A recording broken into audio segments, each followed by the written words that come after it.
Tsukuyomi Jin has been reincarnated, albeit involuntarily.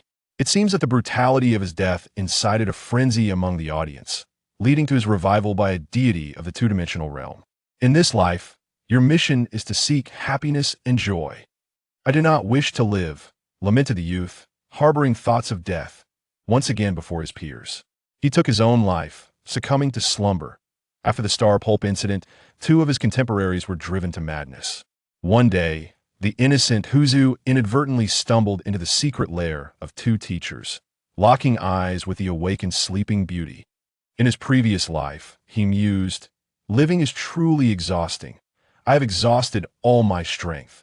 And after rescuing Haibara, he resolutely walked into the raging flames. At the cost of burning his cursed energy, when Haibara returned to the Jujutsu High for treatment, cradling the barely alive individual. Housekeeper Nikaido was utterly incapable of healing his wounds, no matter the effort. The exquisitely fragile youth made one last plea with a smile. "Please, I beg you, do not save me." Passers-by Gojo, Satoru, and Geto, Suguru paused in shock, their gazes drawn to the life report clutched in their hands, a surge of inexplicable fury welling within. The good news is that Gojo Suguru has fallen for a stranger at first sight. The bad news is that he is about to die. Moreover, it was voluntary. From the perspective of the 6 eyes, the youth's immense cursed energy resisted the reversal technique's operation, spontaneously destroying his body, leading to organ failure. No, the cursed forum erupted in chaos. That individual, who had only appeared for 2 chapters, had single-handedly become the white moonlight and the vermilion birthmark for many. Chapter 1. Previous Life, Haibara Yoma. In the first life, during the night at the Land God Shrine, the Star Pulp has been confirmed dead. The newcomer held a phone, his obscure visage concealed beneath heavy bangs, rendering his expression indistinct, with faint sutures visible on his forehead. He methodically instructed the person on the other end of the line. "Very well, proceed with Plan B. Yes, eliminate Star Pulp number 2, Tsukuyomi Jin, and halt the amalgamation of the Tenjin." In his final moments, as death approached, Haibara Yoma collapsed to the ground, quietly awaiting his fate. Fortunately, Nanami should have already escaped. He thought to himself, though he should feel regret, there was no lingering sorrow in his heart. He was merely a humble and insignificant human after all. Before the arrival of death, he felt a genuine sense of relief for the safety of his dear friend. There is no such thing as a regret-free death for a sorcerer. He slowly closed his eyes. Bang! The Yada mirror, a boy with flowing white hair, descended from the heavens, standing resolutely before the fallen youth, unfazed as he absorbed a full-force strike from an advanced cursed spirit. A soft, golden aura of cursed energy enveloped the two, dispelling the chilling shadows of death. Tsukuyomi turned his head to glance at the struggling black-haired sorcerer on the ground. His white hair, seldom attended to by his master, fell gently, partially obscuring his eyes, revealing only a delicate, fair chin. He spoke with a nonchalant tone. "Your name is Grayon, is it not?" Blood mingled with tears in Grayon's eyes, rendering his vision a crimson haze, making it difficult for him to discern clearly. Who was it that had come to rescue him? Tsukuyomi still wore the distinctive striped hospital garb of the youth institution, a bracelet denoting first-level mental issues adorning his wrist. The white strands of hair shimmered with a sacred aura under the illumination of flames and golden cursed energy, while his translucent skin, deprived of sunlight for years, appeared frail and fragile. The blood-red eyes, akin to dusty gemstones, cast a languid gaze upon him, the exquisite features exuding a melancholic and ethereal quality, both fragile and untouchable. Perhaps it was the terror of impending death that engulfed his mind. In those fleeting seconds, he truly hoped for someone to save him. Yet he could not. This was a curse. Graben chuckled to himself in self-mockery, wondering if he had lost his senses to envision a deity descending to rescue him. Was it the moonlight, or merely an illusion? Grayon and Nanami Kenji were the sole new students in the first-year cohort of the Sorcery Academy. This was not their first encounter with a second-level mission.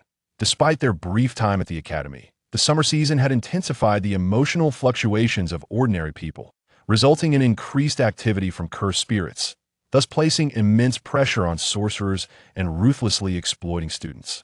Grayon and Nanami Kenji had been on consecutive missions for several days without adequate rest, and even for sorcerers with extraordinary physical constitutions. The golden-haired youth felt a growing sense of impatience. Teach, it's utterly unreasonable to assign such tasks to students. Ah, come on, Nanami, don't say that.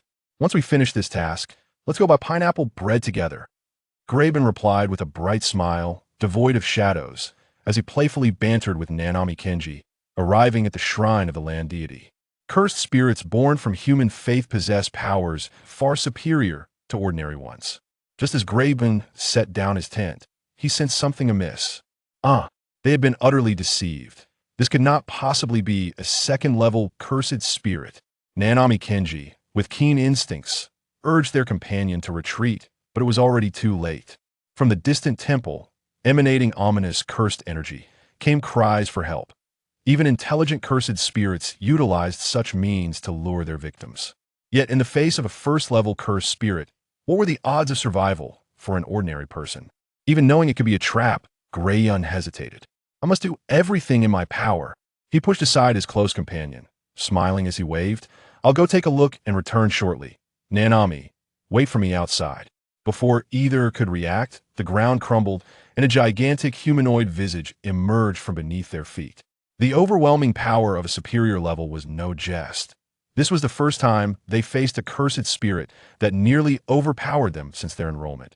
Escape was impossible. The body, in a reflexive response to extreme tension and imminent danger, could not deceive them. It was no longer a matter of whether they could leave, but rather, could they survive? Cough, cough, escape. I'll hold it off. Quickly leave, Nanami. Go find Senpai Suguru and bring them here. Graben was struck in the chest by the massive cursed spirit, propelled far away, his insides mangled and uncontrollably spewing blood. At this distance, he could escape. He had to. Graben trembled, desperately suppressing the fear of death. At the very least, one of them had to survive. One of his legs had already been broken in the recent confrontation. If it were Nanami, he could surely manage it. He cast a deep glance at Nanami Kenji, summoning a Shikigami to lessen the impact for his companion. Nanami, you must return alive. He then limped forward to intercept the imagined cursed spirit, continuously drawing its attention. The golden-haired youth felt a sense of unwillingness, yet rationality urged him to flee. Continuing on this path would only lead to a meaningless demise for both. Surely, the loss of a companion would be far more unforgivable than any futile end. Therefore, hold on. You must persevere, Haibara. Nanao Kenjin staggered out, but failed to notice the auxiliary supervisor who should have been stationed outside. How infuriating! Kenjin despaired as he wiped away the blood incessantly dripping from his forehead, lowering his head and clenching his fists tightly. The auxiliary supervisor was a classmate dispatched by the higher academy to assist those on external missions. Their roles were twofold: to report the situation and to promptly transport incapacitated sorcerers back.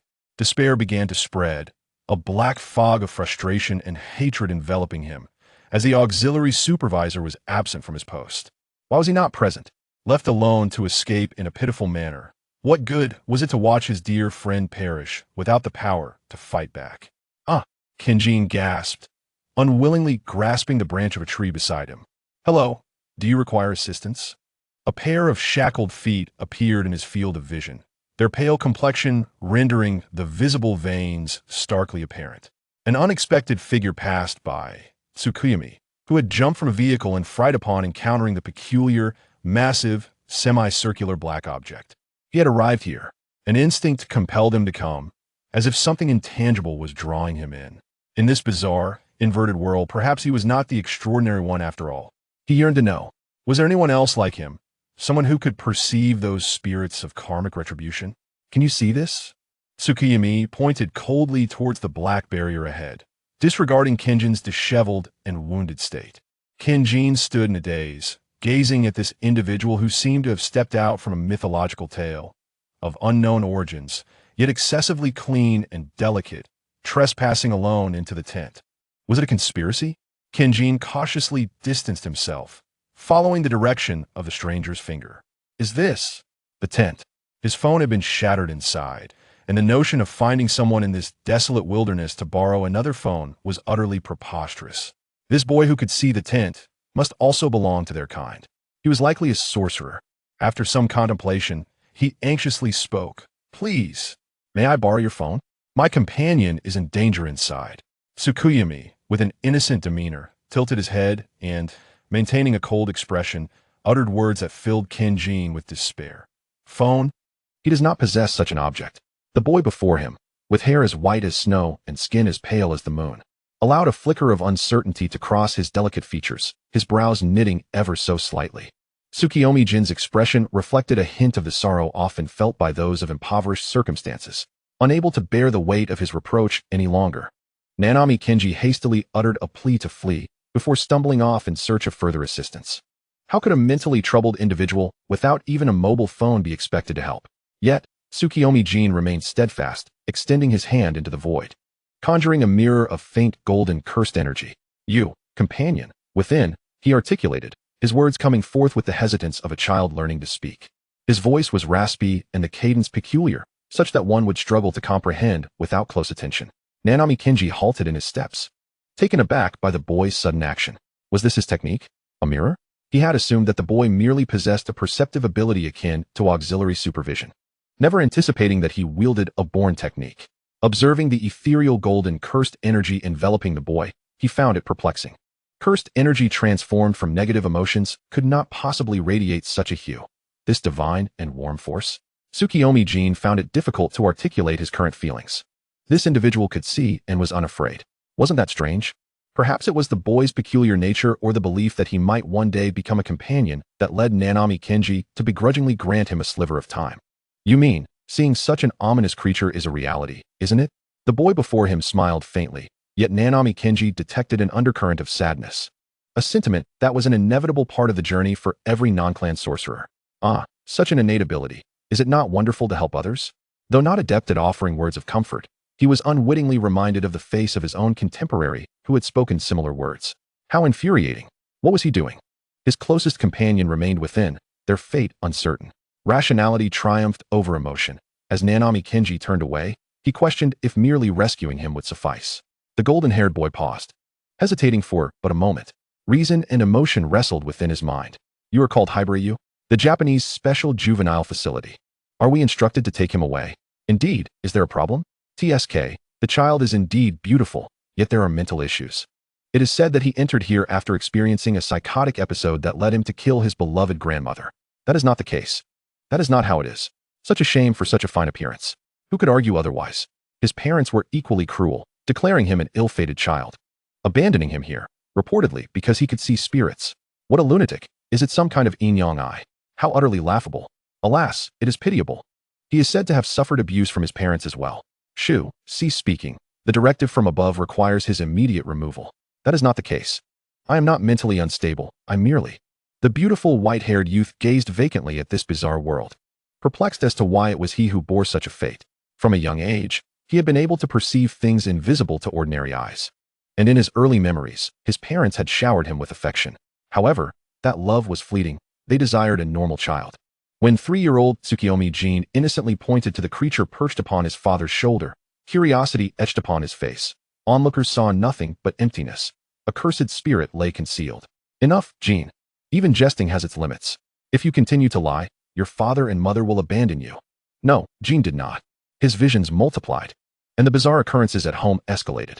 His parents grew increasingly cruel, fighting over him. It is your fault, you madwoman. You birthed this abomination. This child is cursed. What can I do? Do you think you are blameless? The boy, descending like a celestial savior into this world, tilted his head one last time to confirm. You are called Haibara? Yes, Chapter 2, Previous Life, Arsonist of the Heart. Tsukuyomi Jin tilted his head, wishing to converse further, but was abruptly interrupted by an assault from an imagined cursed spirit lurking nearby. This individual with black hair bore a striking resemblance to the golden-haired one outside. Their souls were remarkably pure. Tsukuyomi Jin had always been able to see what ordinary people could not, and alongside this, his sensitivity was extraordinary. While some perceive the world through the 5 senses, sight, hearing, smell, taste, touch, his 6th sense transcended these, leaning towards intuition, resulting in an overwhelming capacity for empathy. It is well known that excessive empathy is not always a blessing. He could acutely sense the overwhelming malice and chaotic whispers emanating from various individuals. Calmly, Tsukuyomi Jin summoned the Yada no Kagami to counter the cursed spirit's attack. You cannot defeat it. Why do you seek your own demise? His inquiry was sincere, as though he genuinely did not comprehend the involuntary nature of their predicament. Tsukuyomi Jin's grandmother had once said, "If you do not understand, ask." The small angel Haibara Yu was struck by the profundity of the question posed. "I apologize for being so weak," he replied. Even in such dire circumstances, Haibara Yu was preoccupied with concern for his companion, struggling to rise with the support of the wall, his gaze drawn toward the ethereal boy who seemed untouched by grime. "Incredible, he appears to be of similar age. Nana, is he all right?" He is well." For the first time, Tsukuyomi Jin encountered someone like himself. Unable to suppress the urge to engage with the other, mumbling phrases that Haibara Yu could not comprehend. Haibara Yu, momentarily distracted by the other's unusual attire, did not associate him with a mental patient. Their mission location was near Kyoto. Observing the boy's adept use of cursed energy and techniques, he instinctively assumed that Tsukuyomi Jin had been sent as assistants from the Kyoto school in response to Nanami's distress call. Those in their line of work often possessed peculiar habits and eccentric tastes. I understand. Tsukuyomi Jin tilted his head, acknowledging the formidable nature of the cursed spirit, which was far stronger than any he had previously encountered. How intelligent this monster is.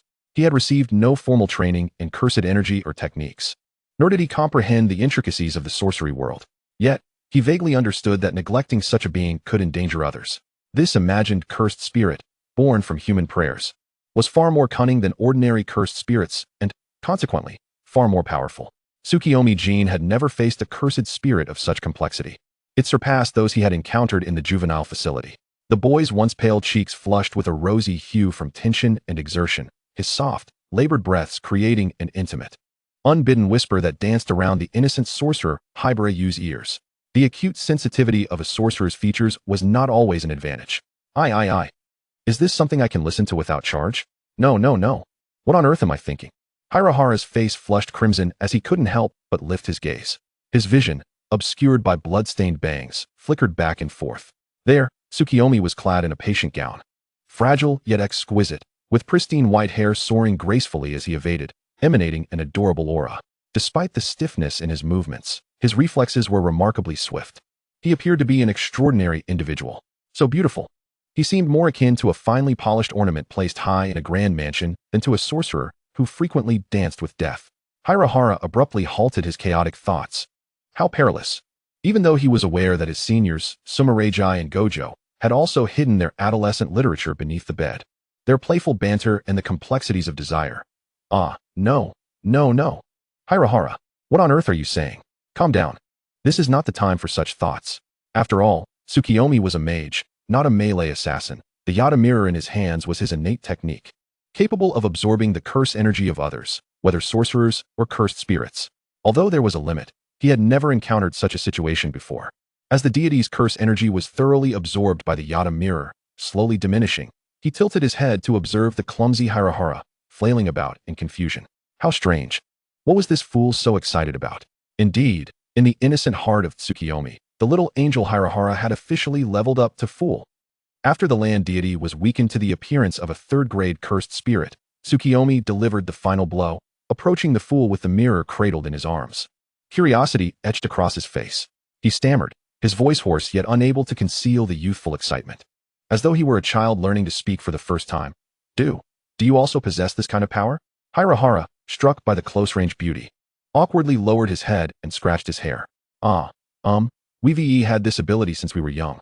And then we were taken to Tokyo Jujutsu High by teacher Yaga to learn how to become sorcerers. Sorcery? Tsukuyomi, nearly a head shorter than Hirahara, appeared frail and undernourished due to prolonged treatment. His eyes widened in mild astonishment at the unfamiliar knowledge, the shimmering red glistening with yearning. Hirahara felt a surge of confidence, refusing Tsukuyomi's offered support, and bravely limped outside, enthusiastically imparting knowledge about the jujutsu world along the way. Can I also attend Jujutsu High? Tsukuyomi anxiously toyed with the hem of his garment, his nervous demeanor eliciting laughter from the approaching Nanami and Hirahara. Nanami, feeling awkward, shifted his gaze from the newcomer curled up in a ball to the side, while Hirahara animatedly introduced his two illustrious seniors to the curious figure before him. Tsukuyomi gazed at Hirahara with sparkling eyes, a budding admiration blossoming within. Can someone like me really go to school? Tsukuyomi stammered, his grandmother's greatest wish being to see him cured and enrolled in university. Though he now believed he would never witness that day, his gaze suddenly dulled, as if recalling something unpleasant. and Hirahara observed the delicate beauty before him wilting like a frostbitten eggplant. Mistaking his words for having caused distress, he hurriedly sought to comfort him, while Nanami, noticing Tsukuyomi's gradually lowering head, curled his fingers around the adorable little tuft of hair. Nanami remarked, "My hands feel a bit itchy." Clearing his throat awkwardly, he recalled that his mother had been a nurse, and through her influence, he had garnered some knowledge in this area. He discreetly glanced at Tsukuyomi's patient gown. Is this attire for mental patients? Clearly, he is a sorcerer. Chapter 3, Past Life, Onset. Tsukuyomi, head bowed, hesitantly inquired whether he could enroll in Jujutsu High, missing the complex gaze that Nanami cast downward. He thought to himself that ordinary schools would certainly not allow a mental patient to enroll, and thus he pondered whether to reveal the truth to the two. His anxiety rendered his speech more stuttered as he mumbled something. His focus was entirely on their response, his quiet, expectant gaze resting on the pure-hearted boy's eyes. He appeared so innocent. Surely, if he were to coldly reject him, Tsukuyomi would believe it without question. Tsukuyomi was a fool, completely unaware of the distinction between vocational schools and universities, thinking that being able to study naturally meant attending university. He nervously gripped the hem of his garment, his dull red eyes shimmering with apprehension, waiting for an answer. He would not disclose his condition. Once he was truly able to attend school, he would certainly apologize to these two kind-hearted individuals. Hirahara couldn't help but cast a pleading glance at Nanami. "I can't see.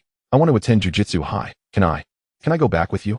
he exclaimed, frantically clutching Hirahara's sleeve, and before anyone could respond, he added, I just saved you. No, I can't be ungrateful." The seemingly serious threat, however, bore no semblance of menace due to the boy's charming features and soft, stammering voice. Tsukuyomi's grandmother had also said that one should never repay kindness with ingratitude. For a moment, it was unclear who the threatened party was. The naive Hirahara had never been begged in such a manner. Flustered, he raised his hand to scratch his head. "Well, I suppose that's fine. Of course, no problem." The blonde-haired mixed race pure face-bombed, already knowing this fool would. Tsukuyomi looked over. "Nanami, no problem. Forget it. It's definitely not because this guy looks like he's about to cry. Can't he mature a little?" The trio prepared to turn and seek the path down the mountain when they were unexpectedly confronted by a throng of curse users. Leading them was a blonde man, the very one who had taken Tsukuyomi from the mental hospital, clutching his injured abdomen as he menacingly pointed his cursed tool at Tsukuyomi. Upon recognizing the intruder, Tsukuyomi frowned. "Why are you following me? Truly ungrateful. How could I possibly be defeated by a brat like you? Come back with us. It's an order from the higher-ups." Tsukuyomi felt wronged. He had no idea what this man meant by higher-ups. Hearing the keyword, Nanami and Hirahara exchanged glances and subtly stepped forward, shielding the small boy behind them. "Why do the higher-ups want to take him?" Nanami inquired warily. The newcomer smirked, clearly recognizing their identities as Jujutsu High students. "Don't interfere with our mission, brat. We just received news that Tenri was killed. He must be sent to merge with Lord Tenjin as the second Star Plasma immediately." "Star Plasma? How is that possible?" "Stop babbling. Hand him over. If you delay Lord Tenjin's merging, we will all face the consequences. You two are also students of Jujutsu High, right? I need not elaborate on Lord Tenjin's importance." "Ugh. It's infuriating. Does the Jujutsu world only sacrifice ordinary people for their own safety?" Nanami, having experienced the recent events, could no longer suppress his disdain for the Jujutsu world. If that is the case, should the mission fail, he steadied his mind and exchanged a resolute glance with Yuji Itadori, reinforcing his inner conviction.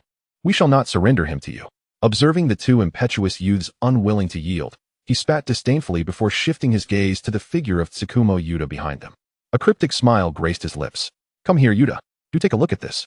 Your grandmother is surely aware of the monstrosity you embody, isn't she? How pitiable." The word pitiable struck a nerve, echoing unsettlingly. It seemed to refer to him, yet also to his grandmother.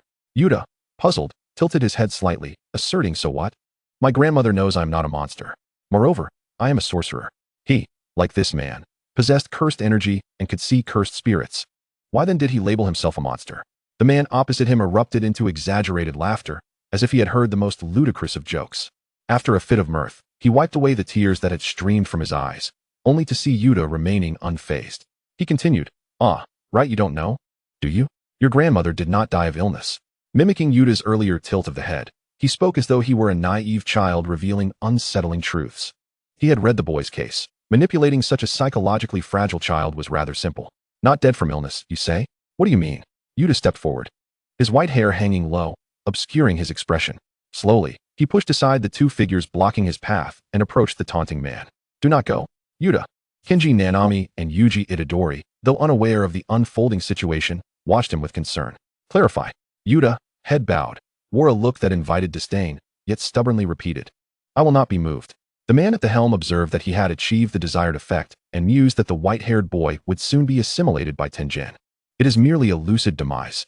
He continued nonchalantly, that old woman, at her age, remains so obstinate. She has been told to inform us of your whereabouts. Yet she refuses. He paused, glancing at the two Jujutsu High students. No one knows better than you what the consequences of obstructing a higher-up's mission could be. Yuta incredulously turned to look back at his companions, only to find Kenji and Yuji unable to meet his gaze, awkwardly averting their eyes. Are the higher-ups also sorcerers? Yuta clenched his fists. What does that imply? Aren't sorcerers supposed to be the good ones? Shouldn't they protect ordinary people like him? Ah, indeed. Some claim she died of illness, right? I had warned that fellow Akita, an elderly person of her age would surely succumb to such intense interrogation. Interrogation? Yuta trembled with rage, seemingly unable to fathom the very concept.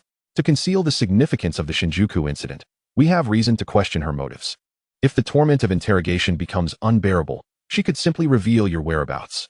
Alas, it is a pity that in the end, she would not speak, causing us to waste so much time. Well, we have divulged all that you wish to know. Now come with us. He gestured dismissively, signaling those beside him to apprehend Yuta. Although Kenji and Yuji had long been aware of the higher-up's vile nature, they were now left trembling at the mention of the torment inflicted upon ordinary individuals, once again echoing the sentiments of their senior, Satoru Gojo. What a despicable old orange. Yuta disregarded the man's command, his hands trembling uncontrollably at his sides, as if engulfed in a chilling frost. A cacophony of ringing in his ears accompanied a wave of dizziness, and his limbs spasmed involuntarily. Yuta, do not fear your power. Utilize it to aid more people. Yuta, you are your grandmother's pride. Our Yuta. Yuta. He felt a surge of nausea, choking back a cry, clutching his abdomen and gasping for breath. Hallucinations echoed in his ears, the world spinning chaotically, and the beliefs he had clung to for so long crumbled into oblivion. No.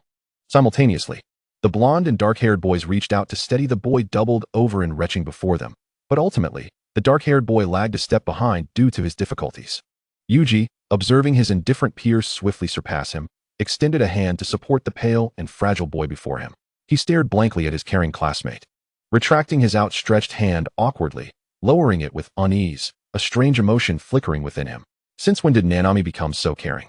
Chapter 4. Past Life. The jade shatters yet remains white. Oh God, Yuta pondered, is this reality merely a dream? Will the fantasies dissipate upon awakening? Darkness enveloped Yuta's vision, an overwhelming wave of sorrow and fear crashing over his senses. He dared not contemplate how utterly helpless his grandmother must have felt in that moment. Perhaps he should have perished long ago, an unwanted monster, dying in the dampness of his childhood, suffocated by a tangle of familial strife, shattered illusions, and the starkness of reality. Grandma, do you truly believe in me? Of course. Our Yuta is merely ill.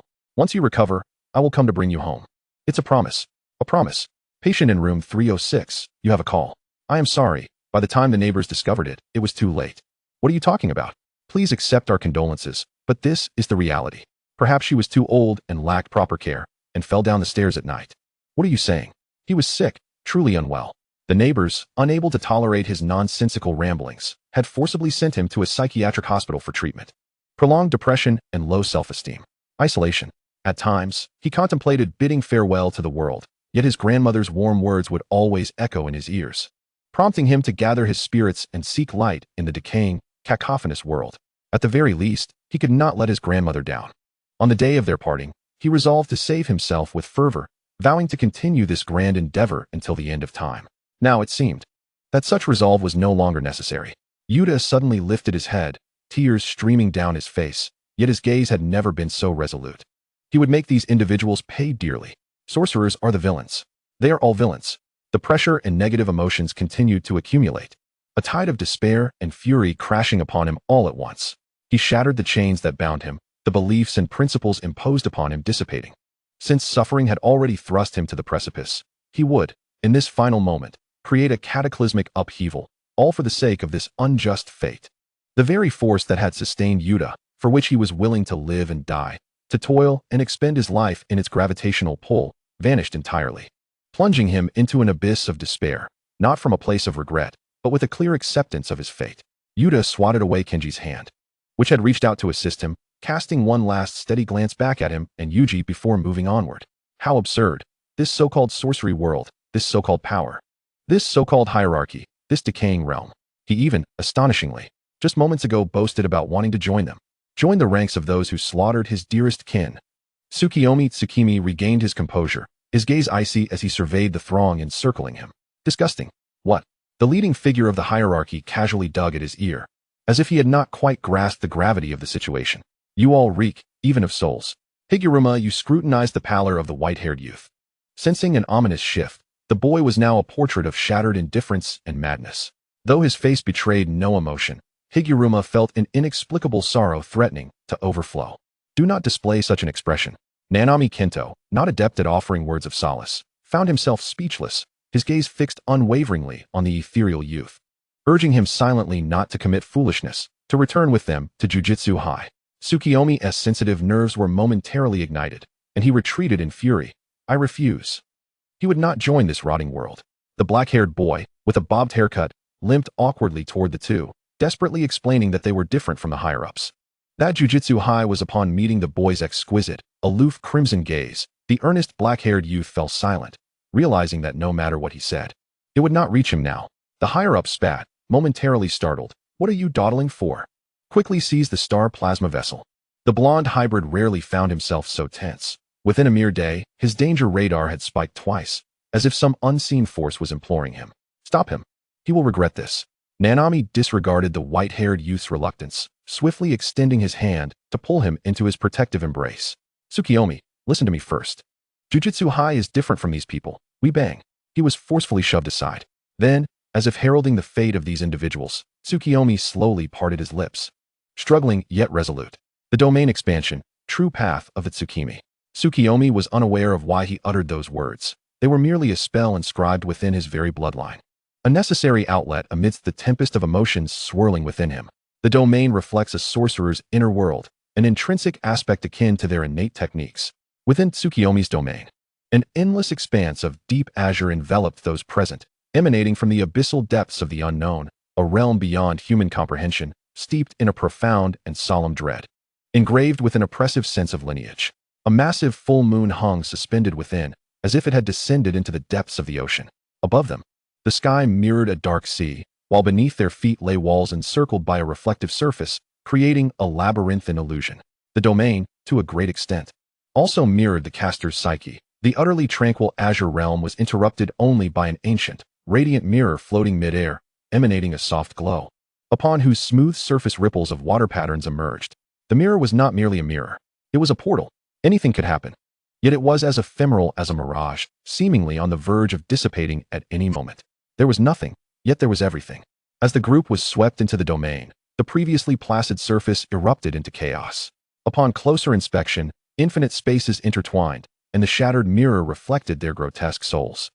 Are you prepared to face judgment? Tsukuyomi forced a smile, the fiery, dim glow in his eyes igniting with a frenzied defiance. Right and wrong shall be judged in their entirety. A strange creature, seemingly composed of countless crystals, emerged slowly from the ground, locking eyes with the higher-ups. Within his domain, he could summon the Mirror Guardians, the arbiters of order, their bodies seemingly crafted from crystal, transparent and luminous. Their serene and authoritative faces capable of piercing through all wickedness. Towering at an imposing height of several meters, cold yet sacred, exuding an aura of inviolability. It immediately launched an assault upon meeting the gaze of the higher-ups. Countless mirrors exploded into being, encircling them like sheep trapped within a pen, utterly powerless. Forever lost. They could only frantically flee through the maze, pursued relentlessly by the Mirror Guardians. Tsukuyomi had no time for games of hide and seek. With a thought, flames erupted from the mirrors, starkly contrasting against the tranquil azure, as those once arrogant higher-ups now scrambled to evade the fire.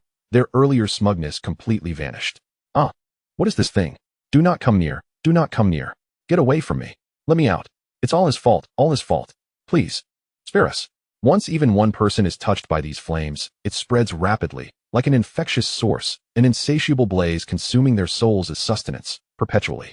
The flames clinging to their skin do not harm the surface, a pain that could still be borne, yet the colors of their souls remain unalterable. The flames affixed to their souls greedily stimulated their sensitive, fragile nerves. Such was the fate of the wicked, for if their hearts were truly pure, they would not meet such an end. This is the hierarchy of the sorcery world. Tsukuyomi slowly advanced into the heart of the flames.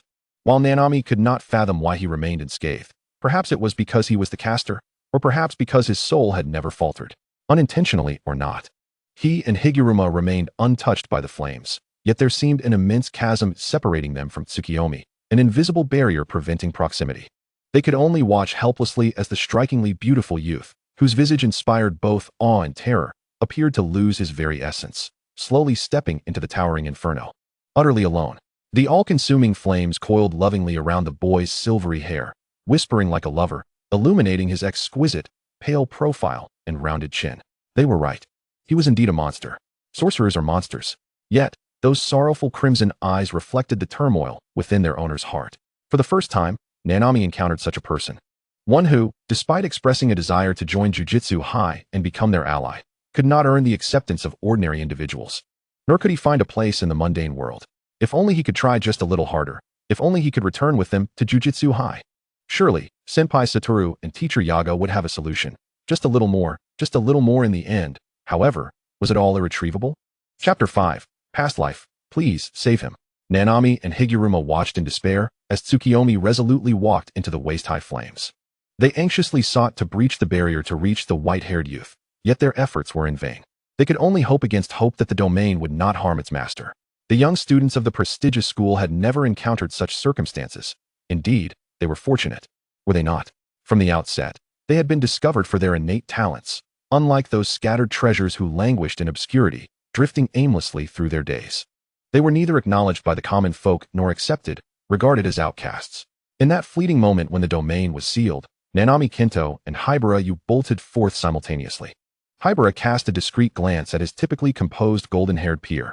Ultimately, he relinquished his exertion, falling half a step behind, rubbing his fractured leg. Nanami cradled the unconscious white-haired boy from the ground. The boy's lips had lost their vibrancy, his once vibrant blood-red eyes now tightly shut, devoid of life. Rationally, he reminded himself that they were merely strangers who had shared a fleeting encounter, yet in truth, the boy was his savior. Was that why he felt such concern? The golden-haired youth pressed his lips into a thin line, an inexplicable irritation gnawing at him.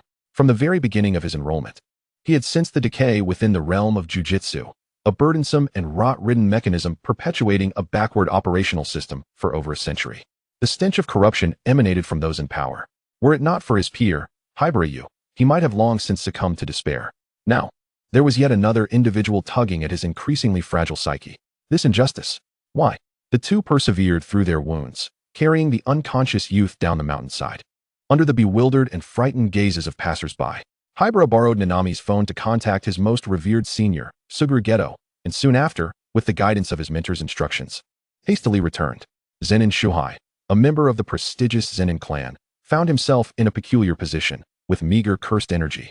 He barely managed to function as a supporting supervisor within the jujitsu community. As a marginal figure of the Zenin family, he held no authority to refuse the unreasonable tasks assigned by higher-ups. He had been dispatched by Tokyo Jujutsu High to assist the first-year students for several months. While he had observed the young sorcerer's performances closely, he remained powerless against the decisions of those in authority. Even aware that this sudden mission was a trap, all he could do was caution them to be vigilant and flee if they sensed danger upon their descent. Yet, when he received an irate phone call from Suguru Geto, he could only exhale a sigh of relief, knowing the other's displeasure and veiled threats. A man of over 30, having achieved nothing, could not help but feel thankful for the simple gift of life. After all, one is not made of stone. How could a heart, flesh and blood, remain unyielding? Whether it was Nanami's polite greetings or Haibara's spirited conversations, to someone like him, overlooked by the jujitsu community and his own family, these gestures were invaluable affirmations of recognition and equality. When instructed to withdraw by the higher-ups, he did not stray far, lingering just below the mountain, grappling with his conscience. Even aware that this defiance was against the orders of his superiors, the looming threat of the two notorious troublemakers from the school made it somewhat more bearable. The two young sorcerers emerged, battered but alive, without any severed limbs, a relief indeed. Yet unexpectedly, they appeared carrying a pale, unconscious boy clad in hospital garb. Who was this? Zenin Shuhai discreetly observed through the rearview mirror, his gaze colliding with that of the blood-stained golden-haired student. What expression adorned his face? A vague heaviness, as frigid as one submerged in a winter river, devoid of the struggle for survival, a chilling numbness that seemed to transcend the essence of youth. He appeared not as a student, but rather as one who had tasted death. In a certain sense, both he and Haibara had indeed faced death. Encountering Nanami's icy gaze, Zenin gripped the steering wheel and cautiously averted his eyes. Perhaps it was best left unexamined. Haibara, with his head bowed, had lost the fervor he once possessed. His face smeared with grime and blood, his mind entangled in chaos. He remained silent upon witnessing Nanami's threatening glance toward the supervising supervisor. Ordinarily, he would have sought to lighten the atmosphere, yet today, fatigue weighed heavily upon him. He was a person, a young man of flesh and blood, and he maintained silence regarding the absence of their supervisor upon their exit. Nanami tightened his grip around the fragile body of the unconscious boy. He felt alarmingly thin, as light as a sheet of paper. The hospital's blue-striped attire was thin, akin to plastic, and his palm pressed against the bony shoulder of Tsukuyomi Yuji, feeling the sharpness of his bones. Had he not been eating properly? The golden-haired youth lowered his gaze, lost in thought as he regarded the crimson stains at the boy's lips. On such a fair face, it was an eyesore. Rationally, he understood that it was not his place to meddle, yet an unease lingered in his heart. If he were to let this moment slip away, would he not regret it? Having finally reached the base of the school, the two could not afford to wait for the vehicle to come to a complete stop. They rushed forward, carrying the boy toward the medical room of Senior Cairo. To protect the Jujutsu High School, any unregistered cursed energy within the barrier would trigger an alarm. As Nanami stepped into the barrier with the unconscious boy, the alarm blared. Nightmare Station received news of the two students' failure in their mission and awaited Senior Cairo to utilize reversal techniques to treat Suguru Geto before inquiring about the mission report.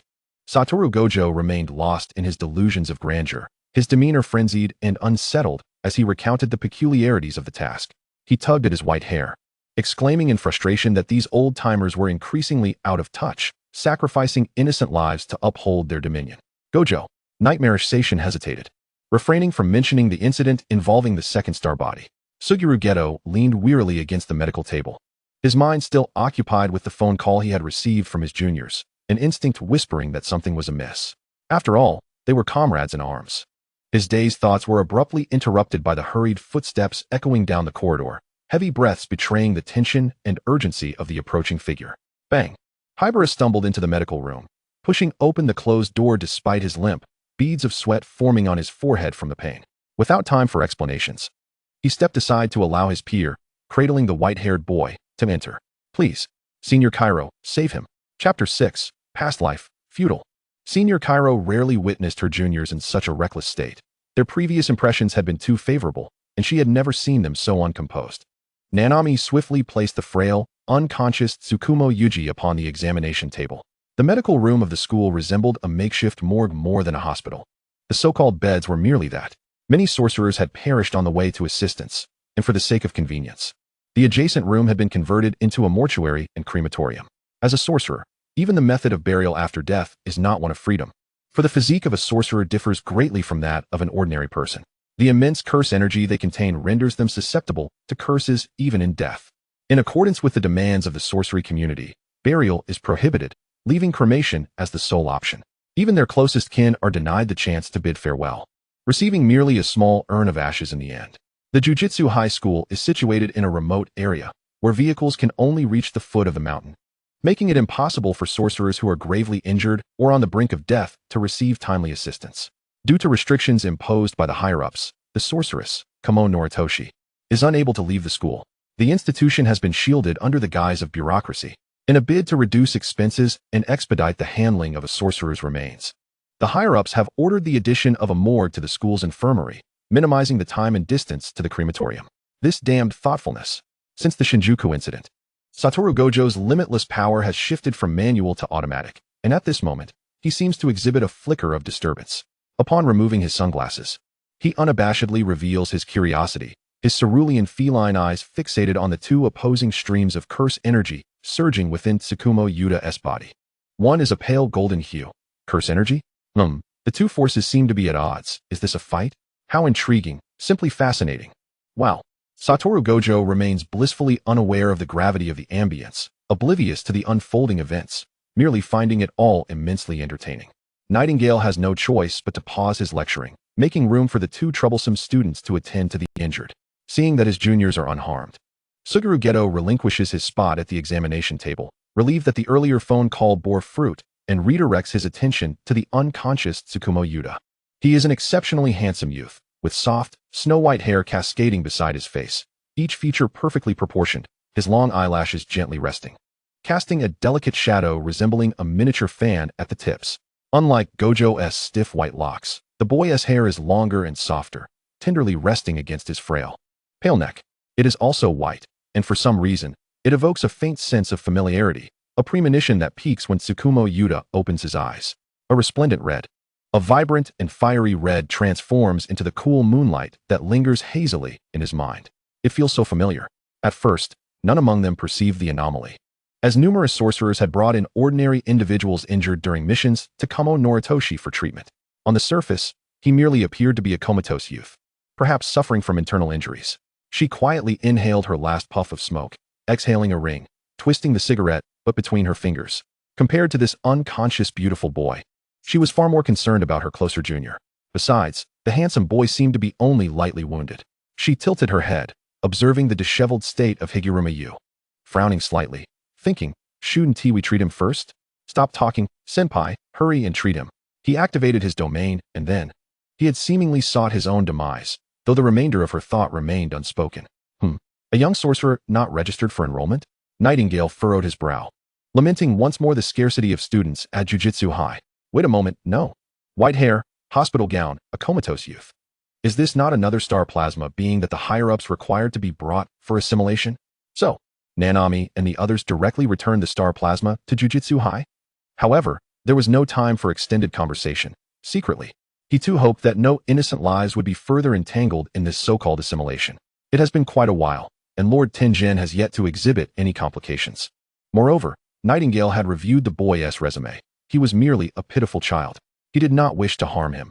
In a fleeting moment, Nightingale resolved to extend his aid.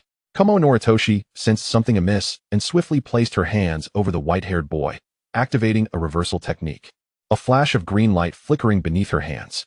The reversal technique, however, bore little effect, merely providing a momentary respite from the turmoil of curse energy within Tsukuyomi Yuta. The two streams of curse energy within him, the former, like that of most sorcerers, was a vast black mass born from negative human emotions, while the latter, a pale golden hue, constituted merely a third. This brief ceasefire granted the host a moment to breathe, though it was but an instant. It was sufficient for the beautiful boy to regain consciousness for a while. Tsukuyomi Yuta blinked, the glaring overhead lights blurring in his vision. So bright. The stunning youth squinted his crimson eyes, mumbling as he moved his lips slightly. Higuruma Yu hurriedly pushed through the crowd of seniors gathered at the front. Anxiously grasping his hand, Tsukumo-kun, how are you feeling? The two troublesome students, having been pushed aside, slowly formed a question mark above their heads. Higuruma Yu. Tsukuyomi Yuta was engulfed in excruciating pain, the curse energy wreaking havoc within his organs, and he turned his cold gaze toward the familiar voice. He had thought he was already dead. The effect of the reversal technique was fleeting, and his consciousness was nearing dissolution. Everything before him began to blur once more. Why? Must you save me? He did not wish to be rescued by a sorcerer. The white-haired boy's eyelids fluttered closed, appearing utterly fatigued, yet still stubbornly awaited an answer, as if hearing a satisfactory reply would allow him to depart in peace.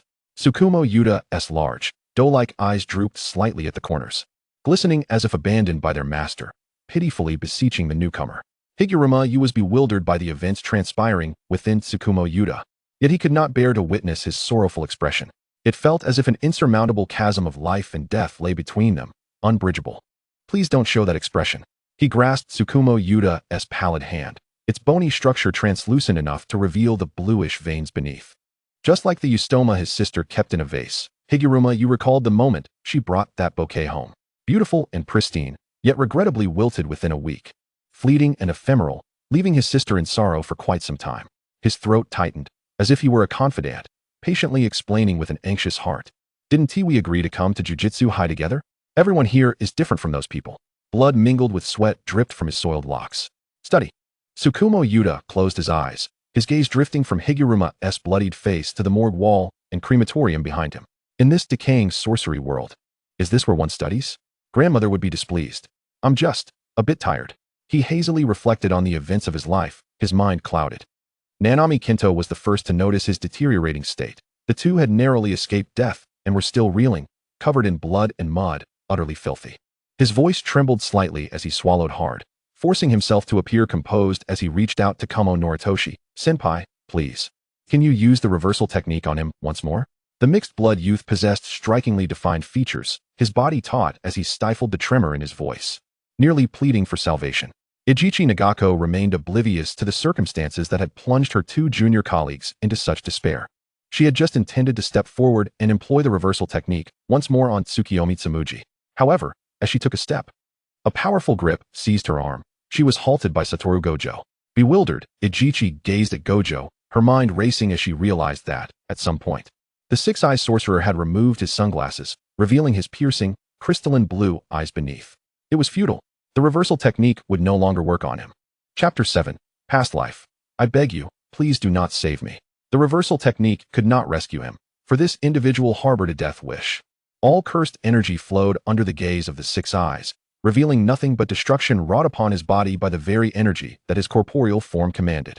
Slowly, he endured the agony, subjected to torment. Gojo could not comprehend why this boy chose to self-destruct in such a programmed manner. Rationality dictated the control of cursed energy. Yet the body's instincts rebelled against the commands of the brain.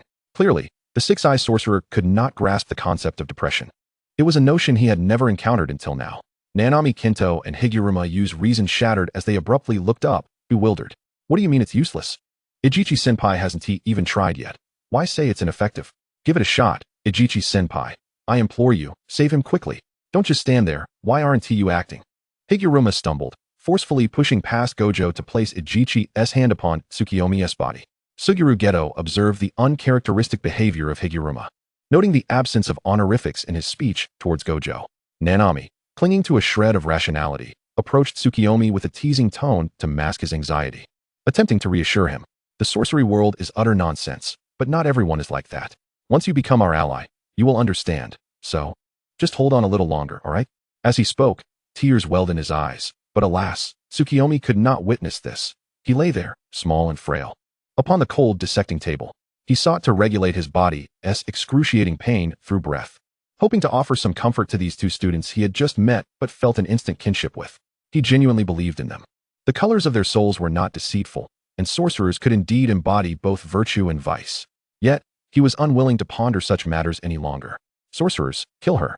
A solitary tear slipped uncontrollably from the corner of the boy's eye. It was he, Tsukuyomi Tsu-mi, who had brought ruin upon his dearest kin. It was I who caused my grandmother's demise.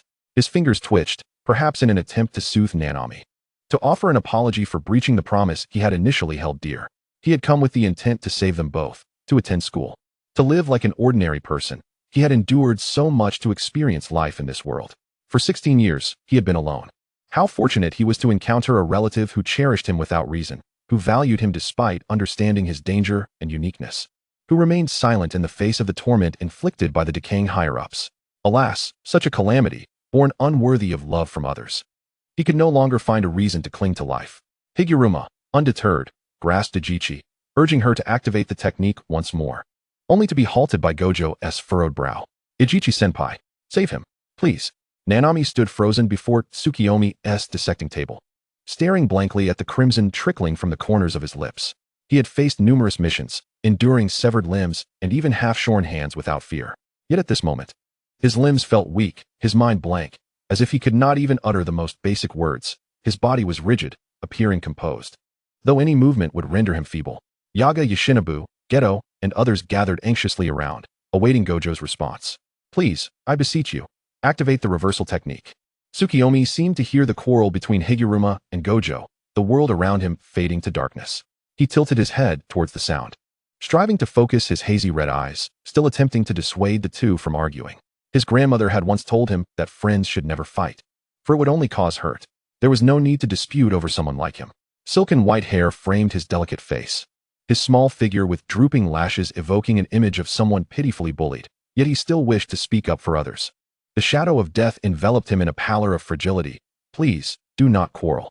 It is my own fault. I apologize, Nanami, Higuruma. Please forget the words I spoke earlier. I do not know what you intend to do, but I believe you will succeed, whether in reforming this decaying world of sorcery or otherwise. I wish you all the best. Tsukuyomi's consciousness was fading, yet in this moment of impending death, he had never felt so liberated, as if the burdens he had carried for years had been lifted. His hearing sharpened, and he suddenly recalled memories long obscured from his childhood. In his brief existence, he had never experienced such serene ease. In a fleeting moment, the darkness before him dissipated. Perhaps it was a final flash of light. His gaze pierced through the anxious visages of Higuruma and Nanami, beyond them to Gojo, Geto, and the complex expressions of Yaga Yoshinobu. A translucent, hunched figure materialized behind him, and for a brief moment, Tsukuyomi's eyes widened in disbelief before realization dawned upon him. And a smile graced his lips. "Is it you, grandmother?" "I'm sorry." The sorcerers present, all possessing formidable physical prowess, had keen enough hearing to discern the boy's soft whispers, recognizing the gravity of this final moment. They should afford this beautiful youth the respect he deserved at the end of his journey. Yaga's mouth moved soundlessly, glancing at Nanami, Higuruma, and the encircling Gojo. The silence upon his face, coupled with a profound sense of regret, was unmistakable. Though they could not fathom the trials this boy had faced, they understood the sorrowful resolve reflected in his melancholic eyes. "Grandmother, I'm sorry for leaving in this manner. Forgive me for not being by your side back then. I'm sorry for all the suffering I caused you. I'm sorry, I'm so sorry. I failed to fulfill a single promise made to you. But grandmother, life has truly been unkind to me. I have endured much unhappiness, yet I did not want to burden you. It is all my fault. For my existence as a monster." In those final moments, Tsukuyomi seemed to hear the voices of Higuruma and Nanami rushing towards him. He summoned the last of his strength to smile sweetly, observing the collective breathlessness of those surrounding him, as if caught in a fleeting glimpse of light. Tsukuyomi Tsu-mi halted the hand of the glass-wielding Ieiri Shoko, imploring, "Please, do not attempt to save me." The medical room fell into a profound silence. Tsukuyomi's momentary resurgence was but an ephemeral flicker. Upon finishing his words, he succumbed to a heavy stupor, his countenance ashen and lips devoid of color. Teetering on the brink of death, gray-hairy Yu, with utmost caution, touched the hand of the silver-haired youth, his voice hoarse as he urged, "Save him." Nanami Kinto raised his gaze, his eyes reddened and brimming with palpable anguish, his emotions taut to the breaking point. Tsukuyomi's consciousness faded into oblivion, while the mixed-blood boy and the typically optimistic black-haired boy gripped the edge of the dissection table, their fingertips nearly drawing blood from the pressure. "Ha ha ha, cough, cough." The mixed-blood youth gasped, observing the boy on the table, who appeared to be peacefully ensconced in a dream. His breath came in frantic bursts, his mind swirling in dizziness, his mouth numb and limbs stiff and unresponsive. Suddenly, one leg spasmed uncontrollably, causing him to collapse to the ground, a hand clutching his throat in a desperate bid for air. Fortunately, Ieiri Shoko was present. She swiftly diagnosed the situation, exclaiming, "This is respiratory alkalosis. Stand back." With remarkable speed, she retrieved a roll of bandages from the table, covering his gasping mouth to aid in increasing his carbon dioxide intake. Nanami Kinto gasped in pain, the corruption of the jujitsu world and his innate composure colliding, rendering him breathless. Summer Yuji was quicker than gray-hairy Yu, promptly assisting the fallen and suffering junior, methodically guiding his breathing. His mind was a cacophony of chaos. Chapter 8. Past Life. A dream awakened, a familiar departed. Wakaba, observing his beleaguered junior, smirked ruefully, a vague sense of unexplainable guilt gnawing at him as he pushed past Summer Yuji, extending his hand to receive Nanami Kinto. I'll squeeze, he declared, donning a smile that belied his villainous demeanor. Taking on the responsibility of caring for his junior surprised Summer Yuji, who regarded him with newfound respect. Ieiri Shoko still needed to tend to gray-hairy Yu, while Yaga Mazamichi gazed at the quiet and desolate boy on the dissection table. Lowering his eyes slightly, "Yuji, could you assist this child? Let Wataru contact his family." He hesitated, realizing the word orphan inscribed in the child's records. "No. Wait until Nanami and Grey-Hara recover. You all can discuss it then." Yaga let out a barely perceptible sigh, filled with regret and sorrow. There was no need for higher-ups' orders or the pursuit of the star cult. The individual had already passed. Summer Yuji keenly picked up on his teacher's unfinished words. "Family." He readily agreed, weary yet determined, and took a deep breath to regain his composure before turning back to adjust the boy's appearance. Undoubtedly, he was an astonishingly beautiful youth. Summer Yuji mused absent-mindedly, propping his hands on the edge of the dissection table as he surveyed the boy's features. Since the star plasma vessel incident, the workload had surged, and following the last failed mission from the higher-ups, both he and Wataru had been inundated with tasks. He had been tirelessly toiling for many days without proper rest, and now, for once, found a moment of respite. Though the summer months often brought a spike in negative emotions leading to an increase in cursed spirits, that was not the sole reason for the relentless pace he and Wataru had been maintaining. After all, these were merely Grade 1 or Grade 2 missions. For the two strongest, it felt somewhat beneath them. Yet, the first-year junior, slightly less capable, had been assigned a special grade mission involving a land deity. As Summer Yuji pondered the recent anomalies in their assignments, he picked up a clean towel to wipe the body of the solitary boy lying on the dissection table. Despite his tender age, the black-haired youth possessed a tall and strikingly athletic build. Rolled-up sleeves revealed well-defined muscles and veins in his forearms.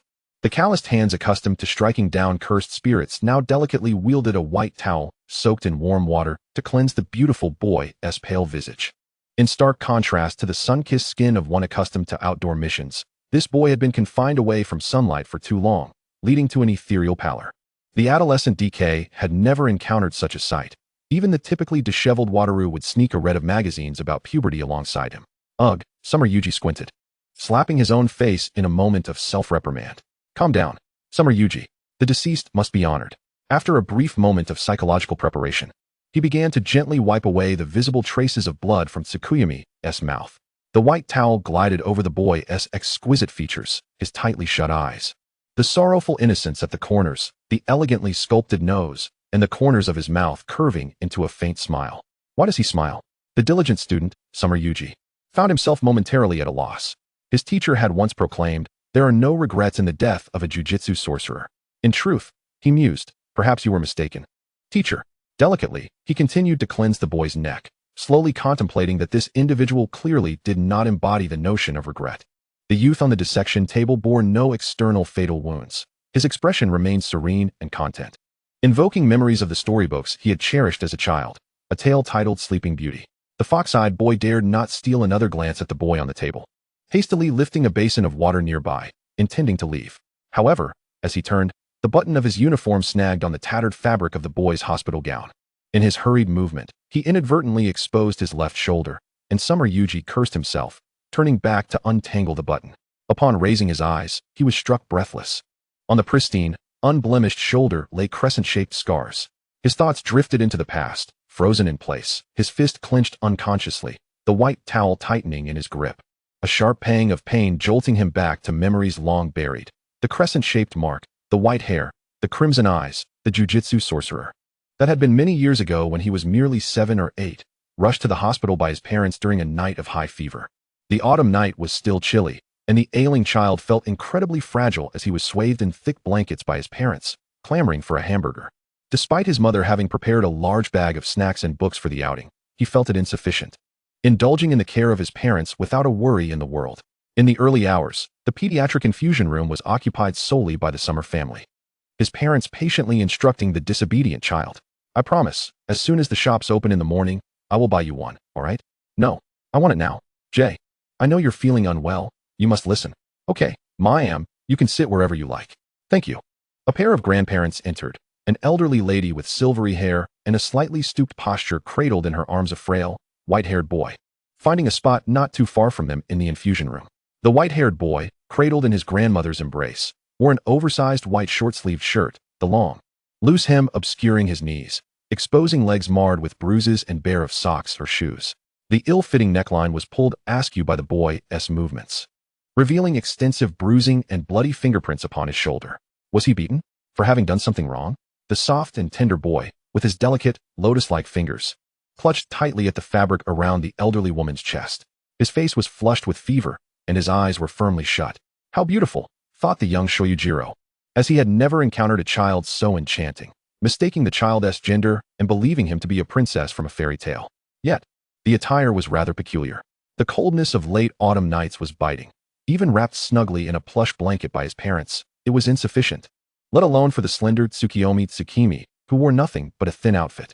The elderly woman, sensing the chill, removed her faded gray garment and enveloped the child in it. Her hands, worn and gnarled from years of labor, were small yet calloused, tenderly cradling her grandson's delicate little feet. Young Shoyujiro, still innocent and naive to the depths of suffering, tugged at his mother's sleeve and quietly inquired, "Why is that little friend dressed so lightly? Isn't he cold?" How had his mother responded then? It seemed she merely sighed and affectionately stroked his head. The sound of water dripping from the medicine bottle punctuated the silence, and after more than an hour, the white-haired boy across from him slowly awakened, rubbing his eyes and surveying this unfamiliar world. It was his first venture beyond the confines of the basement in many years. At that moment, Jiro noticed the crimson hue of the boy's eyes, glistening with unshed tears of unease, while his uninjured, fair little hand nervously tugged at the hem of his white short sleeves. So beautiful, like a ruby. The elderly woman, having tirelessly attended to her grandson throughout the night, had finally succumbed to sleep, while Shoyu's father seized the opportunity to rest before the demands of the morning's work. Shoyu's mother, however, was still awake, having stepped out of the infusion room to use the restroom. In that moment, the infusion room was left with nothing but the wide-eyed stares exchanged between two small children. Chapter 9. Past Life. Only the moon is cold and the sun is warm to prolong life. Tsukuyomi Tsu-mi nestled obediently in his grandmother's embrace, one tiny hand having finished its infusion and now sporting a retention needle, while the other clutched tightly at his grandmother's garment. When glancing at the unfamiliar peer, he merely huddled closer to his guardian, cautiously peeking out with his glistening eyes to observe Shoyu Jiro. How adorable. Feeling a bit awkward, Jiro offered a smile, extending his goodwill across the room. As expected, upon witnessing his friendly grin, the white-haired boy promptly emerged, his face breaking into a wide smile that revealed several tiny, pearly teeth. Yet, as if realizing something, he quickly retreated, much like a timid rabbit, shyly exposing his soft, harmless belly. Desire is an innate quality. Even children are not exempt. In Shoyu Jiro's eyes, this charming little creature surpassed everyone he had ever known in beauty, igniting a longing to care for him. Akin to nurturing a pet, he imagined bringing him home, adorning him in fitting clothes, and forging a friendship wherein they would play games and share slumber together. Lost in such thoughts, Jiro's smile grew brighter as he excitedly waved his hand, shifting his body to leap off the bench and initiate a friendly exchange with his newfound companion. However, his gaze unexpectedly caught sight of a writhing cursed spirit at the entrance of the infusion room. From a young age, Jiro had recognized his uniqueness and had carefully concealed it to avoid worrying his parents. It was all right, as long as he did not make eye contact. He had successfully avoided such encounters numerous times before. Surely, he could do so again by pretending the monster was invisible. Ah, Jiro, you're awake.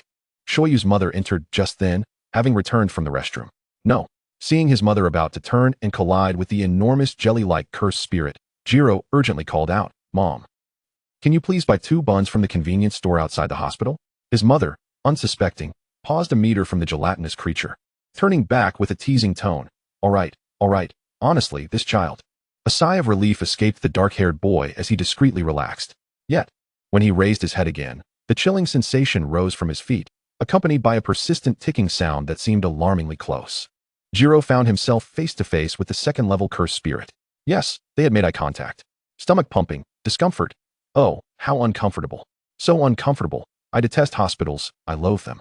The oddly colored cursed spirit, resembling black sludge, slithered around Jiro, the falling clumps of mud swiftly enveloping him. He realized too late and attempted to flee. But it was futile. The black muck ensnared his feet, rendering him immobile despite his frantic struggles. Can you see me? Answer me. Respond. Jiro froze, feeling the encroaching breath of death.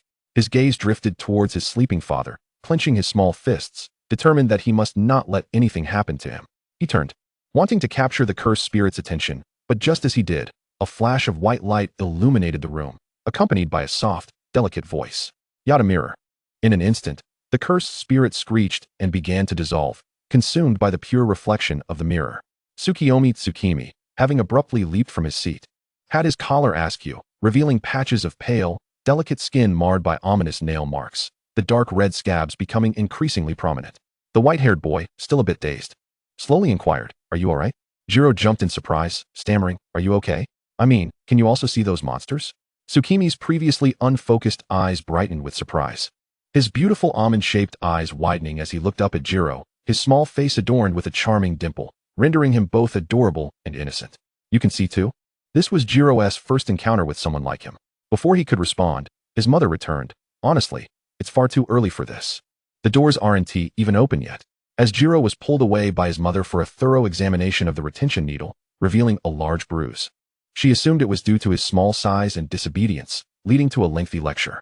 Meanwhile, Tsukuyomi Tsu-mi, unable to wait for his new friend to be freed, hung his head, gazing at his bare little feet. He had no shoes. In his eagerness to assist his companion, he had jumped from his grandmother's arms, his soft, plump feet curling uncomfortably against the cold hospital floor. How wonderful, thought Jiro, seeing someone who cared. Tsukimi, looking down at his little hands, suddenly exclaimed, "Ah." He was abruptly lifted by his grandmother, his small body pliant against her. Our little one has done splendidly. Let us go home. The elderly woman, though slightly strained from carrying her grandson, remained steady as she walked away in the opposite direction of Jiro's family. I can see you too, just like you do. At that moment, Shoyu Jiro, held back by his mother's admonitions, could only watch helplessly as the white-haired boy departed. He had not yet found the words to speak. No one knows that it will be an answer that Tsukumo you will never receive, a response he has long awaited. There will no longer be an opportunity to hear it. Their brief encounter is now a missed chance, akin to two lines that are not parallel, intersecting momentarily only to diverge eternally thereafter. Until another person reappears before him in the guise of death, he once instilled hope for tomorrow, yet has entirely vanished from that very tomorrow. Suguru Geto snaps back to reality, his mouth feeling numb, unaware of how long he has stood before the dissection table, merely tracing the lifeless boy on its surface with a vacant gaze.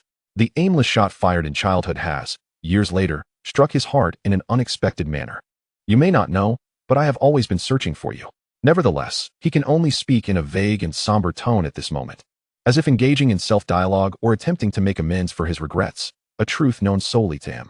On the first day of school, he was profoundly taken aback upon seeing the familiar silver-haired figure. I'm sorry, I'm just a bit late. The dark-haired youth stands despondently before the table, his half-tied bun allowing a few stray strands to obscure his shadowy brows and eyes, making it difficult to discern his expression. Satoru Gojo cheerfully bounces around as he escorts his junior back to the dormitory, just about to make a cheeky remark to lighten the mood. I'm a bit tired.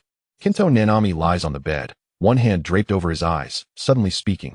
Can I have a moment of solitude? Senpai. The cat-like figure senses a gravity in his tone. It's quite unusual for them today. What is going on with these two? Nanami rarely refrains from using honorifics. Could it be that I was too excessive earlier? The divine child, as expected, has never experienced the hardships of family or the struggles of reality. Having grown up surrounded by the adulation of the Gojo clan, his sole focus has been on becoming stronger, with little time to ponder the convolutions of life. Although the peculiar boy he encountered briefly earlier appeared rather appealing, he could not comprehend the latter's suicidal inclination. Yet, his inability to understand does not hinder him from grasping the unseasonable atmosphere. How dare you reject my good intentions, ungrateful Nanami? Humph. After saying this, he angrily turns to seek solace in a friend, only to find them in the dormitory, unable to fully vent his grievances about his junior's heartless dismissal.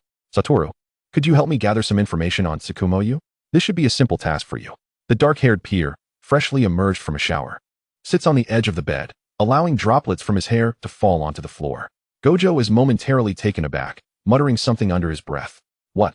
Is he just some suicidal kid? What is wrong with all of you today? Chapter 10, Past Life, was secretly cleaned by some fool. This summer, extraction and absorption. Since that day, I have been telling myself this. What I see is nothing extraordinary, merely the well-known ugliness of the world.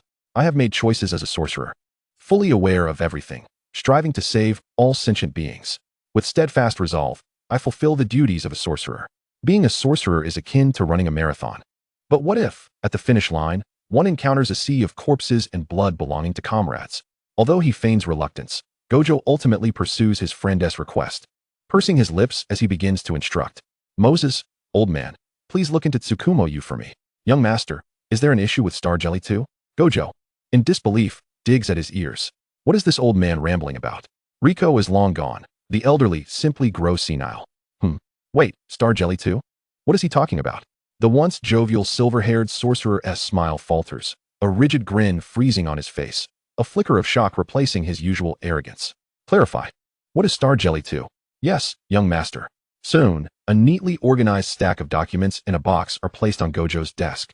The scant pages summarizing the farcical life of the boy. For the first time, this pampered young master from a prominent family comprehends, with startling clarity, the essence of life and suffering. Is this what the sorcery world entails? The so-called elite? It is utterly revolting. It makes him want to retch. Are they callously toying with young sorcerers? Is human life so fragile that it deserves to be manipulated at their whim? The so-called Star Jelly too. This conspiracy that surrounds them. Damn those old fossils. Gojo quickly flips through the documents, the fragile pages rustling in the silent room, his anger palpable. Page after page. A mere few sheets encapsulate this individual's life. Gojo gazes gravely at these unfamiliar yet familiar words, unconsciously increasing his pace. Through this thin paper, it feels as though he is witnessing the boy's life unfold. How could someone of a similar age endure such a fate? Should a sorcerer from among the ordinary, one not from a prestigious lineage, be subjected to such treatment? For the very first time, the haughty and arrogant Gojo reflects on these non-3 family sorcerers. He indeed detests the upper echelons, those decayed individuals reliant on heredity with no merit of their own. The sunlight outside is blinding, its golden rays flooding Gojo's dormitory, failing to dispel the surrounding chill, instead inducing a shiver throughout his being. Along with the documents, the servants of the Gojo family deliver a box containing the remnants collected from the juvenile detention center that belonged to Tsukuyomi Yu. A diary, a few photographs, and a faded toy. For the first time, the proud young master lowers his noble head, picking up the eerily familiar rabbit toy, still retaining a hint of Tsukuyomi Yu's cursed energy. Gojo removes his sunglasses, scrutinizing the faint golden cursed energy, caressing the toy that the boy once relied on the most. After a long pause, he sighs, covering his face with one hand. What the hell? Damn it. What kind of foolish words did I say that day? The regret within him amplifies infinitely, flashes of the boy's faint smile, his snowy soft hair untouched by this tainted world, and his peaceful, contented sleeping face replaying in his mind. Perhaps he merely fell asleep? Gojo muses inwardly, only to be irritated by his own foolishness. He was merely a stranger they had met once. Indeed, they were merely strangers to one another. Yet why? His mind is a tangled mess. This inexplicable feeling leaves him quite discontent, and he picks up the scattered photographs. The psychiatric ward within the juvenile detention center consists of solitary rooms, each equipped with surveillance monitors to prevent patients from inflicting harm upon themselves. Satoru Gojo picked up the scattered photographs, the monitor offering a wide perspective as he leisurely examined each one. The images captured his initial days in the facility, portraying a youthful figure curled up on the floor, gazing at the sunset, peacefully asleep, and obediently cooperating with treatment. Each snapshot evoked a sense of wonder in him. How could such a compliant individual exist? How foolish it seemed. Had he known him sooner, perhaps things would have been different. Name, Tsukuyomi Tsu-mi. Gender, male. Family status, orphan, parents unknown. His grandmother, Tsukihiko, allegedly obstructed a high-level mission and met an untimely demise. Medical history, severe depression, delusional disorder, and persecutory delusions. Satoru Gojo, unfazed, began to read the report in his hand aloud to his ebony-haired colleague seated by the window. Beside him lay the diary he had brought along. Indeed, the one belonging to Tsukuyomi Tsu-mi, entrusted to him by his dear friend, with a hint of personal interest. Satoru slowly caressed the paper in his hands and discreetly glanced at his colleague by the window, contemplating the photographs and dolls. After all, Megumi merely required his data. He had no need for these items.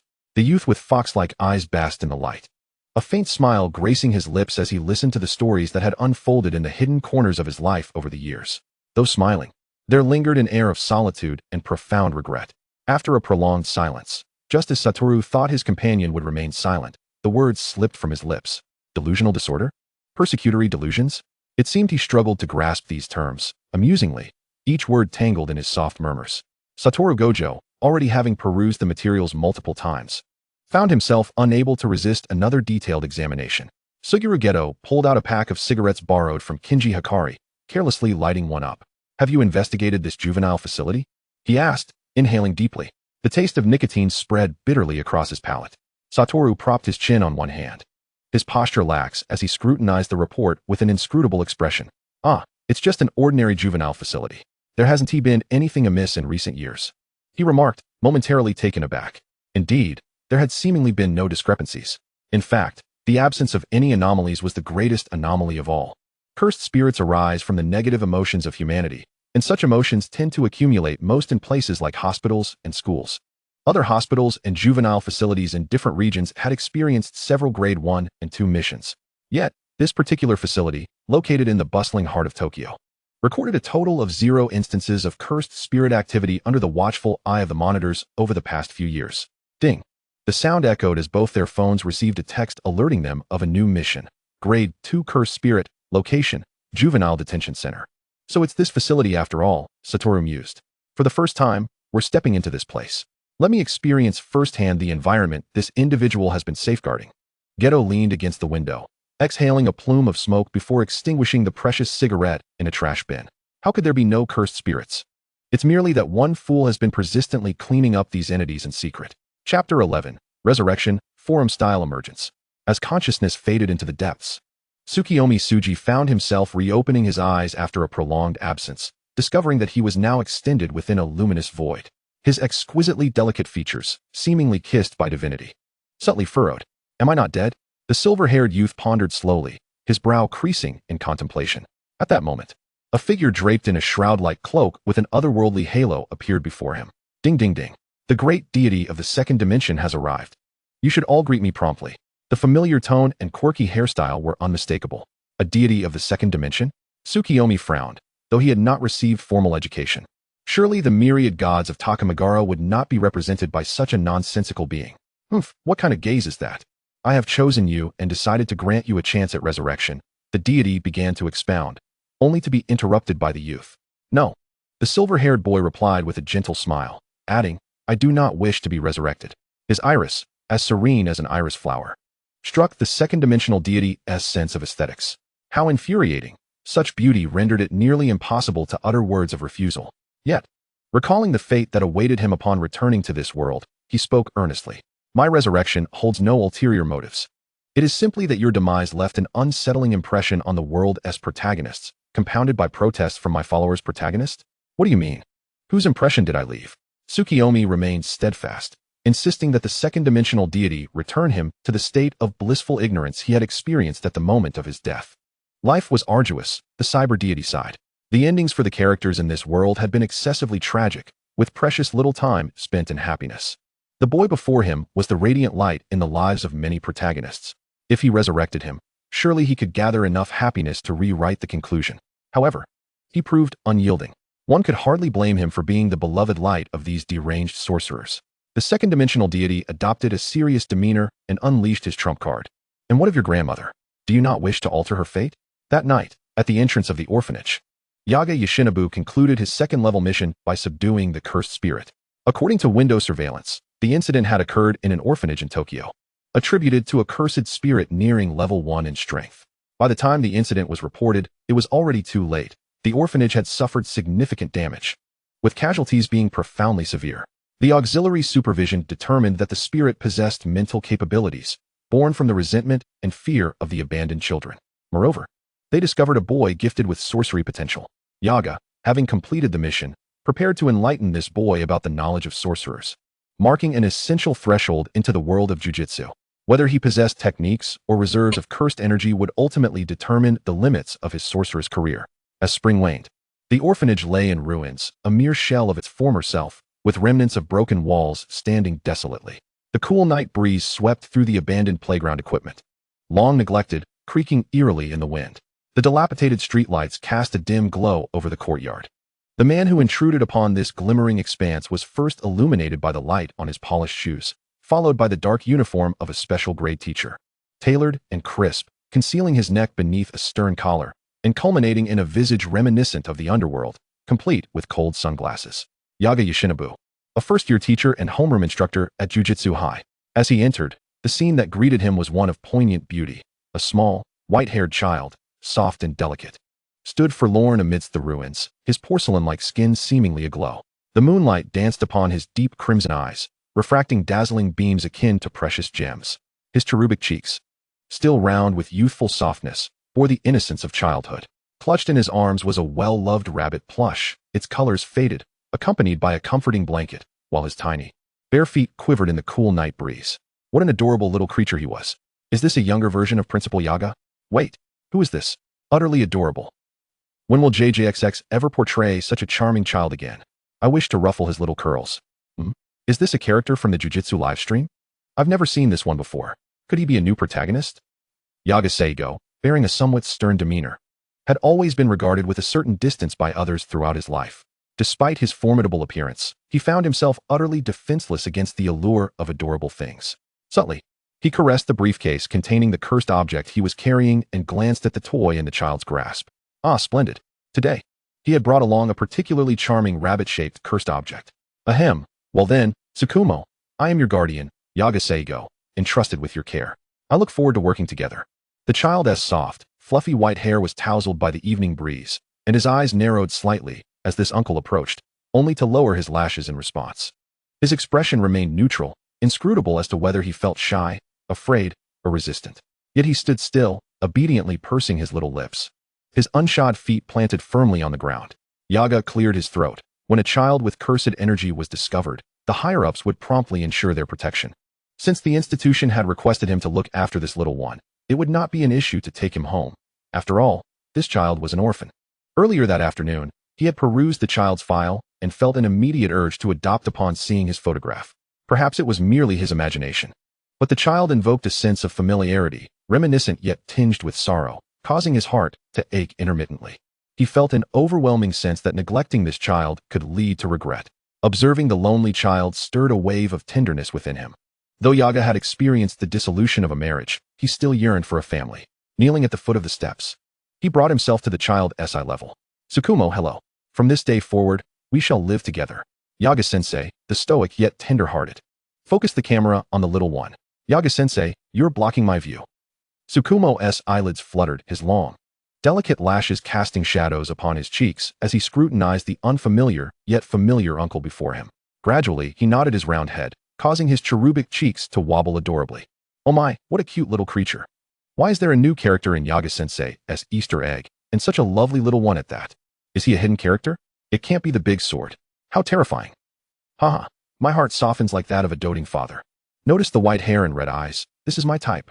I'm so sorry, Yudo dear husband, but I might just deviate for a moment. Tsukumo frowned slightly at the strange barrage of comments, pondering their meaning. The system, in a rather pitiful manner, pointed with its finger. I am the forum system of Jujutsu Kaisen. These are, of course, the comments discussing you on the forum, presented to you in a barrage format. They will serve as a measure of your happiness. How does that make you feel more motivated? He had been entangled with this entity for quite some time. And despite having encountered the death he had longed for, he found himself resurrected, burdened with a task that seemed to demand only his happiness. There is no such thing as a free lunch. Now, the truth was laid bare. Noticing Tsukumo's silence, the system assumed he was still upset and fanned the flames. Master, your previous death was truly tragic. As the white moonlight in the hearts of the protagonists of Jujutsu, your resurrection can surely rewrite everyone's fate. So, he was still expected to fulfill a mission? To save others? What a farce. Let him die already. Only death could grant him peace and freedom. Happiness was a luxury he believed he did not deserve. The system, oblivious to Tsukumo's inner turmoil, smugly thought, now that the beloved white moonlight has returned. With the Master's assistance, how could we fear a tragic ending? Chapter 12, Brazen Affection. The world to which Tsukumo had been reborn was not the one he once inhabited, but rather a selection made by the system, one among countless parallel worlds. What the two-dimensional deity left unsaid was that Tsukumo's existence was singular and unparalleled. In this vast multitude of parallel worlds, his existence was unique, being the only world where Suguru Geto had not betrayed. After his demise, with no relatives to bury him, he was unceremoniously interred on the hillside behind the school dormitory by Yoshihara and Nanami, directly facing the playground, an area visible to them each time they opened the window. The higher-ups were incensed by the suicide incident concerning the star plasma body, firmly rejecting Yoshihara's and Nanami's requests during meetings. For the first time, Yaga disregarded the facade of peace and confronted the jujitsu authorities head-on, solely to ensure he remained at the institution. Wataru brought his late friend's diary, the cherished possession held close by Suguru, which he valued above all else. The so-called righteousness and greater good paled in significance compared to that. Suguru and Wataru, both still single and over 30, were often interrupted by students who, in their exuberance, stumbled into their dormitory, inadvertently triggering a hidden mechanism. A secret room opened. A space scarcely 10 square meters, its walls adorned with photographs of a white-haired, red-eyed boy, capturing the essence of the seasons, youthful and melancholic, garbed in hospital attire. Serene yet distant. What a beautiful boy he was. The room mirrored the corner of a juvenile ward, the bed showing signs of frequent use. And atop it lay a cherished, faded rabbit plush. Oh, Teacher Beta. Ah, Wataru-sensei wouldn't. The suddenly appearing teacher, with a playful smirk, shed his facade of nonchalance and murmured earnestly, wow, I've been discovered. You see, I've always had someone I cherished. The duo of friends remained on campus as faculty, while Yoshihara and Nanami gradually joined the whimsical plans to reform the jujitsu world. Everything would eventually improve, before reaching the future where you exist. Yet now, in the ruthless sequel crafted by the author, these worlds were on the brink of collapse. The birth of two-dimensional deities reliant on the existence of fans from the real world. Please, grant us a happy ending for Huihui. If two-dimensional deities truly exist, Nanami. Sleep well. Oh, my dear lord, my Suguru, no. No, not that kind of ending. Damn it. Why is it a tragedy for everyone? I want to accept it. No, no. Such an ending must never come to pass. This is precisely the reason why the deity of the second dimension established this department. According to his assessments, the world of Tsukuyomi Tsu-mi is the sole existence where a happy ending might be achieved. This is also why he persistently implored, dangled temptations before others, and sought to revive them to fulfill the mission. The disparities between individuals are stark. Some must labor tirelessly and diligently to complete their tasks, while others require no action whatsoever. Merely standing there is a form of salvation in itself. The silver-haired youth stood serenely and impassively in this pristine, wide expanse of the system's space, feeling nothing but exhaustion as he vacantly listened to the grandiose plans of the second-dimensional deity. In essence, there is no need for you to intentionally undertake any tasks. Just live happily and joyfully in the manner you desire, and merely flit about before them. The saying holds true. Some individuals win simply by standing there. Even in stillness, there will be those who bend down to love you. This is an overt and exclusive favoritism that belongs solely to you. Tsukuyomi Tsu-mi believed that in this lifetime, he had done no wrong to others. He had saved those he could with his abilities. The only exception was his grandmother. This was a debt he owed her. If possible, may she live 100 years. Tsukuyomi Tsu-mi remained indifferent to the notion of reliving a life, as this world bore no trace of him. The system, having encountered some error, simply could not perfectly replicate his previous physical data. Thus, this is not an excuse to disturb my grave. Tsukuyomi Tsu-mi coldly and bluntly pointed out the loophole in the system's language. The system flustered and scrambled to cover up, for it was merely a young adult embarking on tasks alone. Do not be so harsh on it. Woe is me. Though somewhat, perhaps, ethically questionable. In any case, although this body may have shrunk, it is undoubtedly authentic. The system discreetly glanced at the monitor assessing the host's emotions. It was not without reason for its caution, as the health status displayed a glaring severe depression in bold red letters. This posed the greatest obstacle to the host's mission of achieving a happy life. In truth, Tsukuyomi Tsu-mi was not as despondent as the system presumed. Thanks to this suddenly materialized body and fabricated identity, he could continue to accompany his grandmother as a stranger. That was sufficient, in this lifetime. There was no need for the system to utter more. He would certainly protect her well under the hands of the corrupt individuals at the Curse Monitoring Association. Yagaseigo remained oblivious to the intricate emotional journey of the little one in his arms, calmly cradling the serious-faced child as he made his way home. Tsukuyomi Tsu-mi endeavored to maintain a serious and earnest demeanor regarding the task, yet at merely 9 years of age, the baby fat still clung to his face, rendering him utterly unconvincing. It was simply heart-wrenching.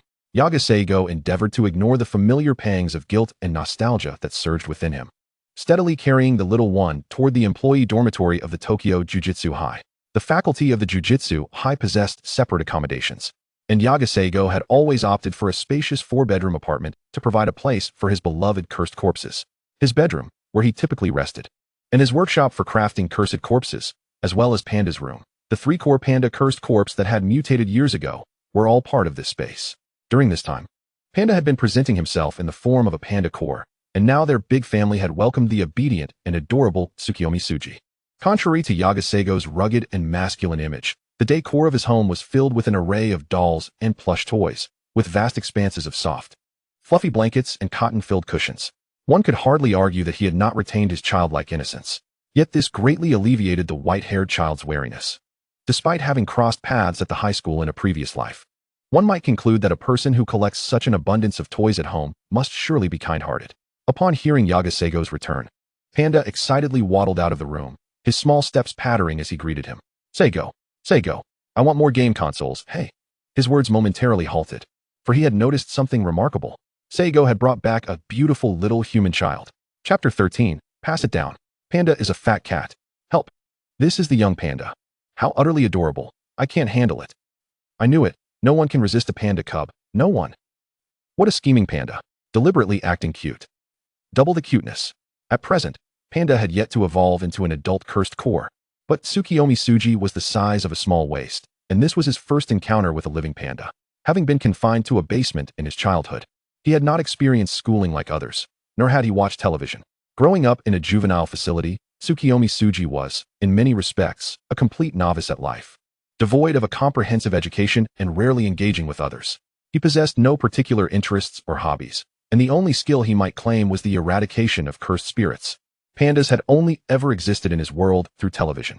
At this moment, the small Tsukuyomi Tsu-mi felt somewhat intimidated.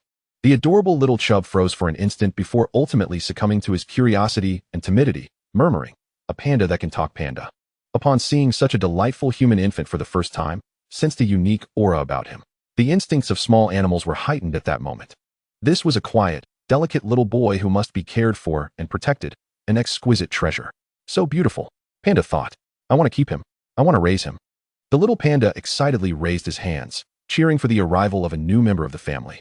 Tsukuyomi Tsu-mi had yet to fully process the fact that a panda could speak. He clutched his rabbit toy tightly, feeling a wave of fear in this unfamiliar place. Oh, I'm so scared, this strange place. What if I cause trouble for others? The tension and anxiety heightened Tsukuyomi Tsu-mi's emotions. He lowered his head, finding it arduous to speak, his mind blank and unable to respond, his fingers trembling like thin carrots. I'm so useless, he thought. I can never meet others' expectations. I'm so useless. Plop. A single crystalline droplet fell to the floor. The child before him cried quietly and obediently, not making a fuss, merely bowing his head as tears flowed silently. His little nose turned red, and his eyes glimmered with moisture, resembling a pitiful little rabbit. Don't cry, Panda said. Struggling to maintain his balance in the diaper Sago had put on him, he wobbled over, signaling his harmlessness, slowly approaching the newcomer. Crying is so cute. Like a little bunny, little bunny, little bunny. Don't cry, little bunny. It gently revealed its soft belly, slowly extending its paws and tenderly pressing against the legs of Tsukuyomi Tsu-mi. What is happening? Why is this beautiful little creature suddenly crying? Is it that sensitive? Help. I adore everything fluffy. What is up with the little panda's cunning nature? It's absolutely adorable. You there? You're late. This little one was just rescued from an orphanage. Such children often have some psychological issues, don't they? I'm a professional, I know. This little one is likely feeling frightened in an unfamiliar place and perhaps carries some remnants of trauma. But how could such a young creature possibly? The instincts of small animals are remarkable. The panda could sense the deep-seated unease and sorrow within. It was an overwhelming sense of profound grief that threatened to shatter its heart. Night Moth, feeling the tension, extended a hand to gently stroke the head of the white-haired child, offering what felt like comfort and encouragement. Once it noticed that the little one was no longer afraid, it embraced him again. Although initially wary in this strange environment, the little one's anxious heart began to soften. He struggled to get down, his eyes fixed on the fluffy panda. It wouldn't harm him. He wanted to touch it. The pale little face, flushed with excitement, held a hint of thrill in its depths. God knows that our little Jinmi is not just a dropout from 9 years of compulsory education. This was his first encounter with a living, speaking panda. Night Moth sighed in relief. The imposing figure of a 2'8" man squatted down, gently patting the little one's head, encouraging him to respond to the panda's warmth.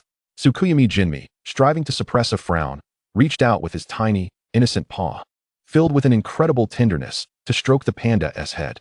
Soft and fluffy. At the moment of contact, he felt something extraordinary. This was a living being, just like him, possessing its own thoughts and independent consciousness. Not merely a plaything or pet of humans, but a life standing on equal footing. The panda, satisfied, nestled its head against the little one's embrace, its fluffy texture stimulating Jinmi's senses. The soft little Jinmi shyly pressed his lips together, his eyes curving into a smile, confidently placing his hand on the panda's shoulder, awkwardly returning the embrace. He felt joy at the panda's affectionate approach, not motivated by any ulterior motive. There was no suspicion, no shouts to keep away, no rejection. He could feel the gentle and warm voice emanating from the panda's heart. How could it be so comforting? It made him want to cry. Merely being comforted brought him a sense of injustice. Yet he found himself unable to express his emotions at that moment. His heart raced with urgency, but his face betrayed none of it, rich emotions bottled up within him. Unable to find voice, merely standing there like a little puppet, nose reddening as he awkwardly patted the panda's back, wondering who was comforting whom. What seemed like a normal hug between two little ones, Night Moth, however, inexplicably saw a battered, wounded soul through the white-haired child before him. He sighed deeply, realizing he hadn't quite shaken off the habit of lecturing as a teacher. Jinmi, perhaps you should say something cheerful. Tsukuyomi Tsu-mi, like a startled little animal, clumsily clutched the panda in his arms, recalling what Mr. System had said. He must obediently follow the instructions of this person before him, who would care for him. The white-haired child quickly glanced at the barrage of comments, only to see a screen flooded with ah. He pursed his petal-like, tender red lips and tentatively uttered a couple of syllables, his voice imbued with the unique innocence of youth. Fluffy, fluffy kitty, panda, as if struck by lightning. Fluffy kitty. The little panda pouted, indignantly glaring at its creator. How could such an adorable creature be at fault? It's all you're doing. You deliberately designed me to look so round and cuddly. Night Moth received the accusatory gaze from his own little one, his eyelids twitching, as if unaware. This little rascal secretly admired his own beauty in front of the mirror every night. Speaking of which, wasn't he always quite pleased with his robust physique? Panda. Chapter 14. It's Jimmy's Papa. Night Moth rubbed his forehead, wishing to send the two love-struck little ones off to sleep. For it was already the early hours. Little ones need their beauty sleep to grow tall, after all. Moreover, there were still many unresolved matters. As adopting Tsukuyomi Tsu-mi had been a spur-of-the-moment decision. Besides handling some paperwork, he needed to procure daily essentials for the little one. The orphanage was on the brink of bankruptcy and involved some shady dealings, making it impossible for them to spare funds for Jimmy's education. Although he was concerned about the little one's situation, it was equally unfeasible to isolate him from normal human life. Well, let us just send him to try it out. If he truly cannot adapt, then we'll reconsider. Night Moth found it difficult to articulate the emotions he felt deep within for Jimmy. In the world of sorcery, there are no truly idle individuals. Even esteemed educators receive a plethora of tasks each month, selecting suitable tasks for students to undertake and completing a portion themselves. Although he merely selected appropriate tasks for distribution, Jimmy's placement was merely a component of this secondary task, perfectly suited for first and second year students. The tasks were not only manageable, but also served to hone the students' abilities. Yet, the moment he laid eyes on Jimmy's profile, with its photograph showcasing white hair and red eyes, he felt the same detachment and melancholy reflected in them. Night Moth, do something. A voice deep within urged him, and he pondered, perhaps this is fate. Last night, the two little ones had cuddled closely together in the Panda's room. Jimmy's arrival had been so abrupt that there hadn't been time to prepare properly. In the morning, Night Moth followed his usual routine of physical training, took a shower, and while passing the Jujutsu High cafeteria, he packed 2 breakfasts to bring back. Let us not even mention the panda. It was still at an age where it needed to drink its milk. As the clock approached 9, the two little ones still had not risen. The 180 centimeters tall, crew-cut gentleman tiptoed into the room.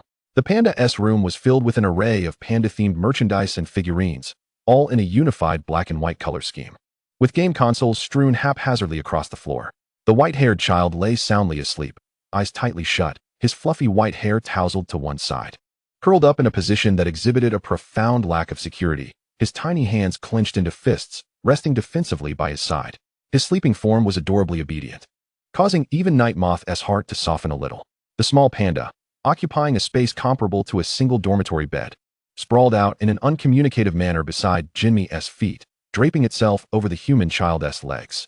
Night Moth, the quintessential father figure, rubbed his forehead. Yet, no matter how reluctant he felt, he had to awaken the little one who was loitering in bed. As a proud educator, he had principles. Tsukuyomi Tsu-mi never expected to sleep so soundly in an unfamiliar place, rising so late.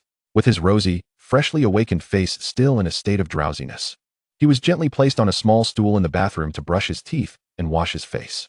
Afterward, he approached the table, sporting a tousled, soft face that radiated a dreamy charm, and stared blankly at Yagami Masada, who sat across, sipping tea.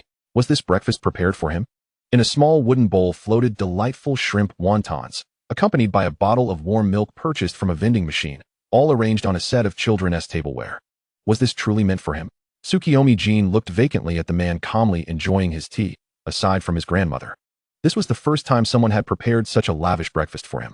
The silver-haired child hesitated, lowering his head for a moment, before timidly grasping the small spoon and offering the largest wonton with trembling hands. Jin, Yagami Masada exclaimed, adorable to the max. Though he feigned indifference, he coughed lightly twice, explaining, you go ahead and eat, Jin. I've already had my fill. It was no wonder Yagami Masada was astonished. After teaching for so many years at the high school, he had never encountered such a considerate and normal child. Jin slowly finished his portion of breakfast, while Panda, cradling a milk bottle, seemed to relish every sip. Yagami Masada left Panda in the high school dormitory and took Jin down the mountain. As they were to buy new clothes that day, Jin donned a simple short-sleeved shirt and black overalls crafted by Yagami Masada, complemented by a pair of charming pink socks. He thought to himself that Mr. Yagami was indeed a wonderful person, just as the system had indicated. The high school was situated atop a mountain, and the descent was arduous, consisting solely of stairs. Along the way, they encountered several students from Yagami's class, who stared in bewilderment at the silver-haired child in his arms. Hey, did you see that? The kid with white hair. Could it be the one from the Wataru family who has been trending lately? Wow, is that the legendary six-eyed god? The students whispered among themselves, but fell silent the moment Jin turned his head towards them. With teary, red eyes, Jin shyly regarded them, clad in adorable plush socks. his small hands clinging to his guardian's neck, too timid to speak up even as they murmured unkindly behind his back. He simply gazed at them with a pitiful, glistening look. Oh no, how dreadful. I've been struck by the wave of cuteness. Jean thought as he observed the older boys and girls nearby suddenly fall silent, assuming it was his presence that had caused their disapproval. Wah, I must be a nuisance. No one likes me. The silver-haired child drooped, his spirits sinking further as a few high school students hesitated to speak. Hey, how could a kid with red eyes possibly be from the Wataru family? Wow, could he actually be Yagami-sensei's child? But no way would a teacher like him produce such a beautiful child. TSK, you should ask. Maybe we could sneak the kid out for a bit of fun. Why don't you go? You go. Jean raised his eyes to gaze back at them. Shoo.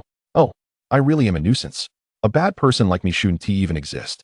Jin's despondency deepened as they arrived at the mall. While Yagami Masada selected clothes for him, Jean secretly shed several golden tears. Sitting on a small sofa, he covered his eyes with his hands, naively believing that by doing so, he could prevent the tears from falling.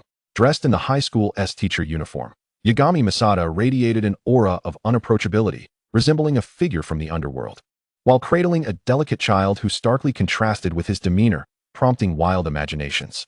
The sales clerk at the children's clothing store had been observing this peculiar father-son duo for quite some time, suspecting Yagami Masada of abducting the child. Witnessing the pitiful sight of Jean sitting on the sofa, shedding tears, she felt a pang of compassion. Despite the intimidating aura emanating from Yagami Masada, she gathered her courage to confront him. Hey, you there. Let go of that child. She swiftly stepped forward, shielding the silver-haired child behind her. Confronting Yagami Masada like a protective hen, the imposing figure, with an intimidating presence, opened his mouth to explain, but the crowd that had gathered began to swell. And someone was pulling out a phone to call the authorities. I'm not a bad person. Please, listen to me. Don't come any closer. What is your relationship with this child? Where are his parents? I am his father. Yagami Masada struggled to maintain the dignity of a public educator while explaining. The store staff, recalling Jean's tears and the contrasting appearances of the two, murmured amongst themselves. Who would believe that? Ha ha ha, this is hilarious. Yagami-sensei is being slandered. Indeed. How could my dark-skinned, black-haired teacher possibly have a white-haired, fair-skinned child? Just imagining his mother's genes must be incredibly powerful. Confirmed. It's a genetic mutation. Okay, everyone loves a good laugh. Am I the only one feeling sympathy for Yagami's father? Yagami is actually a very gentle person, just with a personality that contradicts his appearance. Jean stared blankly at the comments, feeling conflicted as he noticed the store staff dialing the police. His tender voice, slightly hoarse and inexperienced, clearly resonated in the ears of everyone present. It's Papa, Papa. Chapter 15. I can see it too. The soft, tender sound of the child's voice caused the onlookers to simultaneously glance at the little one, who shyly curled his small toes while seated. Then at the fierce-looking Yagami Masada. Silence enveloped the evening like a comforting blanket. Is this something to laugh about? So white and pink, the little one is adorable. I know it's funny, but could you please hold your laughter for now? The brave sales clerk instinctively lowered her head, puzzled. How strange. I can't find a hole in the ground. Why is it so flat? Yagami Masada held a bulging shopping bag in one hand while gently holding the shy and timid Jean with the other. Amidst the apologies from the sales clerk behind them, he left with a complex mix of emotions. Maintaining a calm demeanor, only he knew how delightful that small, soft hand in his grasp truly was. Due to Jean's young age and small stature, his fingers barely wrapped around Yagami Masada's index finger. Feeling anxious in the unfamiliar environment, he would occasionally lean against Yagami's right leg, resembling a small rice cake. With each step, the sound of their movements echoed lightly. The soft cotton fabric brushing against Yagami Masada's dark waterproof uniform, almost like a playful collision. Yagami Masada's heart raced, adrenaline surging through him. Is this what it feels like to be a father? They entrusted the clothes they had purchased to a supervisor for safekeeping and turned towards an ordinary elementary school in Tokyo. The proximity to the high school, coupled with the father's personal desires, made Yagami Masada hope that before Jean stepped into that world, he could at least give him the gift of ordinary, beautiful memories as a regular person. In his past life, Jean had always held a romanticized view of school, having been an outlier in the 9 years of compulsory education, and he longed for higher learning. Perhaps in a previous life, he had never truly experienced a day of education in the conventional sense, rendering the mundane routine of learning, so loathed by ordinary individuals, filled with novelty for him. In that past existence, during the age when he ought to have been receiving an education, he was confined to the basement of his home. After finally being extricated from such an environment, he was immediately besieged by unfounded slanders. leading to his placement in a juvenile facility under the pretense of mental rehabilitation. Fortunately, his grandmother visited him intermittently, providing care and concern. And the facility did not entirely neglect his education. Once we see our Tsukimi well again, we must grow up quickly and study diligently to gain admission to a prestigious university, allowing grandma to bask in the envy of others. Our child is merely unwell. It has delayed his studies, yet Tsukimi is exceptionally bright. I must save diligently for Tsukimi's tuition. Once he recovers, we shall over time. Through the persistent efforts of the little fool, Tsukimi, he indeed achieved literacy, though it would be an exaggeration to say he was cultured, at the very least. He had extricated himself from the ranks of the illiterate. Tsukimi, under the illusion of calmness, discreetly surveyed the campus facilities, unaware that to others he appeared as a curious little head peeking out from behind a moth, feigning seriousness as he took in his surroundings. This is a real school. Can I truly live and learn in such a wonderful place? He was uncertain. Throughout his life, the most frequent words directed at him had been, madman, monster, and you are unworthy. Could he truly cast off his past self and embrace this seemingly ephemeral happiness alone? Tsukimi was unsure. It was now recess at Bunkyo Ward S. Bansho Elementary School, with many uniformed students frolicking in the corridors, casting either subtle or overt glances at the new transfer student. The children who had just been chasing one another halted abruptly upon spotting him, their laughter fading into a stunned silence as they gawked at the white-haired child approaching. Tsukimi was escorted into the classroom, while the guardian, Yagasation, and the principal had matters to discuss. With the elementary school dismissing early, they had timed their arrival perfectly, allowing for Tsukimi to acclimate to campus life and leave a favorable impression on his classmates. Tsukimi blinked his large, shimmering eyes, casting a pitiful look at his guardian as they stood hesitantly at the doorway. He stiffly regarded the homeroom teacher, timidly clutching the reassuring hand of his guardian. Everyone, please quiet down. This is our new student, Tsukimi. Let us give him a warm welcome. Silence ensued, devoid of the anticipated applause and cheers. Only a deathly hush enveloped the room. Not a single student spoke to extend a welcome. No applause, no encouragement. Only silent stares fixated on him, scrutinizing every movement as if poised to pounce at the slightest misstep. The unvoiced gazes were weapons in their own right. Thump, thump, thump. Tsukimi could almost hear the frantic beating of his own heart. Was he not welcomed? He stood frozen, his mind clouded, the tide of memories and malice threatening to suffocate him. You prattle on endlessly. I have no child who lies as you do. You must be insane. A true jinx. My greatest regret in life is giving birth to you. You make me sick. Tsukimi could only see the anxious face of the teacher in front of him, lips moving in a flurry of words, yet he heard nothing, abruptly mired in his memories. Tsukimi? Tsukimi? Why is no one speaking? Quick, let us welcome him. The teacher's voice sounded as if it were filtered through several layers of plastic, rendering it indecipherable. He wished to escape this place. How awkward. Did nobody like him? The tension was unbearable, surrounded by unfamiliar faces, their gazes prickling against his skin, rendering him unable to raise his head, like a wayward child caught in wrongdoing. His crimson eyes fixated on his shoes, lashes trembling, a chill rising from his feet, as though plunging into an icy abyss. It was terrifying.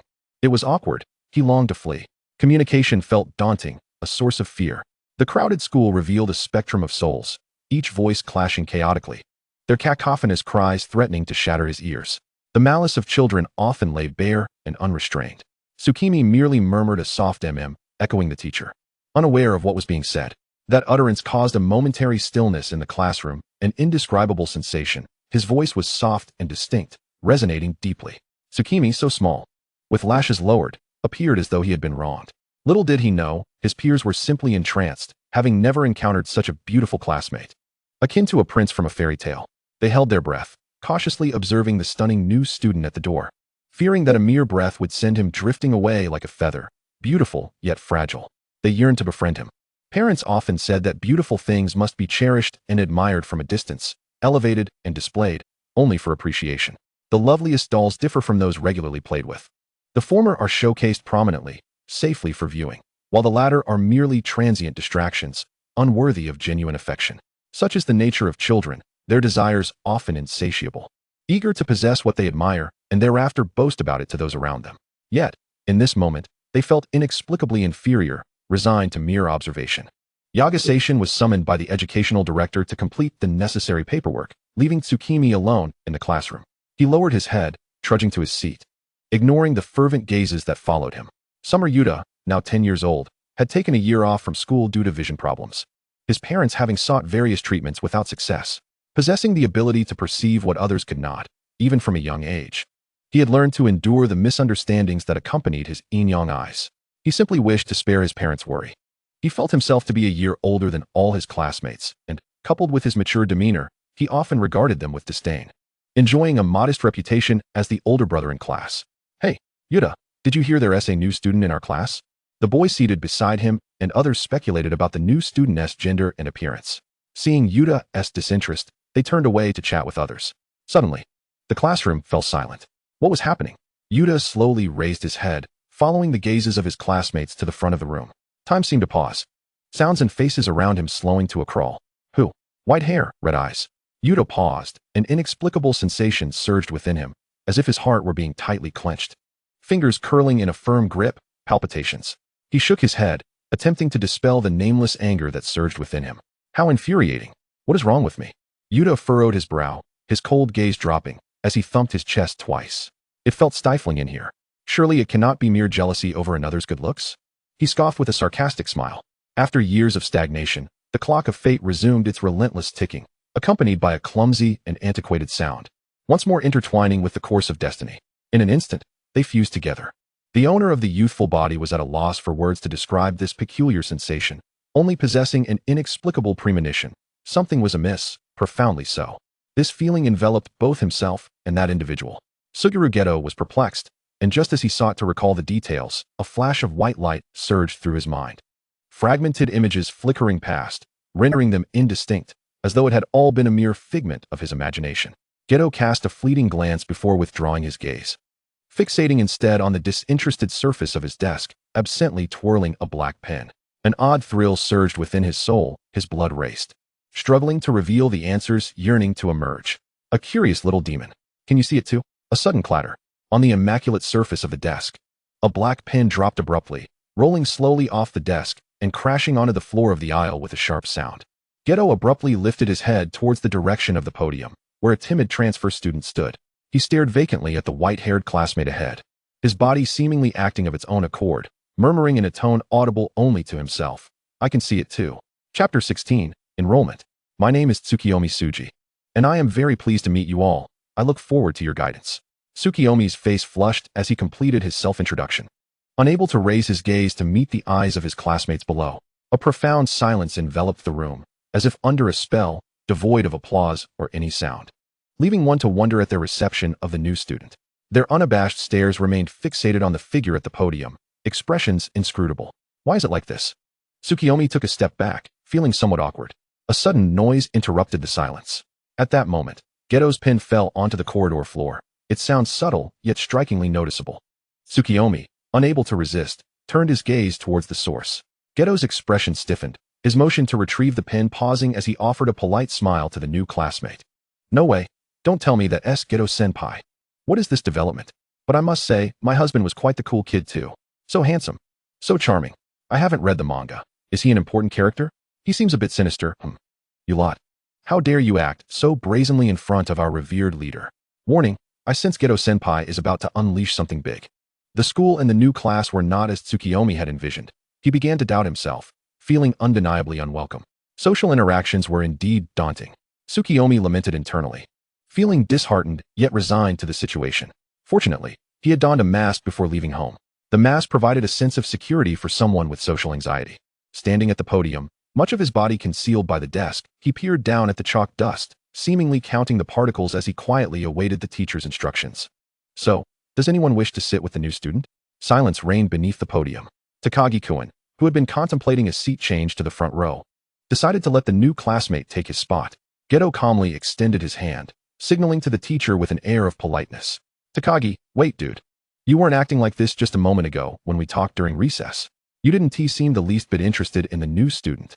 Bro, you're really disappointing. Moreover, when did I ever say I wanted to switch seats?" Clearly, the homeroom teacher held a favorable impression of Geto, albeit with surprise. He usually appeared quiet and was not one to meddle in others' affairs.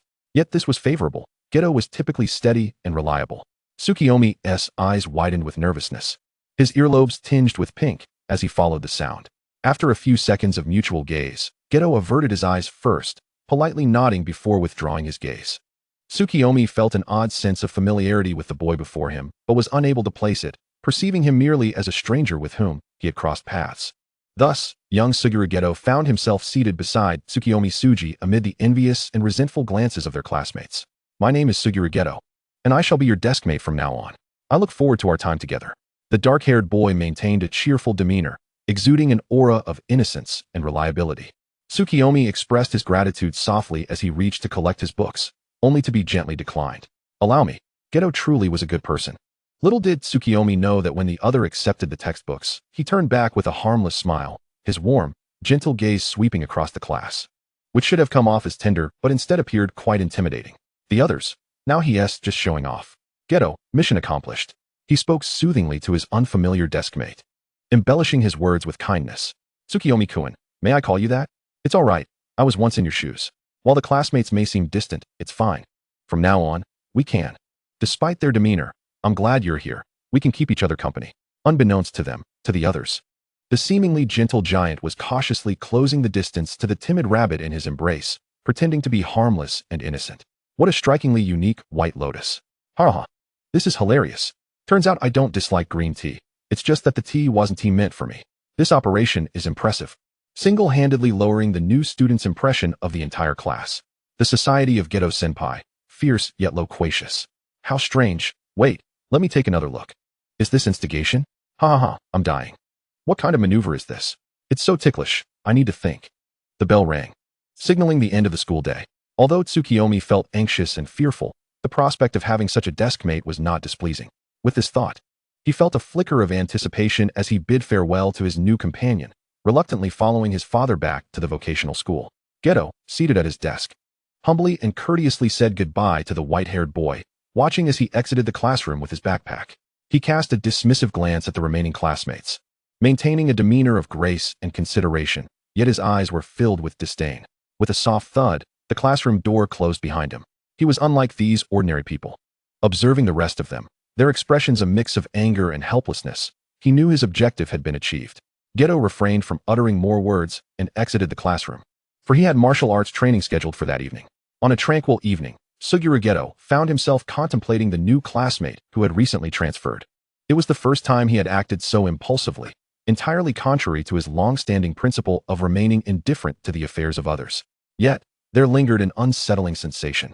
He felt that failing to take action would lead to profound regret. Recently, he had been plagued by a sense of unease. Could it be the influence of those ominous entities? Or perhaps it was simply the allure of his new classmate's beauty that spurred his desire for friendship. Regardless, this time he was resolute in his intent to protect. Furrowing his brow, Geto muttered something under his breath before abruptly pausing. Protect what? I will not allow it to be as it was before. How peculiar. Why was he entertaining such thoughts? Well, it wouldn't hurt to forge a good friendship in school. At this age, one ought to engage in such endeavors. With this realization, Geto found a rationale for the peculiar events of the day. It was merely about making friends. After all, that individual appeared rather vulnerable. And given his own prowess, he could certainly look out for him. Is it not the duty of the strong to safeguard the weak? A curious notion took root in his mind, akin to an unknown seed sprouting and flourishing. Suguru Geto vowed to protect Tsukumo Yuta, to safeguard the frail. After a night filled with fanciful thoughts, as he finally lay down, the image of the boy's dimmed crimson eyes floated before him. If only they could be tinted with other hues, how splendid they would appear. Chapter 17, The Shrine. Tsukumo Yuta obediently held his father's hand as they boarded the car driven by the supervising assistant, returning to the Jujutsu High. Just like all parents around the world, his father inquired, "How was school today?" Yuta hesitated, for to speak the truth, he had grown disenchanted with the idea of attending school. Sensing that his classmates were not particularly welcoming, social anxiety reared its head. Yet, he had met a kind new friend, Megumi Fushiguro, who affectionately ruffled his hair. Not ready to share? That's all right. It's normal to feel a bit out of sorts on your first day. Yuta had yet to confide in Fushiguro about his feelings, only to find that the moment had slipped away. How can this be? Yuta puffed up his cheeks, clenching his other small fist in a flurry of anxiety, then grasped Fushiguro's large hand, playfully shaking it. "Hey, Dad, listen to me. I was just about to say something." Sensing the gentle tug, his father's heart softened, encouraging the boy to express himself. It had been ages since anyone had engaged him in such mundane chatter. In these brutal days, shrouded in uncertainty, having such adorable little companions around was truly delightful. New life proved far more palatable than Yuta had anticipated. Occasionally, he would think of his grandmother. Feeling timid, yet hesitant to visit her, only for this sentiment to be swiftly overshadowed by the immense pressure of academic obligations. Studying has ruined me. To Yuta's surprise, Fushiguro seemed to be quite the dimwit. Gazing at the 18 points on his English exam and the 56 on his math paper, the small creature blinked innocently. No laughing. Megumi Fushiguro, you are a cold-hearted sorcerer. Chuckles. Even a foolish child can be quite endearing. It was hardly his fault for being slow. He had never encountered such complex material in his previous life. If he were a blank slate, it would be one thing.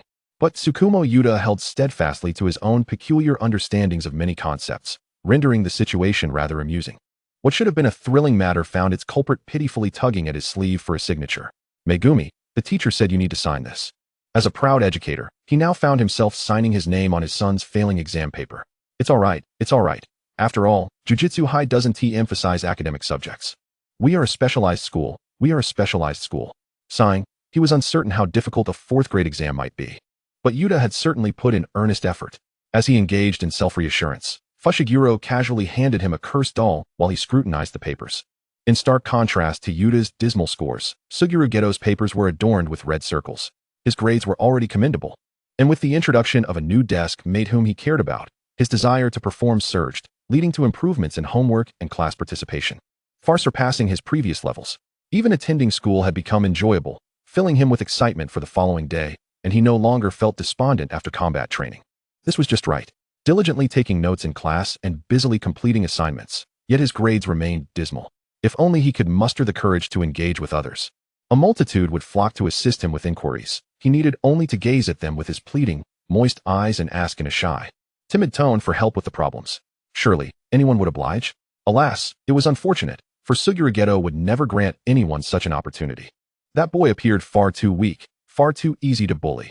Any ill-intentioned individuals would seize the chance to exploit his vulnerabilities. Thus, for the sake of his well-being, it was perhaps best that he struggled alone. Sigh. Suguru Geto glanced at his desk mate, who was still battling the first math problem, having explained similar questions no fewer than 10 times. TSK. Occasionally, Geto would ponder how such a foolish and naive individual had managed to reach this age. Like the princess and the pea, surely he required many protectors by his side, although he understood that Tsukumo Yuta might not utilize knowledge from higher grades. Under his earnest attitude, Geto unwittingly found himself doing much more, consistently ranking first in his year, not merely by chance. In theory, if a class boasted a salt of the earth, academically gifted student, he would undoubtedly be the most popular or charismatic presence in the class. Children during their school years are not burdened by convoluted thoughts. Yet the human instinct to admire strength runs deep within their genes. Suguru Geto possessed a gentle temperament, being attentive and kind, even meticulous and reliable in his endeavors. However, this only applied to his desk mate. To others, despite his humility and warmth, he exuded an aura that discouraged approach or disturbance, always maintaining a certain distance. He appeared enigmatic, seemingly gentle and approachable, yet perhaps it was merely a facade. Suguru, in truth, remained quite proud. The Jujutsu High was situated in a secluded area, with the nearest public transportation requiring a considerable journey. Both Tsukumo Yuta and Megumi Fushiguro relied on the supervising assistant for their travels. Yet each time they passed by the school gate, they would encounter a shrine. In the depths of the mountains, where the radio waves faltered, ruins coexisted with nature. Moss-covered torii gates, and the faint outline of a dilapidated shrine cloaked in dense mist. Every approach to this place stirred a yearning within him. Was it truly forbidden to enter? Tsukumo Yuta pitifully pressed his face against the car window, looking at his unyielding father with his hopeful, glistening eyes. The night moth, Yaga Mazamichi, pressed his forehead in contemplation. The abandoned shrine appeared innocuous at first glance, yet this particular one was distinct. In fact, this shrine holds considerable renown within the annals of the sorcery world, dedicated to the deity Tsukuyomi. The reasons for its fame remain unknown to later generations. But sorcerers with even the slightest familial ties to the craft invariably venerate this divine figure in their homes. This is especially true for the Zenin family among the 3 prominent clans, followed by the Gojo family, who, during the new year, pay homage to him more than to any other deity. It is widely speculated that this noble god has significant connections to sorcerers, serving as a guardian of the sorcery realm. This shrine, steeped in history, can be traced back to the Heian period, and it enjoys not only a distinguished status in the sorcery realm, but also among ordinary folk. Everyone regards it as a symbol of exorcism. However, during subsequent repairs, a greedy worker, without permission, unsealed the protective talisman, and opened a shrine that had been devoted to the deity for centuries, uncovering 5 fingers of the cursed entity, Sukuna. The ordinary populace mistook this for a murder case and promptly alerted the police. Unbeknownst to them, the moment they left the shrine, this object summoned a relentless tide of cursed spirits. The common folk, unable to perceive these apparitions, attributed the ensuing calamities to mere accidents, leading to a spate of tragic incidents. Consequently, the shrine became shrouded in ominous connotations in the eyes of the public. The sorcery community's stance on this matter was ambiguous. The once revered rituals underwent a transformation. The Zenin family, steadfast in their adherence to tradition, continued to worship at their ancestral shrine each new year, while the Gojo family merely maintained their inherited abode. The 5 fingers of Sukuna appeared to possess an uncanny allure for cursed spirits, as if they were a delicacy in their eyes, making incidents exceedingly likely. Even returning them to the shrine proved of little efficacy. Currently, only 1 finger could be begrudgingly sealed, requiring periodic reinforcement. After all, they were the fingers of the King of Curses, and no one dared to be complacent. Tsukuyomi tilted his head, observing the narrow path overgrown with wild grass. His heart inexplicably raced. Chapter 18, That Which Should Not Exist. Suguru Geto typically wore a congenial expression, striving to maintain the facade of an exemplary student. Yet, the occasional flicker of aloofness and disdain that slipped through his efforts was unsettling. A rebellious lock of hair occasionally obscured his eyes. "You truly are a good person, Geto. I never expected you to assist me so much," lamented the white-haired boy, who seemed perpetually lost in his studies, envying the intellect of his desk mate. The black-haired youth discreetly applied eye drops, recalling his own struggles in the past. He could not bear to witness his friend continue to stumble into misfortune. "You're mistaken. Those individuals genuinely wish to help you." The boy's eyes glistened with unshed tears as he timidly presented a wrong answer, a familiar tactic employed by struggling students seeking assistance from their academically gifted peers. "Could you please explain this problem to me again, Geto? I beg you." "How foolish," sighed the prodigy with genuine exasperation. "What? Why would you say that?" Tsukuyomi retorted, a mix of irritation and reluctance to part with Geto's problem-solving insights. Straddling the line between self-respect and academic improvement, he declared, "I'm not foolish." Geto found himself baffled at times.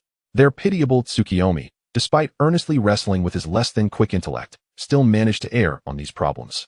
It was disheartening, despite all his efforts. He struggled to grasp even the simplest concepts. "Why can't I understand this? Apologies, I didn't mean to upset you. I was merely lamenting. No, I simply misspoke." The prodigy, though perplexed, was nonetheless satisfied. Yet, it mattered not. With Geto's guidance, no problem was insurmountable. Even if he had to learn it first, and then relay it to his companion, relying on him was all that mattered. Even as he repeated concepts he had already explained countless times. When he sensed Tsukuyomi's anxious gaze, he would relent. "Geto is simply too clever. Why am I so slow?" "That is not true. Tsukuyomi works hard, and his grades will surely improve soon." The white-haired boy obediently leaned in, focused intently on the lesson. "All right, Tsukuyomi, I shall begin my analysis now." "Okay," the white-haired youth replied eagerly, his eyes sparkling with enthusiasm, fully immersed in the realm of knowledge. Leaning against Geto's shoulder, responding with gusto, he was acutely aware of how to capture the attention of his dim-witted companion. As long as he maintained good grades and occasionally showcased his abilities, it would suffice to keep that certain fool coming back. No, wait. Geto furrowed his brow, retreating slightly. How could he think such thoughts? He was merely protecting the weak. Yes, that is exactly it.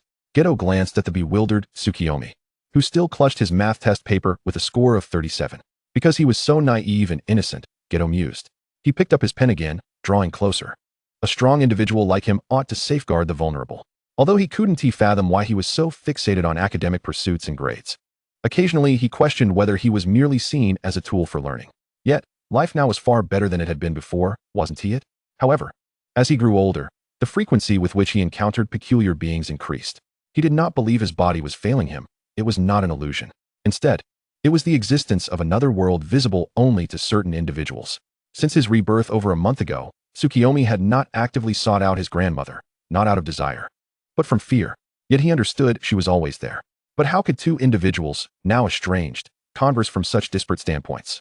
His father, Yagamazamichi, picked up his child after school and headed straight to the supermarket. Even holidays warranted a culinary upgrade, especially since the child was in a critical period of growth. The tall, imposing figure donned sunglasses and a high school uniform, blending seamlessly among the throng of housewives in the produce section, with the crowd overwhelming. Tsukuyomi received permission to venture alone to the toy section, filled with hopes of acquiring a newly released panda blind box for his friend Panda. This daunting task was now entrusted to the small, dim-witted child. Although he had never encountered such novelties in his previous life, he managed to locate the desired item amidst the plethora of toys, thanks to Panda's guidance.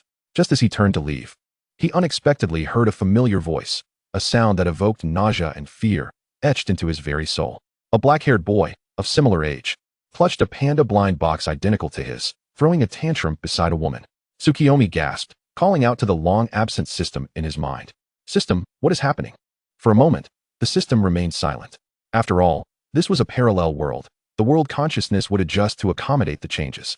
Tsukuyomi clutched the blind box tightly, his gaze fixed intently on the figures he recognized as his biological parents, whispering in a daze, "So, is that boy their child?" In the distance, a boisterous child sprawled on the ground, throwing a tantrum and tugging at his mother's hem. Despite the fact that her basket was already brimming with toys, the mother merely sighed, exchanged a few light-hearted scoldings, and handed over another toy in response to her son's insatiable demands. The father, who stood by, was not silent either. In a display of gentle patience, he imparted wisdom to the tantrum-throwing child, a stark contrast to the fearsome image that had lingered in the protagonist's mind. The system detected fluctuations in the host's emotions and explained that this was a result of the world's consciousness self-correcting, as the protagonist's grandmother was still alive, and thus, the world had adjusted their identities by assigning them an ordinary child. Tsukuyomi Tsu-mi stood motionless, clutching the gift in his arms, lost in thought and confusion. It dawned on him that they too possessed such a side. Or perhaps, what they truly disliked was merely his own monstrous existence. Grandmother, as long as Tsu-mi behaves, will mom and dad not be angry? Child, your parents simply do not know how to face you. Special children require more time for their parents to prepare mentally. Then what must I do to make them happy? At that moment, his grandmother fell silent, only reaching out to gently pat his head. Yet now, he seemed to have grasped the answer. Ultimately, no matter what he did, it would be futile. They would never feel joy on his account, because all they desired was for him to vanish. With every second of neglect, he felt himself retreat further. His grandmother was mistaken. He was indeed an unwanted child, for they never wished for a child of distinction. Even the most mischievous boy was merely the ordinary child they had eagerly anticipated. The silver-haired youth found it difficult to articulate the emotions swirling within him as he gazed at these familiar strangers, feeling a surge of resentment and disappointment. Did this couple, who had cast such a long shadow over his childhood, also exhibit such emotions? Could they express feelings akin to those of normal parents? Tsukuyomi Tsu-mi finally comprehended. It was not their fault. It was he who had unwittingly betrayed their expectations by arriving in this world, bringing them strife and suffering. In truth, it mattered not what kind of child he was, as long as he was not himself. For if they disliked him, then all efforts to please them would be in vain, merely a waste of time. The woman across from him smiled as she led her son to the checkout. Pausing for a moment as she brushed past the silver-haired boy, a flicker of distaste crossed her mind, and she cast a disdainful glance at him. Tsukuyomi Tsu-mi's body stiffened, instinctively lowering his head to make way. "It's okay, Tsu-mi, as long as mom and dad aren't angry," he reassured himself. Even as he was unjustly blamed in his dreams by the tumultuous couple, Dad just had a fight with mom and is very upset, and it's all Tsu-mi's fault. That day, as usual, he faced unwarranted wrath, a bruise blooming on his forehead. The following day, his beloved grandmother was to visit, and not wanting her to worry, he quietly slipped out of the basement while his parents were at work, hoping to find some medicine to reduce the swelling. In his fright, he accidentally knocked over a vase on the windowsill, drawing the attention of a nearby child. "I haven't forgotten those hurtful words. They have taken root and begun to sprout within me." The child's tender face quickly turned red and swollen after receiving a harsh slap, bruises appearing with yellowish spots, sometimes even manifesting purple and red dots, a painful and unsightly sight. "You, what an ugly face. So disgusting." In the next moment, Tsukuyomi Tsu-mi lowered his head, covering his left cheek as he fled swiftly to the restroom. Tears streamed down his face uncontrollably, but he dared not make a sound, gripped by fear. Even though he knew that the two would return in the afternoon, he could not help but worry that they would burst through the door at any moment and catch him in the act. He instinctively directed his focus to the door, his cursed power unconsciously remaining alert to the outside. Standing on a small stool in the restroom, he scrutinized his reflection in the mirror before despondently returning to his dark, dreary basement. Night Moth Sidu, burdened with bags of vegetables, entered the toy section only to find Tsukuyomi Tsu-mi silently lost in thought, tears streaming down his face. The boy stood there quietly, clutching the plush panda gift, his eyes spilling large droplets of tears, yet his expression remained eerily calm. The tears fell silently, soaking the toy's packaging in his small hands. The once lively child had transformed into a mere puppet. Chapter 19. The Puppet. Nightmoth Sidu, disregarding the fruits and vegetables in his hands as they tumbled to the ground, hurried to the boy's side. He glanced back at the woman and the little boy she held, though he did not fully understand what had transpired.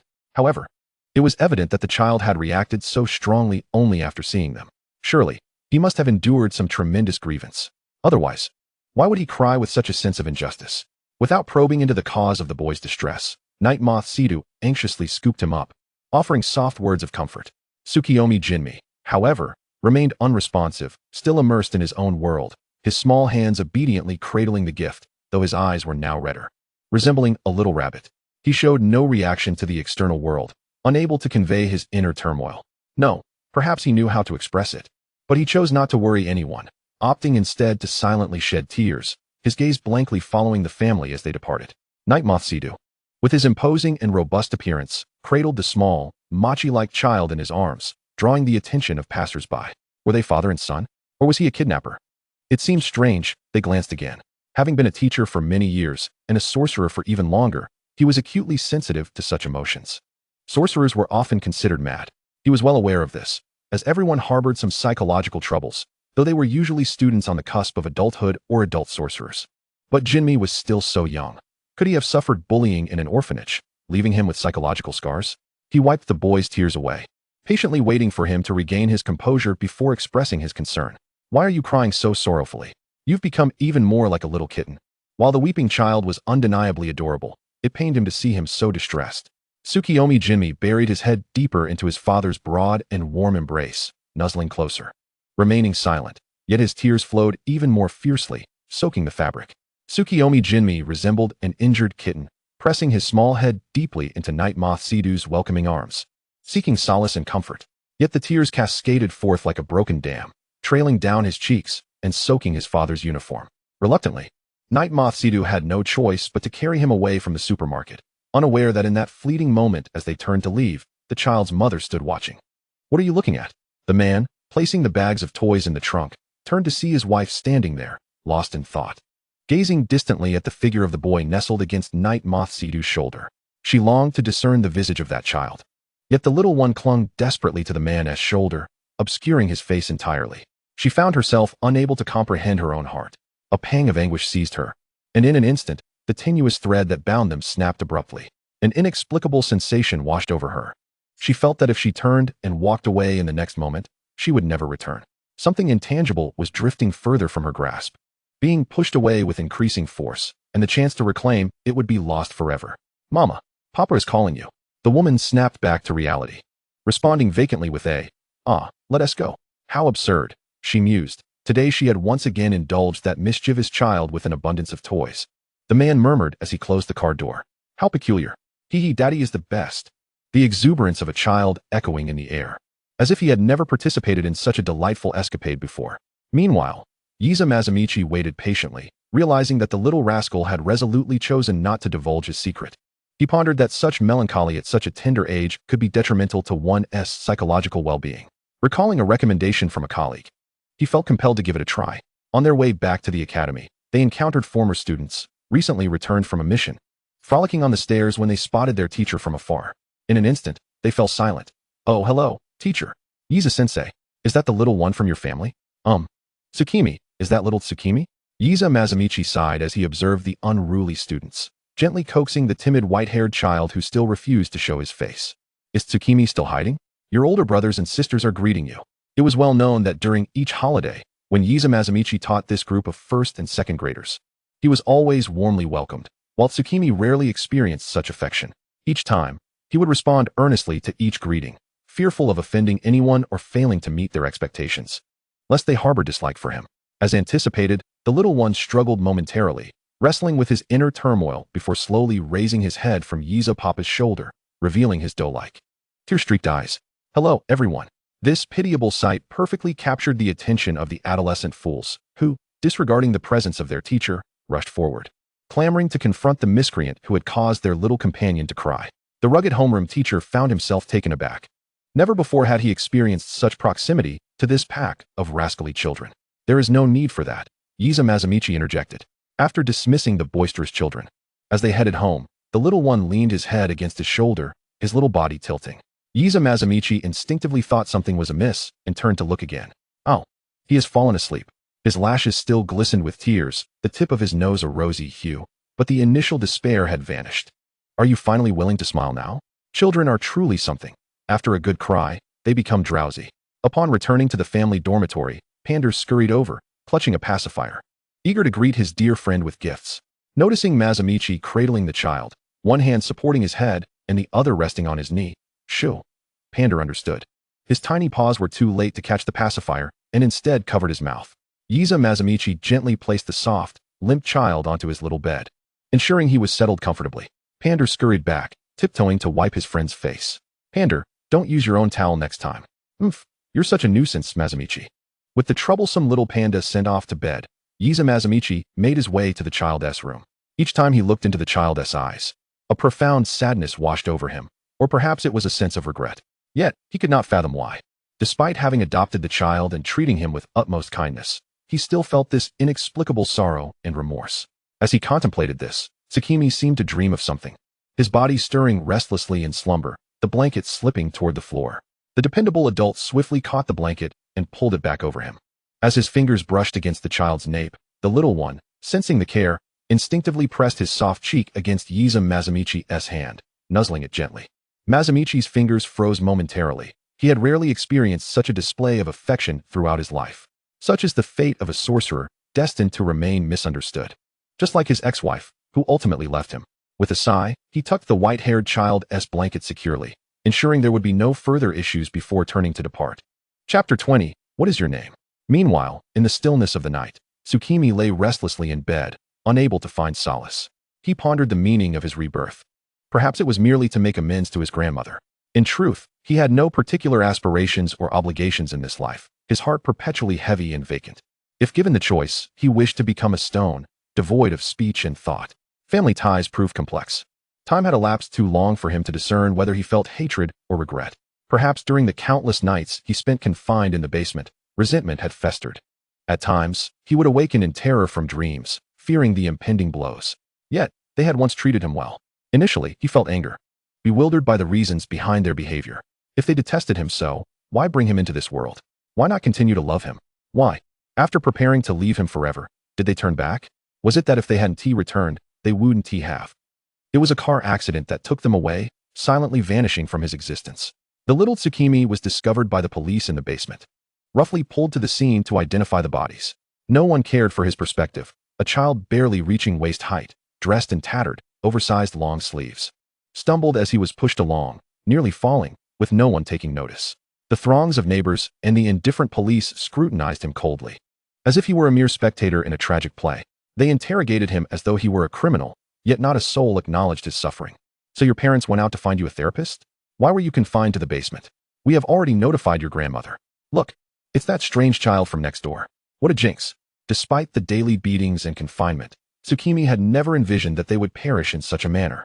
A car accident? No, it was the remnants of shattered flesh and dark purple curses scattered across the ground. Not an accident. This nightmare was one Tsukimi had relived countless times, every detail etched in his memory, yet he remained powerless to alter it, trapped in an unending cycle of fate. Was it because he was too close that the monster had marked him? How frightening. His body lay immobile. I'm sorry. Truly, I apologize. I'm so sorry. Make way for the young lady. Is it all? Tsukuyomi Tsu-mi whispered in inquiry. Not at all. Tsukuyomi Tsu-mi almost believed it was true. The little one looked momentarily perplexed. Perhaps having seen his father's workshop, he was no stranger to talking dolls. This was a cherished gift from his grandmother. A steadfast presence that had accompanied him throughout his life, the only one who would never abandon him. Love always finds a way to persist in diverse forms. An increasing number of identical rabbit dolls surrounded him, accompanied by a multitude of incantations he could not name, all rallying around Tsukuyomi Tsu-mi, cheering for him. The diminutive rabbits lifted him above their heads, tossing him up and down. I want hugs and kisses. Me too. I got here first. Can dolls really use such language? Tsukuyomi Tsu-mi found it incomprehensible. Many familiar yet nameless incantations stealthily approached him, brushing against his small hands, planting gentle kisses, only to be swiftly knocked away by a black fox doll, seemingly determined to protect him from any encroaching beings. How impressive. Tsukuyomi Tsu-mi stood there, dazed by the absurdity unfolding before him. Despite the dolls crowding around him like playful puppies, the little one's soft cheeks were pinched into plumpness from the kisses. His poor face flushed with embarrassment, large doe-like eyes shimmering with unshed tears. His cheeks bore the marks of the mischievous rabbit's enthusiastic affections, leaving red imprints. How excessive. He rubbed his blushing face, still pondering whether this was indeed appropriate.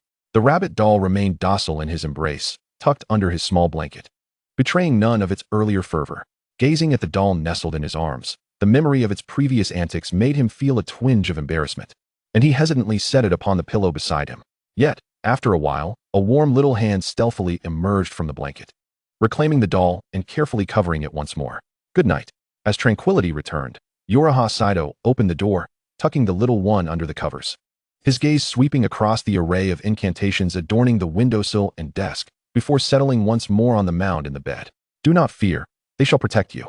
The following morning, Uraha Saito promptly arranged a leave for the little one, carrying the sullen white-haired child to a children's hospital. Tsukuyomi Tsu-mi recognized the route. It led to the juvenile detention center, with the hospital conveniently located nearby. Mr. System, Papa Uraha, are you abandoning me? He anxiously clutched his clothing. Gazing at the increasingly familiar path, a torrent of ominous speculations swelling within him. However, the reality was quite the opposite. The decor was imbued with innocence and whimsy. Walls adorned with charming, cartoonish animals, fostering a sense of relaxation. Uraha Saito guided him into a consultation room, where a striking woman with black hair greeted them.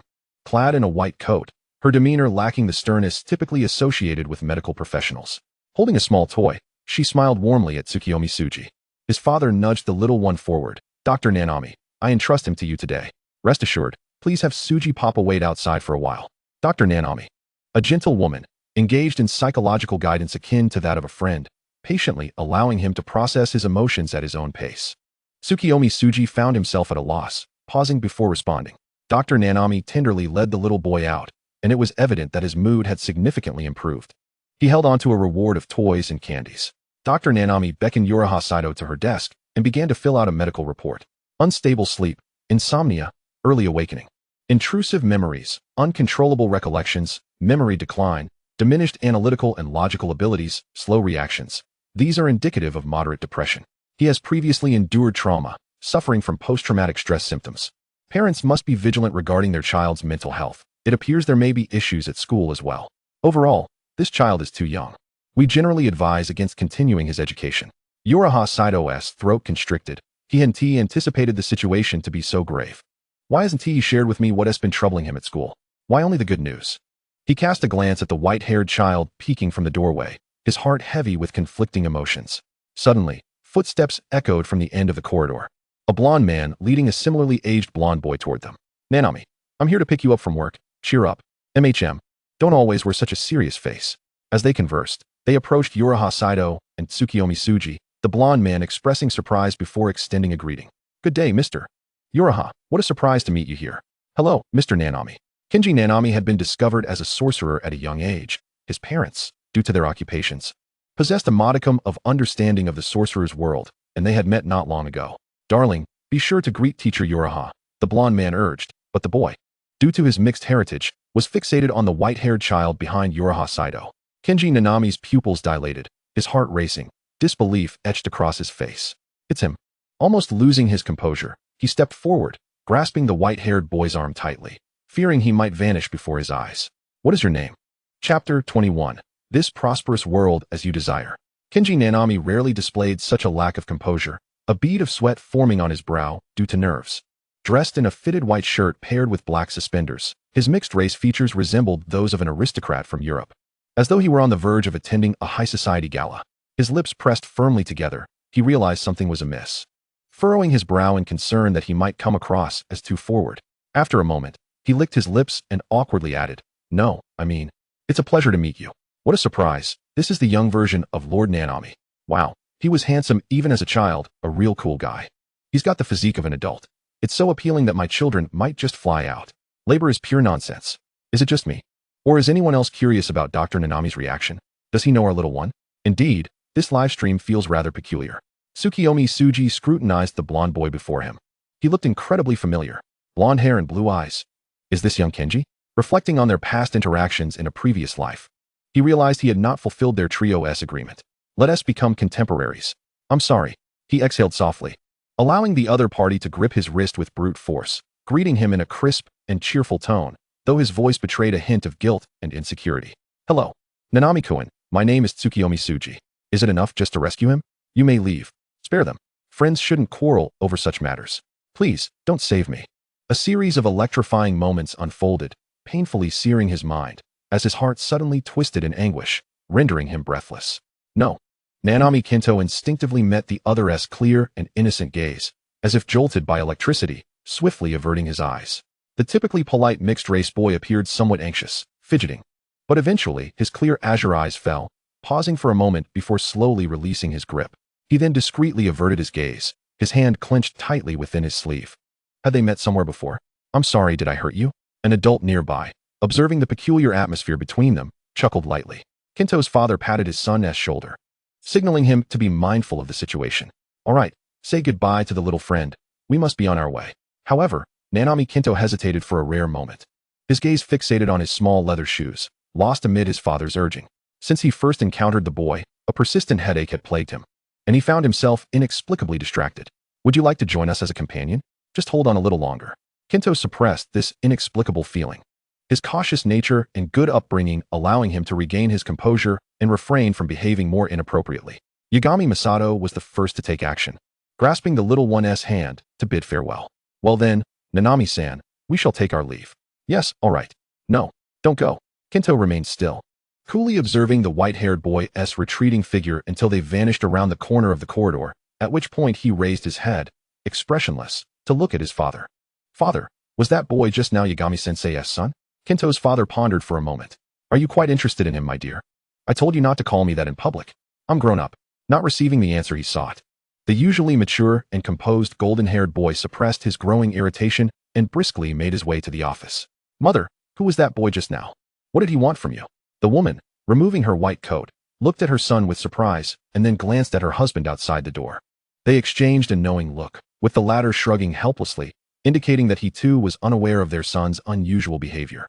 They assumed it was merely a young child encountering a fascinating toy or wishing to make a new friend. Yet, owing to her professional ethics as a physician, she could not disclose patient confidentiality. That little friend is named Tsukuyomi Tsu-mi. You've met his father, Yagami-sensei. He is the child from that family. She was unwilling to elaborate further. Kinto stubbornly regarded his mother, fully aware of her profession, prompting him to wonder if the boy he just met had psychological issues. He desired to learn more about the white-haired boy, fixing his gaze determinately on his mother, but such inquiries were against the regulations and protocols.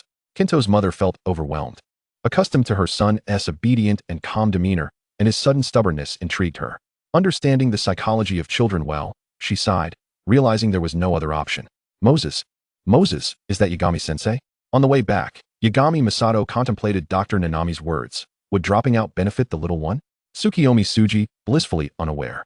Nestled in the embrace of his robust father, his soft little body pressed against his father's chest, while he toyed with the small gift from Dr. Nanami. Observing the carefree demeanor of his child, Yagami Masato sighed. Indeed, it was easy to please him. Upon returning to the dormitory at the high school, Yagami Masato waved his hand, granting his little one a week off to rest well. However, Tsukuyomi Tsu-mi appeared somewhat hesitant. If you don't wish to go to school, you need not force yourself, all right? But the midterm tests are approaching. Father Yagami Masato couldn't comprehend. He was astonished. After so many years as a homeroom teacher, it was the first time he encountered such a studious child. Though they were a bit dim-witted and their grades were not ideal, it was this very attitude, this fervent love for learning and self-motivation. Tears of emotion welled up in the father's eyes. Just then, Pongdao interrupted their tender moment, loudly insisting that his good friend stay and play with him. Suji, don't go to school. Isn't it more fun to stay home and play games with me every day? Pongdao, sucking on a pacifier and bouncing on his small feet, tried to drape his arm around his good friend. Noticing the white-haired boy's hesitation, he seized the moment. You and Masato are never home. I'm so bored and lonely. As he spoke, he pretended to wipe non-existent tears from his puffy eyes, a trick that fooled no one. Yet was more than sufficient to deceive the innocent white-haired child. Tsukuyomi Tsu-mi, believing Pongdao was genuinely upset, extended his chubby hand to comfort him, patting him gently, just as he was about to suggest taking a few days off to keep him company. Bang bang. Yagami Masato could no longer contain himself and delivered 2 righteous punches to Pongdao, punishing the chubby cat. Heaven knows which part went awry in creating him. Such a drama queen. The child was already dim-witted, and now he was coaxing him to neglect his studies. Yagami Masato could hardly bear to think what would happen if he turned into a delinquent in the future. Those sorcerers were often a bit eccentric and lacked cultural refinement. That did not mean he could accept his obedient and sensible little one transforming into an internet-addicted youth. Panda, since you're so idle, then as you wish. From today onward, training will be doubled. Super doubled. While he showed no mercy in training, Yagami Masato still granted Tsukuyomi Tsu-mi another week off, taking him out for leisure or together teaching the first and second-year students at the high school. During class, he would let the little one observe from a shaded area or allow him to play games with a pile of cursed corpses. On outings, he would entrust the little one to the students, letting them take him out to play. After all, high school students were a rare treasure. They themselves were not known for their obedience and had faced their share of reprimands from teachers. Unexpectedly, there came a day when they would come to understand the teacher's fondness for such well-behaved children, for they were simply a joy to manage. Chapter 22, Dragonflies and Kimono. Just as the little one, who felt he was being talked about, suddenly sneezed, the older brothers and sisters surrounding him paused their training, anxiously gathering around to check on him. The dumpling-like child wrinkled his nose. During his time under Yagami Papa's care, his living standards had significantly improved, and his meals had greatly enhanced. Coupled with the students' mascot-like feeding, it must be admitted that their little one had indeed grown rounder and more adorable. At this moment, a soft, plump little hand awkwardly clutched a pencil, struggling to inscribe the character for solution. Subsequently, with an expression of deep vexation, it gazed at the mathematics problem before it. Certainly, the elementary school math posed no challenge for these adept high school students, who chattered excitedly as they gathered around, eager to explain the problem to the bewildered little one. Yet, they overlooked the child's state of confusion, exchanging words back and forth, while Tsukuyomi Tsu-mi nervously scratched his head. He couldn't comprehend. The words simply eluded him. Oh, how he longed for his classmate Suguru. The little one's reflexes were rather delayed, still preoccupied with the looming examination, feeling an amalgamation of fear and anxiety. Indeed, he was quite confident in his studies during this period. Even after taking a week off to rest at home, he was diligent in reviewing his lessons. Despite the fact that these subjects were exceedingly simple for his peers, he remained intensely focused, awkwardly rehearsing the material over and over again. Absolutely, he was determined to astonish Papa Yaga. With a pout, he mumbled about redeeming himself, perhaps reminiscing about Papa's astonished and speechless expression during the first test. Ishikawa Mori, that fellow who always rushed over with an exuberant shout whenever he encountered the homeroom teacher with the little one, was well known throughout the high school. Everyone was aware that they were already of elementary school age, having accompanied teacher Yaga on several occasions during her missions, assisting in supervising the little ones. It was far from summer vacation, and here he was, taking an entire week off. Something was surely amiss. However, no matter how they tempted the little one, he remained blissfully oblivious, avoiding the topic with a silly expression. Tsukuyomi Tsu-mi, hee. It was both endearing and amusing. Teacher Yaga had gone on a business trip to Kyoto, leaving behind the panda at home and the little one on vacation. First grader Ishikawa Mori and two of his classmates were supposed to stay at school for cultural classes. As is well known, there are not many teachers at the Tokyo Jiu-Jitsu High School, and even cultural classes require auxiliary supervision. The adolescents, brimming with youthful energy, certainly paid no mind to the poor auxiliary supervisor left behind, facing the empty classroom alone. He scooped up the little one beside him and leapt out the window. See you later, teacher. Please tell teacher Yaga that we've taken the little one. They assured him they wouldn't be late.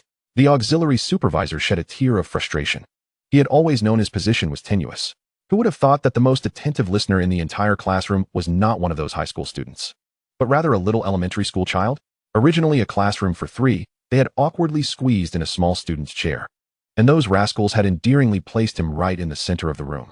Watching the little one, who was both earnest and struggling to stave off sleep, was a sight to behold, his adorable, chubby little head bobbing gently. Unable to sleep well and unable to grasp the lessons, he still forced himself to stay awake and attentive. What a respectful little student he was. Do you not feel a pang of conscience, you lot? Nevertheless, the collective truancy of the 3 first graders was overlooked, as the auxiliary supervisor turned a blind eye. It was not as though he was absolving those rascals. He merely felt compassion for the little one. At such a young age, there was no rush to study. Today, the auxiliary supervisor indulged the little one generously. In fact, everyone around Tsukuyomi Tsu-mi spoiled him immensely. Even teacher Yaga, despite her strict demeanor, would bring back the latest panda-themed merchandise and new games for him and the panda. The high school students and teachers cherished him as well, akin to a little rabbit unexpectedly dropped into a den of wolves. they could only approach him timidly, grooming his fur as if he were a cherished cub. Among the three energetic high school students, Ishikawa Mori possessed the most boundless vigor, and Tsukuyomi often reminded him of his younger brother back home, prompting him to be even more affectionate. At this moment, the trio who had successfully skipped class, with Tsukuyomi perched on Ishikawa Mori's neck, strolled toward the commercial district near Tokyo High School. The youthful, vibrant uniforms of the high school students paired with the adorable, innocent little child garnered a significant amount of attention from passersby. The whispers around them clearly did not faze them. They were undoubtedly three confident individuals, unabashedly elevating Tsukuyomi higher on their shoulders. For the first time, Tsukuyomi found himself hoisted onto someone's neck, experiencing the world from this novel height. Filled with wonder and delight, gripped by the fear of falling, he anxiously clutched Ishikawa Mori's steady hand, his head slightly bowed as he eagerly surveyed this new world. Excitement practically overflowing from his eyes. The once reserved little one could not help but express his delight at such a bold act, a smile gracing his cherubic features. His pink lips pressed together shyly as he beamed. Passerby, so cute, the deity of cuteness has descended. The child of the Gojo family, guarded closely by his clan since birth, was not without reason for their anxiety. From the moment he arrived in this world, Gojo Satoru was marked by a hefty bounty. In a sense, he was also an anomaly in the 9-year compulsory education system, a veritable uneducated individual. His family's wealth had afforded him the privilege of attending private tutors without ever obtaining a single diploma. The wealthy heir with no formal qualifications. Ever since he mastered the limitless techniques, breaking free from the barriers of his home, the elders of the clan finally allowed him to explore the outside world for what they termed a trial. The esteemed scion of the Gojo family was never short of protectors. Despite his abilities surpassing those of many guards, the family's treasure was not to be trifled with. Even during casual escapades, skilled members of the clan lurked in the shadows. Today, Gojo Satoru, as usual, had bested his martial arts instructor in training and was preparing to sneak out for some sweets. Maintaining the 6 eyes required a substantial intake of sugar, initially for health. It had evolved into a full-blown passion for all things sweet. Dressed in a white kimono adorned with blue dragonflies, lovingly crafted by his mother, he strolled confidently down the street, arms laden with an abundance of snacks and desserts. The dragonfly, known in Japan as victory insect, symbolizes tenacity and unwavering spirit, embodying the deep hopes his parents and family held for him. Although he was still quite young, walking alone on the street should have drawn the attention of unsavory characters. However, the young master, clad in luxurious fabric, donned a kimono that would require years of labor for an ordinary person to afford. With his striking white hair and blue eyes, exuded an extraordinary aura. He stood in line at a crepe shop, cheerfully glancing back with a casual flick of his gaze. A faint golden cursed energy? Chapter 23, An Encounter. A faint golden cursed energy? Gojo Satoru's 6 eyes allowed him to perceive cursed energy with remarkable detail. Even when his eyes were covered, it functioned like a high-precision infrared thermal image, continuously relaying information from his surroundings to his brain. As he surveyed the ground, holding his mountain of snacks, he noticed the subtle remnants of cursed energy, its faint golden hue starkly contrasting against the myriad of dark traces. Strangely, the feline curiously peered about, oblivious to the fact that at that very moment, Ishikawa Mori, with Tsukuyomi in tow, was merrily strolling past him. A gust of wind stirred, and the 6-eyed Shinjiko seemed to sense something amiss. He swiftly turned to look, only to catch a fleeting glimpse of a small cluster of white hair amidst the throngs of bustling people. The faint, golden aura of cursed energy pierced through the layers of human figures and distance, vividly manifesting before his eyes, only to be swiftly engulfed once more by the surging crowd. Wataru's heart skipped a beat as he gazed vacantly at the distant, fading silhouette, then glanced down at the almost imperceptible remnants of cursed energy scattered on the ground. Overcome by an uncontrollable impulse, he stepped out of the crepe queue, yearning to pursue. I must seize this chance. Quickly follow them. Alas, the throng was too dense. And being still young and of modest stature, he found himself swept backward by the relentless tide of humanity. One was carried forward by the sea of people, while the other attempted to chase, but was relentlessly pushed back. The snacks in his hands scattered across the ground, leaving him helplessly watching as the figure with the white hair vanished entirely from view. A profound emptiness settled within him. Trapped amidst the crowd, Wataru stood motionless, watching that figure gradually fade away. His mind, unbidden, conjured images of pairs of crimson eyes, unfolding like photographs, familiar scenes unfurling in the tapestry of memory. Surely, it must be an illusion.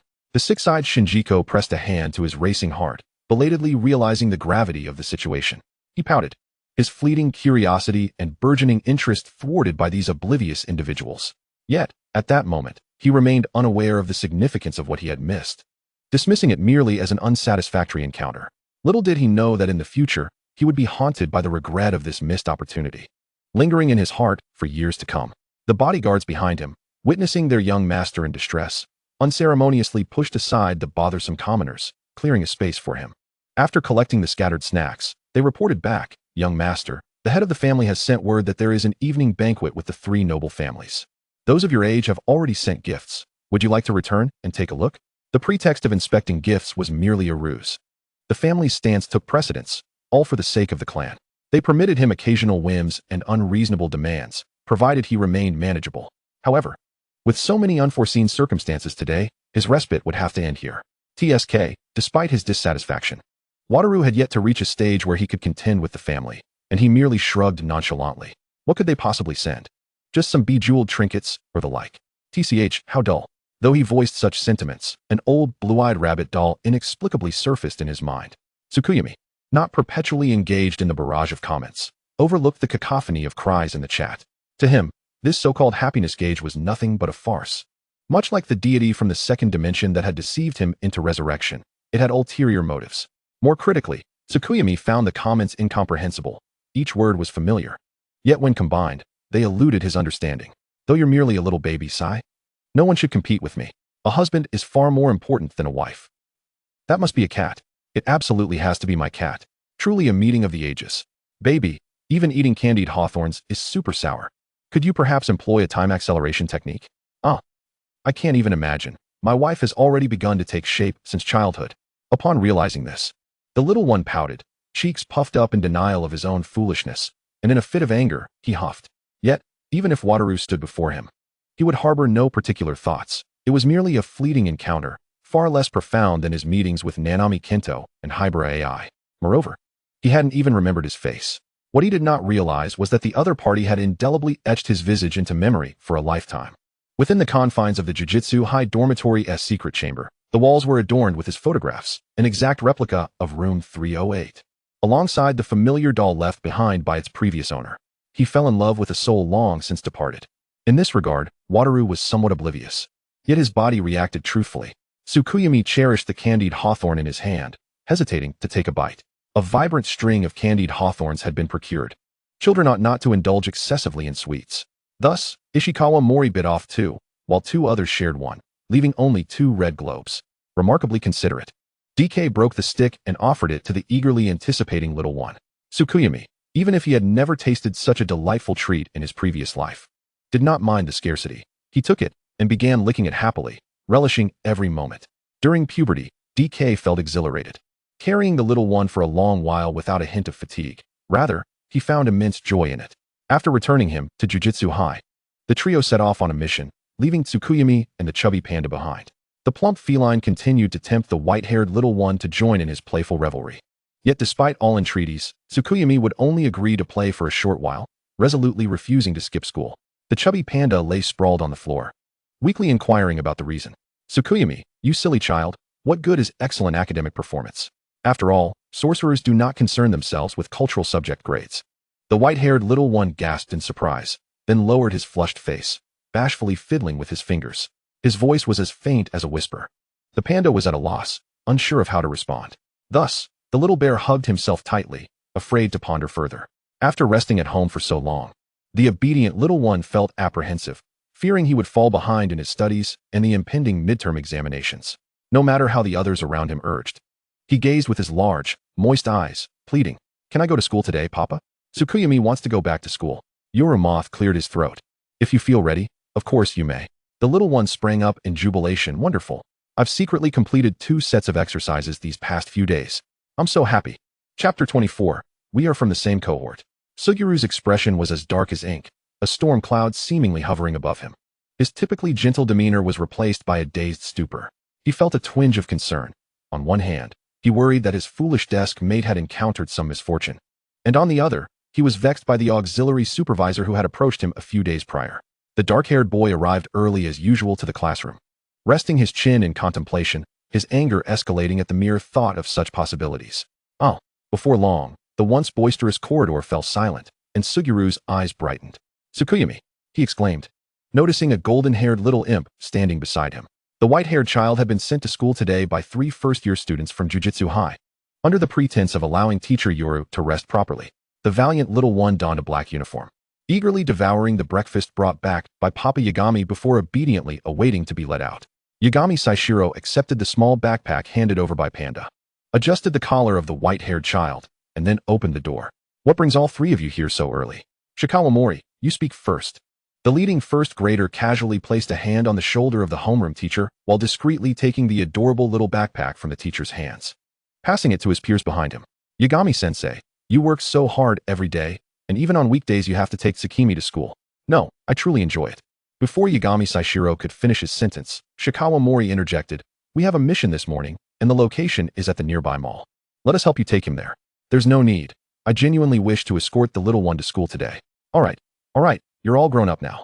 Teacher, you should go rest. Be careful not to get wrinkles." Yagami Saishiro instinctively touched his rugged face, and taking advantage of this moment, Shikawa Mori swiftly scooped up the little one beside him and dashed off, disappearing in an instant. Panda, with a pacifier in his mouth, watched enviously as the 3 set off to accompany Tsukimi to class, mumbling something indistinctly. Yagami Saishiro was not particularly worried. These individuals had accompanied Tsukimi to school numerous times. And besides, there would be additional supervision during the mission. With a sigh, he returned to his studio to continue crafting cursed corpses. It was not necessarily a good thing that his little one was so popular. The poor father often found himself deprived of precious bonding time with his child. In the morning, Tsukimi Yuki obediently bid farewell to the 3 dazzling friends at the school gate. "Wah, our Tsukimi is off to class again. Let's do our best today. You must become a spirited young man. Go for it. Go for it. Spirited all the way."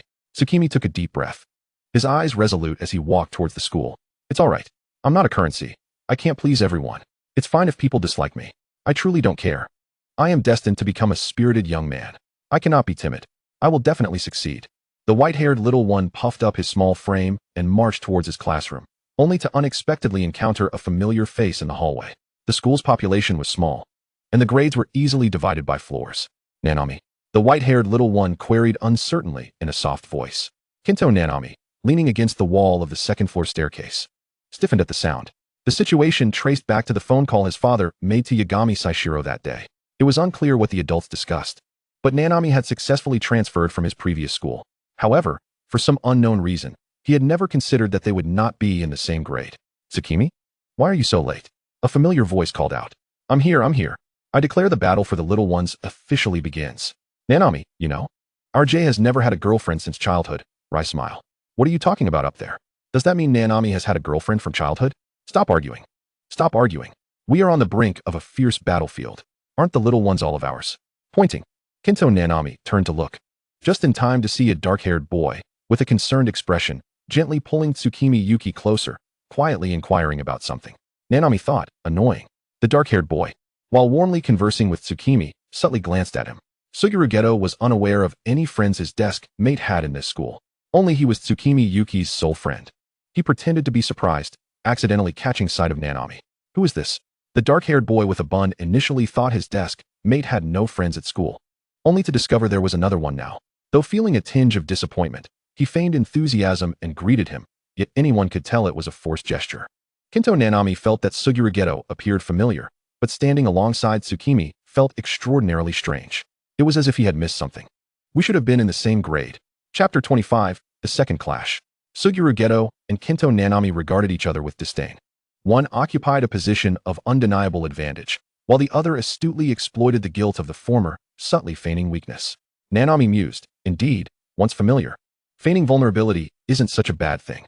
The situation unfolded as follows. The white-haired little one, driven by an insatiable passion for learning, despite not being particularly bright, was nonetheless marked by his exceptional effort and earnest attitude. Initially, the teachers at the podium were heartened by his diligent demeanor, often finding themselves paying more attention to this adorable, ambitious little one. Yet, they soon realized that despite his earnest efforts, his grades remained less than ideal, leading to deeper sighs and more expressions of pity. Suguru Geto, exerting himself to study daily, quietly memorizing the lessons for the following day at home, would arrive at school feigning nonchalance, appearing effortlessly accomplished. The system remarked, "You are proud. You are remarkable." Little did he know, it was precisely this image of a scholarly genius that left Tsukimi momentarily stunned, realizing that despite his hard work, he saw no tangible results while others achieved great success with apparent ease. The system added, "The sly one has once again deceived him." Upon realizing this, Tsukimi felt disheartened, pouting as he fought back tears. After receiving consolation from the system, he reluctantly accepted his ordinary status. However, he occasionally cast sparkling, envious glances at his desk mate, admiring the composed demeanor of Suguru Geto. "Geto, you are so impressive." After the plan succeeded, the scheming boy feigned concern for his troubled desk mate, gently inquiring if he needed assistance. "I can help you with the questions if you like." In that moment, Suguru Geto appeared to Tsukimi as though enveloped in a halo of divine light, his eyes gently squinting. "Papa Yagami, I think I've encountered a soft-hearted Buddha, a deity." With a flurry of activity, bolstered by the aura of a genius, he managed to charm the naive little one, though it was merely admiration for the scholarly figure. Naturally, Geto did not anticipate that this method would prove so effective. Becoming friends with the boy was his ultimate goal. However, this occasionally made him feel like a mere tool, discarded once his academic purpose was served. Furthermore, that golden-haired brat was far too adept at putting on an act. Every recess, the little one would cling to him, listening intently as the academic prodigy explained problems, feeling as though he had gained something valuable even if he left confused. Unfortunately, this scenario was disrupted by an unwelcome guest. The white-haired youth's attention was no longer solely on him, and the look of reliance was replaced. Due to his mixed heritage and his deep, slightly gloomy features, Kento Nanami found this all too easy to accomplish. What fault did Nanami hold? He merely sought an opportunity to engage more with the young one. Clutching a deliberately erroneous assignment, he ascended to the first-year floor, hesitantly and somewhat helplessly presenting himself before Tsukuyomi Tsu-mi. The silver-haired youth, unprepared, caught sight of the earnest and indecisive Kaido Nanami lingering outside the classroom. After surveying his surroundings and confirming that he was indeed there for him, he abandoned his amiable desk mate, Suguru Geto, and approached the door. Would this be too intrusive for the senpai? The silver-haired boy's excited face flushed with a rosy hue, clearly enchanted by the delightful, yet unfamiliar term senpai. It's that one. That one. Yet, he called me senpai." Tsukuyomi's face betrayed a hint of emotion, and he seemed to be enveloped in a soft pink aura due to his excitement. He gently accepted the paper from his junior, casting a cursory glance at the questions, only to be struck by disbelief. He couldn't possibly know. Stunned, Kaido Nanami discreetly glanced at the circled questions. Were they too difficult? "Oh, my apologies, senpai. I circled the wrong one. It should be this one."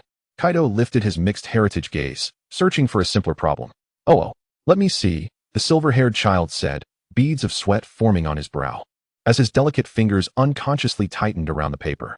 Seizing the opportunity while he read the question, Kaido discreetly assessed the boy before him, so charming, with a gentle heart, and he also cast a sidelong glance at a subtle gaze from within the classroom, which had been fixated on them since earlier. So easily deceived, and so trusting of others. Finally, Tsukuyomi lifted his head, brimming with confidence as he began to explain the problem. His soft voice, imbued with a sweet breath, brushed against Kaido's sensitive ears, sending a delightful tingling sensation through him. The other party inquired with his eyes, those large orbs with upturned corners, exuding an innocent and harmless demeanor, despite his apparent maturity. Nana-chan? Nana-chan? Did you understand?" Throughout the exchange, Kaido's mind wandered as he glanced at the pristine paper, finding the questions too simple to contemplate, thus arriving at the answers without much thought. Observing the other's meticulous pencil markings on the key points, he hesitated and apologetically asked, "Senpai, am I too slow? Could you explain it again?" The mischievous little one felt a sense of pride. It was quite normal, after all. Even he would need time to ponder such problems. It felt as though he had found a kindred spirit, and he encouraged him affectionately. "It's perfectly fine, Nana-chan. No matter how many times you need it explained." So easily deceived, Suguru Geto sat restlessly in the classroom, taking advantage of the fact that his back was turned to him, casting a brazenly predatory gaze into the corridor, twirling the pen in his hand. He fixated on the golden-haired boy standing too close to the silver-haired youth, feeling irked. Was he coveting someone else's possession? Humph, annoying that guy. Fortunately, the break lasted only 10 minutes, and soon the bell chimed again. The young one politely bid farewell to Kaido before returning to the classroom. His classmates scrutinized the naive silver-haired boy with veiled yet audacious glances, observing his anxious yet joyous expressions as he walked with a gentle sway. The ruby hues of his eyes sparkled with the light of being needed. Alas, this was his second friend at school. How delightful. Suguru Geto, feigning casual concern, interjected, "Tsukumo, was that junior outside asking you about the assignment?" Tsukuyomi nodded eagerly. Yes, I see. That's wonderful, helping juniors with their studies. But with the midterms approaching, won't it be a distraction if you're always running around explaining things to him? After a moment, he added, that's not what I meant. It's perfectly fine for you to ask me about your daily questions, but why not ask his own classmates? The innocent young one, of course, could not comprehend the underlying sentiment. He would not grasp it unless everything was laid bare before him in the simplest terms. He merely nodded, somewhat confused. Nana-chan just turned around. Perhaps he hasn't made many friends yet. Suguru Geto's smile momentarily twisted before reverting to its usual demeanor as he awkwardly brushed aside his bangs. Forcing a stiff laugh, I see. Round 2. Suguru Geto defeated. Chapter 26, prepared to be rescued. Days passed, and it is worth mentioning the advancements made by Yaga Papa in the realm of cursed corpses. Ordinary sorcerers could indeed create cursed corpses, but it required the expenditure of their own cursed energy, rendering them incapable of independent action. However, the corpulent panda produced by Yaga was capable of autonomously replenishing cursed energy and growing. Papa was indeed skilled in crafting dolls, yet these dolls appeared rather unconventional. Low emotional intelligence. What ugly, bizarre dolls. High emotional intelligence. Their appearance is quite unconventional and lacks refinement. The increasing vibrancy in the household was delightful, and Yaga was pleased. Yet the actions of the higher-ups had become rather pronounced, and more significantly, these newcomers were focused on Tsukumo. The little one and his father affectionately named each cursed corpse, treating them as if they were their own. During mealtimes, it seemed that the young one had developed a penchant for pickiness, consistently leaving behind carrots and bell peppers in his bowl. In the past, as soon as he furrowed his brows or softened his voice to cast a pitiful glance at Yaga, he would relent, allowing the young one to be picky. Now, with an increasing number of cursed corpses around, they would circle him like loyal dogs waiting for their master to return home. During meals, if the young one showed any discontent, they would eagerly gather around him, consuming the food he refused to eat. Tsukuyomi felt both touched and guilty. Everyone was so kind to him, even eating the unpalatable bell peppers and carrots on his behalf. At these moments, the young one's eyes softened into the shape of sunny-side-up eggs, fully aware that his pickiness was unjustified, sweetly praising his companions with, "Little Wu is amazing, so reliable. XX is so generous. XX is truly remarkable. I can hardly finish my meal. Oh, XX is truly incredible. I admire you so much." The cursed corpses, entranced by this flattery, found themselves in a dreamy daze. Yaga sighed. "You are merely cursed corpses." Cursed corpses. The panda was simply a developing little bear, unselective in its diet, welcoming all food with enthusiasm. Observing the young one surrounded by all manner of cursed corpses, Yaga noted how much he had eaten, only to catch a glimpse of the young one sticking out his soft tongue, preparing to spit out the carrots, tears brimming in his eyes from the discomfort of consuming something he disliked. Poor baby. The panda's spine instantly stiffened. Slowing its bamboo-chewing pace, it quickly averted its gaze, breath quickening, yet its eyes involuntarily fell upon the young one's fluffy hands. "No, panda. You are merely a cursed corpse. You cannot. The foolish little one is still engaged in a struggle with the detestable carrot. Earlier, it was manageable as it was picked out, but now its expulsion is nothing short of a debacle. With so many cursed spirits crammed beneath one roof, they take it upon themselves to dote on the little creature, indulging its every whim without a hint of refusal. The little one has grown increasingly spoiled, often sweetly coaxing them into joining its studies. When fatigue sets in, it casts them a wet-eyed plea for a shoulder rub or a leg massage. Truly, it is a particularly affectionate and dependent little one. On one occasion, the night moths unexpectedly arrived for a room inspection at 11 o'clock, catching them secretly playing handheld games under the covers. A single child amidst a throng of cursed spirits, hiding under blankets and gaming in the dead of night. The father's heart sounded alarm bells. This will not do. If the little one is indulged any further, it may lead astray. The next day, the night moths left, flanked by reluctant cursed spirits. "Oh, Tsumiki, we shall be lonely without you. Wah, little Wu. Farewell. Tsumiki. Wah." The father's lips twitched, unable to bear the sight of the overly dramatic little ones. One might think they were parting for distant lands. Yet they are merely within the confines of a prestigious school. It's merely a 5-minute walk. The little one resides within the school, while the cursed spirits dwell amidst the forest surrounding the academy. To facilitate this, he engaged a barrier master at great expense, using a century-old tree as a door to conceal the entrance and safeguard the cursed spirits.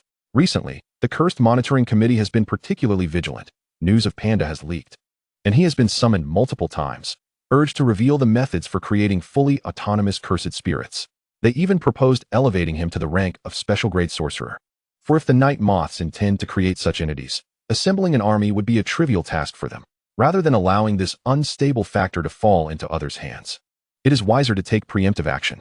Meanwhile, the night moths firmly led the little one before the secret passage, watching the cursed spirits move inside. A dark-haired man entered their line of sight, pushing a wheelchair occupied by a short-haired woman with a pallid expression. The newcomer was Nishikabe, whose sister was adrift in despair after losing her child. The night moths focused intently, questioning whether this was the right course of action. Nishikabe remained silent, simply observing the docile Tsukuyomi and the cursed spirit named Little Wu. Upon seeing Tsumiki, the woman froze momentarily, tears brimming in her once stoic eyes. Her child, had they still lived, would be of the same age, with white hair like his. Yet, her child would never return. Is that person my mother? Little Wu timidly inquired from behind the night moths. Yes, you are quite perceptive. You've deduced it accurately. Hee. I thought about it the moment I laid eyes on her. Am I not a genius? Memories converged with the present moment.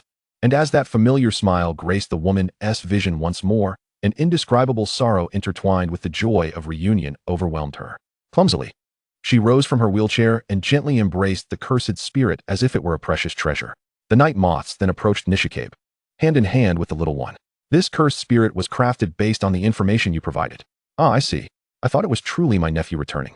I apologize. I can only save those who are prepared to be saved. Thank you. If I recall correctly, Panda has 3 cores, along with older siblings. I heard that only Panda can control the body. The siblings typically do not manifest. Just a curious inquiry. But is Panda's original form truly the son of Night Moth Sensei? The older brother is a gorilla. The sister is a sensitive little panda. Panda seems a tad too anthropomorphized. So, are these autonomous cursed spirits still rooted in soul theory? Tsukuyomi gazed thoughtfully at the barrage of comments. Papa is mistaken. Does he not know? Those spirits merely replicated the soul's information, yet they undoubtedly possess souls. Though fragmented and fragile, they are indeed souls.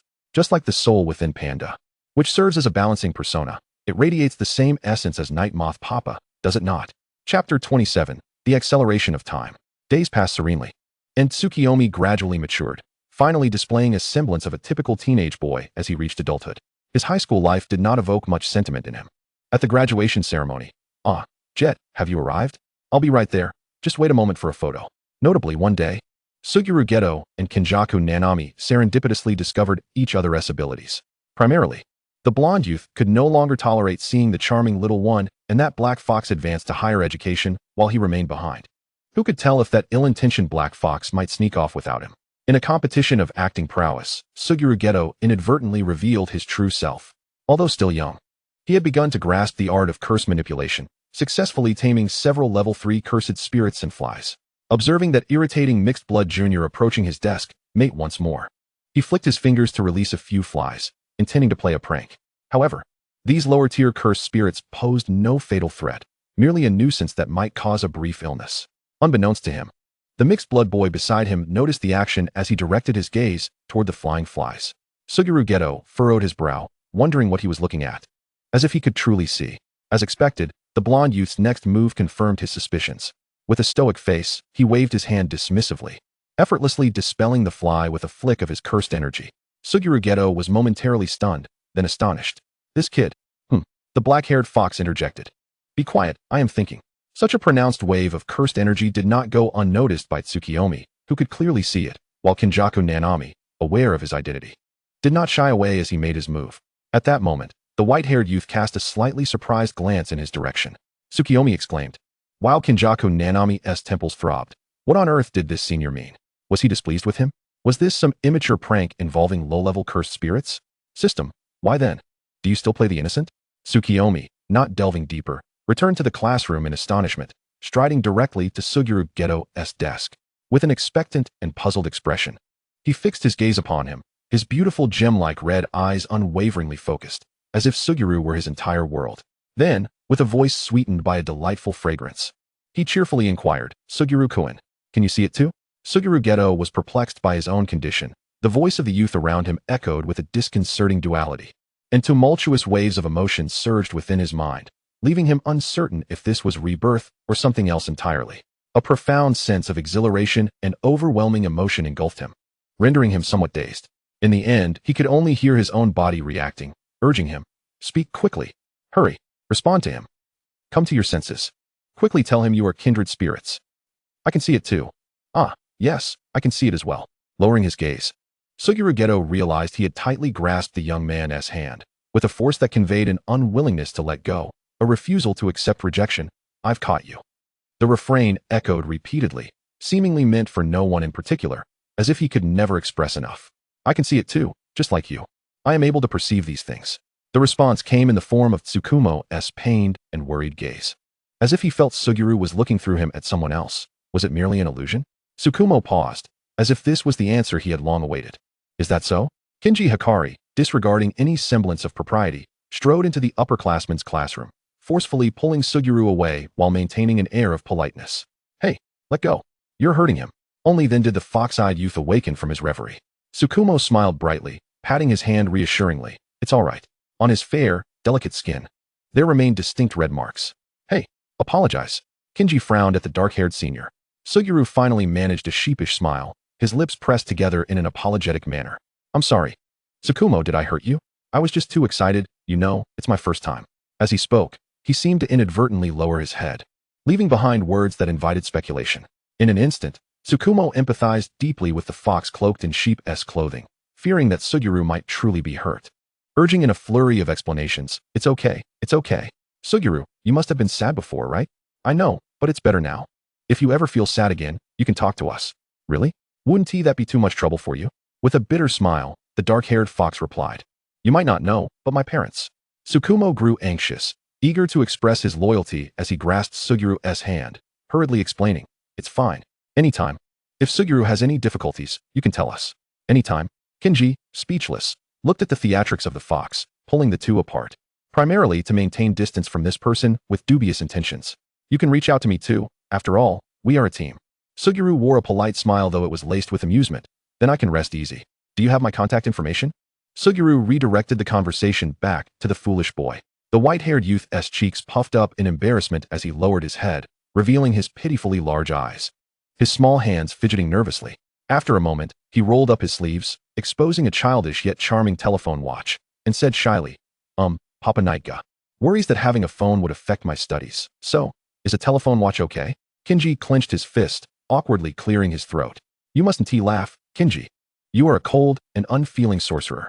Suguru struggled to suppress his rising smile, reminding himself, Suguru Geto, you are rigorously trained. You mustn't laugh. Chapter 28, The Windswept Grandmother. It remained a mystery what impression the white-haired youth had left on his father, perhaps out of fear that Panda would lead the child astray. He had never been given a mobile phone. Communication could be managed with the telephone watch, but as for other leisurely pursuits the innocent child expressed, Tsukumo declared, I love studying. Even though the harder I work, the more bittersweet it becomes. Yet, at least his attitude was commendable. Naika understood his child's pure nature, and this was not a precaution against external influences corrupting his heart. Their Tsukumo was the most dedicated, respectful, and earnest child he had ever taught. He would never allow any external factors to disturb this child's innocent heart, despite being at an age rife with curiosity and rebellion. Whether in this life or the last, Tsukumo never gave anyone cause for concern. Of course, in his studies, his good friend Suguru had also been a significant help, mostly with solving problems. Suguru remarked, as I said, I'm indispensable, aren't I? Naika came to know more about this youth, especially since the child insisted on holding his hand during their walks, chattering incessantly. Papa, let me tell you, Papa. Did you know my friend Papa? Papa, please listen to me. Over time, Naika had garnered a basic understanding of this sorcerer in training he had never met. Meanwhile, the once youthful white-haired boy gradually revealed the contours of a young man. His pure yet striking appearance, with almond-shaped eyes that gleamed brightly, and the once innocent red irises now hinted at an alluring simplicity. One couldn't help but wish to see those eyes reveal even more sweetness akin to the nectar of roses. Having focused on studies during the end-of-term exams, he had neglected his appearance. His white hair had grown slightly long, lending him an androgynous beauty. Yet, upon encountering his gaze, one would be struck by the naivete and purity that was heart-wrenching to tarnish, prompting an involuntary sigh. Ah, still an innocent little lamb. One would instinctively wish to guide him. May you be happier, in the way you desire. At this moment, Tsukumo hurriedly departed from the ceremony, cradling a camera in his arms, nervously arriving at a place both familiar and foreign in memory. In this life, he had passed by or lingered here countless times, yet had never mustered the courage to step forward. From a distance, he observed an elderly woman struggling to tend to pots of flowers, a bucket brimming with vibrant blossoms. a hobby she had cultivated during her downtime from farming. What began as a pastime had evolved into a necessity for survival. She was preparing to load the pots onto an electric tricycle to sell at the market. Tsukumo hid behind a tree. Just as he was about to find a suitable excuse to approach her, he nervously ducked behind a utility pole when she cast her gaze his way. Oh, what should I say? Good morning? No, that is not right. May I take a photo with you? Oh no, that sounds suspicious. What to do, what to do? The grandmother is about to leave. Just as he hesitated, a sudden cry of pain pierced the air. The white-haired youth rushed over, anxiously inquiring, "Are you all right? What happened?" The elderly woman, wincing in pain, waved her hand dismissively, her eyes reflecting surprise at the young boy's concerned expression. "Oh dear, I'm getting old. My back isn't what it used to be.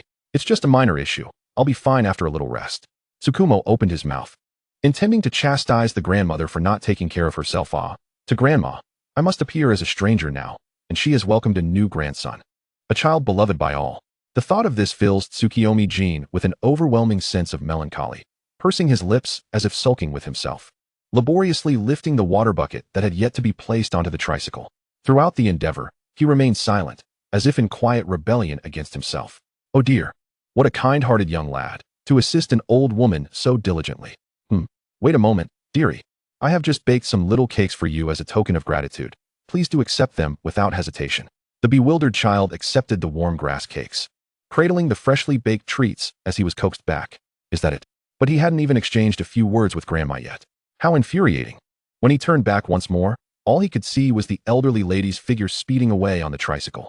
Grandma, you, riding back on the tricycle. The old woman sighed. Ah, youth is truly wonderful. Reflecting on the image of the silver-haired child in his uniform, she thought, oh dear, he is indeed working hard. With remarkable agility, she swiftly unloaded the flowers and water bucket from the tricycle, shedding her earlier frail demeanor. She now appeared astonishingly robust. What a jest. The flower market is closed today. Sigh, children are so easily deceived. Chapter 29, The First Mobile Phone. This holiday brought joy to Tsukuyomi Jin as well. He, at long last, acquired his very first mobile phone. Whoa, Night Moth Papa, is this truly a gift for me? The slender, handsome youth was now brimming with tears of joy, his entire being adorned with delightful blossoms. Gazing up at his father with a look of sheer surprise while cradling his new device. Who could possibly refuse such an earnest gaze? Oh, my dear has finally grown up, drooling over it like a baby. Whoa, my darling is so easily moved. Come, let me buy you 10. No, 100 will do. This camera captures so well, from top to bottom. My dear, please. What is upstairs thinking? My love is clearly in my embrace. Damn. I understand you. I totally get it. The camera is perfectly positioned, just half a body height above my darling. I feel so immersed. Night Moth gazed at his child's clear eyes, sighing as he ruffled his hair. Silly child, so easily moved. How simple it is to please you. Clearing his throat, he remarked, ahem, I've saved all the essential contacts. After all, Jean is growing up, and it's inappropriate to continue using a phone watch. Yes. With the assistance of the gaming expert Panda, he successfully installed the SIM card. Before long, he received a call from Ishikawa Mori. The youthful dynamic they once shared had transitioned to a grueling life as sorcerers after graduation. Fortunately, the trio formed a team post-graduation, and despite their modest abilities, they managed to support each other while undertaking tasks, leading to a surprisingly decent life. Ishikawa, as the leader of their trio, was nearing the first level in strength, yet had refrained from reporting to the Sorcery Monitoring Association due to some concerns. Tsukuyomi Jin had kept in touch with them, but due to a busy year of studying, had not communicated well. Ishikawa's call this time was a plea for assistance. In any case, we implore you to help us complete this task. Tsukuyomi Jin, face turning crimson. In the dead of night, on the streets of Tokyo, at the designated hour, Tsukuyomi Jin, having received permission for his first late-night outing, donned the outfit sent by his supervisor, suppressing his embarrassment. His eyes, a captivating shade of red, were adorned with delicate features that evoked a sense of protectiveness in men. Yet he was rather naive and oblivious. The night was shrouded in darkness, yet Tokyo's vibrant lights kept it from feeling ominous. The task site was a small alley in a bustling commercial district, renowned as a romantic haven for couples, where even passers-by seldom dared to glance within. Young couples, unable to contain their affections, often sought secluded corners to indulge in their tenderness. However, the target of this mission was a phantom curse spirit born from jealousy of such couples. Ishikawa and the others had been lying in wait for several days without a trace of the spirit, despite having enlisted the help of fellow female comrades to masquerade as couples. Alas, she truly resembled a man more than a woman. With no other option, Tsukuyomi Jin, clad in a pale blue sailor uniform and white stockings, adorned with a wig, arrived. His androgynous features, though male, bore an exquisite delicacy that rendered slightly androgynous attire unremarkable on him. Yet how infuriating, the skirt is so short. The innocent boy could only console himself with the thought that it was night, and no one would see him. Flushed with bashfulness, the boy's eyes sparkled with a blend of shyness and indignation, resembling a ruffled red-eyed rabbit, completely unaware of the dangers a beautiful girl walking alone at night might attract. The bustling commercial area was dotted with familiar clothing stores, celebrated dessert shops, and bars. A group of unruly young men had been eyeing this solitary beauty since earlier, and upon noticing her heading towards the less crowded alley, they could no longer contain themselves. "Hey, little sister, may we get to know you? Want to join us for some fun?" Tsukuyomi Jean fidgeted with his skirt, still not fully grasping that they were attempting to flirt with him. His naivety suggested that he could easily be led astray. "My dear has such a slender waist. How can it be so tiny? Look at how my sweetheart is blushing. Oh no, my darling has transformed into a real sweetheart. Pretty darling, a kiss, please." It's no wonder these nonconformists mistook her. My love's waist is so delicate that a single hand can encircle it.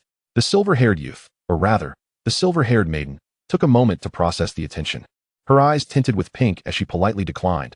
"I'm very sorry, but I have an appointment." "Please don't say that. It's so disheartening to be rejected." "Exactly. Why not join us for a drink and a chat? It won't take much of your time." As he matured and honed his skills, Gojo Satoru, mastering the 6 eyes and cursed techniques, was eager to break free from the constraints of his family. As one of the 3 great families, the Gojo clan's 6 eyes were a formidable presence. Today, as usual, after finishing training, he sneaked out to buy some sweets, with the clan elders and head turning a blind eye to his escapades. The toll of the 6 eyes on the mind was significant, necessitating Gojo to replenish his energy with copious amounts of sugar. After all, it was just a child's indulgence in treats, never truly causing trouble for the family. It seems that the newly released strawberry cream puff isn't sweet enough. The juvenile DK, towering at an impressive height with long legs and an air of sophistication, wandered aimlessly down the street, clutching an array of paper bags filled to the brim with delectable pastries, seeking the next dessert shop. Just as he retrieved his mobile phone to search online for the trendiest dessert spots nearby, a lewd voice interrupted the tranquility. "Care to play with us?" The 6-eyed deity feigned ignorance, deeming such trivial characters beneath his notice. A voice, as delicate as a whisper, followed my apologies. Cut it out, he thought. To be bullied and still so compliant. How foolishly endearing. If one doesn't resist, they can only be victimized. Indeed, it is those who are too obedient and understanding that become targets for bullying. Ugh, how tiresome. The wealthy scion, Fushiguro Wataru, strode forth with an air of indifference that surpassed that of the petty thugs, directing his gaze toward the source of the voice. The first thing that caught his eye was the aura of cursed energy radiating from the individual before him, a blend of pale gold and deep violet. He hesitated, then suddenly relinquished one of the shopping bags and removed his sunglasses, bestowing a cryptic smile. Wow. Chapter 30. The well-meaning citizen, Fushiguro Wataru, having discarded the bothersome sunglasses, fixed his gaze intently on the shimmering mass of golden cursed energy. Wow. Here we meet again. How peculiar. How did my husband encounter my wife, whom he has never met? What is this development? A hero saving a damsel in distress? No one can refuse my wife. Absolutely no one. Let's be honest. Does no one feel that 185 is a match for my wife? What nonsense is being spouted here? No one is worthy of my wife. Even if he is a strikingly handsome rogue. The long-legged DK composed himself, flamboyantly stepping out from behind Tsukuyomi, exuding an air of nonchalance that surpassed that of the ruffians. "Hey, I'm talking to you lowlifes. Yes, you. Could you refrain from embarrassing yourselves in public? It's utterly annoying." Though Wataru was clad in casual attire rather than the kimono prepared at home, his appearance still screamed affluence. The blonde thug spat, harboring a deep-seated disdain for the rich. "What is it to you? I warn you not to meddle. What is the alternative? Tell me, what do you intend to do to me?" His tone remained irritatingly defiant, and combined with his handsome visage, it exuded an air of sardonic charm. Tsukuyomi, initially oblivious to the sudden appearance of the youth behind him, despite his high alertness, realized this individual was formidable indeed. The ability to stealthily approach him without detection was no small feat. Observing the situation, he wondered, oh dear, will they truly come to blows? Should I stay or leave? However, his father had advised against causing trouble in public. He nervously tugged at his long white wig, his jelly-like cherry blossom pink lips tightly pursed. Perhaps I should create a bit of distance, he mused, attempting to stealthily step away from Wataru. One step. Suddenly, his wrist was seized, and Tsukuyomi looked back in surprise, finding the striking blue eyes of the other fixed intently on him. In a voice only they could hear, firm and unyielding, Wataru declared. Hey, just a wet behind-the-ears kid. Does he truly think we fear him? The blonde thug, emboldened by his numbers and irritated by Wataru's smug demeanor, glanced around and picked up a stick, preparing to charge at him. Ugh, Wataru said irritably, turning to issue a warning. Stay over there and don't run off. Tsukuyomi pondered. I was supposed to meet with Senior Ishikawa here, yet he has still not arrived. What a liar. Summer Yu is right. There are indeed many strange individuals outside. Upon Wataru swiftly dispatching the ruffians, he observed Tsukuyomi's tense stance, brimming with wariness. The wig provided by the assistant supervisor was exceptionally long, mirroring his own white hair perfectly, with soft bangs gently framing his face, enhancing his features while obscuring his gender. Are you also a sorcerer? Why do you possess golden energy within you? That doesn't belong to the cursed energy system, does it? I've seen you before. And by the way, do you enjoy wearing women's clothing? Yet, the reality was that he found himself at a loss for words when gazing at Tsukuyomi's face. Fleeting thoughts brushed past him, fragments of memories surfacing, vast walls adorned with countless photographs. Wataru cursed himself for his own loose tongue. In this instance, he was no different from those who had flirted with him moments ago. Ahem, what I meant to say is, he had never encountered Tsukuyomi before and wished to avoid entanglements with ordinary people. A confrontation was imminent, and even though the other party possessed some martial skills, it was inappropriate for him to remain here. Wataru scratched his head, perplexed by this unsettling familiarity. It's not as silent as it is on the surveillance footage. Tsukuyomi had never encountered such an unusual individual before, yet he felt a sense of gratitude for the assistance in driving off those ruffians. Though reluctant, he earnestly looked into Wataru's eyes and expressed his thanks. Thank you for helping me out earlier. If I'm all right, please leave first. He was still preoccupied with the task at hand with his seniors, and having worn such an embarrassing outfit all day, he hoped it would serve its purpose. With that in mind, he felt a flicker of anticipation. He urged the peculiar handsome man to depart. Please don't interfere with my mission. However, his imploring gaze bore no weight in Wataru's eyes. Tsukuyomi, what? What is this? Didn't you approach me first? Wataru fully grasped the implication behind Tsukuyomi's words, yet he had countless things he wished to convey and was reluctant to leave so swiftly. Besides, it was only fitting to exchange contact information, wasn't he? For the first time, Tsukuyomi felt the fatigue of Nightwing Papa dealing with unruly students. Yet he maintained a gentle demeanor, trying to persuade, I've already thanked you. I don't mean to send you away, it's just that. The exasperated youth lowered his head to organize his thoughts, recalling Nightwing Papa's admonition against exposing the sorcery world to ordinary eyes. Ugh, I don't care about any danger. I'm quite powerful. Tsukuyomi earnestly regarded Wataru, glancing around while nodding in agreement. You're the strongest, so please leave. Hey, are you deaf? What part of my previous words did you not comprehend? Such a lack of manners. How can you not use honorifics? Their bickering resembled that of schoolchildren, and the atmosphere around them suddenly grew tense. Couples. Ugh, I detest couples. Flaunting their affection is so nauseating. They should just perish. Couples should all just die. The ground beneath them turned muddy, and dark cursed energy slowly ascended the alley walls, threatening to envelop them entirely. The foolish rascals stood frozen, their sluggish brains replaying the words of their seniors. Imaginary cursed spirit. Level 2 approaching level 1 strength. Detest couples. Only appears when couples are flaunting their affection. Senior. You big liar. I haven't even pretended to be a couple with my senior yet. Why has this happened? Wit and mischief danced in the eyes of Satoru Gojo as he observed the bewilderment of his opponent, extending a hand with a flourish to unleash his formidable prowess. Boom. The unfortunate cursed spirit, before it could fully manifest before the humans, was swiftly vanquished. The foolish creature tilted its head in confusion. Are you truly just a bystander? A well-meaning citizen? Or perhaps the strongest bystander? Chapter 31 Satoru Gojo, Speak Properly. The arrogant young master reveled in the astonished gaze of Tsukumo Yatsuki, smirking in triumph. Astonished are we? It is only natural, after all, for I am the strongest. Yet, his counterpart offered no response. Rather, he was taken aback. Wait, why this reaction? Satoru Gojo had never before experienced such disregard. Witnessing the tears welling in the other's eyes, he thought, that's not what I intended. Shouldn't you listen to what you're saying? He shot a glare, his sparkling eyes narrowed, chastising in a tone that was both petulant and indignant. You, be serious. The innocent cat, Gojo, felt wronged. It was clearly the fault of the cursed spirit. Who told it to appear in such a form? Why, a boy in women's clothing? He had never considered that it was his own insistence that led to this situation. Before the young master could utter another word, hurried footsteps echoed nearby. Ah, my apologies. Tsukumo, I was sidetracked by another task on my way here. Ishikawa Mori paused, taking in the scene before him. The remnants of cursed energy lingered in the air, revealing traces of a battle. Dark violet residue formed a circle, enveloping the two, suggesting it had been obliterated before fully taking shape. But wasn't he, this cursed spirit, only responsive to specific couples?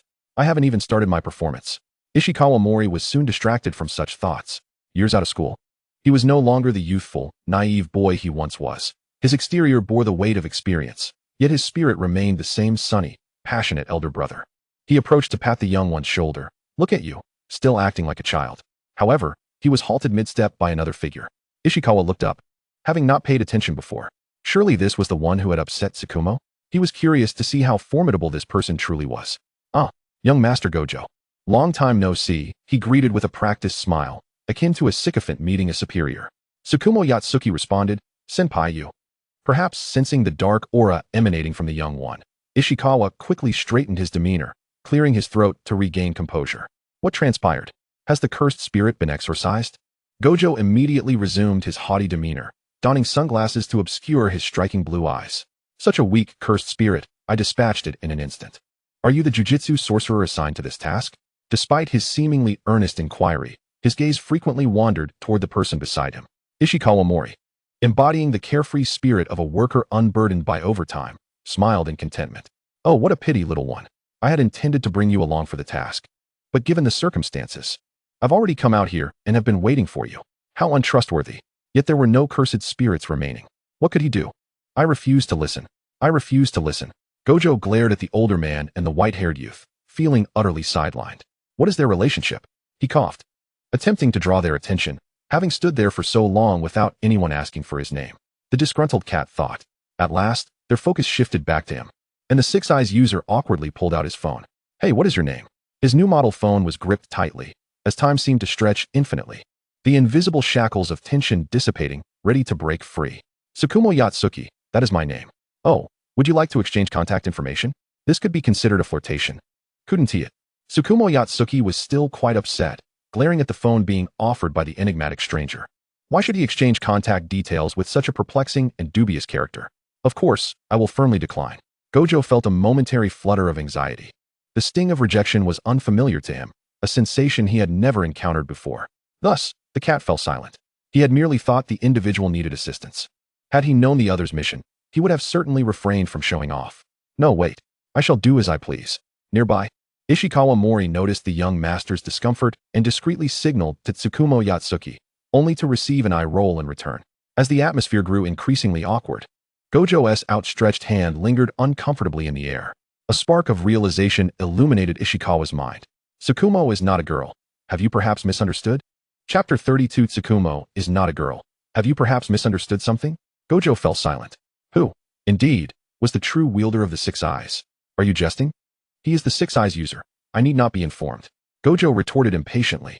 Observing the white-haired youth sulking with crossed arms, he felt a surge of irritation. His body instinctively yearned to apologize. Gojo, what nonsense is this? Little one, are you certain? Ishikawa questioned, eyeing the elder. Do you know this person? Gojo's expression twisted upon hearing the carefree youth refer to another man as brother. Ah, it's young Master Gojo from the Gojo clan, he whispered to the boy, the renowned Six Eyes user. The young one feigned surprise. Is he the one with 6 eyes? He hesitated, unable to resist stealing a quick glance at the other's face. How infuriating. Such a small visage. There was scarcely room for 4 eyes, let alone 6. Gojo immediately struck a haughty pose, convinced that his true identity had been uncovered. Tsukumo Yatsuki, I'm not sure. Let me take another look. Still, he saw no 6 eyes. And what is this user of the 6 eyes? Should I speak of it? It seems rather eccentric. Thus, the illustrious young master received a disdainful glare from Tsukumo Yatsuki. Gojo, why does this differ from my expectations? Ishikawa Mori, do you not possess any self-awareness? Meanwhile, the barrage of comments from the viewers was nearly hysterical. Someone, get this dramatic character out of here. What a peacock display. And Gojo, where are your eyes wandering? Who is this greasy fellow anyway? Wait, I don't recall this character appearing in the manga. Just a random bystander? They're far too attractive for that. At the same time, a group of viewers from another world silently watched the unfolding scene. How wonderful it is to be so lively. Indeed, I am rather envious. Yet, how could the formidable cat truly harbor resentment towards such a handsome youth? With a stiff withdrawal of his outstretched hand, he muttered under his breath, not that I care, his striking features awkwardly seeking a place to rest. Ishikawa Mori felt a sense of affront, yet he remained silent. He was merely a humble worker, too timid to challenge the young master. Expertly donning the facade of a perfect corporate smile, a skill that was almost pitiful in its proficiency. In light of this, young Master Fushiguro, we shall take our leave now, he declared, not waiting for the cat's response, as he pulled the side of Tsukuyomi and turned to depart. This left Fushiguro Wataru in a state of agitation, as if petrified, remaining in the same position for an extended period. His gaze drifting behind dark sunglasses in pursuit of the dissipating golden cursed energy, eventually tugging at his hair in frustration. His mind replayed the ruthless arc of the youth's short skirt as he turned away, the white stockings accentuating his curves. Damn it, Wataru. However, it wasn't entirely fruitless. At the very least, he could glean something from the individual beside him. Tsukuyomi, donned in ill-fitting feminine attire, regretfully made his way home. Blissfully unaware of the stir his presence had caused on the bustling commercial street at night, nearly every passerby unconsciously slowed their pace, discreetly scrutinizing the striking young lady being led by the wrist. Beneath the dazzling lights, silver tresses shimmered with a moonlit hue, misty red eyes glistening. Reminiscent of someone who had recently endured hardship, a pert nose embodying an androgynous allure. Most arresting was the melancholy shroud enveloping the youth, pure yet frigid. Imbued with a somber beauty that resonated with the deep-seated melancholy and wabi-sabi within the hearts of all who roamed the neon-lit streets. It was impossible not to feel a pang of compassion. Even the burly male host seated in the luxurious car of a wealthy patron couldn't help but click his tongue in admiration, remarking, "P.S. just too small." Huh. What did you say? Nothing. Ishikawa Mori spent the journey apologizing profusely, signing numerous humiliating treaties just to safely escort the woefully pitiful junior back to the staff dormitory of the high school. Although Tsukuyomi maintained a facade of understanding, feigning comfort for his senior, once alone, he deflated like a punctured balloon, his unmet expectations leaving him discontented. Panda remained his adorably diminutive self, at least relieved of the necessity of wearing diapers, following Panda's stern protests, whether it was due to the slow growth of cursed corpses or other reasons. The once approachable chubby cat had transformed into the younger sibling in need of care. The night-loving panda, refusing to sleep, sported an adorable nightcap, seemingly waiting for a certain little one who ventured out late at night. As Tsukuyomi opened the door, the little panda, alerted by the sound, scampered over on tiny paws. Like a child playing tag, it tightly wrapped its forepaws around Tsukuyomi's leg. Humph. Bad Tsukuyomi, I've caught you. Tsukuyomi was instantly overwhelmed by the cuteness, feeling a flicker of healing in his weary heart. Yes, I'm back. The little one took me out to play. You naughty creature. Hey, I clearly said goodbye to you and Papa before leaving. The little panda was undeterred, convinced of its own cuteness, insisting Tsukuyomi had been lured away by the outside world. There is no comparison between the wild cats and the cuteness at home. Strangely, you have a point there. After pacifying Panda, Tsukuyomi returned to his room, shedding his clothes, taking a shower, and collapsing onto his bed, sinking into the soft, fragrant sheets of his personal sanctuary. Oh, in the stillness of the night. Solitude often led to a cascade of thoughts, especially after a long, fruitless endeavor. So weary, so exhausted. His mind felt heavy, his body drained. The youth buried half his face in the covers, feeling a sense of emptiness he couldn't quite define. The energy and spirit he had outside evaporated the moment he entered his home, leaving him utterly fatigued, as if he had spent the day trapped in a puppet suit. And now, back home, he remained burdened and unable to lift himself. Why is it like this, Tsukuyomi? What are you truly thinking? At that moment, Yaga Yoshinobu knocked on the door, bearing warm milk, receiving a muffled response. Papa, come in. Did you go on a mission with Ishikawa today? How did it go? The little one remained slumped on the bed, unresponsive, methodically recounting the events of the day. Yaga sighed, offering words of comfort to his child before finally posing the question that weighed heavily on his mind. Tsukuyomi, why do you wish to become a sorcerer? For some time, he had hesitated to broach this topic with his child, though he was a teacher at the high school. A part of him was reluctant to see Tsukuyomi enter the world of sorcery. What did it matter if the child possessed exceptional talent? Like most parents, his hopes for his child did not revolve around wealth or power. He did not demand Tsukuyomi to be perfect or extraordinary. As Tsukuyomi's father, all he wished for was his child's health and happiness, and that alone would suffice. Even if the sky were to fall, he would bear the burden. He understood his child's purity and simple dreams. Why must he tread into such a decaying world of sorcery? He was uncertain of his own ability to protect him, constantly cautious, walking the edge himself. So, child, what is your answer? Papa, each of us has our own responsibilities. Since I possess this ability, and I can help others, why shouldn't I do so? Do you not understand? Just because you happen to have such a gift means you must engage in perilous endeavors? You must truly contemplate. Are you genuinely willing? Willing to enter this world? Willing to bear this gift of seeing curses? Can you guarantee that if given a choice, you would still choose this talent? Sorcerers are born to sacrifice for others. Are you afraid of death? Or, in that moment of nearing death, will you regret it, curse, and betray your own beliefs? However, Yaga did not realize that the fear of death might be a common sentiment. But it would certainly not be the case for this youth. Lacking the answers he sought, Yaga sighed, ruffling the boy's hair gently, reminding him to drink his milk while it was warm before stepping out. Tsukuyomi let out a breath, sitting wearily on the edge of his bed, trembling as he ran his fingers through his hair. As soon as his toes touched the floor, he stumbled. Tsukuyomi awkwardly steadied himself against the desk, sharp pain shooting through his knee, beads of sweat forming on his forehead. Reaching for the milk on the table, his hand trembled uncontrollably, shaking so violently that he could barely grasp the cup. Oh! The exquisitely featured youth dejectedly placed the cup down, skillfully opening the desk drawer, rummaging through the jars and bottles hidden beneath the books, casually pouring out a handful. Several capsules lay empty and desolate. Tomorrow, I must pay a visit to Dr. Nanami. Chapter 33, Video Call. Tsukuyomi Giant took his medicine nonchalantly and sat on the floor for a while. Only after regaining his composure did he seize the glass of milk on the table and down it in one gulp. Sighing, he picked up his phone, fumbling with it for some time before successfully messaging Dr. Nanami. The clumsy child, unfamiliar with mobile devices, had no idea how to utilize its full potential. Akin to an elderly person struggling to navigate a smartphone on the subway. Opening the chat application, he found a dozen unread messages lying in wait. Suguru Geto, do you have time lately? Would you like to hang out? I have tickets to the amusement park. Why Haven T? You replied. Did you go out with Nanami? Where do you want to go? Don't go out with him. I can accompany you anywhere. Honestly, I hesitated for quite a while about whether to tell you, but Nanami-kun doesn't T have a good reputation in their class. The system silently rolled its eyes. Wasn't he that the very thing that was said? Such a cunning fellow. Tsukuyomi Giant, unaccustomed to typing, pecked at the keys slowly, constantly correcting his numerous typos. Unexpectedly, another message from the other side popped up. Suguru Geto, I see your typing indicator is on. It's so late. Why aren't you asleep yet?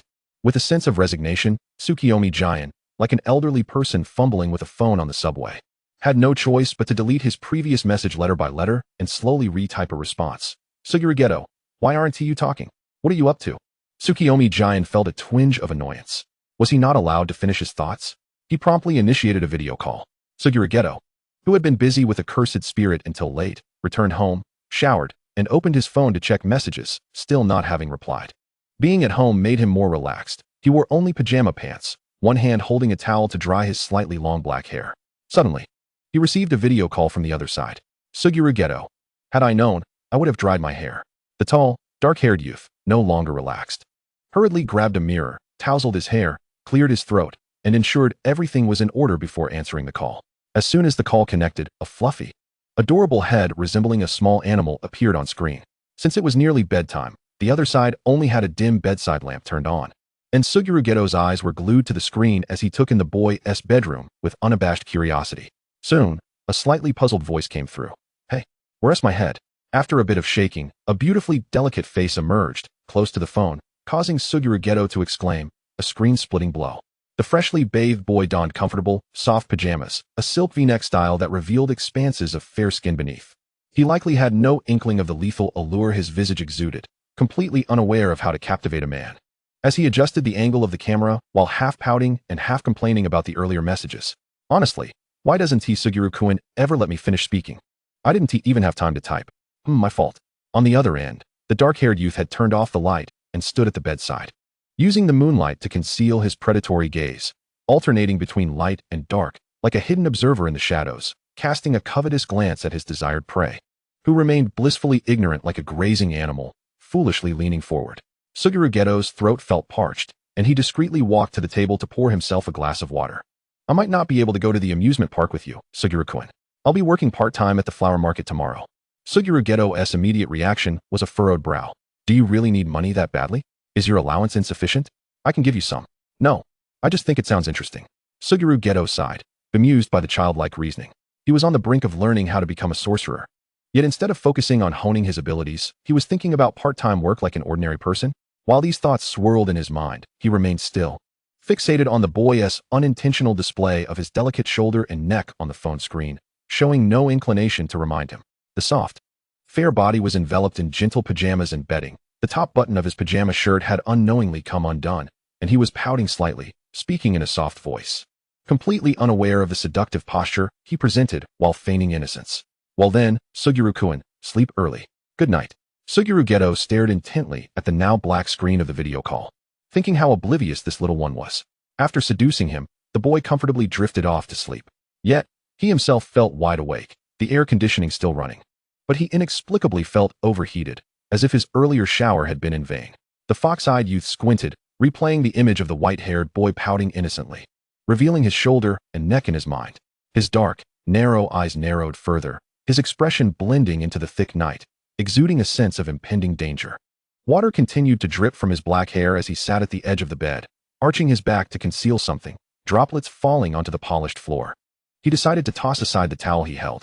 With a self-deprecating smile, he gazed at his phone for some time before begrudgingly ruffling his hair. Damn it. Thus, the diligent and cleanliness-loving Suguru once again took a shower.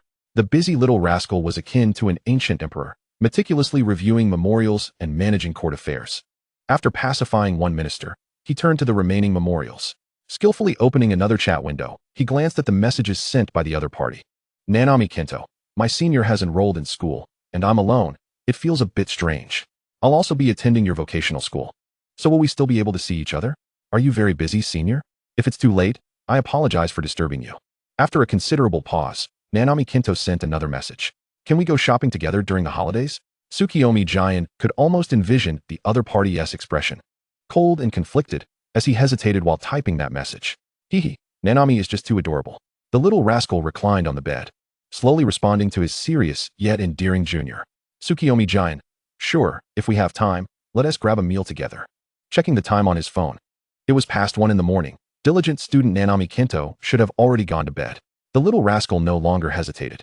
Replying to the message and carefully placing his phone on the bedside table, he pulled the blanket over himself, closed his eyes, and obediently drifted off to sleep. Oh, smartphones are just too entertaining. Tsukuyomi Giant, you absolutely must not play so late next time. Do you understand? He then sank into a deep slumber. The blue-eyed bunny plush beside his pillow blinking its eyes, though barely noticeable in the darkness.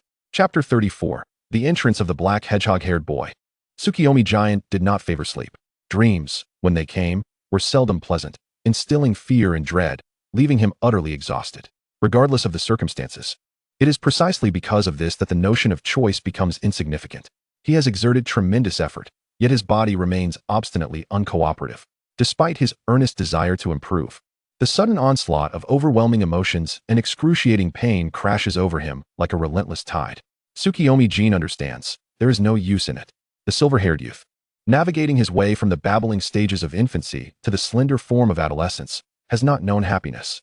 His moonlit, silvery locks gently ripple in the water as he lies serenely at the bottom, his exquisite, indifferent visage gazing calmly through his resplendent crimson eyes at the shimmering surface above, neither struggling nor resisting, surrendering to the water that envelopes each breath he takes.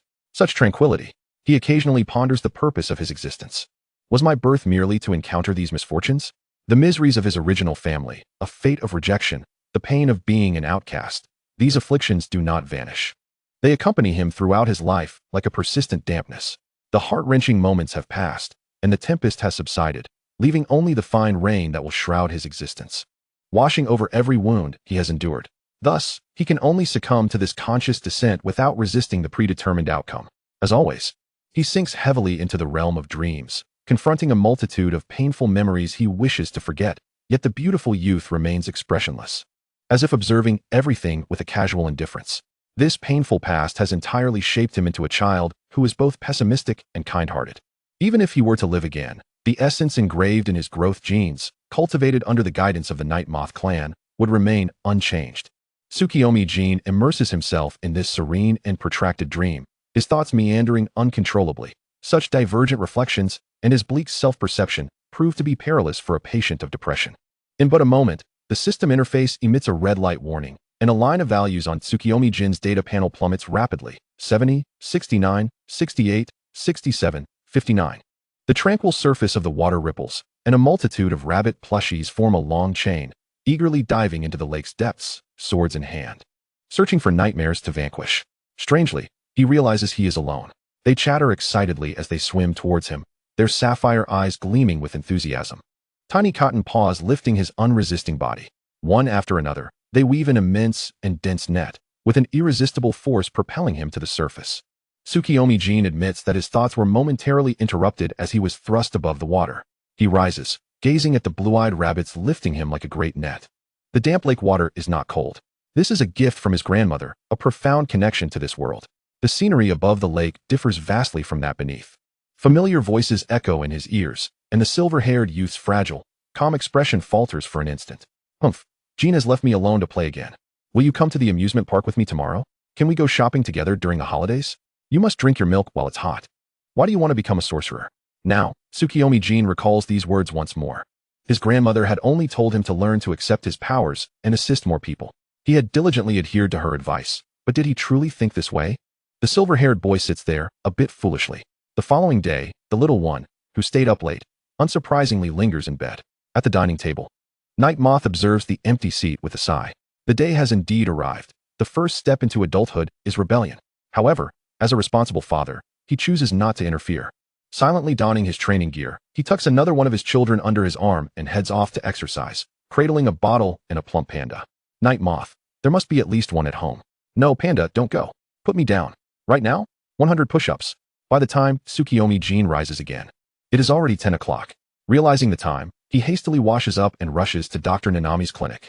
Typically, he harbors no extravagant demands regarding food or clothing. And besides his studies, he possesses little worldly desire. He also pays little heed to attire or hairstyle, mirroring Night Moth's rugged demeanor, who is content with his uniform.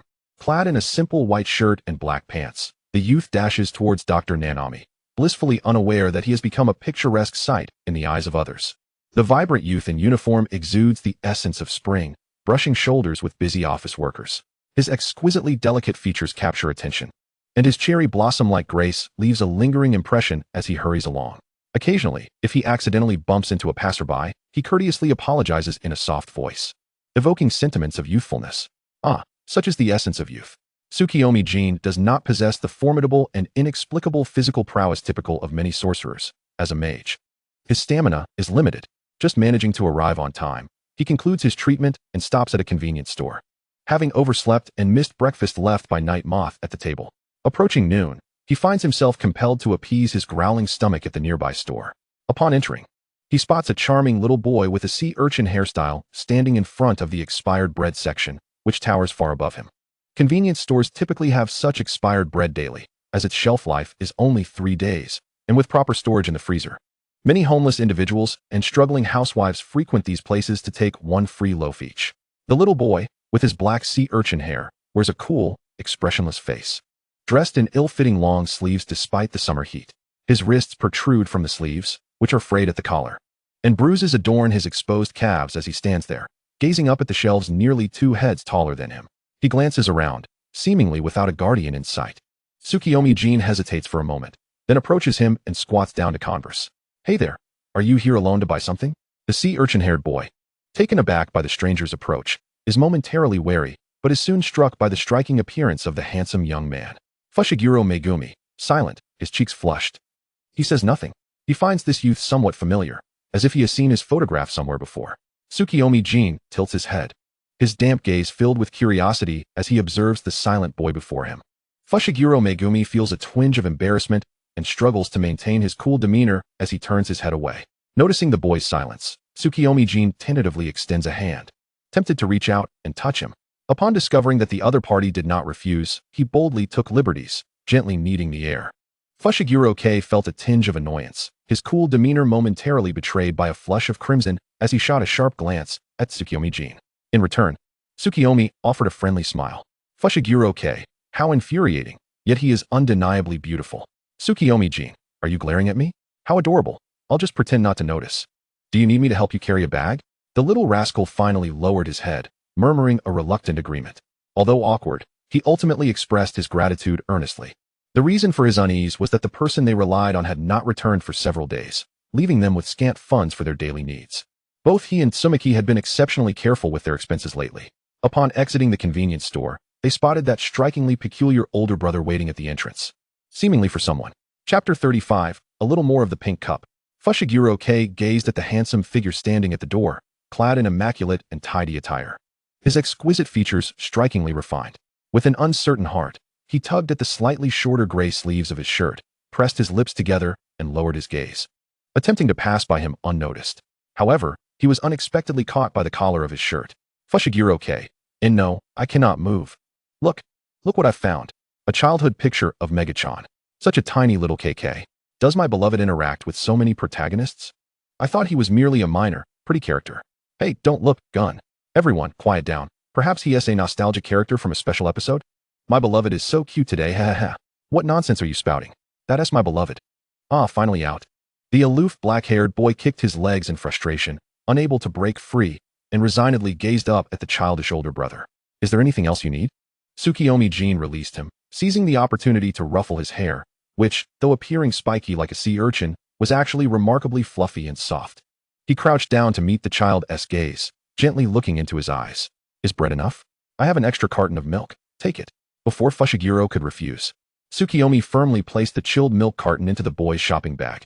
Inside, apart from some expired free bread, there were essentials like salt and soy sauce, all discounted items. Fushiguro's immediate reaction was to decline, awkwardly attempting to remove the milk from his bag, his voice barely above a whisper. I don't have extra money for you. The white-haired youth chuckled lightly. What money? How about a hug instead? Fushiguro was momentarily taken aback, seemingly hearing such an exchange for the first time. He hesitated, glancing at the shopping bag in his hands. Before he could fully process it, he was enveloped in a warm embrace, the familiar yet foreign sensation washing over him. Only his mother had held him like this before, but she had been gone for so long that he had almost forgotten her appearance. The long-awaited hug made him involuntarily yearn for more, his slightly pudgy form pressing against the boy's crisp white shirt, nearly bringing him to tears. It must be tough. Huh. The little rascal remained silent, striving to preserve the last shred of his cool persona, his eyes slightly reddening as he stood there, allowing the older boy to do as he pleased. After what felt like an eternity in that dreamlike embrace, Tsukuyomi Jin finally released him, patting his tender back. Go on. Don't keep your family waiting. Before Fushiguro could leave, Tsumiki arrived, carrying a bag while grumbling about how Kei had said to wait for her, but had come alone. Kei, why are you so quiet? Fushiguro Kei stared at the milk in his shopping bag, speechless. Tsumiki followed his gaze and was momentarily taken aback. They had no extra money to buy the milk, as their remaining funds were nearly depleted. Fushiguro had not brought enough money for such an expensive carton today. Sensing her brother's discomfort, Fushiguro finally responded with a cold, awkward expression. An older brother gave it to me. Oh. It must be because our little Kei is just too adorable. Tsumiki exclaimed. Hey, are you upset? Okay. The two little ones cheerfully returned to their empty home. Fushiguro, on tiptoe, retrieved 2 cups from the table, carefully pouring the milk into them. A little more for the pink cup. After parting ways with the black-haired rascal, Tsukuyomi Jin turned towards the flower market in search of his objective. He eventually stopped at an inconspicuous little flower shop, its decor reminiscent of a bygone era. Not modern but clean and tidy, exuding a warm ambience. The tiny shop was brimming with fresh blooms, and according to his inquiries, this was the very place where his grandmother had spent her life selling flowers. Nervously, he squeezed the strap of his backpack, eyeing the employee advertisement posted outside. Perfect. Starting today, I shall work hard. The opportunity for this job came easily. While Tsukuyomi Jin was still stammering his introduction, his grandmother interjected decisively. You're hired. Tsukuyomi blinked in confusion. Oh, is that all it takes? It was his first job, albeit working for his own grandmother. He did not understand why it was necessary to wear a headscarf and apron at the flower shop. The strikingly handsome youth, with his rosy lips and white teeth, was androgynous in beauty, adorned with a charming headscarf, a white shirt, and black school trousers, with a delicate maid-style satin apron tied around his slender waist. In the blazing summer sun, the innocent young boy stood amidst the blooming flowers, blissfully unaware of how he captured the attention of passers-by, becoming a captivating sight. Clumsily, he wrapped a large bouquet of lisianthus for a customer at the front desk before crouching beside a row of small buckets to trim flower stems. Before long, a customer arrived, speaking on the phone while casting an openly disdainful glance around the shop. Why should I have to deal with this? Are all the women in my family useless? Do they even deserve to be here? I apologize, Master Naoya, but the master said you are currently on assignment in Tokyo. This shabby shop, I don't know where you found it. It's utterly ridiculous. I came here to find Shieru, and honestly, you're lowering the Zenin family's standards. Where is everyone? This is absurd. I can barely find a place to stand. Tsukuyomi Jin, flustered, emerged from the floral chaos, his small face peeking out. Assuming he had kept the customer waiting, he hurriedly stammered, sorry for the wait. May I ask if you have a reservation? He quickly squeezed through the vibrant blossoms, wiping the sweat from his brow that had formed due to the heat. His fair, flushed skin bore a rosy hue from the warmth, with beads of perspiration dotting his nose. At that moment, he gazed up at the tall boy before him, his eyes filled with an apologetic glimmer. Blonde hair? Ear piercings? Is that a delinquent? Recalling the previous encounter with delinquents, Tsukuyomi Jin quickly raised his head to get a glimpse of the person. They looked rather intimidating. Help! In this moment, Zenin Naoya clutched a phone, venting his frustrations. Upon hearing a voice, he was momentarily taken aback. His gaze fixed unabashedly on the youth before him, who appeared to be of a similar age. The voice on the other end continued, Moshi Moshi? Young master? Are you all right? Damn it! I am far from fine. His heart raced, a surge of blood rushing to his brain. He tightened his grip on the phone and growled. I told you to speak properly. He continued, I have matters to attend to. I'm hanging up. The butler on the line responded, Young master. You. Zenin Naoya cleared his throat awkwardly, maintaining an air of arrogant superiority. What kind of work is this? It's taking forever. After a moment of hesitation, he snapped with a tone that belied his true feelings. The white-haired boy before him appeared increasingly anxious, having been left alone in the shop to tend to customers while his grandmother had gone out to procure supplies. This was his first encounter with a customer, and to make matters worse, it was a rather difficult one. Perhaps intimidated by the other's tone, compounded by the stress of his inaugural task. Zenin Naoya observed the boy's eyes glistening with unshed tears as he hurriedly apologized, the fragrant aroma of flowers still lingering in the air. How delightful. But would this person speak civilly? Is he attempting to entice me? TCH, is he even a man, acting so effeminate? The youth's soft, apologetic voice drifted to his ear. I'm terribly sorry. Your flowers are right here. Please take them if everything is in order. The fierce-looking young man watched the white-haired attendant, who was avoiding him like the plague, and with a frustrated clench of his jaw, he seized the flowers. After a moment of tension, he scoffed and turned on his heel to leave. Back in the car, he scoured the browsing history on his phone. Why was the other intimidated by him? Do men seduce others like women? Is wearing an apron an act of seduction? What ailment causes dizziness, a racing heart, and leaves one speechless? Chapter 36. Not Tsukimi's grandmother. After finally dismissing the troublesome customer, Tsukimi Munyuki wiped the sweat from his brow, aware that closing time at 5:30 was fast approaching. His grandmother called, requesting him to bring in the flowers from outside. Laughter and playful banter echoed in the background, mingling with his grandmother's apologetic voice. Munyuki, I'm counting on you tonight. Coming. Hurry up and eat. All right then, let us do this. You've worked hard. Mom, hurry over. Everyone is waiting for you. A family dinner. Summer evenings fall quickly. By 5 or 6 o'clock, the sun begins its descent, painting the sky with hues of crimson, as vast clouds stretch into the horizon. Tsukimi Munyuki gazed at the disconnected call, forcing a smile as he murmured to himself, perhaps this is for the best. It ought to be this way. Everyone is living a normal and happy life. That should suffice. The flower market alley was no longer bustling, with only the occasional sound of passers-by calling out to each other about dinner.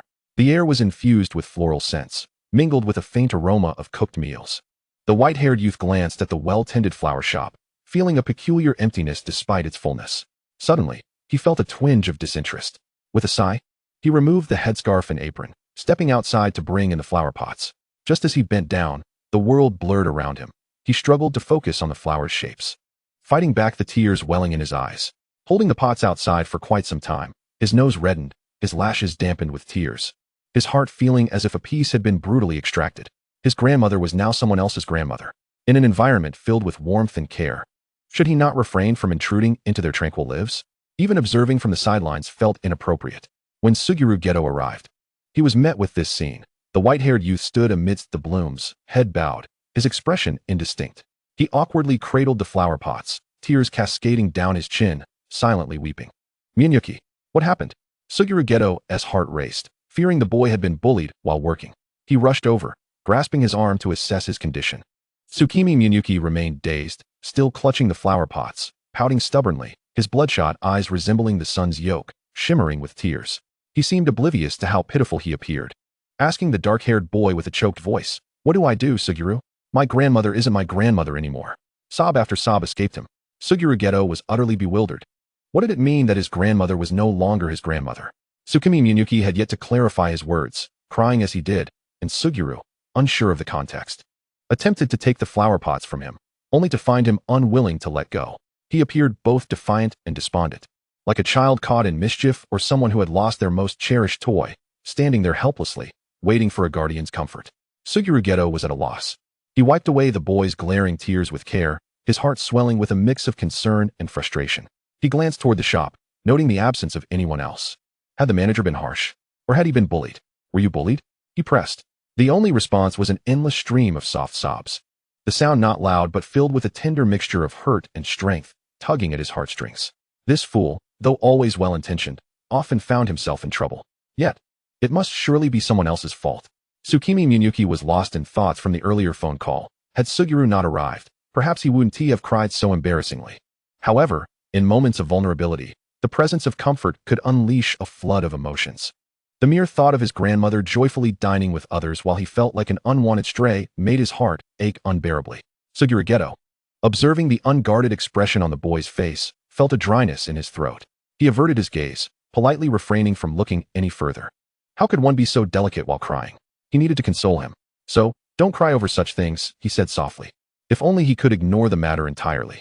He deliberately used his thumb to brush away the tears from the boy's eyes, his fingers roughened from recent training. Applying just enough pressure. A red mark lingered at the corner of Tsukimi Miyuki's eye, stark against his fair complexion, resembling a rabbit that had been bullied and could not retaliate. How could one be so fragile? If left unattended, he would surely be preyed upon. How could he face the grotesque curses this way? Remaining so innocent and carefree was ill-suited for a sorcerer. If only he could keep him safe in his pocket. Much like a cursed spirit ball, tenderly cradled and protected. That would be ideal. Suguru Geto maintained an air of polite concern for his classmate, while internally his thoughts soared far beyond the present moment. Yet his demeanor remained reliable, courteous, and respectful. After a while, the sky grew increasingly dark. Tsukuyomi Jin felt a sense of embarrassment wash over him as he belatedly realized his predicament. He attempted to wipe his face with his sleeve, only to discover that he was still holding a flower pot in his hand. With his cheeks flushed in shame, he awkwardly placed the pot inside. It was truly mortifying. He was already a grown-up. Seeing this, Suguru Geto couldn't help but chuckle. It was abundantly clear what was happening. He playfully picked up a pot of flowers from the ground, offering to assist. Tsukuyomi Jin's voice, still tinged with the softness of tears, stammered out a thank you. Thank you, Geto-kun. The way those words rolled off his tongue was sticky, tender, and astonishingly sweet. The hiccups that followed his crying added an endearing clumsiness to his demeanor. Suguru Geto struggled to suppress the curve of his lips, fearing that a genuine laugh would lead to unbearable embarrassment. He pretended to be nonchalant, dismissing the situation as trivial.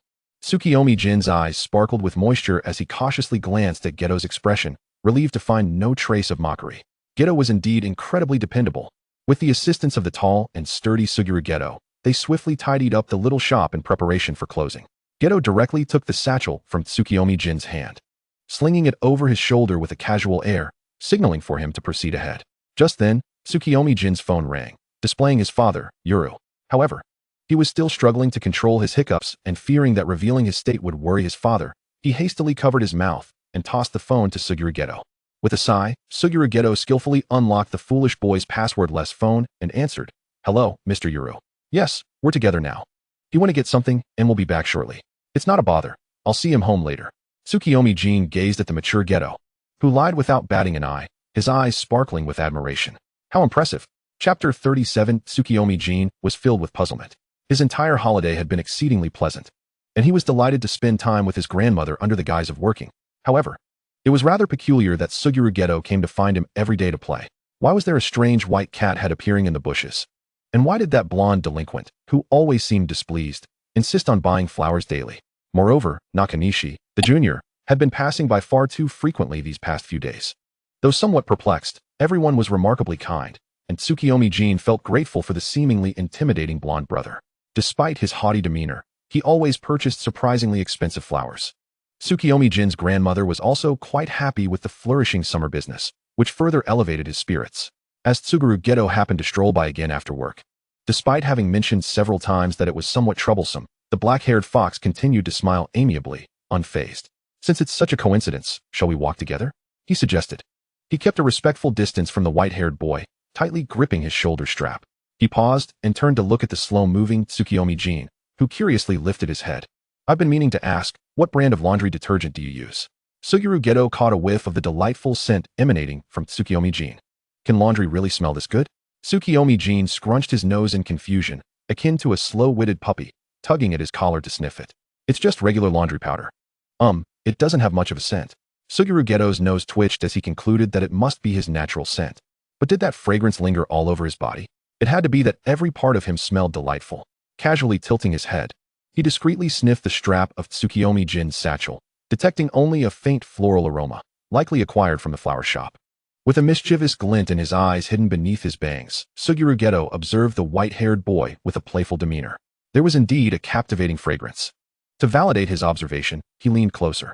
Suguru Geto was not the type to be strikingly stunning at first glance. Rather, he possessed a unique charm that grew on you. A quintessential handsome boy with a refreshing and composed aura, even in casual attire during the holidays. As he lowered his head, Tsukuyomi Jin caught sight of his black ear gauges. How impressive! Just the thought of them caused a twinge of pain. Tsukuyomi Jin hesitated but did not push him away. It was merely that the closeness felt strange yet familiar, brushing against sensitive areas in a peculiar manner. It was oddly ticklish. Being treated like a playful kitten in public was somewhat bizarre, and Tsukuyomi Jin felt utterly embarrassed. After holding back for some time, he could no longer resist and instinctively swatted at Suguru Geto. Tsukuyomi Jin had always thought of Geto as a person of strong character, with his slightly long, silky black hair well-groomed and smooth, almost too light, like a kitten seeking affection. Noticing the little kitten in his hands growing restless and resisting his approach, Suguru Geto pressed his tongue against the roof of his mouth, internally wrestling with himself before ultimately choosing to ignore it. However, a gentle push lacked persuasion. After all, he wouldn't let go.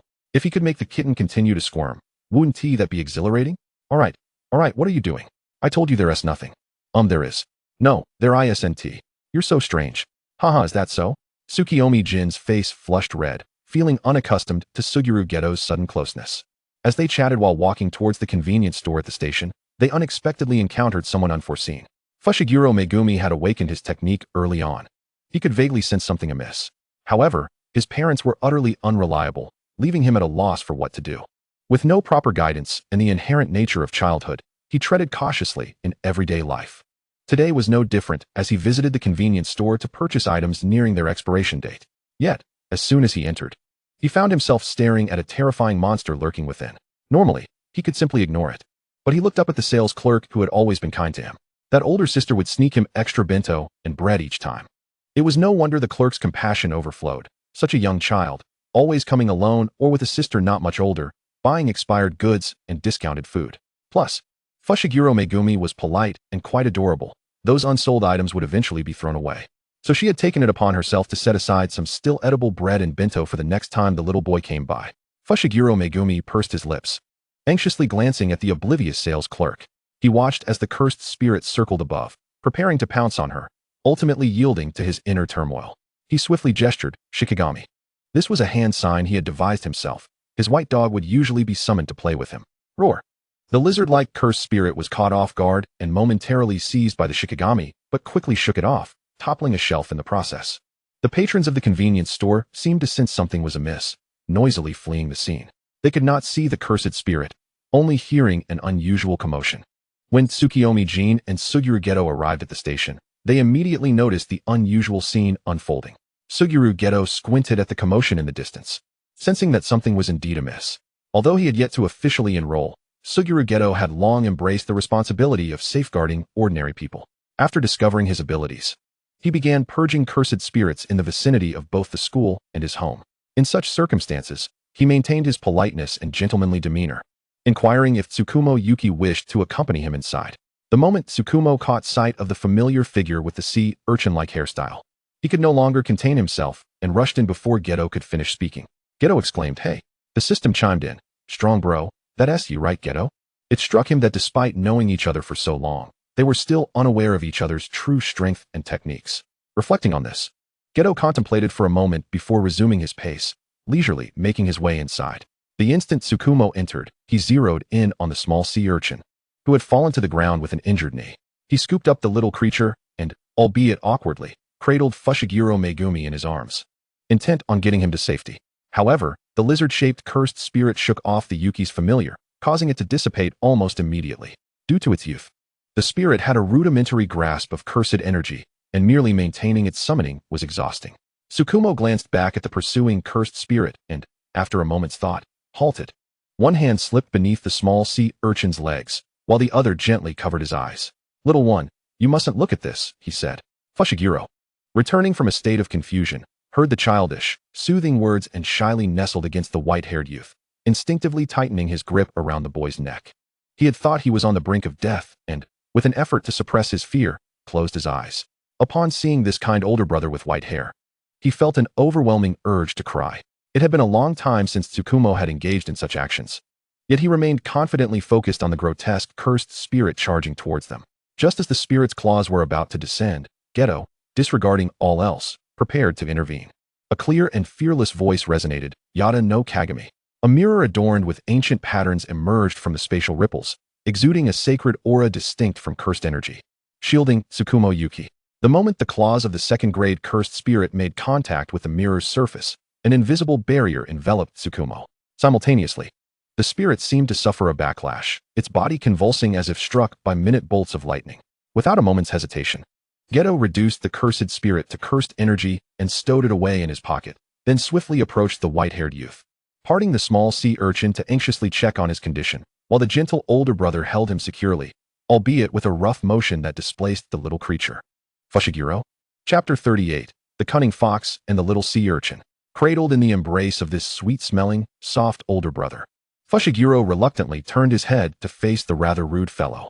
At first glance, he noticed the odd bangs, and uncertain, he looked again. On the second glance, he found the face deceptively charming, yet the smile appeared insincere. Geto feigned surprise, as if just noticing the child cradled by Tsukuyomi, feeling a surge of displeasure within, yet maintaining a facade of goodwill with a friendly smile. "What are you still doing clinging to Tsukuyomi? If you had any sense, you would hastily depart, ordinary little human." Fushiguro observed the sly smile akin to that of a fox, releasing an air of friendliness. Did he think that such gestures would erase the memory of having pushed his head aside moments before? Ignoring him, Fushiguro pitifully buried his face into the older brother's embrace. Geto lamented, such a lack of awareness. Afterward, he took out the pitch-black, cursed energy, examining it closely. A second-grade cursed spirit, indeed. He cast a discreet glance at the child, murmuring, "What good fortune." Inside the convenience store, chaos reigned, with beverages and snacks strewn across the floor, and the glass windows and doors outside suffering varying degrees of destruction. The panicked clerk, in a state of shock, pointed at them while trembling, exclaiming, it was them. Moments before, she had felt an extraordinary force, followed by being knocked down, and then witnessed the entire store crumble under that same force. She could not fathom what these two individuals and the child had done, or what expressions they bore. No, they are not ordinary, she thought. Perhaps they are the ones who summoned the monster. Geto, who prided himself on righteousness and the protection of ordinary people, felt irked when a person he had always safeguarded pointed an accusatory finger at him. Unbeknownst to him, the barrage of comments he had long shielded Tsukuyomi from erupted into a fervent debate. "Die, monkey. You mustn't scold him. Wah. Cherish this sonny, beautiful boy before DK Geto turns dark. Silence, you wretched monkey. Do not provoke our revered leader." Wait, what is happening? Did Geto turn dark prematurely? Is it just me? Or do these three exude an inexplicable vibe of a family of three? Two with dark hair, no less. A gentle mother, a cold child, and his wife's-slave father. Geto continued to wear a warm and courteous smile, tossing his hair back as he approached to explain, but before he could draw near, the clerk's loud accusation rang out. "Stay back." The clerk, hiding behind the police officer, cast a suspicious glance at them. Geto's smile froze on his face, caught in a moment of indecision, unable to advance or retreat. Tsukuyomi sensed the situation was deteriorating. Glancing at Geto's immobilized expression, he promptly called Papa, who assured him not to fear and instructed him to hand the phone to the responsible officer. Perhaps Tsukuyomi's appearance was too innocuous and harmless, especially with a small child in his arms. Despite the suspicion, the leading officer accepted the phone. Whatever Papa said altered the officer's demeanor in an instant. "Oh, is that so? Hand it over to the special investigation team? All right. My apologies for the disturbance." He then respectfully returned the phone, having encountered similar oddities in their line of work before. While he sensed something unusual, it was typically handed over to other factions for resolution. The officer scrutinized the trio with skepticism but continued to bow apologetically, bringing the matter to a close. Tsukuyomi, holding the small sea urchin, tugged at Geto, eager to leave. Geto's mood during their departure appeared far less delightful than when they had arrived. One hand still clasped around his bag, the other absently caressing the cursed energy within his pocket. Geto had arrived too late, and thus missed witnessing the moment when Fushiguro unleashed his technique. While Tsukuyomi had observed it clearly, it was a large, adorable white dog. Tsukuyomi continued to hold Fushiguro securely, casting an apologetic glance at Geto. Assuming the little one was still shaken and needed time to recover, he clumsily emulated Night Gapapa, gently patting the frail back of the little sea urchin. Tsukumo, is he too large for you to carry? Perhaps I should hold him instead? Geto subtly hinted at the sea urchin, maintaining the guise of being considerate and caring. In a moment of struggle, Megu attempted to leap from the embrace of Tsukuyomi, only to be gently patted on the backside. Don't squirm, Tsukuyomi admonished, shaking his head at Suguru. Geto, it's not heavy at all. Let me hold him. We meet again, little one. What is your name? Fushiguro Megumi. Oh, what a name to evoke envy, Tsukuyomi remarked. That is not true. The white dog from earlier was quite impressive, wasn't he it? Did you conjure it? Upon this pivotal inquiry, Megumi's demeanor shifted momentarily, yet recalling the remarkable power of this older brother, he wondered if he might be reprimanded for meddling. The thought of being disliked by this individual unsettled him. As Megumi buried his head in the boy's neck, lost in his thoughts, a soothing voice broke the silence. You did splendidly.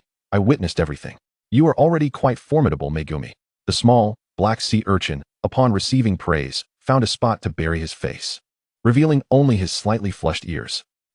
He muttered. Suguru. Geto finally grasped that this little sprite was indeed a budding sorcerer. Yet, what concern was it of his? Come down, little sprite. As they followed the child's lead to his home, they encountered a visibly anxious young girl. Tsukumo Maki, though merely his half-sister, shared an inseparable bond with Megumi, viewing each other as family. Having just seen a news report about an incident at a shop they frequented near the station, she rushed out, consumed by worry for Megumi, only to find him moments later. Megumi. Upon hearing the familiar voice, he turned to see his sister, and his small frame wriggled to escape the embrace, eager to reunite with a loved one after such a harrowing experience. Essentially, he was still just a 5 or 6-year-old child. The siblings embraced tightly, a sight that brought tears to Tsukuyomi's eyes. System, the little one has grown into a big child, yet remains a simple baby at heart. Through Megumi's deliberate vagueness, Maki only realized that Tsukuyomi and Suguru were the benevolent souls who had aided her brother. As they attempted to depart, she insisted upon their hospitality, unwilling to let her benefactors leave without at least a sip of water. Please stay, although we lack anything grand to offer. Do accept a cup of tea before you go. Tsukuyomi felt a swell of warmth at the sight of the precocious and polite young girl. They were clearly a close-knit sibling pair, having never experienced familial affection beyond his grandmother in his past life. He found himself touched by the companionship of Panda and the others in this life. The silver-haired youth's delicate features softened into a gentle smile, embodying the reliable older brother figure, as he bent down to ruffle her hair. Then I shall gladly oblige. He then turned to cast a pitiful glance at Suguru, hoping he would not refuse the earnest requests of the two children. Suguru, exasperated, rubbed his forehead. He too was at a loss. Yet how could he refuse when his lovely companion gazed at him with such pleading eyes? Chapter 39, The Arrogance of Righteousness. As dusk settled in, the group ultimately found themselves visiting the children's home. Tsukuyomi, having never been invited in such a manner before, felt a mix of excitement and restraint. His cheeks flushed. He leaned close to Suguru and whispered, I heard one should bring gifts when visiting others. Is it acceptable for us to arrive empty-handed? Suguru leaned in, inhaling the fragrance emanating from the boy, and casually lifted the adorable canvas bag slung over his shoulder, an accessory that seemed incongruous with his overall demeanor. As if to say, I am not empty-handed. I carry a bag. Tsukuyomi noticed that the bag was indeed his own, and reflecting on his earlier light-hearted demeanor, he chuckled softly. Upon entering, they were greeted with some surprise. Beer bottles lay carelessly strewn beside the sofa. The home, while not lavishly decorated, was orderly and tidy. Most notably, there was an unassuming altar in the corner. Was that for Megumi's mother? Noticing their gaze, Megumi lowered his eyes and, alongside Maki, invited their guests to sit. Maki, a thoughtful little girl, fluttered about like a busy butterfly, pouring tea into 2 slightly worn cups. Suguru picked up the least appealing cup, which had a chip and contained remnants of tea leaves, which were likely the dregs from previous brews. Despite its humble nature, he smiled at the optimistic girl across from him and took a sip after blowing on the tea. Maki beamed, expressing her gratitude for their assistance with Megumi, though lamenting the lack of adequate refreshments. Megumi, rarely diverting his gaze, obediently sat writing his homework. Tsukuyomi took a delicate sip of his tea, his mind wandering to the home's modest decor, prompting him to inquire, where are the adults in your family? Maki paused momentarily before her smile widened. As she began to explain their family situation, both she and Megumi came from single-parent households. Their mother vanished after remarrying, while Megumi's father, a nominal stepfather, was often absent, occasionally sending a small allowance when he remembered. In principle, Megumi's father was due to return in a few days, though their financial situation was strained. At that moment, the quiet Megu's stomach growled softly, the sound echoing in the somewhat empty living room. Tsukuyomi chuckled slightly, while Megu, noticing him, quickly turned away, revealing only his two red ears. Suguru, taken aback, suggested they take their leave. It's getting late, we should take our leave.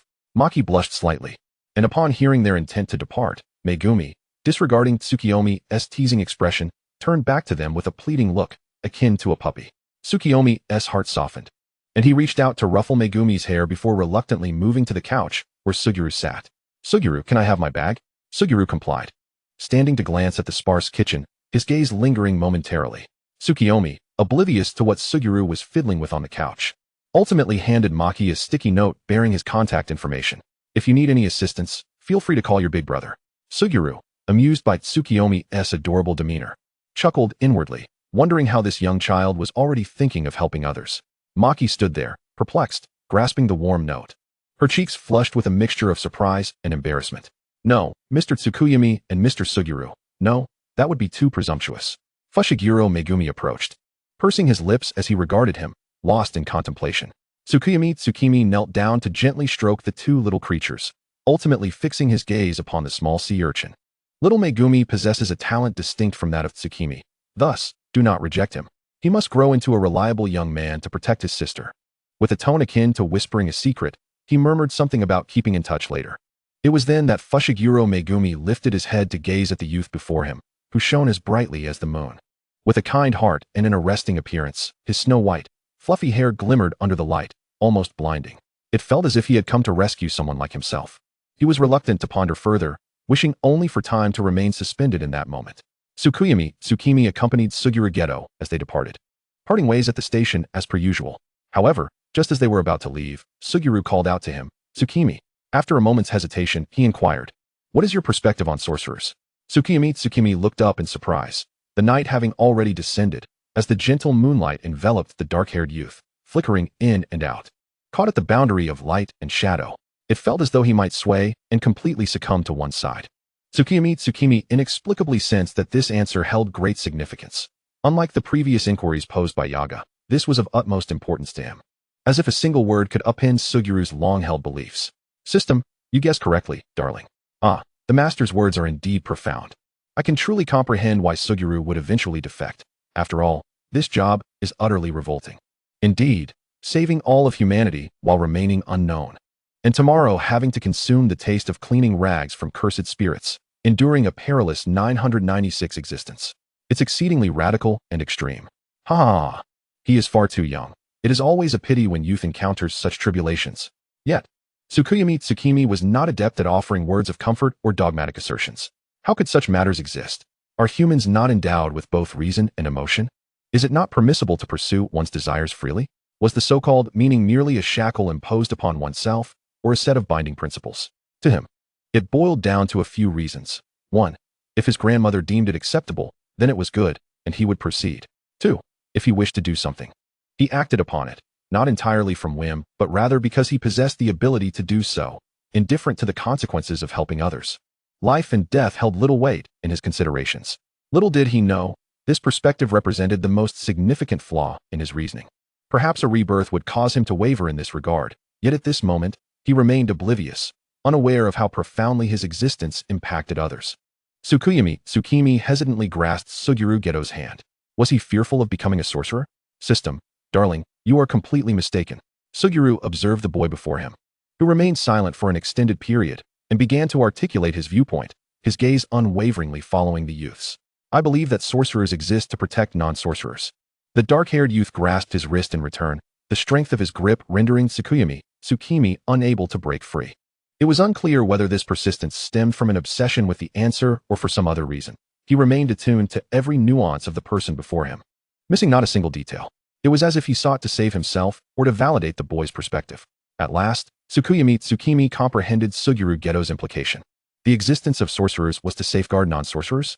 Why must humanity be divided into sorcerers and non-sorcerers? Were those endowed with visible talents truly more fortunate than those without? Tsukuyomi Tsu-mi frowned, for the first time regarding Suguru Geto with a serious and earnest gaze. No, Suguru, that is incredibly arrogant. Chapter 40, Before Kindness Crumbles. This was indeed an excessive arrogance. To appear as a protector by presuming to categorize non-sorcerers into the realm of the weak, if one were to deduce from this logic. Then sorcerers, as the strong, and non-sorcerers, as the weak, would merely be evaluated through the lens of cursed energy. Was this truly reasonable?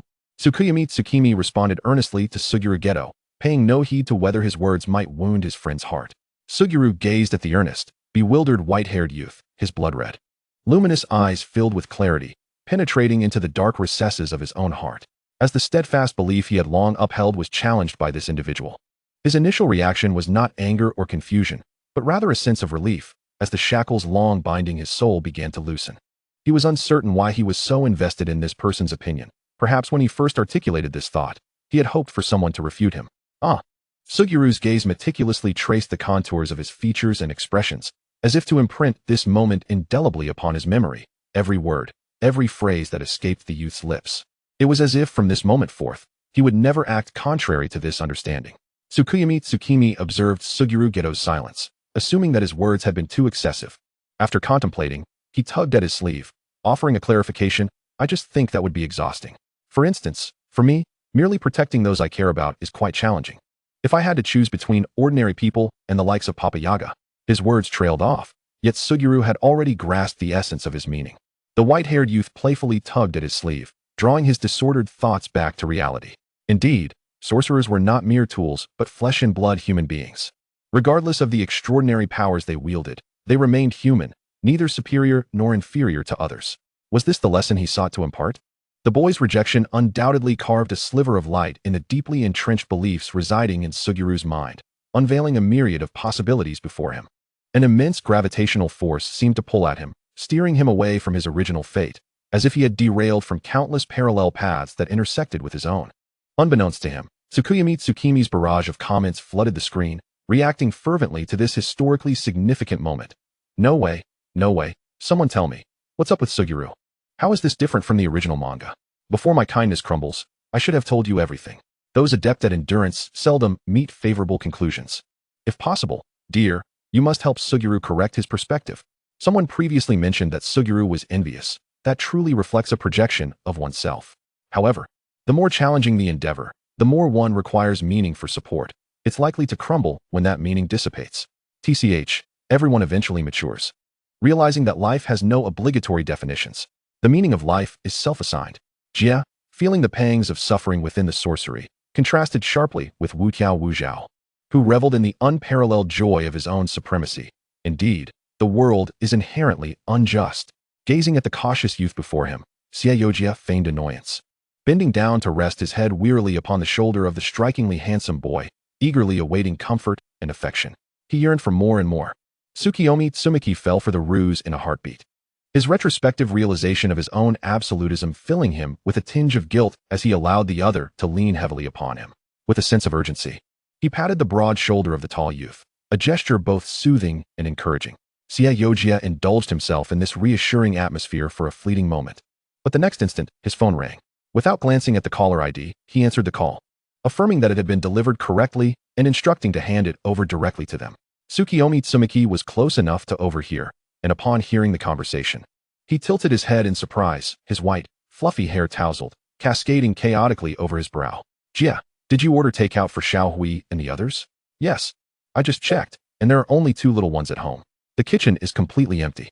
It then dawned on Tsukuyomi Tsu-mi that he had encountered Fushiguro Megumi at the convenience store today, and due to unforeseen circumstances, he hadn't taken the soon-to-expire bread when bringing him back. It seemed these items were essential for their daily sustenance. No wonder they had remained silent despite their hunger earlier. He had merely hidden the money beneath the sofa without considering this. Truly, Xie Yojia was remarkably reliable and attentive. With this thought, he fumbled with his phone, clumsily tapping a few times before dialing the landline number he had just saved. Moshi Moshi. Is this Tsu-mi? Yes. Those 2 portions of sushi and eel rice were ordered by JJK. It's perfectly fine. After explaining, he informed her that he had left some cash hidden beneath the sofa cushions, advising them to enjoy their meal and assuring her that he would keep in touch. On the other end of the line, Tsu-mi stared helplessly at the bountiful spread before them, while Fushiguro Megumi found the cash under the sofa cushions as instructed. They exchanged silent glances, both aware they were merely 2 young children finding warmth in each other's company. Tsu-mi, holding back her emotions, could only repeatedly express her gratitude. while Fushiguro Megumi remained transfixed by the food on the table and the money in his hand. The money left by Tsukuyomi Tsu-mi was not substantial. It was his wages from working at his grandmother's flower shop over the past few weeks, a considerable amount for him. Given his low material desires and lack of spending habits, he never knew how to utilize his pocket money. He always handed it over to Yagapapa for safekeeping. He had intended to treasure this money as a memento from his grandmother. Yet, there were others who needed it more. Under the alternating encouragement of Tsukuyomi Tsu-mi and Tsuyoji, Tsu-mi and Fushiguro Megumi gratefully accepted the offerings. They had not enjoyed decent food in quite some time, and the sushi portions, though modest, were delectable. The two siblings indulged momentarily, setting aside thoughts of tomorrow's sustenance, their bellies filled in content. They tidied up the table and reclined together on the tatami mat, savoring the moment. Truly, it felt as if they were living a dream. If this were a dream, Fushiguro Megumi wished never to awaken. Recently, Fushiguro Shigeru, who had been dating a wealthy patron, found himself abandoned, losing his stable income. The meager earnings he had scraped together were squandered at the racetrack.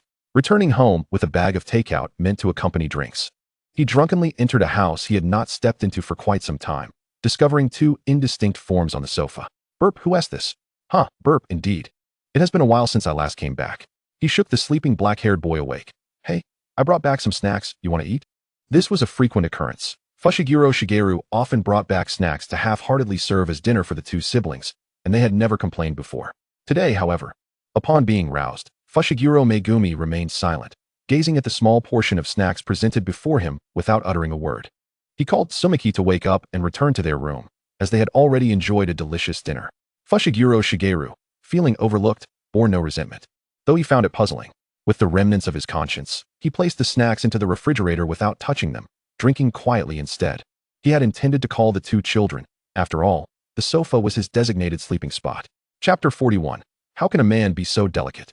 Jujutsu High had its own system of support for budding sorcerers like Fushiguro Megumi, yet the upper echelons were decayed, and the approval of funds required extensive scrutiny.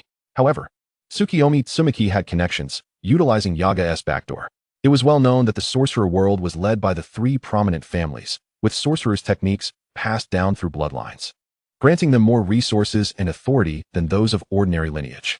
The previously balanced boundary between cursed spirits and sorcerers was shattered by the emergence of the six-eye sorcerer, Satoru Gojo, who single-handedly elevated the strength of the cursed spirits. Consequently, the status of civilian sorcerers born from Jujutsu High also rose significantly, and the two prestigious schools, as the cradle of sorcerers, ostensibly served the directorate while secretly harboring new forces capable of dismantling the existing balance. In recent years, there had been a subtle trend toward independent development and resistance against the upper echelons. Yaga Yoshinobu, long regarded with trepidation by the upper ranks due to his status as a special grade sorcerer, also found his influence increasing under the endorsement of the new faction. Upon returning home, Tsukuyomi Tsu-mi immediately informed Yaga Yoshinobu about the situation concerning Fushiguro Megumi's family. It was rare for his little one to request anything of him, and Yaga Yoshinobu was determined to fulfill his wish. However, the stoic sorcerer sat in front of his desk cluttered with plush toys, staring blankly at the documents in hand. The child's father was still alive, and moreover, Fushiguro Shigeru, having a guardian, could complicate matters. During the day, Tsukuyomi Tsu-mi worked at his grandmother's flower shop, occasionally bringing Tsu-mi and Fushiguro Megumi along.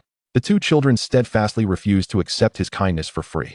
Ever since Tsuyoji revealed the location of his workplace, the two other children, also on summer vacation, voluntarily came to assist him at the flower shop. After work, Tsukuyomi Tsu-mi would take them out to eat and drink, funded by the money pre-approved by Yagapapa.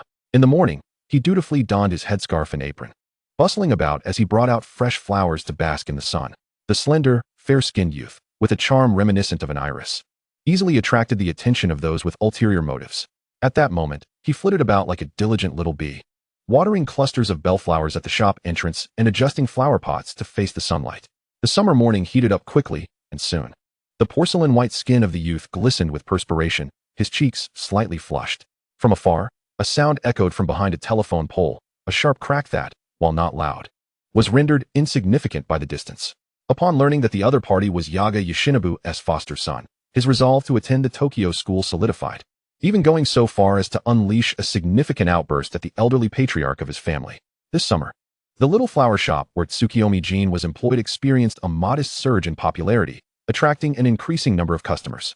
Just as the shop opened its doors in the morning and preparations were underway, the influx of patrons became overwhelming before the two little children could be properly welcomed. Leading the charge was still that unruly boy with yellow hair, his countenance fierce and brimming with impatience. The towering young master was unaccustomed to being crammed into such a small space with so many people, and unexpectedly jostled a white-haired youth in front of him. Alas, he had no interest in the man, as such trivial provocations held no sway over Zen and Naoya. Upon regaining his composure, the boy with the yellow hair noticed that Tsukuyomi Jin had shifted slightly, seemingly attempting to escape. He frowned and instinctively grasped the delicate wrist of the other, which was met with a faint sound of discontent. In a fit of frustration, he shouted, "What are you staring at? Can't you just buy a flower without dawdling? You bunch of paupers should mind your own business."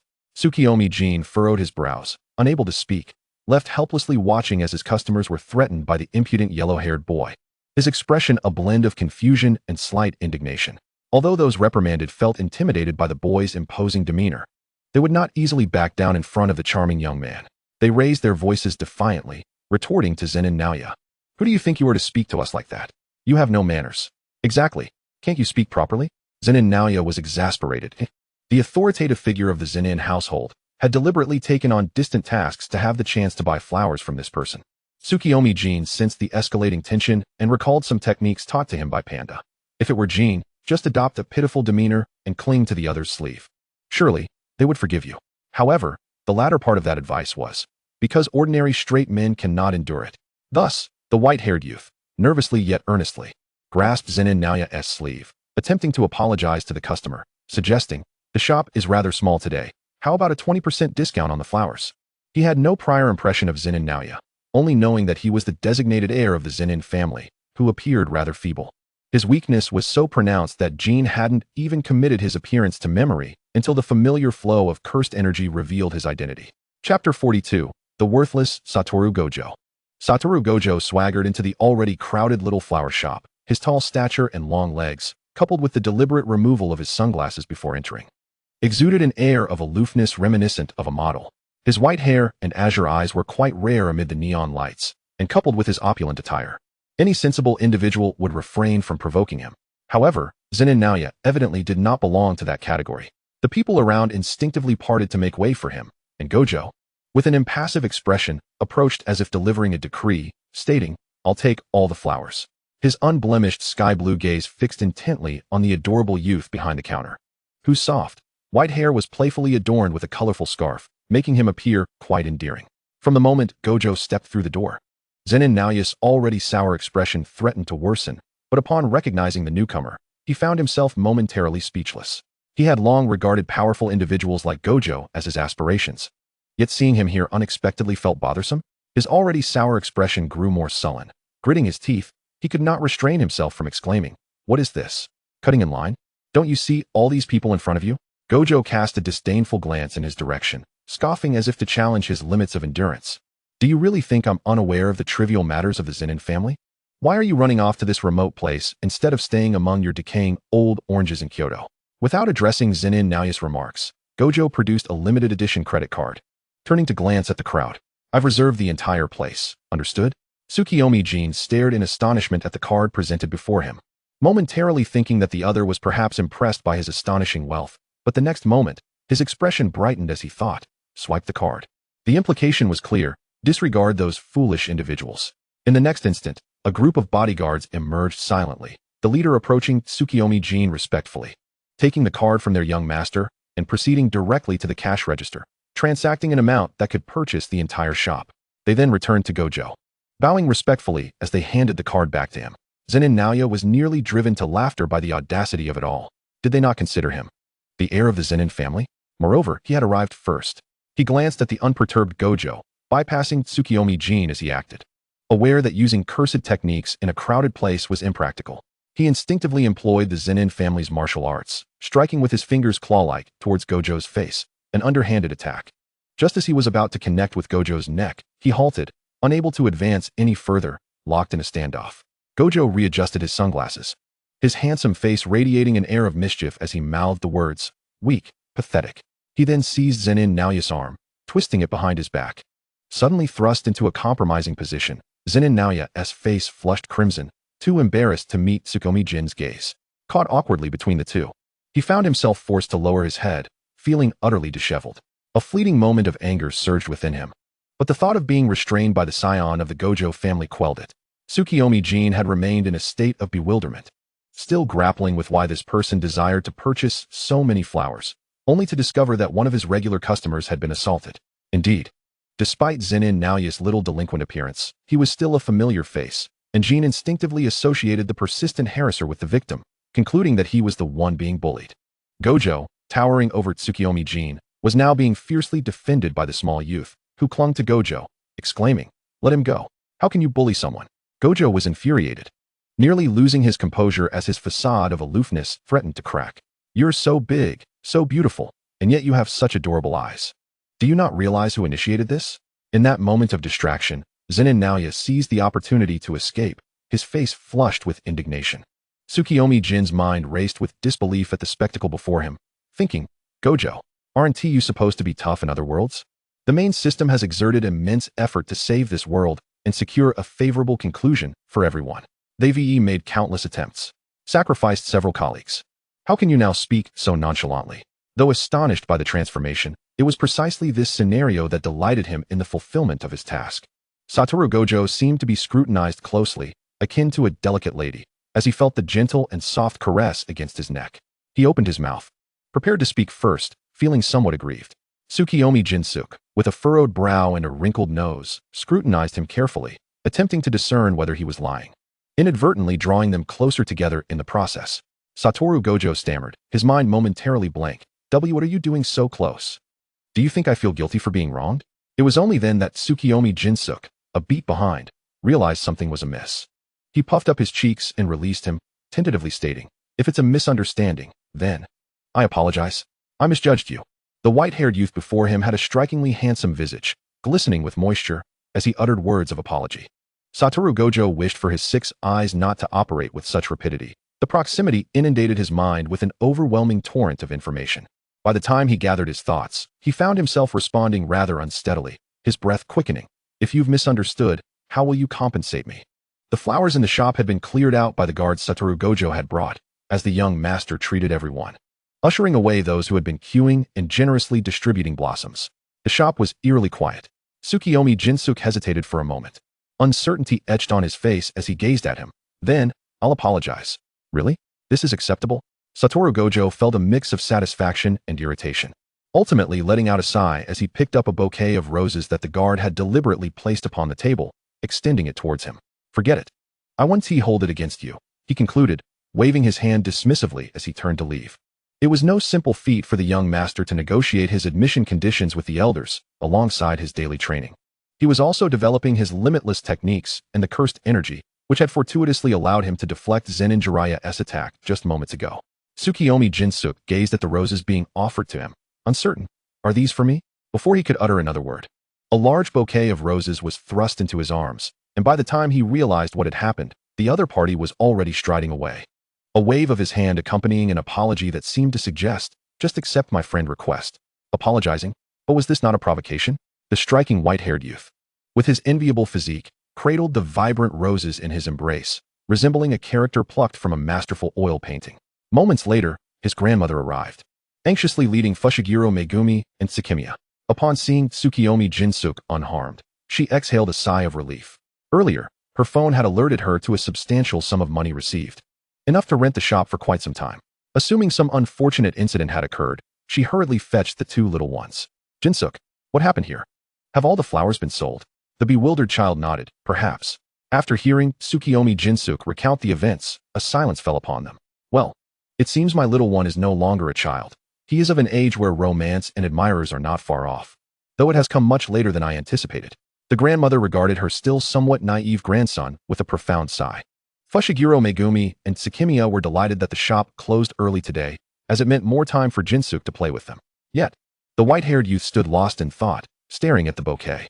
Back in middle school, he had received similar flowers from a boy, but upon discovery, his classmate Suguru had expressed his conflicting feelings about the gesture. "You might not know, but when boys give these flowers, it's rarely out of goodwill. They might just be toying with you or hoping to see you humiliated." This cruel prank had been perpetrated by a boy seated behind him, and upon realizing it, he had summoned him to the corridor and fiercely reprimanded him. The boy left, blushing, and never repeated such antics thereafter. Unknown boy, that was quite the reprimand, thoroughly enjoyable. Suguru Geto, unexpected, yet still quite delightful. Chapter 43, Heaven and Tyrant.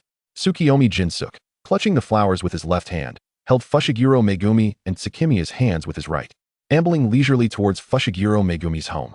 Since the flowers in the shop had been completely bought out by the extravagant Satoru Gojo, his grandmother had generously handed several bills to Fushiguro Megumi. "Ah, it's rare to have some free time today. Let us take the little ones to the amusement park. Don't worry about the expenses." Neither Fushiguro Megumi nor Tsukimiya had ever been to an amusement park, and upon hearing they could go, they felt a mix of excitement and hesitation. Fushiguro Megumi, small in stature, timidly reached out to hold the white-haired youth's hand, stealing a glance at Tsukuyomi Jinsuke's expression. He wished to go to the amusement park with the older brother, yet wondered if it would be too much of a burden. Noticing the anxious yet hopeful glances from the two little ones, Tsukuyomi Jinsuke smiled, his lips curving gracefully. "Let us go. We can't let Tsukimiya and little Megumi down." "Wow, this is fantastic." The two children finally revealed smiles that belonged to their age. As it was inconvenient to hold the roses, they suggested heading to Fushiguro Megumi's home first to drop off the flowers and prepare small backpacks and water bottles for their outing. However, upon unlocking the door, an unexpected scene unfolded. Directly opposite the entrance lay a mysterious figure sprawled across the sofa, the air thick with the unmistakable scent of strong alcohol. Their entrance had startled him. "What the hell is that, Dad? With those pecs, I can confirm, that's my dad. Honestly, he is a bit of a jerk. But he is undeniably handsome, the kind of mature charm. My wife. No way my strongest connection? Is there a bit of a love triangle brewing between a delicate beauty and a rugged man? Are you crazy, or am I pairing my wife with another man?" Fushiguro Shinsuke sensed something was amiss with the two little ones at home, although he couldn't pinpoint what exactly had occurred. He noted they had not asked him for living expenses lately and had not been seen around during his recent returns. In an unusual burst of conscience, he declined an invitation to a wealthy womaness soiree that evening. After losing at the races, he returned home to lounge about. Before long, the three arrived. Fushiguro Shinsuke casually sprawled on the sofa, exuding an air of nonchalance, and from the moment the young man entered, he scrutinized him openly with unabashed intensity. The two faced each other, one standing and the other seated. Even as Fushiguro Shinsuke sat, he radiated a mature and powerful presence, enveloping the small living room in an aura of adult assertiveness. Tsukuyomi Jinsuke found himself at a loss for words upon encountering such a figure, unsure whether he had intruded upon someone else's home. "This little brat is quite good-looking," Fushiguro Shinsuke remarked, disregarding the presence of his son and stepdaughter. His words echoing the classic lines of a seasoned host from the nightlife. "Hey kid, have we met before?" Fushiguro K felt an overwhelming sense of embarrassment, even regretting bringing Tsukumo Yuki to his home. Witnessing such an unseemly scene, he instinctively stepped forward, pushing Tsukumo Yuki towards the door. Fushiguro Shigeru observed his son's awkward posture, chuckling lightly, taking a moment to process. "Ah yes, this is my son. What was his name again?" "Ah K. That's it. I named him after all." Rising to his feet, Fushiguro Shigeru unceremoniously ushered Fushiguro K aside and pulled the boy through the door.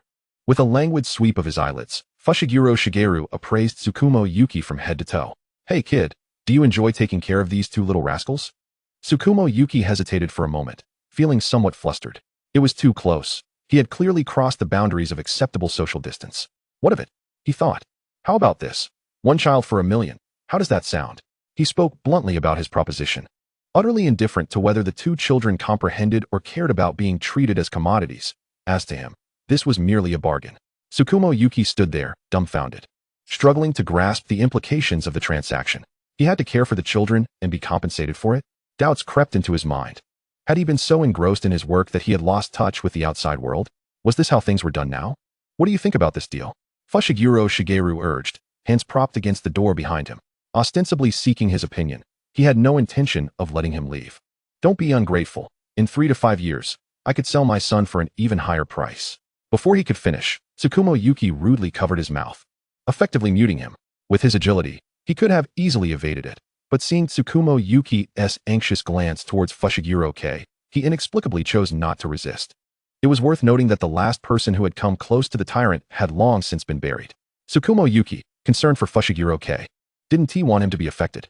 Realizing that his actions might be perceived as intrusive, he still didn't release his grip, merely instructing Tsukumo Mizuki to take Fushiguro K into the room.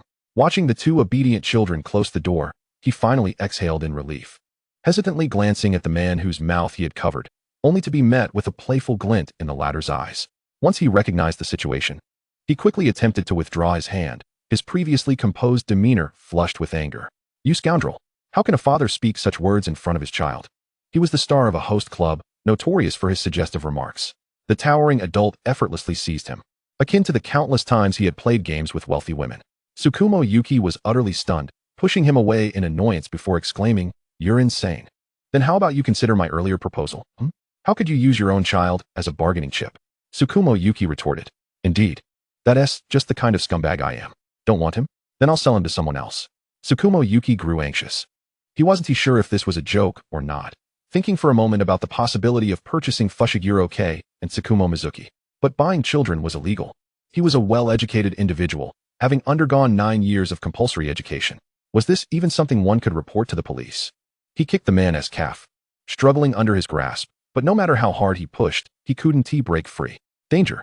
A warning bell rang in Tsukumo Yuki's mind. Fushiguro Shigeru never made poor investments, but for this particular brat, he could negotiate on price.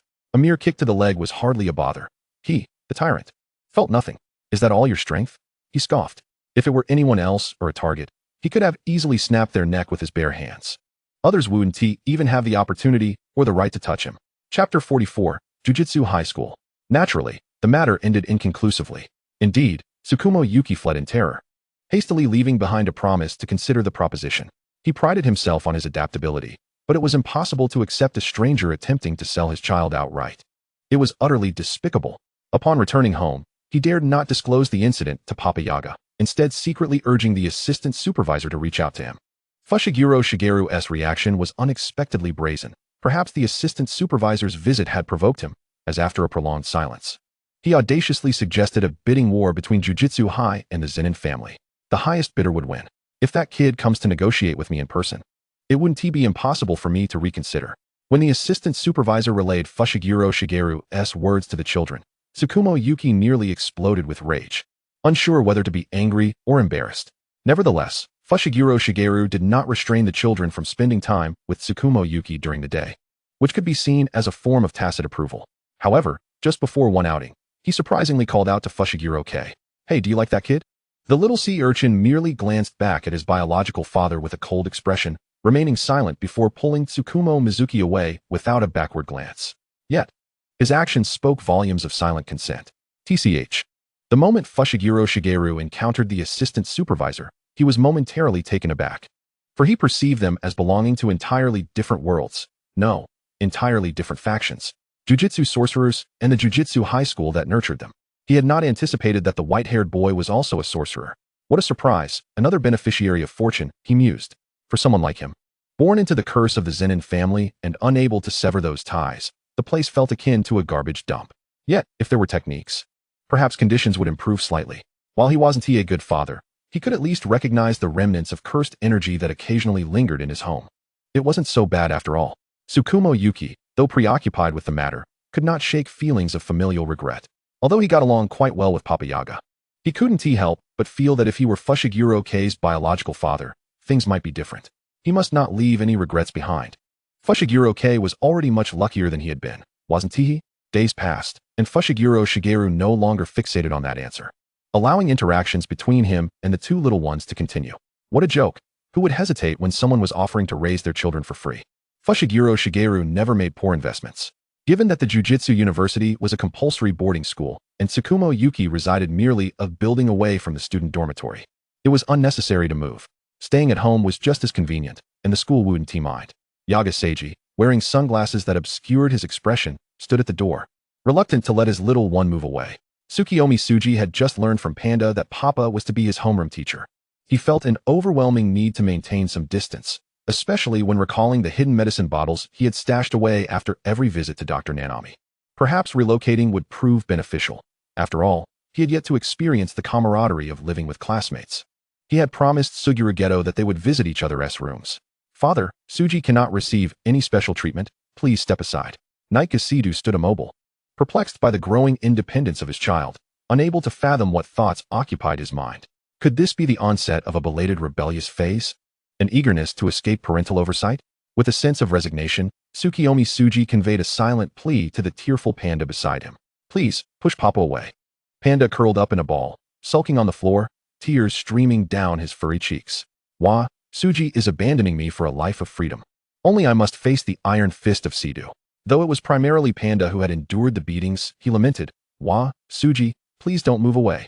Tsukuyomi Tsu-mi puffed out his cheeks and persistently urged his father. We are so close, just a 3-minute walk. I promise to return home every weekend. He implored, please, Papa. Let me go, Suguru is almost here. Nitka Sidu sighed, wishing for his child to gain independence, yet troubled by the thought of the 3 peers he would encounter. Would they lead him astray? No, Nitka reprimanded himself. He was a proud educator. It was natural for students to face challenges, and he must be patient. With that, he found no reason to impede his son's wishes and stepped aside, reiterating, You will return home on weekends, yes? You promise?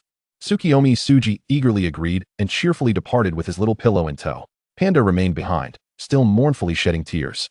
Nitka glanced at the little one, sighed again, and summoned more cursed spirits to assist with the move. Suddenly alert, Panda dashed to Tsukuyomi's room, wrapping himself in bedding to be packed and sent to the student dormitory. Once Tsukuyomi completed his relocation, Nitka, or rather, Teacher Nitka, instructed him to meet the newcomers at the school entrance, as the first-year students were unfamiliar with the campus. He asked Tsukuyomi to guide them in settling their dormitories, assuring him that his own had already been prepared. All right, I will head over now. Tsukuyomi replied, Okay, be safe. Before he could finish, the call ended. Nitka gazed at the dark screen of his phone, a premonition of troublesome days to come weighing heavily on his mind. With a sun umbrella in hand, Tsukuyomi stood expectantly at the entrance, contemplating how this school life would differ from his middle school experience. He was determined to forge good relationships with everyone. I wonder who will arrive first.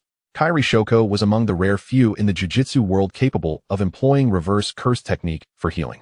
Revered as a treasure of the academy, upon discovering her exceptional talent, the jiu-jitsu community had taken measures to ensure her protection. Her belongings had already been sent ahead by the higher-ups, awaiting her room's arrangement. However, this place felt rather remote. With an arduous flight of stairs, was she expected to climb a mountain? She irritably swept her damp short hair aside, thinking that according to the message, she should be nearing the meeting point. Ugh, I'm exhausted. I don't want to start school. Classmates, a bright voice rang out, prompting Kairi to lift her gaze. A beautiful boy with white hair and red eyes was energetically waving at her from a distance. So cute. Her earlier impatience dissipated, replaced by a warm response. Hello. Tsukuyomi Tsu-mi finally caught sight of the first arriving classmate, a short-haired girl who exuded an air of aloofness. Hello, I am Tsukuyomi Tsu-mi, your peer responsible for welcoming you. I look forward to working with you. Hello, I'm Kairi Shoko. Please sit and rest here for a moment. Nitka, Teacher Nitka mentioned that 2 others have yet to arrive. Kairi raised an eyebrow, sensing something significant. All right. Fortunately, they did not wait long for the next arrival. As the sound of complaints from a certain young lord reached their ears, Tsukuyomi Tsu-mi suspected he had misheard. This person appeared remarkably familiar. Chapter 45, The Meeting of the Cat and the Fox. Thanks to the innate advantage of his 6 eyes, Wataru had spotted Tsukuyomi Tsu-mi while he greeted Kairi Shoko. Flustered, he adjusted his hairstyle for the 165th time, snatched a mirror from a nearby guard, and primped before making his entrance. Towering at 190 centimeters, Wataru exuded an aura reminiscent of a pure-hearted JK. Hey, long time no see, little Tsuji. The white-haired boy, having heard his voice before laying eyes on him, instinctively turned away to avoid the worst-case scenario. Alas, Wataru strode forth, hands in pockets, his blue eyes peeking out from behind his sunglasses, blinking playfully. Tsukuyomi found himself momentarily mesmerized by his radiant smile, which widened as Wataru removed his sunglasses and winked at him. Over here, Wataru teased, extending a mischievous finger. He poked Tsukuyomi's cheek with an irresistible force, once, twice. Tsukuyomi feigned ignorance until his right cheek was gently pinched. What are you doing? Let go. That is exceedingly rude. Hey, you ignored me first. I'm so hurt. I was just, please let go, that hurts. How could it? I'm clearly controlling my strength. Under the scrutinizing gaze of the unfamiliar female peer, Wataru sheepishly released his grip, revealing a red mark on Tsukuyomi's cheek. Wataru felt a pang of guilt, yet justified himself. Mumbling, I send you so many friend requests every day, and you never respond. At this, Tsukuyomi felt a flicker of guilt and awkwardly stammered an apology. I swear I will accept today. Feigning annoyance, Wataru secretly raised an eyebrow, plan successful. Kairi Shoko believed she should not be present, biting into her pocky as she observed the 2 boys across from her. Both had white hair, yet their eyes were distinct, one blue, the other red. The boy with red eyes possessed an exquisite beauty that surpassed her own, radiating a gentle, inclusive aura tinged with a hint of melancholy. So endearing. Kairi felt an inexplicable sense of regret the moment she laid eyes on him. The emotion left her unsettled, prompting her to hastily nibble on her pocky stick as she sought to regain her composure. It was at this moment that Suguru Geto arrived, and the trio was complete. A cool, expressionless girl and two bickering white-haired boys, quite a nuisance. He quickened his pace with a smile, interrupting the atmosphere between the two. Hello. Ah, Tsukuyomi, you arrived so swiftly. Geto-kun. Upon closer inspection, the black-haired fox momentarily halted, fixated on the fluffy head and the red marks adorning the delicate, fair cheeks of the other. Strangely, he found himself at a loss for words. Tsukuyomi, what happened to your face? It's nothing, just a mosquito bite. Does it hurt? No, not at all. Yet, there was a pain that Suguru Geto felt acutely. I have some ointment in my bag. Would you like to apply it? This summer. He paused, his implication vague. There are always bothersome mosquitoes around.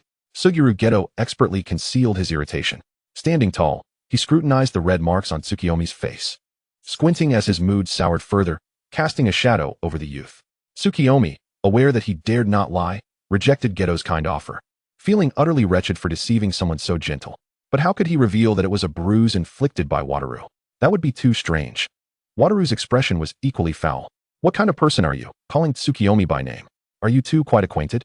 The two seemed to be inherently at odds, exchanging glances filled with disdain while maintaining a superficial peace, greeting each other with forced smiles. Hello, I am Wataru. Haha. Are your eyes really open? Or are you just pretending?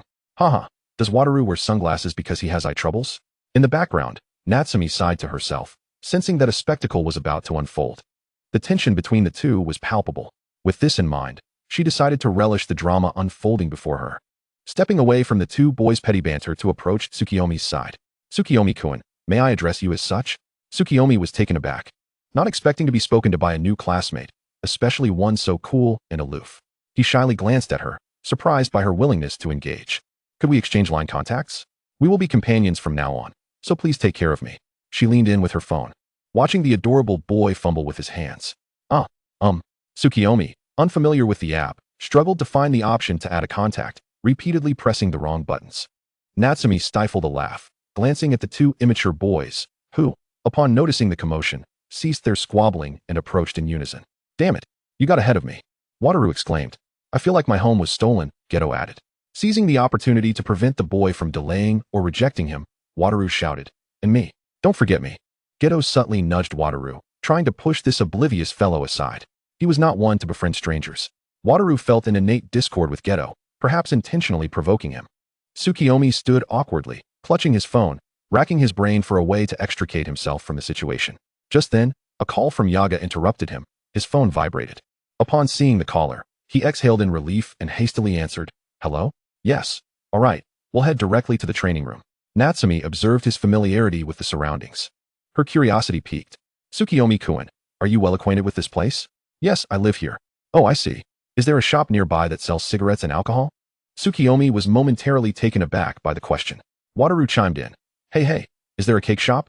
Without sweets, I might just perish. Are you a child? Hey, you with the thick eyebrows and small eyes. Do you have a problem with me? What? Do you want to fight? You're weak. I'm game for whatever. Tsukuyomi and Natsumi quickened their pace, anticipating more amusing encounters ahead. Yaga did not overly focus on his offspring during their conversation, merely outlining some guidelines before allowing them to return to their rooms. Wataru's lavish quarters were already attended to by a designated caretaker, who had even paid for the adjoining room. Suguru Geto merely needed to procure some daily necessities, showing little interest in the matter. However, both boys instinctively positioned themselves on either side of Tsukuyomi, taking advantage of Wataru's negotiation with the decorators. Geto approached Tsukuyomi with a faux-concerned demeanor. Tsukuyomi, it seems you struggle with refusing others. That truly is worrisome. Upon hearing this, Tsukuyomi, unable to focus on tidying his bedding, listened attentively. Before he could respond, the black-haired boy smiled, adopting a tone of considerate advice. You know how chaotic the world is. You're not unaware of it. There are bad men everywhere, appearing all charming. In the future, when someone makes unreasonable demands, you must refuse. Don't let anyone take advantage of you. Realizing what Geto was implying, Tsukuyomi feared his friend might think him foolish. He quickly retorted, I understand. I'm not foolish. Yes, you are not foolish. Just a bit slow-witted. Chapter 46, A Request for the Bathroom. The afternoon passed swiftly as Suguru, Geto, and the others busied themselves organizing their rooms. Meanwhile, a fan group titled The Strongest Wataru quietly formed, which was essentially a class group. The group leader, Mao-do Macha Daifuku, had an avatar of an appetizing street photography shot of a buttery potato. Members included Suguru, Geto, Tsukuyomi, and Natsumi. Geto's avatar was a simple black silhouette against a white background, while Tsukuyomi's featured a group photo with Sho and Panda, where he was obscured behind a cute panda. Panda declared, "No one is cuter than I am." No one. Natsumi, ever rational and composed, paid little heed to such social media embellishments, casually uploading a photo of a green plant. At this moment, the three, inexplicably pulled into the group chat, noticed the group name. Geto, Suguru. Tsukuyomi. But I'm not a fan of Wataru. Natsumi, a pyramid scheme? I'm out. Wataru is the strongest. I declare henceforth. This shall be our class group. Geto, Suguru. Boring. Are you a child? Immediately after, Geto Suguru has exited the chat. Natsumi has exited the chat. Tsukuyomi, hey. Everyone, Wataru. I want to allow it. Come back. Wataru. Tsukuyomi. You wouldn't. Tsukuyomi has exited the chat. This group has less than 2 members, and the system has automatically dissolved the strongest Wataru's national fan club chat. Although Tsukuyomi felt a twinge of regret, Geto, Suguru, may we dine together later? It feels somewhat daunting to be at this school for the first time. Sakito Tsumiki, absolutely. Noticing that there was still ample time, Sakito Tsumiki decided to send a message to Yaga Yoshinobu. Upon learning that there were no other arrangements for the evening, he picked up a small basin and prepared to take a shower, so that he could simply retire to bed after dinner. How delightful. The dormitory at the Jujutsu High is not particularly spacious, yet the single rooms sufficiently cater to basic living needs. Proud as he is, Satoru Gojo had the neighboring dorm room opened up, joining the 2 bedrooms into one. Perhaps it is due to the fact that only the 3 of them reside on this floor. The student body at Jujutsu High is limited, with only 3 or 4 individuals in each cohort, making the student accommodations quite straightforward. The boys and girls are separated, with each grade occupying a different floor. In their grade, there are only the idle and the enigmatic Mei. But the 2 have been preoccupied with preparations for the sorcerer qualification exams and have had no time to welcome their eagerly awaited juniors. Just after Sakito Tsumiki finished his shower, his damp white hair hung adorably over his shoulders like a drenched puppy. To facilitate convenience, he styled it into a slicked-back look. It was at this moment that Satoru Gojo arrived. Noticing that the door to the neighboring dorm was ajar, he thought nothing of it and boldly pushed it open, only to find the other party had just emerged from the shower. The innocent DK's face flushed crimson. He knew he should turn around and leave, yet he still walked back and closed the door behind him. Sakito Tsumiki had just stepped out with his basin when he was startled by the sudden appearance of a person and the door closing behind him. Gojo, how did you get in here? Well, I just walked in like this. Satoru Gojo hadn't anticipated such an exhilarating scene upon opening the door. A veil of white steam rose under the warm, yellow light, enveloped in a hazy and tranquil sweetness. Is this the scent of freshly showered skin? The floral fragrance mingled with that of the shower gel was quite delightful.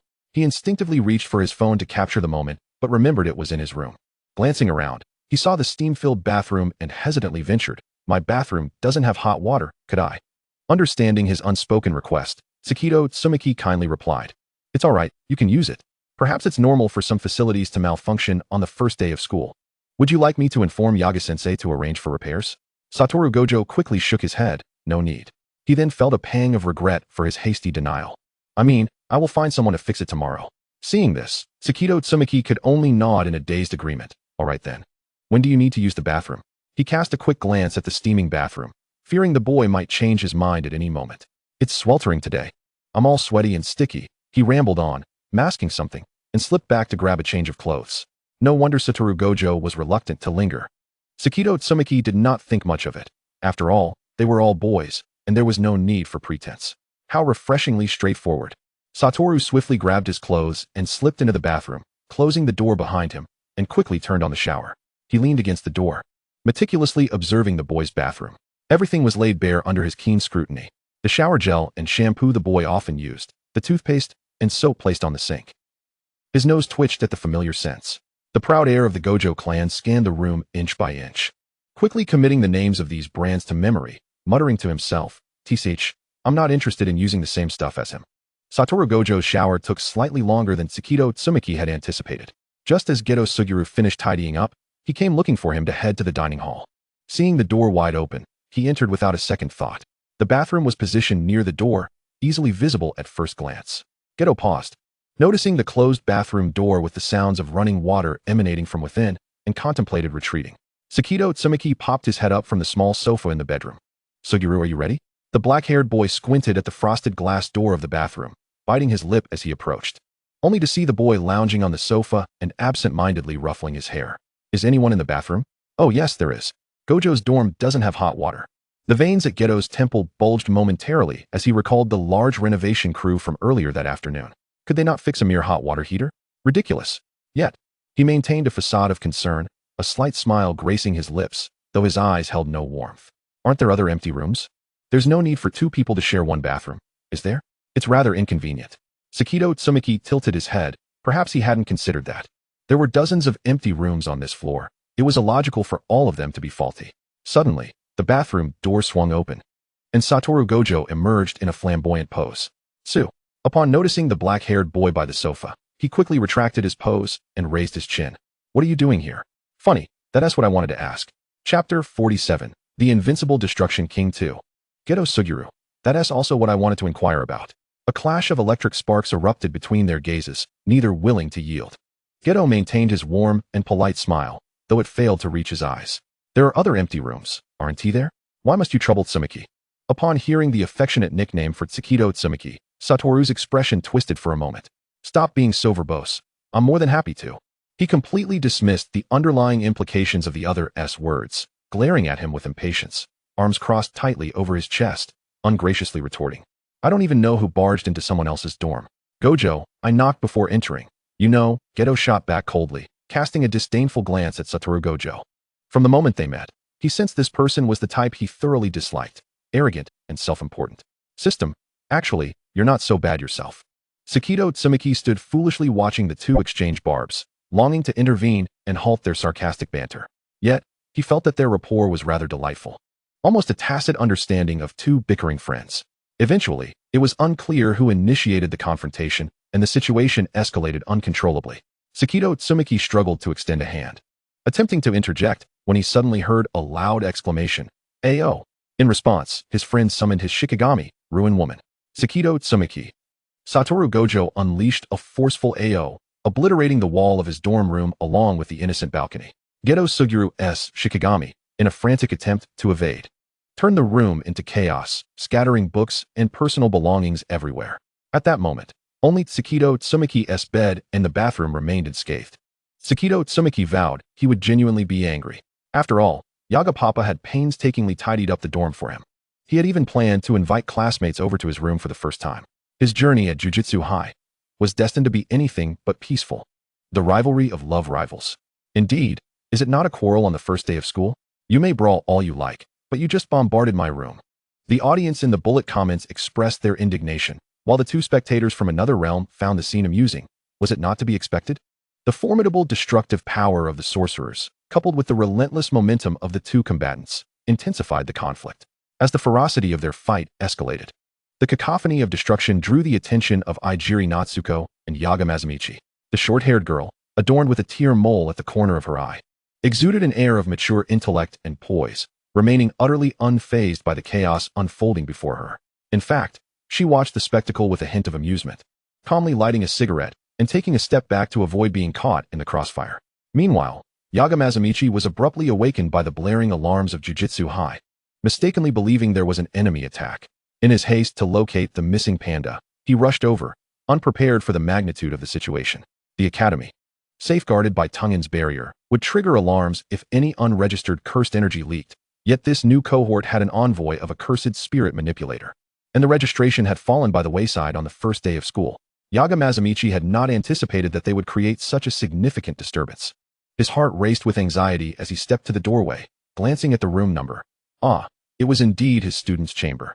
The place was now riddled with holes, the balcony completely shattered, and the wind whistled through the gaps. The usually gentle and courteous black-haired student was far from his usual composed self, replaced by the grin of a mischievous fox. Despite having prepared himself for the presence of the Shinjutsu from the Wataru family, he admitted that he was still underprepared. With a complex mix of emotions, he shouted, "Stop this at once. Fighting is strictly prohibited within Jujutsu High." Yet, the brawl continued unabated. The two of them thoroughly engrossed in their duel. One, though of ordinary lineage, had diligently honed his combat skills, while the other, the Shinjutsu from the Wataru clan, had already vanquished all challengers within his family and relished the thrill of a worthy opponent. Yaga Mazamichi felt the last thread of reason snap in his mind as he glanced at the sulking student beside him, the spirit of a concerned father igniting within him. He charged in to separate the two combatants, delivering a punch to each, commanding, "Enough! How dare you attack in my presence?" The azure in his eyes was filled with disbelief as he cradled his head in a gesture of exasperation, his expression betraying sheer shock. "Are you kidding me?" he asked the Shinjutsu. The indignant cries of "I'll kill you" echoed, yet before he could finish, he was struck again. Yaga Mazamichi coldly retracted his righteous fist, deeming the lack of respect for a teacher worthy of punishment. Suguru Geto quickly assessed the situation and regained his composure, even finding the leisure to tease Wataru. "Calm down. Wataru, don't continue to provoke the teacher." However, his words were met with a glare, prompting Yaga Mazamichi to rethink his perception of the seemingly well-behaved boy. "How could you say something so thoughtless? You just fought with your classmate." It was clear to him that the boy had no intention of halting his aggression. The atmosphere grew tense until a gentle evening breeze swept through, carrying a flurry of leaves that should not have been indoors, drifting gracefully between the gathered spectators. This sight shattered Yaga Mazamichi's last shred of rationality. Suguru Geto and Wataru realized the gravity of their actions as they stole a glance at the boy's expression. Tsukuyomi Tsu-mi had been in a state of utter shock and disbelief since the altercation began. Witnessing his reliable and mature deskmate engage in a fierce battle with a classmate he had only just met, both were undeniably formidable, and they had even destroyed his bedroom. For the first time at Jujutsu High, Tsukuyomi felt uncertain. Was this how sorcerers interacted? He glanced back at the composed Ieiri Natsuko, questioning the normalcy of it all. As their gazes met, the white-haired boy desperately wished to feign indifference, but his heart ached. It's fine. Wah." Suguru Geto felt a pang of guilt, while Wataru remained speechless. The concerned father gazed at his distressed child, lamenting, "I told you not to stay in the dorms. You just wouldn't listen." Although his words seemed stern, they held no real authority. "I just wanted to try living in the dorms for once. Just once," he whimpered, having hidden beneath the covers. He had intended to sneak out and surprise Tsukuyomi, but had fallen asleep only to be awakened by the tumult of battle. Startled by the sound of his younger brother's cries, Panda swiftly emerged from the blankets, clumsily navigating his way out, and, to everyone's astonishment, hugged the white-haired boy tightly, exclaiming, "Don't cry." Yaga Mazamichi found himself laughing at Panda's antics. The boy had hidden all afternoon, making it difficult for him to find him, only to sneak away here. He shot Panda a warning glare, indicating that they would settle this later. Suguru Geto adopted a facade of innocence, while Wataru stared blankly at the black-hearted fox's rapid change of expression, sensing impending doom. Alarm bells rang in his mind. Did they know each other? Wait. The gears in the mind of the six-eyes Shinjutsu turned swiftly as he observed the unusual camaraderie between the teacher and his classmate. Memories of the documents he had reviewed flashed through his mind. Adopted. The teacher at Jujutsu High was his guardian. In that moment, the world collapsed around Wataru, the skies darkening. He recalled all the audacious remarks he had made earlier and his various self-indulgent behaviors since the beginning of school. Gritting his teeth, he glanced at the composed Suguru Geto, who bore the expression of someone who had anticipated this outcome. Thus, he concluded, he just had to make things complicated. Chapter 48. The Joys of Troubled Youth. Little did he know, Yaga Mazamichi was not so easily deceived. In his eyes, the two had ascended to the throne of troubled youth. Suguru Geto, who exhibited normal decorum and manners, expressed his apologies, not for the fight itself, but for inadvertently damaging Tsukuyomi's dormitory.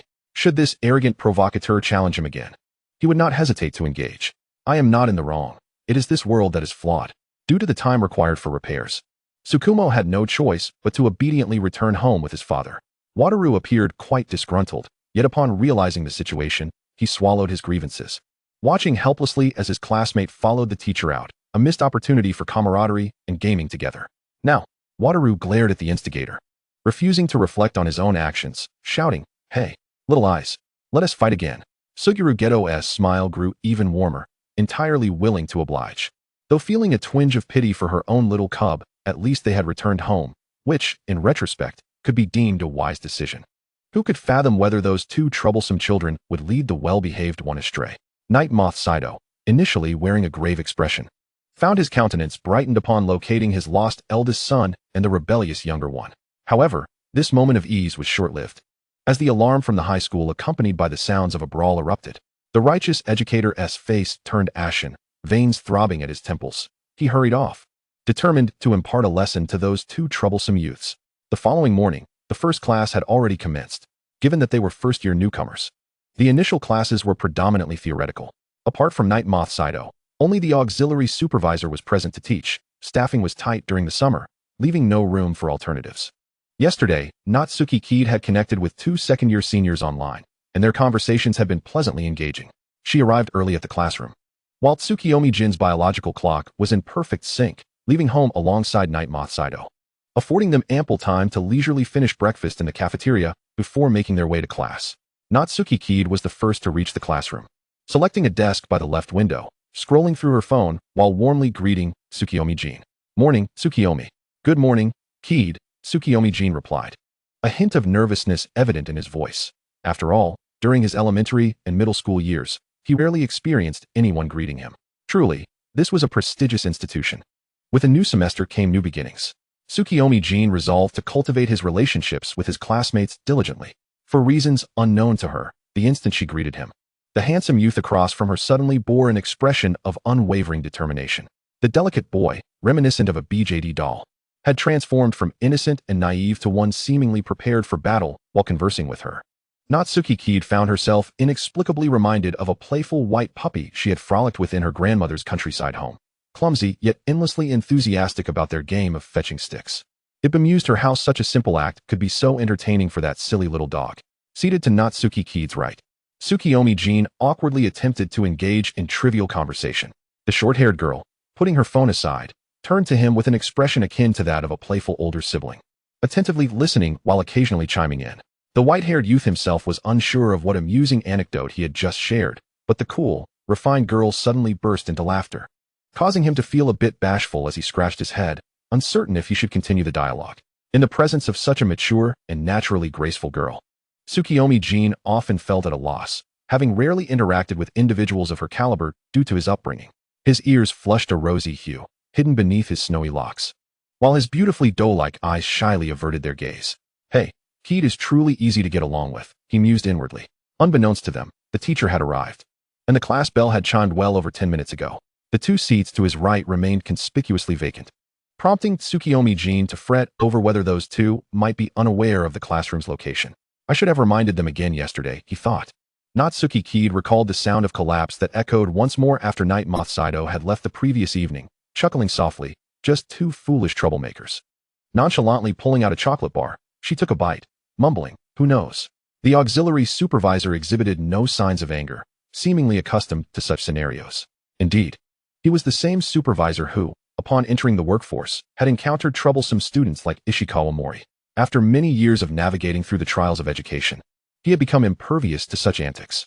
Casting a glance at the foolish cub who had grown up under his watchful eye, he smiled with a sense of satisfaction, then calmly commenced the lesson.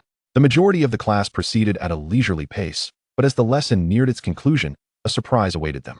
The two troublesome youths entered, sporting dark circles under their eyes and bearing marks upon their faces that were difficult to discern. They shoved each other aggressively, vying to be the last one to enter the classroom, unwilling to concede that position to the other. The entrance to the Japanese classroom was not particularly spacious, yet accommodating two average-height individuals posed no challenge. However, both were strapping adolescents, brimming with youthful exuberance. Neither was willing to draw close to the other, as if the other were a piece of filth. One hand pushed against the other's face while one boldly stepped forward to trip the other. "I'm going in first." "Get lost. What are you talking about, loser?" The weak should refrain from being overconfident. "Huh. Who lost and who won last night?" "It was a tie. And I'm still the strongest." "Oh, really? Aren't you supposed to be polite and use honorifics?" "Shut up. Let me in first." The two troublemakers paid no heed to the ongoing class, oblivious to how their actions might disrupt the discipline within the classroom. They comically jostled at the door, both eager to secure the seat next to Tsukuyomi Jin. On the surface, Suguru Geto appeared to be a polite and respectful student, having grown up in an ordinary environment familiar with various social etiquettes. Yet, for reasons unknown, whenever he encountered Wataru Fushigiro's youthful foolishness, it seemed to awaken a latent disdain for the weak and ordinary within him, rendering him indifferent to the feelings of the auxiliary supervisor. The supervisor, standing at the front, felt he may have experienced too little in his career. Despite the passage of years, this was his first encounter with students as audacious as these two. Even the notorious Ishikawa Mori, once the epitome of troublesome students, would now be relegated to the background by these two upstart rascals, with many eyes upon them. The door finally swung open, allowing the two to enter the classroom. Yet, a new round of conflict ensued as they grappled over the seat beside Tsukuyomi-jin. I want to sit there. Let me have it. Wataru's right. My eyes are too small, and I might not see well from a corner seat. Huh. I need to be closer to the window to breathe fresh air, otherwise, I might suffocate. If you're that weak, you deserve to die? Huh. Do you want to fight? Tsukuyomi-jin realized that despite the chaos these two had caused the previous day by wrecking his dorm, they were still his classmates. And it was preferable to minimize conflict. Thus, he thoughtfully rose from his seat, taking his textbook with him to occupy the far-right position that both troublemakers were reluctant to claim. It's all right, Geto, you can take my spot, that way. You once have to compete with Fushiguro for the middle seat, and you'll have a better view. And you too, Fushiguro, now you can breathe in fresh air. Tsukuyomi-jin believed his gesture was considerate, yet it inadvertently caused Geto to bite his tongue in frustration, while Fushiguro was only too pleased, sliding into the chair with eagerness. Natsuki glanced at the closed window, smiled, and opened it, promptly taking her seat to the left of Tsukuyomi-jin. In the astonished gazes of the two troublesome youths, she began to speak with a hint of mischief. My seat is closer to the window, so Fushiguro, please feel free to sit down. Seating arrangement. Natsuki Tsukuyomi-jin, empty, now empty, Natsuki Tsukuyomi-jin, Chapter 49, The Cafeteria's Disappointing Fare. The morning was spent in a chaotic atmosphere. And ultimately, the seating arrangement was never implemented.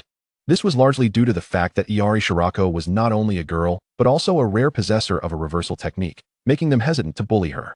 Yet unwilling to comply with such a seating order. Although Suguru Geto and Satoru Gojo were both rather insufferable, they were not inclined to act against her. They exchanged a glance before disdainfully relocating their desks, which ultimately transformed into the podium. Ieiri Shirako, Tsukumo Yuzora, Suguru Geto, and Satoru Gojo each occupied half of the space behind the boy. When Mazumichi Yaga entered, he noticed this peculiar seating arrangement and fell silent. The homeroom teacher found it increasingly difficult to comprehend the thoughts of these youngsters. The afternoon classes were to be held on the playground. Everyone gathered after changing into their sportswear in the locker room, with an admonition not to be late. The last 4 words were almost spat out through gritted teeth. He had overseen numerous sorcerers alongside the assistant supervisor, yet they had all rebelled only after becoming familiar with the rules. Never before had he witnessed 2 students so audaciously defiant on the very first day of school. The dormitory and buildings that had been damaged by the two were still undergoing repairs. Upon returning to his office, Yaga counted the allocated renovation funds for the semester and sighed in relief, for it was common for sorcerer classes to inflict damage upon the playground and the teaching buildings. Fortunately, a specific budget had been approved for the school's repairs, and thankfully, only some buildings and roads had been damaged yesterday, which was relatively inexpensive. Unbeknownst to him, such incidents would become increasingly frequent in the days to come, and this seemingly ample renovation fund would only sustain them for a limited time. Money is no object, proclaimed Satoru Gojo. Hey, would you like to join me for lunch? Gojo asked, playfully swaying his hands on Tsukumo Yuzora's chair like an affectionate cat.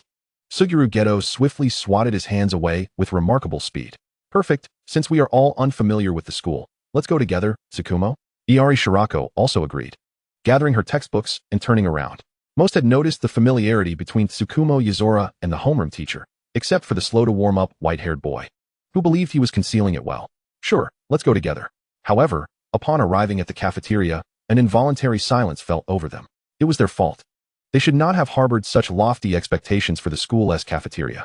They each sat down with their trays, and the 3 of them sat motionless, silently staring at the unappetizing curry rice before them. Suguru Geto scrutinized it in confusion. Was his memory failing him? Wasn't curry rice typically yellow? What on earth was this green monstrosity? Ieiri Shirako, hailing from an ordinary background, did not have lavish meals at home. But at least her meals were above average for commoners. Could this even be consumed? Satoru Gojo could no longer tolerate it, and turned to face the opposite side. Just as he was about to erupt, he noticed Tsukumo Yuzora casually picking up his chopsticks and preparing to eat. Gojo swiftly snatched the chopsticks from Tsukumo's hands and slammed them into the plate. What is this? It's inedible, right?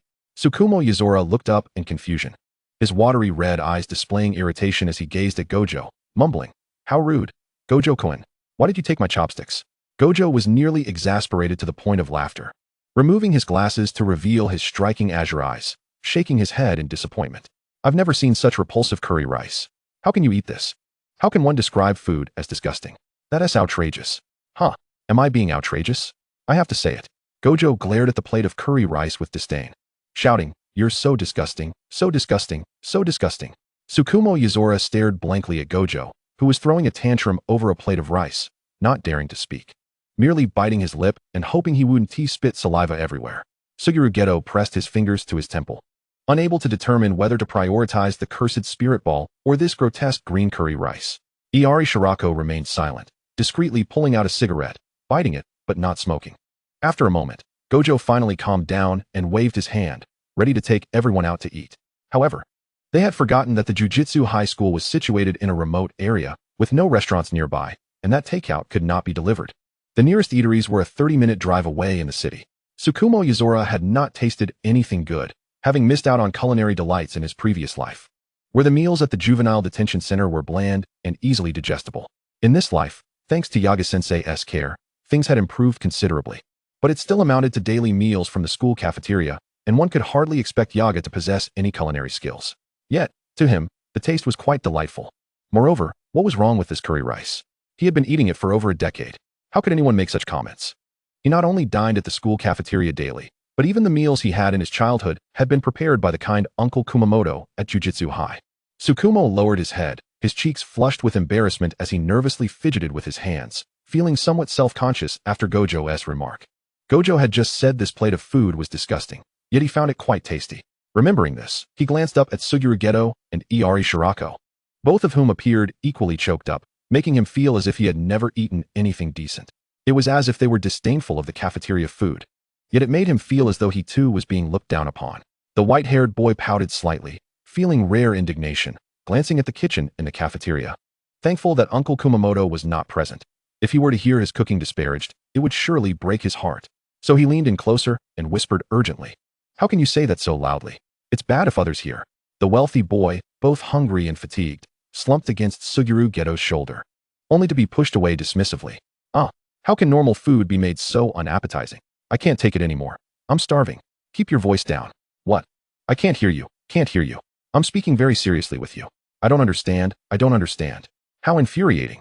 Tsukuyomi Yuzora found himself confronted by such an insufferable character, feeling annoyed by Gojo's nonchalant attitude, yet no matter how he felt, it seemed that only he was getting worked up.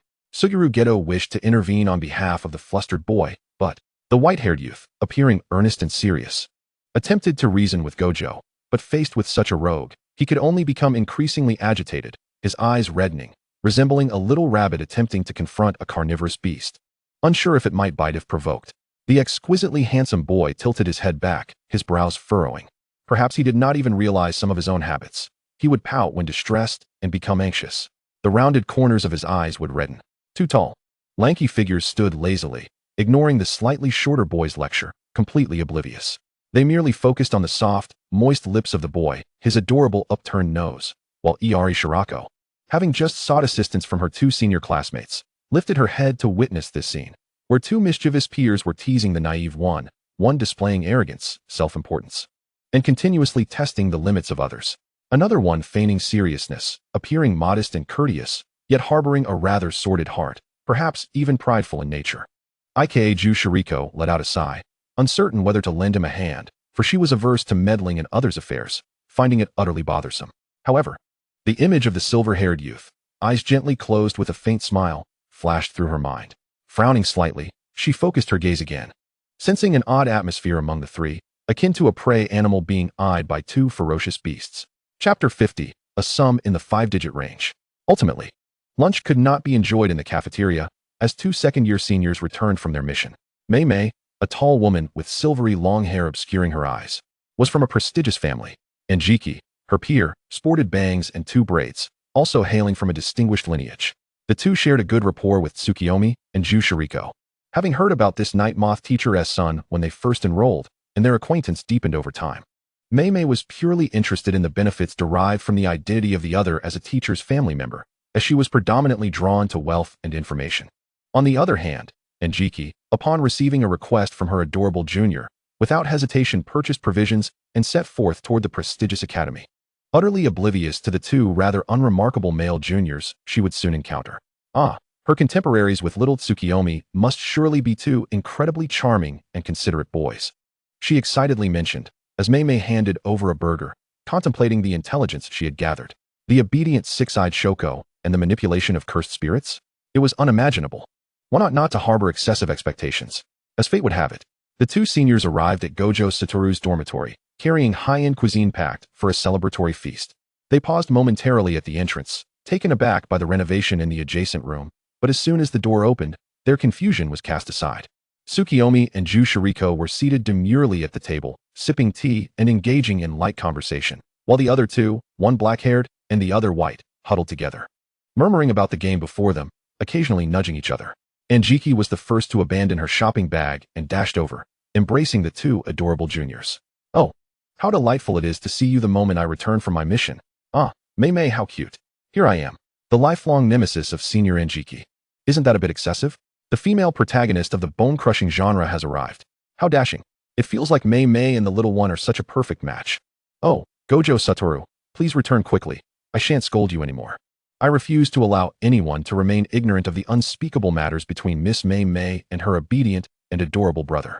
Tsukuyomi and Ju Shiriko chuckled as they patted her shoulder, offering comfort. "Long time no see, Senior Anjiki. Oh, little Tsukuyomi and Shiriko, how wonderful to see you again. It's been ages. Mei, too, it's been a while." The two slackers, engaged on the phone, heard the greetings and turned lazily, with Gojo Satoru still embroiled in his game, seemingly oblivious, while Suguru Geto heard them but remained seated, holding his game controller, saying, "Greetings, seniors." Mei raised an eyebrow and glanced at him. Anjiki hesitated for a moment before smilingly introducing herself. "I am Anjiki. From this moment forth, I shall be your senior. I look forward to your guidance." "I am Mei."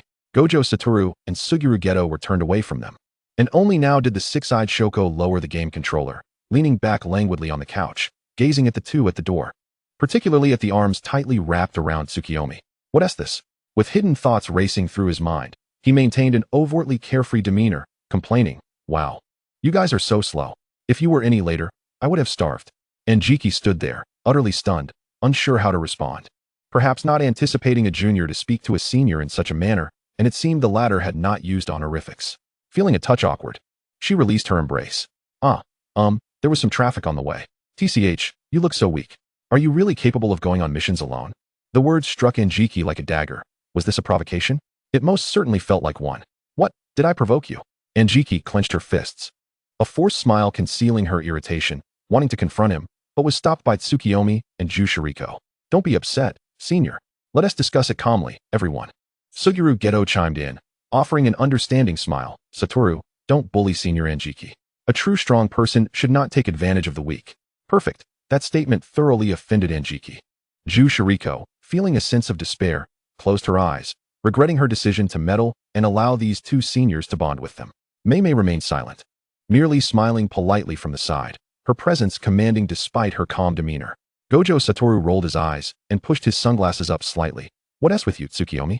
Why do you keep blinking at me?" The cursed energy is running low. As the fragile piece began to unravel, Ju Shiriko cleverly exchanged glances with Tsukuyomi. The clueless junior, utterly bewildered, obediently approached Gojo Satoru, squatting down, extending his hand, and covering his mouth. Manual shutdown. With swift precision, albeit a bit nervously, he accidentally knocked the glasses off Gojo's nose. Staring at him with a mix of anxiety and irritation, he urged, "Stop talking." Gojo Satoru, lounging on the couch in a relaxed position, with his long legs sprawled carelessly, covered mouth and unbothered, Gojo Satoru, like a kitten suddenly at peace after a bout of chaos, remained still, hands loosely gripping the controller, not making a move to resume playing. In that moment, Gojo Satoru was a picture of compliance.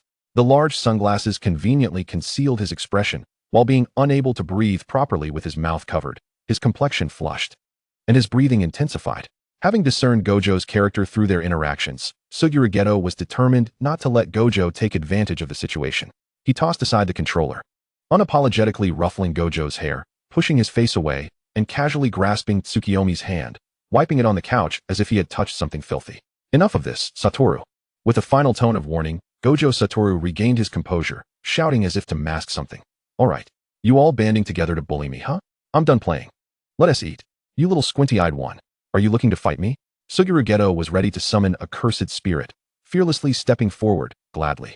As events spiraled into chaos, Tsukuyomi Tsu-mi, with a distressed expression, grasped the arms of the two individuals, exclaiming, "Enough with the bickering.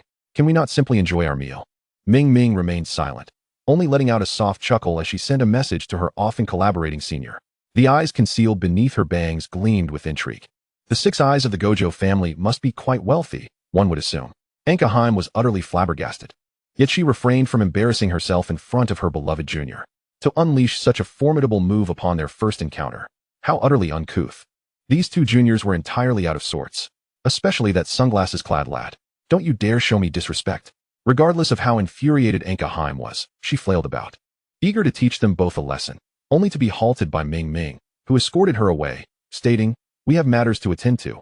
We shall take our leave. Enjoy your meal at your own pace." Gojo Satoru merely articulated his perspective, bewildered by the other's anger. Was he not simply speaking the truth? Ding. A notification rang out. Gojo Satoru received a friend request accompanied by a message. "I have numerous childhood photos of Tsukimi-kun. If you're interested, let's discuss. 1 for a 5-digit sum." Chapter 51, The Innocent DK. Recently, Ishikawa Mori sought connections to commission a cursed tool at a hefty price in the black market, nearly depleting his savings.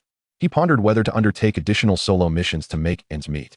The junior responsible for gathering intelligence sent him a message. "Is there money to be made? You take 4, I take 6. Ishikawa Mori hesitated. He had collaborated with this junior many times before, and the process had been quite smooth. "I'm in. But just to clarify, I won't take on any dark shark assignments, illegal dealings, or familiar faces. I'll lead this transaction. You must have childhood photos of Tsukimi, right? Someone's willing to pay 5,000 for each. How many do you need? Let's start with 10. After typing, Ming Ming closed her phone, feeling a surge of profit ahead. Slow and steady. After all, rarity enhances value. She had a hunch this deal could last a while. Meanwhile, Ishikawa Mori, feeling confused, thought that since the other party was also a junior, she likely wouldn't misuse those photos. In the next moment, photos from the album were sent over rapidly. "Tsukimi, it's not that I'm sorry, it's just that she offered too much." On the other end, Gojo Satoru fell into contemplation upon seeing the friend request and its accompanying description. Flashbacks of risque photos encountered during his online gaming days flickered in his mind. First glance. Second glance. Oh, it's from childhood. His face flushed crimson, as though he scorned his previous self. Behind his sunglasses, his azure eyes dimmed slightly. Holding the heated phone, unsure of how to proceed. Was he truly that kind of person? Pointing fingers, after a moment of resolve, he accepted the request, yet felt no desire to pursue further. Frustrated, he tossed his phone onto the bed, declaring, "Do you think I'm some kind of weirdo? I'm not a pervert." Summer Yuji sensed something amiss. The child's unusual silence hinted at mischief. Without a second thought, he tossed a can of grape soda in his direction, aiming straight for his face with unrestrained force. Gojo Satoru's 6 eyes were vigilant. Although currently not activated, they accurately intercepted the soda. Oddly enough, despite having only recently met the peculiar junior, there was an inexplicable rapport. What a bore. "This is my dormitory. I'll do as I please." His volume instinctively rose, as if touched on a sensitive topic, stealing a glance at the dining table. What was he looking at? Care to share? Not a chance. Summer Yuji refused to indulge him, relishing in tarnishing his reputation, eager to diminish his standing in the eyes of that individual, and taunted, "Wow. Are you perhaps in love?" Gojo Satoru quickly retorted, "Don't spout nonsense. I'm not dating." The final 3 words felt like a scorching ember, causing his voice to drop. "Then why are you glued to your phone? Looking at pretty girls?" Tsukuyomi Tsu-mi was drawn over by the commotion between the 2 DKs, tilting his head in confusion, his eyes shimmering like a naive little rabbit. "Stop with the baseless chatter. I've never dated, nor do I ogle at pretty girls. My first kiss is still intact." Summer Yuji was taken aback. He hadn't expected this arrogant young master to be so easily provoked, revealing everything when irritated. His dark eyes widened in surprise, filled with unspoken meaning. "Who isn't?" Coming back to his senses, Gojo Satoru regretted his earlier words. Damn it, he had nearly spilled everything, yet felt a breath of relief. He certainly didn't want to be misunderstood.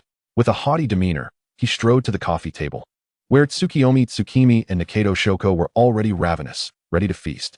Anka had purchased burgers from a trendy new place in Tokyo, renowned for its soft buns sprinkled with sesame, encasing juicy patties adorned with succulent tomatoes and cheese. Tsukuyomi Tsu-mi had never tasted such fast food. Observing the others deftly unwrapping their meals, he opened his mouth to take a bite. Before long, Gojo Satoru quickly discarded his burger, exclaiming, "Geto, this is so spicy. How can this burger be so hot? It's dreadful." Having said that, he downed his Coke in one go, as he was a firm devotee of sweet flavors. Loathing spicy foods, Summer Yuji, holding a burger of the same flavor, leisurely finished his last bite, casting a provocative glance at Gojo. It's quite delicious, Satoru. You can't handle the heat, can you? Who says that? Tsukuyomi Tsu-mi, seeing Gojo Satoru in distress from the spice, offered his untouched drink. Is it still spicy? I have another bottle of water, all for you. Gojo Satoru, barely suppressing his glee, nodded enthusiastically, raising his voice. Oh, you'll share yours with me too. Nakato Shoko remarked. I must say, this is quite childish. Yet certain individuals were already feeling a twinge of jealousy. Summer Yuji, observing the exchanged glances, took a bite of his burger with annoyance, choosing to remain silent. Tsukuyomi Tsu-mi picked up the burger, hesitantly sniffing it, finding it no different from cafeteria food. Only concerned about making a mess while eating. Given his small mouth, he tentatively took a small bite, and his eyes lit up. This is so delicious. Such a unique flavor, the hallmark of fast food. Gojo Satoru raised his chin, knowing full well that no one could resist junk food. No one. In the afternoon, typically reserved for practical training, Tsukuyomi Tsu-mi returned home since his dormitory was still under renovation. To avoid being late for the practice class, he had to leave a bit earlier. As Suguru, Geto, and Satoru Gojo entered the changing room, they were unexpectedly greeted by a scene that took them aback. The changing room at Jujutsu High does not differentiate by age, but rather by gender. The sportswear they were to wear for class had already been neatly placed in lockers labeled with their names. A youthful figure stood with his back to the door, likely unaware of the footsteps approaching, as he idly rolled up his shirt, resembling a cat lazily stretching in the warm afternoon sun. The surrounding atmosphere was so tranquil that the sound of fabric rubbing against itself was strikingly clear, thumping rhythmically in their hearts. The two at the door found their gazes inadvertently drawn to a sight of delicate alabaster skin, the gentle curve of a waist, a slender physique, and silvery hair cascading at the collar, with youthful and exquisite shoulder blades that seemed to flutter like wings, revealing a mesmerizingly graceful waistline. Despite both being male, they felt as though they had stumbled upon something they ought not to have seen. There was an inexplicable thirst within them. It was inappropriate to stare so intently. Yet the fleeting seconds felt prolonged, making them reluctant to step inside. When the boy finally donned his outfit, they awkwardly made their entrance. The system observing this moment with a sardonic smile, dismissing them as mere naive youngsters with impure thoughts, not having fully registered the situation. The two at the entrance coughed awkwardly, attempting to mask their discomfort, deliberately creating some noise. Ah, Geto and Gojo, you've arrived. They responded, moving assertively to flank the boy, changing into their sports jackets in a competitive manner while taking their time, seemingly trying to catch the boy's attention. Tsukumo Tsukiji, who was notably shorter than his contemporaries, found himself surrounded by the towering figures of Gojo and Geto, leaving him with little room to breathe. Unfazed by the closeness, Tsukiji thought nothing of it, reasoning that they were all boys. The young lad gazed at the slim muscles of his two peers, then glanced down at his own physique, which was as unassuming as a boiled chicken. Pouting slightly, he felt a twinge of inadequacy. Those two were so annoying. Chapter 52, The Overgrown Child, DK. Despite feeling somewhat self-conscious, he reassured himself that his experiences from a previous life would surely aid him. I lost. Let go. Gojo grunted, gripping Tsukiji's wrists in a manner that left him immobilized, one hand firmly holding him close. This advantage was ultimately his to enjoy. Satoru Gojo was no ordinary individual. Even as a newcomer to Jujutsu High, his physical prowess was unparalleled. After playfully exchanging a few moves with the boy, he could not resist teasing him further. Tsukiji, innocent in his belief that they were evenly matched in strength, engaged in a playful contest, unaware that Gojo was deliberately allowing him some leeway. Tsukiji's martial skills could not be described as exceptional. They were merely marginally superior to those of an average person, yet he remained oblivious to the disparity. He diligently confronted his opponent, contemplating strategies to overcome him. As he exerted himself, his face flushed a delicate pink, with beads of sweat adorning his nose, furrowing his brow in confusion after several failed attempts. Breathing heavily, he felt his stamina waning, while Gojo effortlessly dodged his soft punches. His gaze straying to the boy's damp forehead, where sweat clung to his hair. How pitiful. Perhaps we should call it a day. Meanwhile, at the periphery, Geto and Shoko Ieiri exchanged a few half-hearted gestures, each taking a break. Geto was merely concerned about the situation involving the silver-haired group, while Ieiri had simpler motives. She did not wish to train, knowing she was not permitted to leave Jujutsu High and that there were people to protect her. Training would only serve to tire her. Their lackluster sparring came to a halt as they drifted under a tree, observing the training of the silver-haired group. Ieiri pulled out a pocky stick, contemplating whether to buy a bottle of water for the poor boy. TSK, he is completely being toyed with, she mused. It was evident to anyone that Gojo was relishing in his playful dominance, refusing to let up while simultaneously wanting to witness the boy's earnest struggle to overcome him. perhaps even anticipating Tsukiji's astonished reaction upon realization. Just as Tsukiji's energy was nearly depleted, Gojo seized the moment, applying a gentle yet unyielding force that brought him down to the ground. Ieiri caught a glimpse of her dark-haired peer, his expression darkening, reminiscent of a large predator. As he assessed the situation with intense scrutiny, his usual warm demeanor replaced by a suffocating malice. In a matter of moments, it vanished. Ieiri questioned her own perception, closing her eyes and reopening them only to be startled by a sudden gaze from him. He appeared just as gentle and amiable as ever, with Geto smiling as he spoke. "Is there something on your mind, Ieiri?" The short-haired girl cautiously shook her head. "No, I see. Jujutsu sorcerers do not lack practical training. The first-year practical exercises primarily focus on physical combat." As one of the prestigious Gojo clan's heirs, Gojo had been rigorously trained in martial arts since childhood, under the guidance of the clan's elders. Although his family was steeped in tradition, the teachings imparted to him were profound and far beyond the comprehension of ordinary sorcerers. Geto, while not from a clan, was a rare holder of a unique sorcery technique, and his extraordinary talent, coupled with diligent effort, made his combat skills among the best in Jujutsu high. In contrast, Tsukiji and Ieiri were less fortunate. The former was lackadaisical in his approach, while the latter's mentor, Yaga Yoshinobu, was reluctant to let him face hardships. The originally planned physical training and combat practice had been abandoned for various reasons, allowing him to grow as an ordinary student. Yaga unexpectedly received a mission and arranged for pairs to spar before departing. "Hey, shorty, why don't you team up with me?" Gojo said confidently, as if rejection were not an option. Geto quickly placed his hands on Tsukiji's shoulders, feigning camaraderie. "What are you saying? Tsukiji should be with us." "Huh, I thought it was based on height," Ieiri retorted, unwilling to concede. Compared to the two overgrown children, she preferred to partner with a gentle and handsome boy.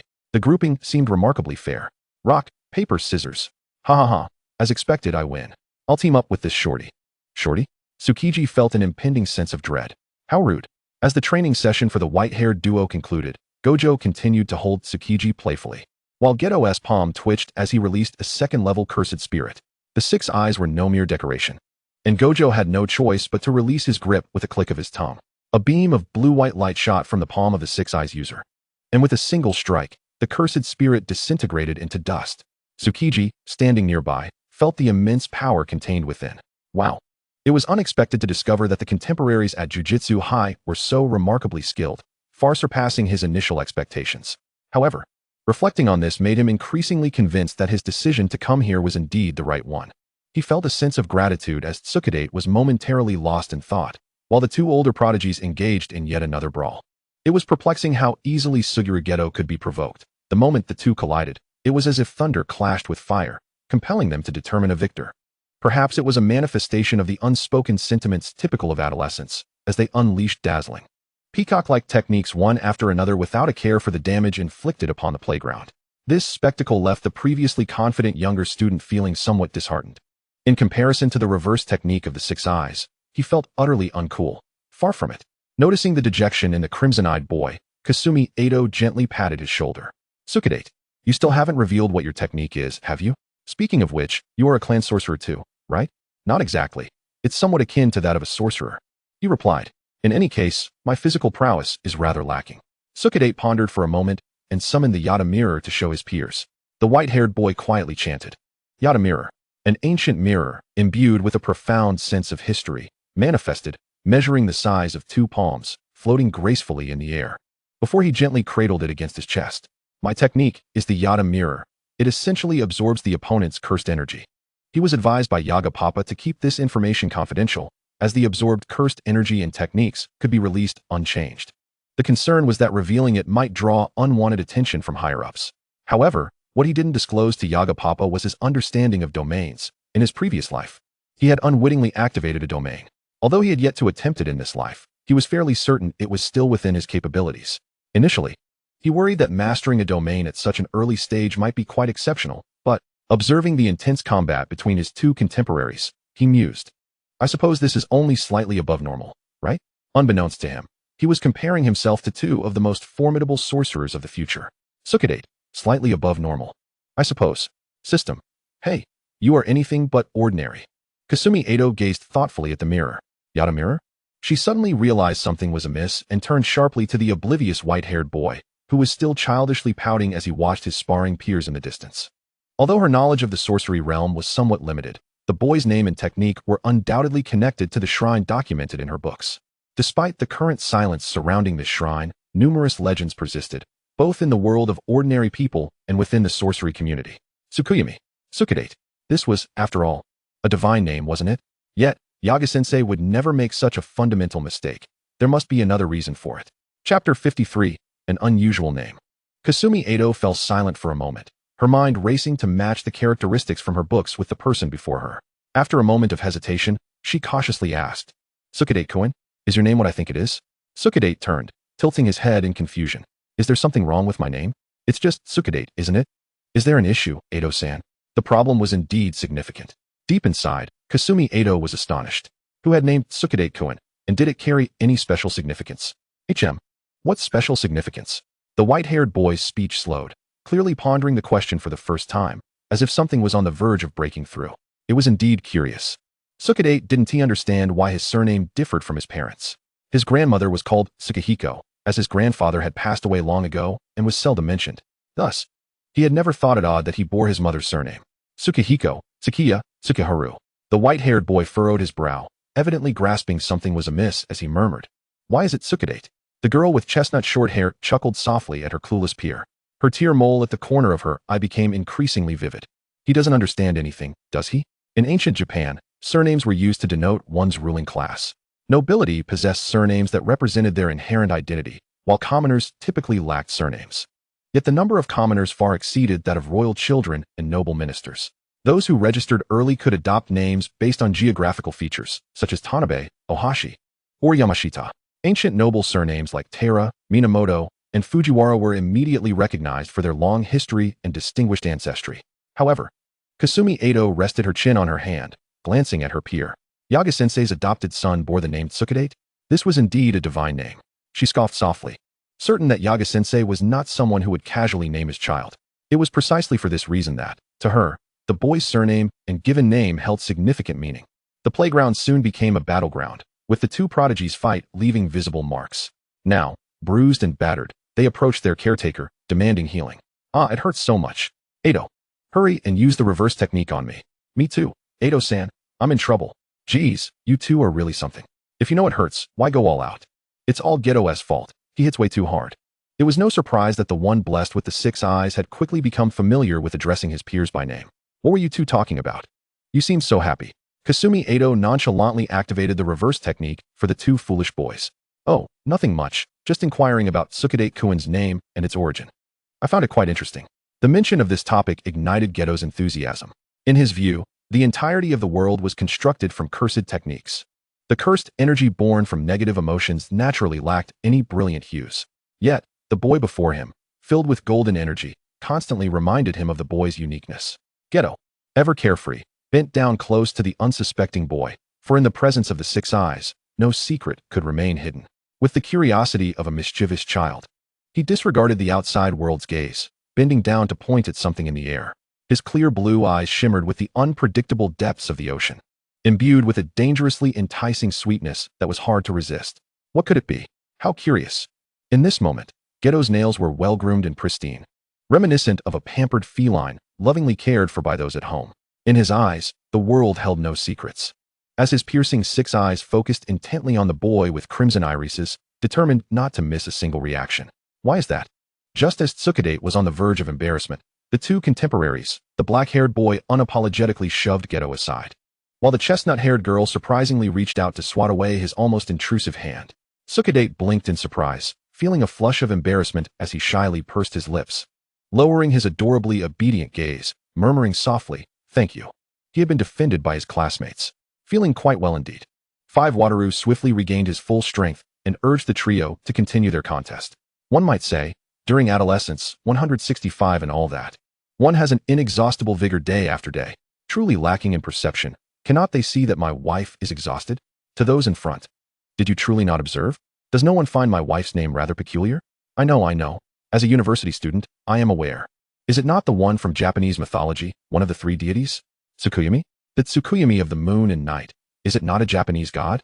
And furthermore, the name Tsukimi is also noteworthy. To those in front, do elaborate. I am speechless. Have you not read the myths? Wadat Sumi, the sea deity. Indeed.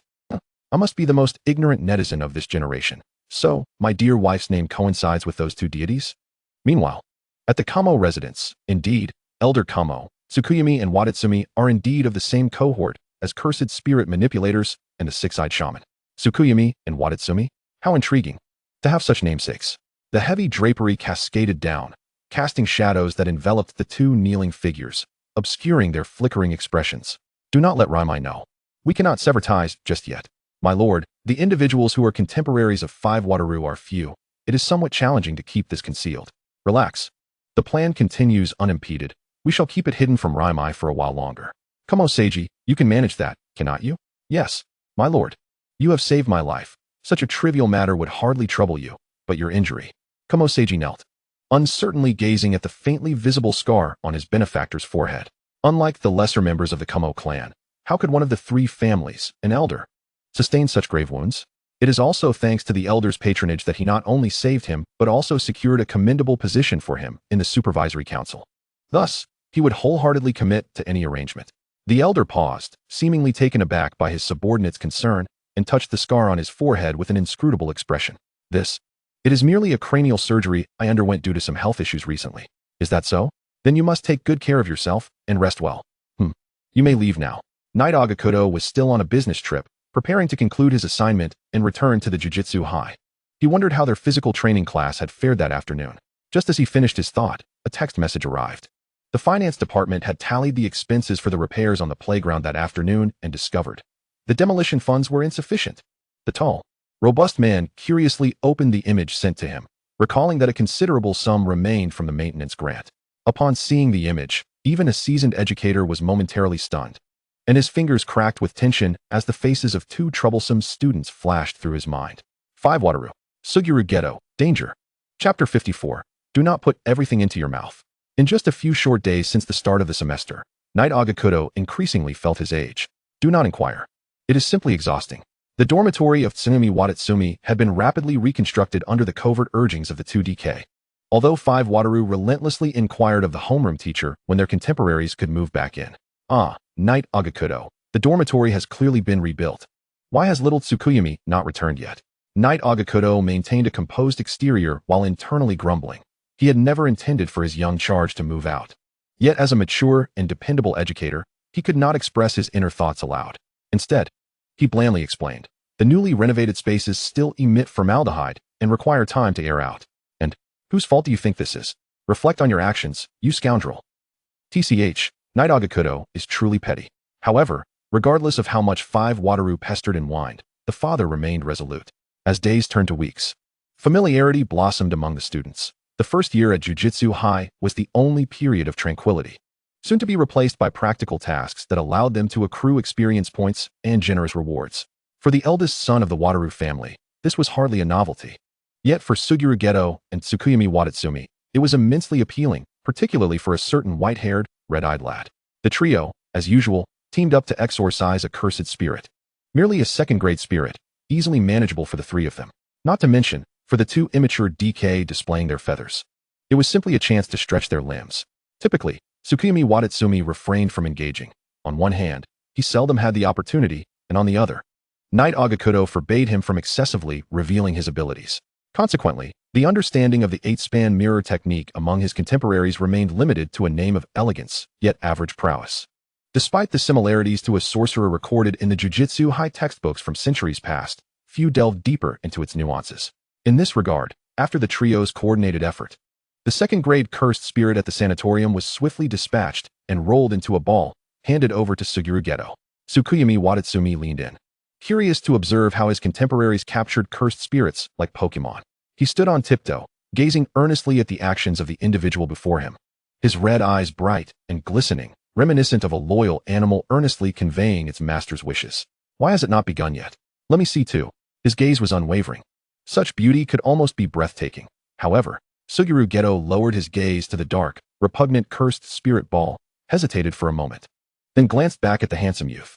After a moment of internal conflict, he steeled himself to bring it to his lips. As his fingers poised to deliver the cursed spirit ball to his mouth, they were abruptly seized by two hands, anxiously clasping his elbow. Geto felt a warmth at his elbow, soft and faintly tugging.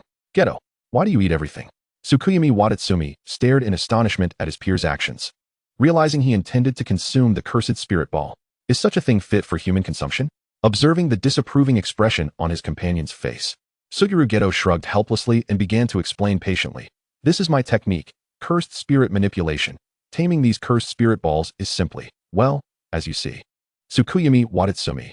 5 Wataru, too, approached with curiosity, eager to witness the spectacle. Wow, you can stomach something so revolting? Hey, what does a cursed spirit taste like? Suguru Geto felt a vain throb at his temple, knowing he could not reveal his weakness in front of such a childish individual. He opened his mouth, instinctively concealing the fact that it tasted of nothing. The white-haired youth frowned, his cherry blossom pink lips pursed, seemingly unaware of the concealment. Continuing to gaze intently into Geto's eyes. Suddenly, Geto felt a soft spot in his heart give way for a moment, yet upon catching another peer's teasing gaze, he paused. Only to ruffle the youth's white hair with a sigh. It is not a very pleasant taste. Wakaba Gojo has always had a penchant for meddling whenever he witnesses any semblance of intimacy between two individuals. With a teasing smile, he sauntered over, grasping that large hand with all 10 fingers entwined, resembling a bashful high school girl, yet the words escaping his lips were anything but bashful. Wow, Suguru. With those thick brows and small eyes, are you attempting to elicit sympathy from the little one? Suguru Geto felt a wave of nausea, though he refrained from voicing it. The fleeting moment of despondency in his heart was abruptly shattered by this unwelcome intrusion. He cast a slightly aggressive glance at the cat, his lips twitching in exasperation. As he shook off Gojo's sticky grip, was Gojo so familiar with him? Did he wish to engage in a brawl? He was more than willing. Who was afraid of whom? Damn it. Tsukumo Yuta, feeling helpless, had no choice but to play the peacemaker between the two immature contemporaries. This was not a jujutsu high. Damaging the surrounding structures would indeed require compensation. After finally calming the two childish peers, Tsukumo glanced at the time, realizing it was still early, and decided to bid them farewell. Gojo, Suguru, I have a prior engagement and must take my leave. You both can return on your own. I shall return later. Observing the delight radiating from Gojo, Suguru instantly comprehended his train of thought. He shot Gojo a provocative glance and affectionately inquired, Are you off to the flower shop to visit Grandma? Or perhaps to see Tsumi and Kohei? Ah, yes, it's still early. Last time, Kohei called to say he wanted sushi, so I thought I might pick some up and visit them. I wonder if Kohei would suggest bringing an extra person along.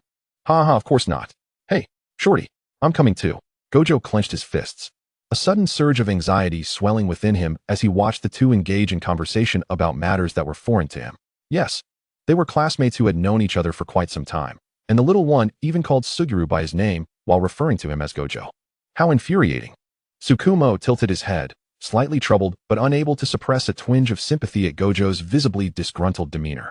Did he seem a bit aggrieved? All right, but Gojo, once you join us, make sure to get along well with Suguru. Kohei and Tsumi are just starting elementary school this year. I know. As long as that sly fox keeps his distance from me. The muscles in Geto's arms tensed as he replied with a sardonic smile. You must be speaking of yourself. Gojo, do you want to fight? I never said that. That evening at Jujutsu High, both Gojo and Geto insisted on escorting Tsukumo back to the dormitory. Despite their divergent paths, Nightshade-sensei is so stingy. The adjacent dormitory has been repaired for ages, and yet we Haven team moved in. If the little one lived next door, we could play games until the late hours. Indeed, it would be more convenient for classmates to live together. Well, I will speak to Nightshade about it later. Tsukumo felt conflicted, as his plump cats did not wish for him to live outside, even if the teacher's dormitory was merely a short distance away from the students. Exhausted, Tsukumo lay on his bed, reflecting on the overwhelming events of the afternoon. Recalling the incredulous expressions of Kohei and Tsumi upon seeing Gojo, he sensed that days to come would likely be filled with similar commotion. He pursed his lips, allowing his thoughts to gradually fade into oblivion as slumber enveloped him.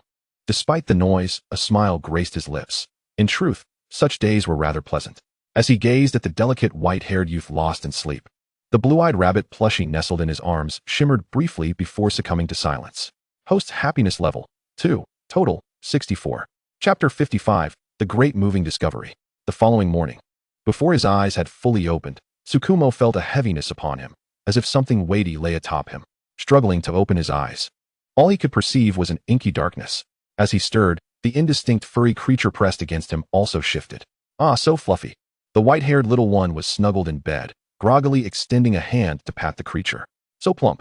I don't want to get up, just a little longer. In the living room, Nightshade-sensei glanced at the clock. The little one still hadn't risen, nor had the chubby creature. What is going on today? Could yesterday's mission have exhausted them?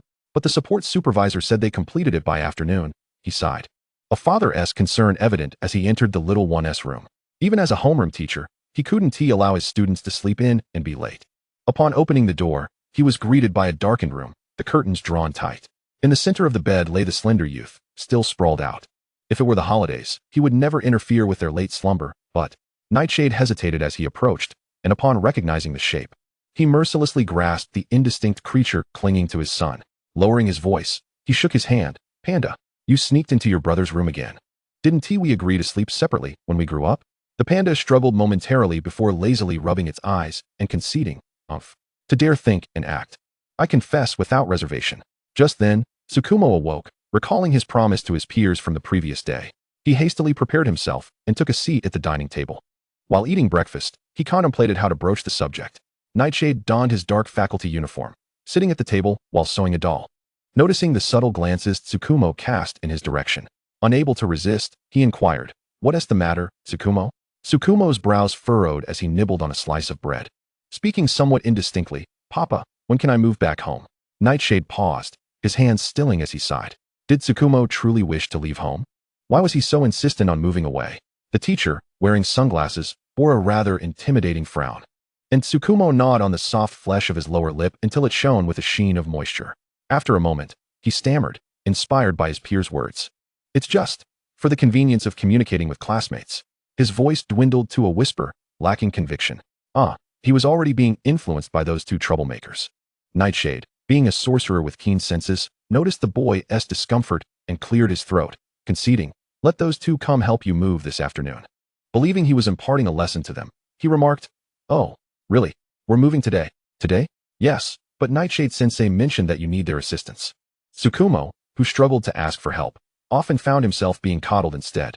Despite his ineptitude at deceiving others, he was easily swayed and would likely be taken advantage of in future romantic endeavors.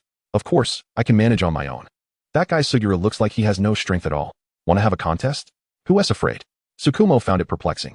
Suguru had once appeared to be a dependable and serious individual, yet proximity to Gojo seemed to alter him entirely. As noon approached, after exchanging greetings with Karasuno Nico, who seemed to have recently developed a fascination with the ancient history of sorcerers, the three of them made their way to the classroom dormitory. Thanks to the two of them, Yaga Mazumichi was currently absent from the school, having traveled to Kyoto to request approval for a new funding for repairs. Unperturbed, they entered Tsukuyomi's bedroom. Satoru Gojo and Suguru Geto, assuming a momentary seriousness, were in stark contrast to their usual demeanor. Gojo occasionally adjusted his glasses, attempting to obscure his eyes behind the lenses, feigning disinterest while his eyes darted around the room, eagerly absorbing its layout.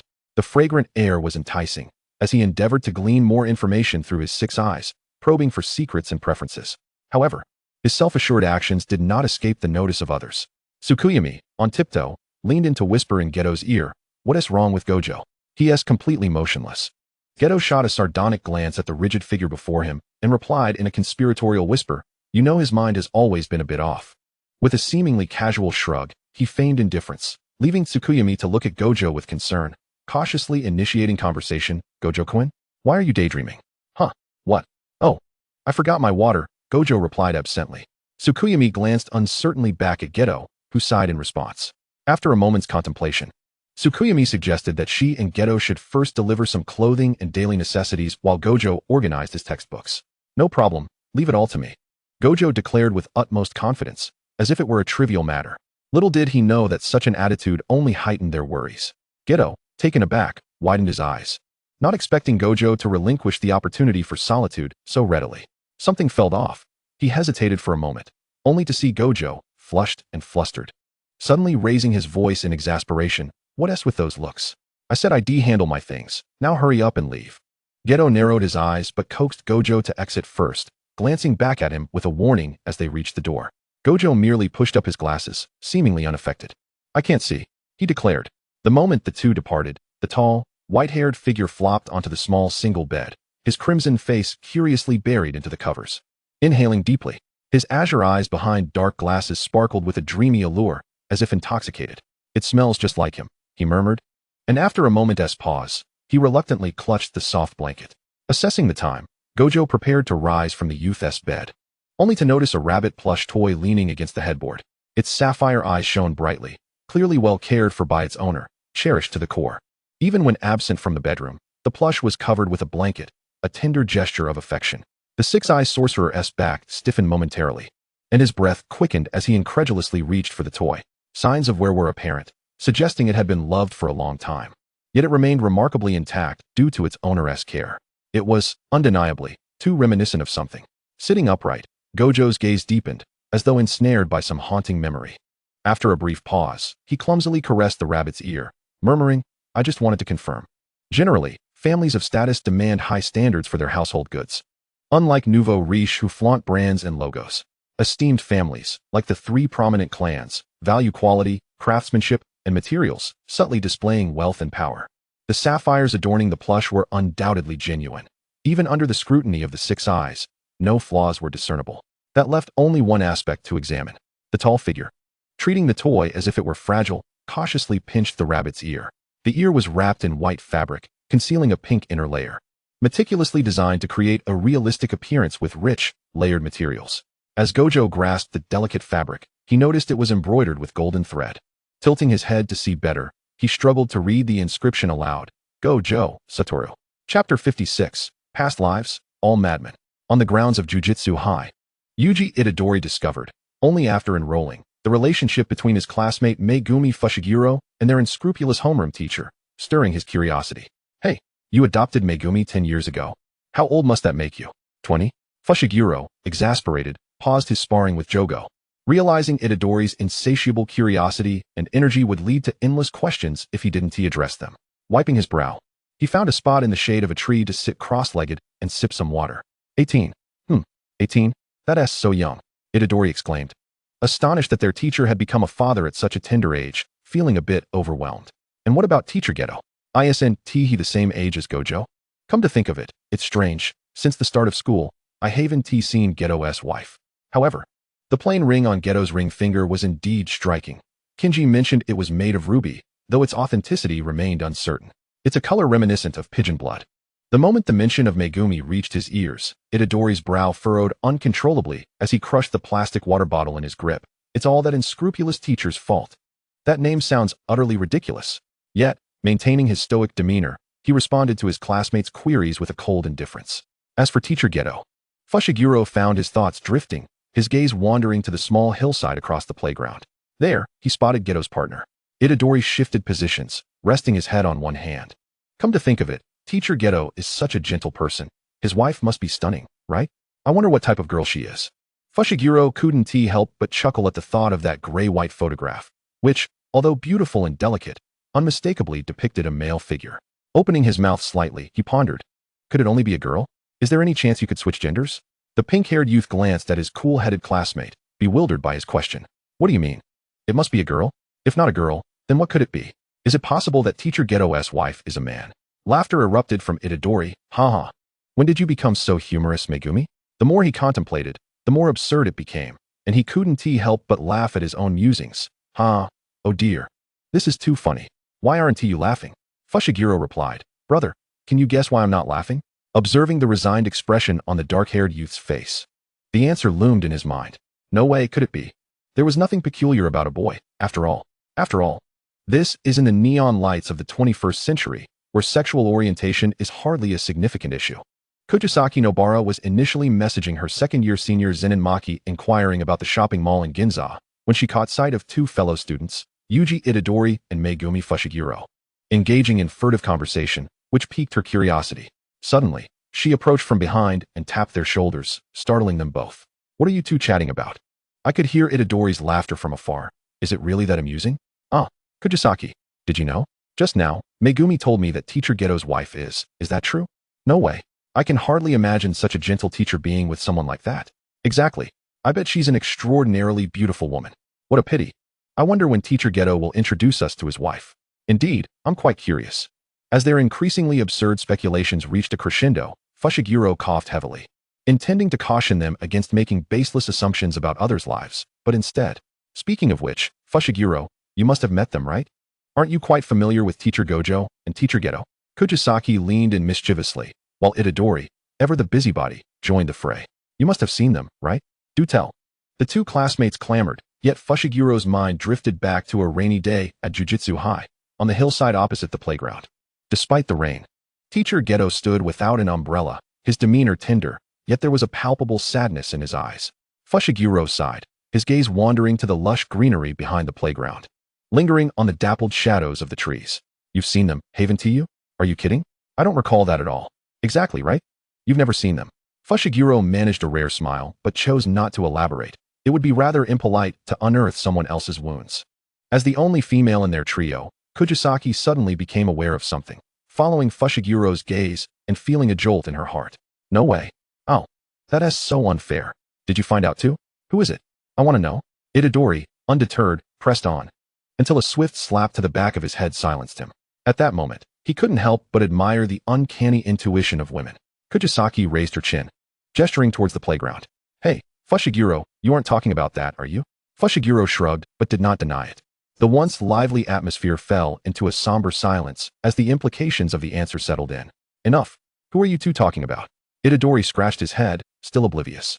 Kujisaki, exasperated, tossed her hair back. She hadn't anticipated this either, though that photograph had seemed too youthful, not resembling the person at all. Could it possibly be someone from the past? Hey, Itadori. Remember that time shortly after we started school, when we went on an adventure to the back mountains during gym class?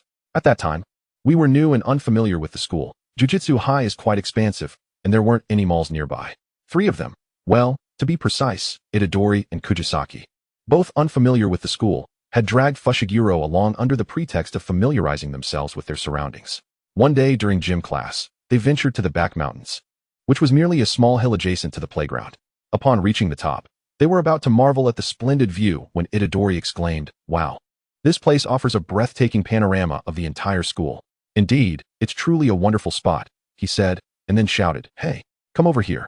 The two followed to find a solitary gravestone leaning against a lone, lush tree. As they approached and recognized it as a tombstone, a solemn silence enveloped them. For in their line of work, one must eventually face such realities.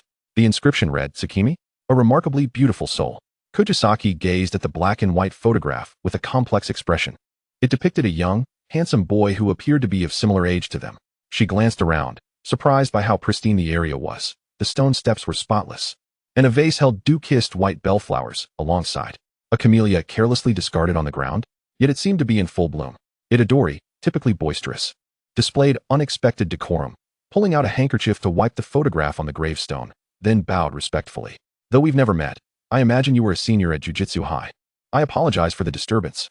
Fushiguro and Kujisaki were taken aback, then stepped forward to bow as well. "We truly apologize for intruding."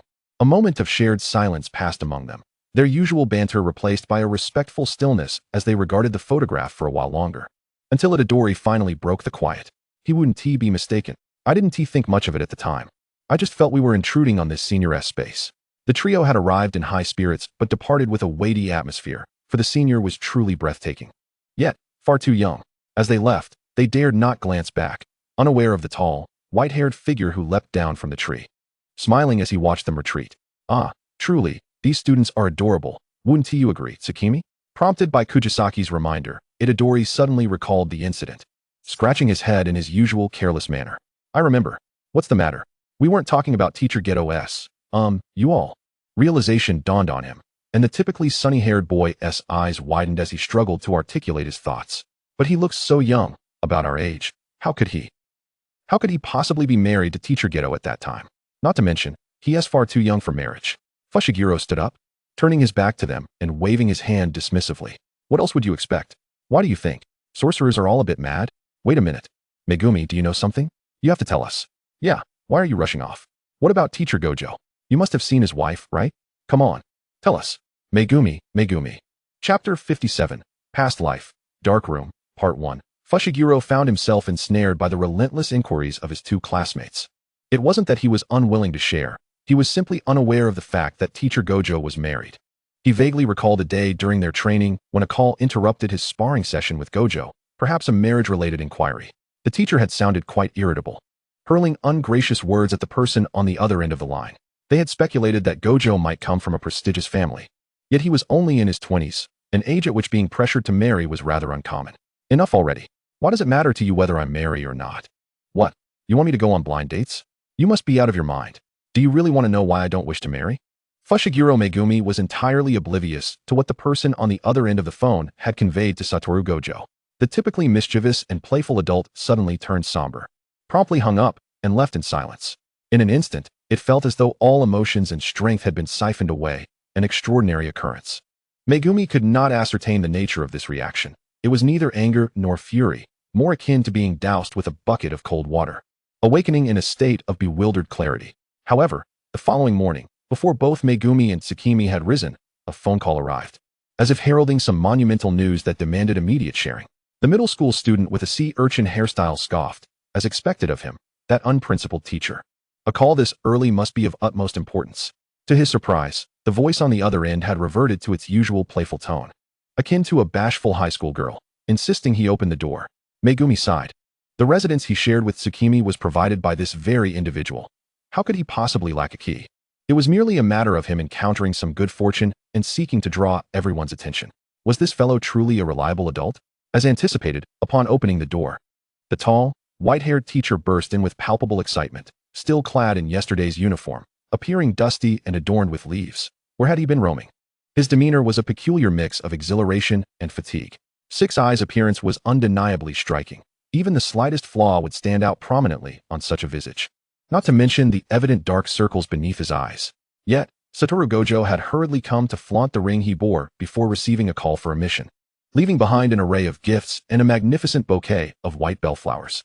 His visit was as fleeting as it was sudden, leaving Megumi momentarily dazed. He sensed something significant had transpired. Otherwise, why would Gojo exhibit such an expression? If it pertained to a marriage proposal, one would expect elation. Yet he brought an abundance of gifts without distributing them to others. What could this mean? It appeared that Satoru was not happy, perhaps even rejected.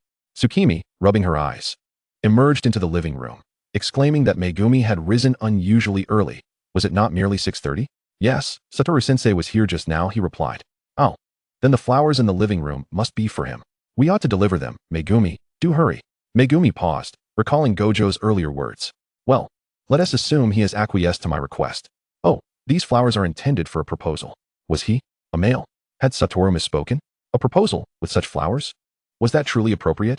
Shaking his head, he attempted to erase the image of that unscrupulous teacher from his mind, but the memory of his dusty attire lingered. Surely, someone as flamboyant as Satoru Gojo would be conscious of his appearance.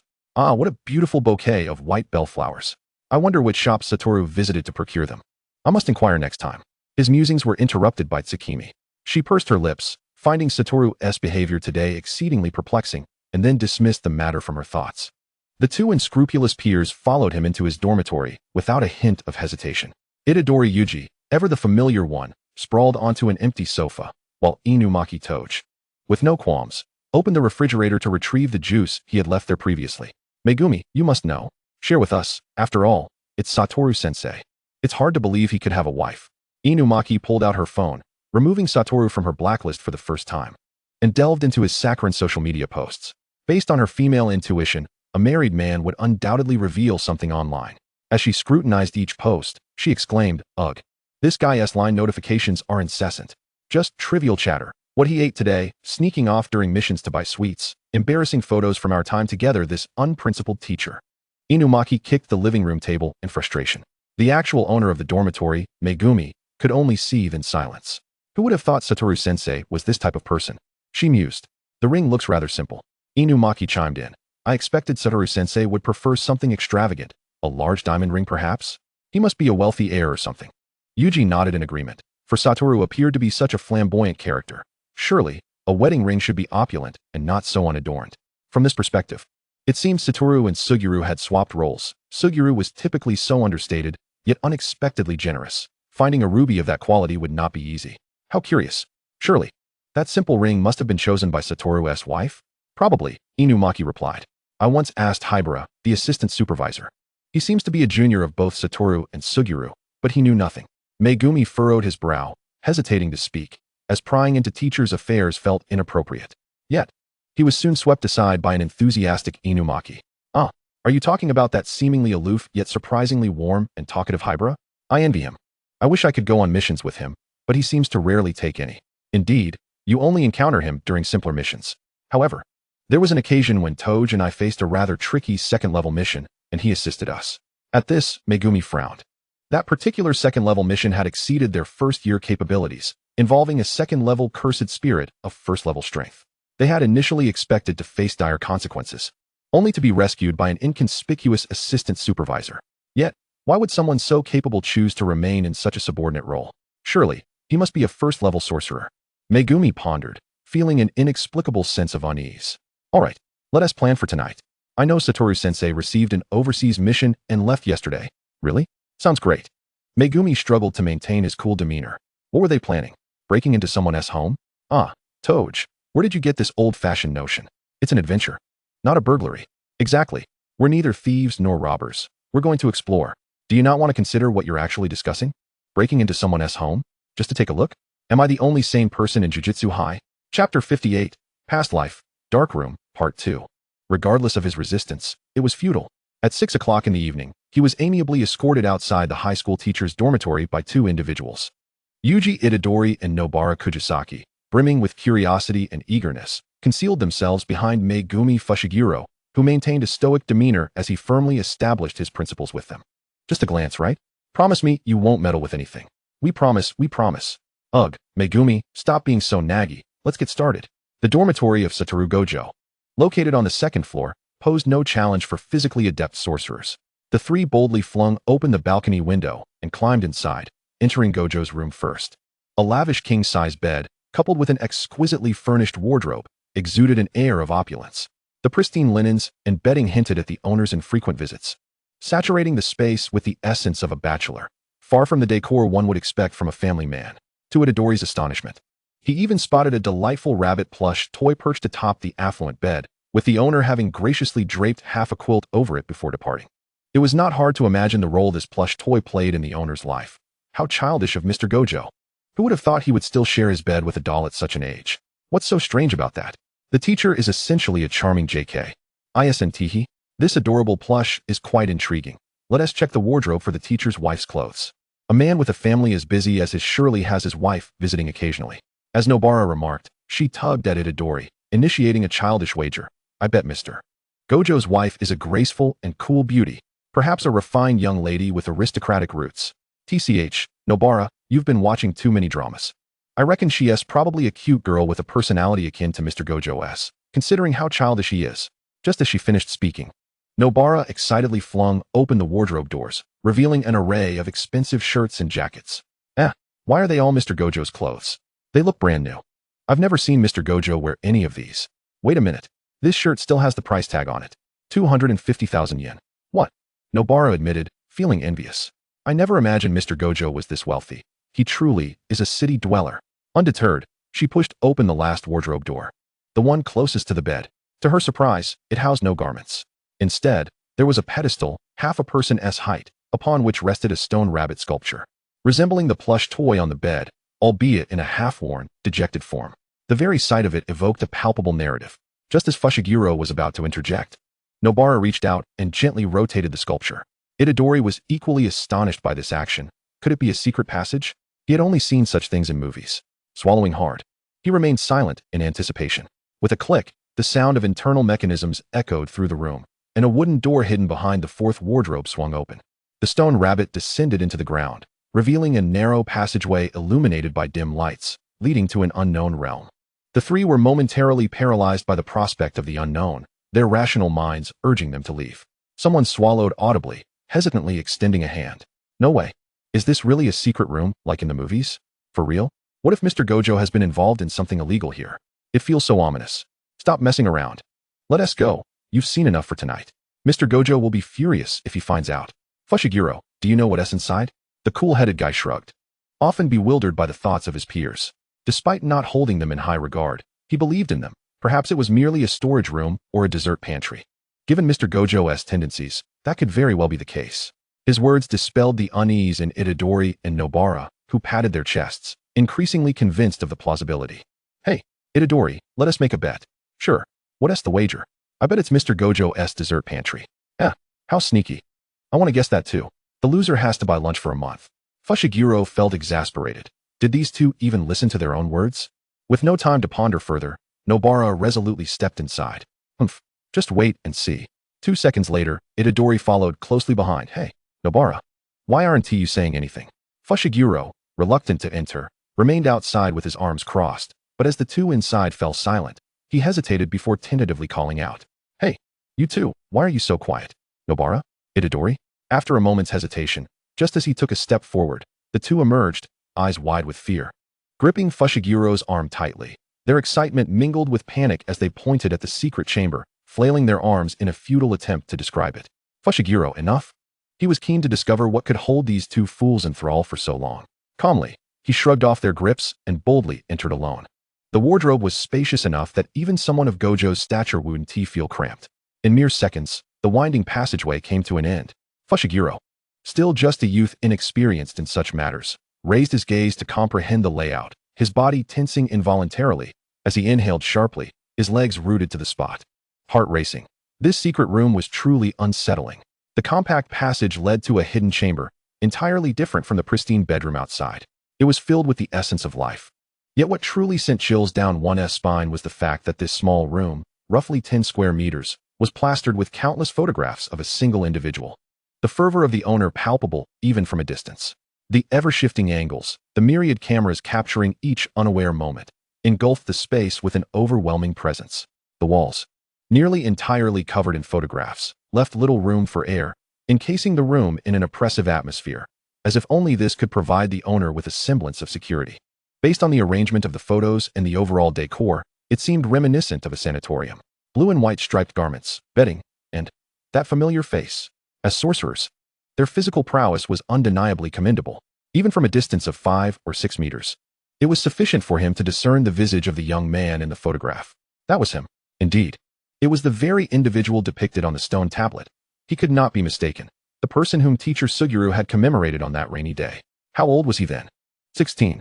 Just about the same age as them. How could this be? A bead of cold sweat trickled down Fushiguro Megumi's brow, causing him to shun further contemplation. That Gojo-sensei was coveting a friend-s. No, that was not right. It could not possibly be so. How could he explain the photograph?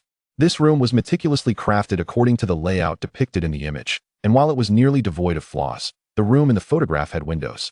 Whereas this was merely a meticulously constructed imitation, a perfect replica.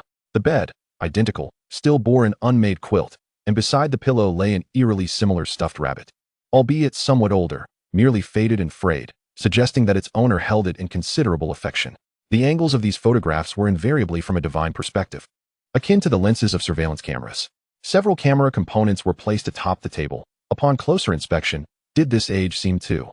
Fushiguro Megumi was startled by his own conjecture and was just about to call upon his two peers outside, suddenly jolted from his reverie. Megumi realized that the two outside had been silent for quite some time. Concurrently, a figure behind him leaned forward, their voice a blend of anguish and sweetness. Almost a lament. Oh no, the adorable little mice have discovered us. Chapter 59, Gojo Satoru's Rabbit Doll. Gojo Satoru felt as though struck by lightning. Wasn't that his name? Could it be that Tsukumo was copying him? Even going so far as to acquire the same doll that he had once used? No, that could not be right. A thought struck him like a bolt from the blue. Could it be that he was? Gojo Satoru was astonished. Gojo Satoru was furious. Gojo Satoru was blushing. The cat rolled excitedly on the bed, an inexplicable smile gracing its cheeks. Its face flushed in a manner that was utterly confounding. I knew this doll looked familiar. This guy is me. Just as Gojo Satoru was lost in contemplation, he heard several soft thuds at the door, reminiscent of plush toys hitting the ground. The silver-haired youth, reclining on the bed, glanced sideways, but saw nothing. Just as Gojo began to doubt his hearing, he exclaimed, "Thief! Tsukumo, what are you doing?" Gojo Satoru was startled, thinking it was Suguru and Tsukumo returning. The bored young master propped himself up, following the sound with his gaze. "Oh, too short, I didn't see you earlier." Panda was taken aback by Tsukumo's audacity, unsure of what he was doing on someone else's bed.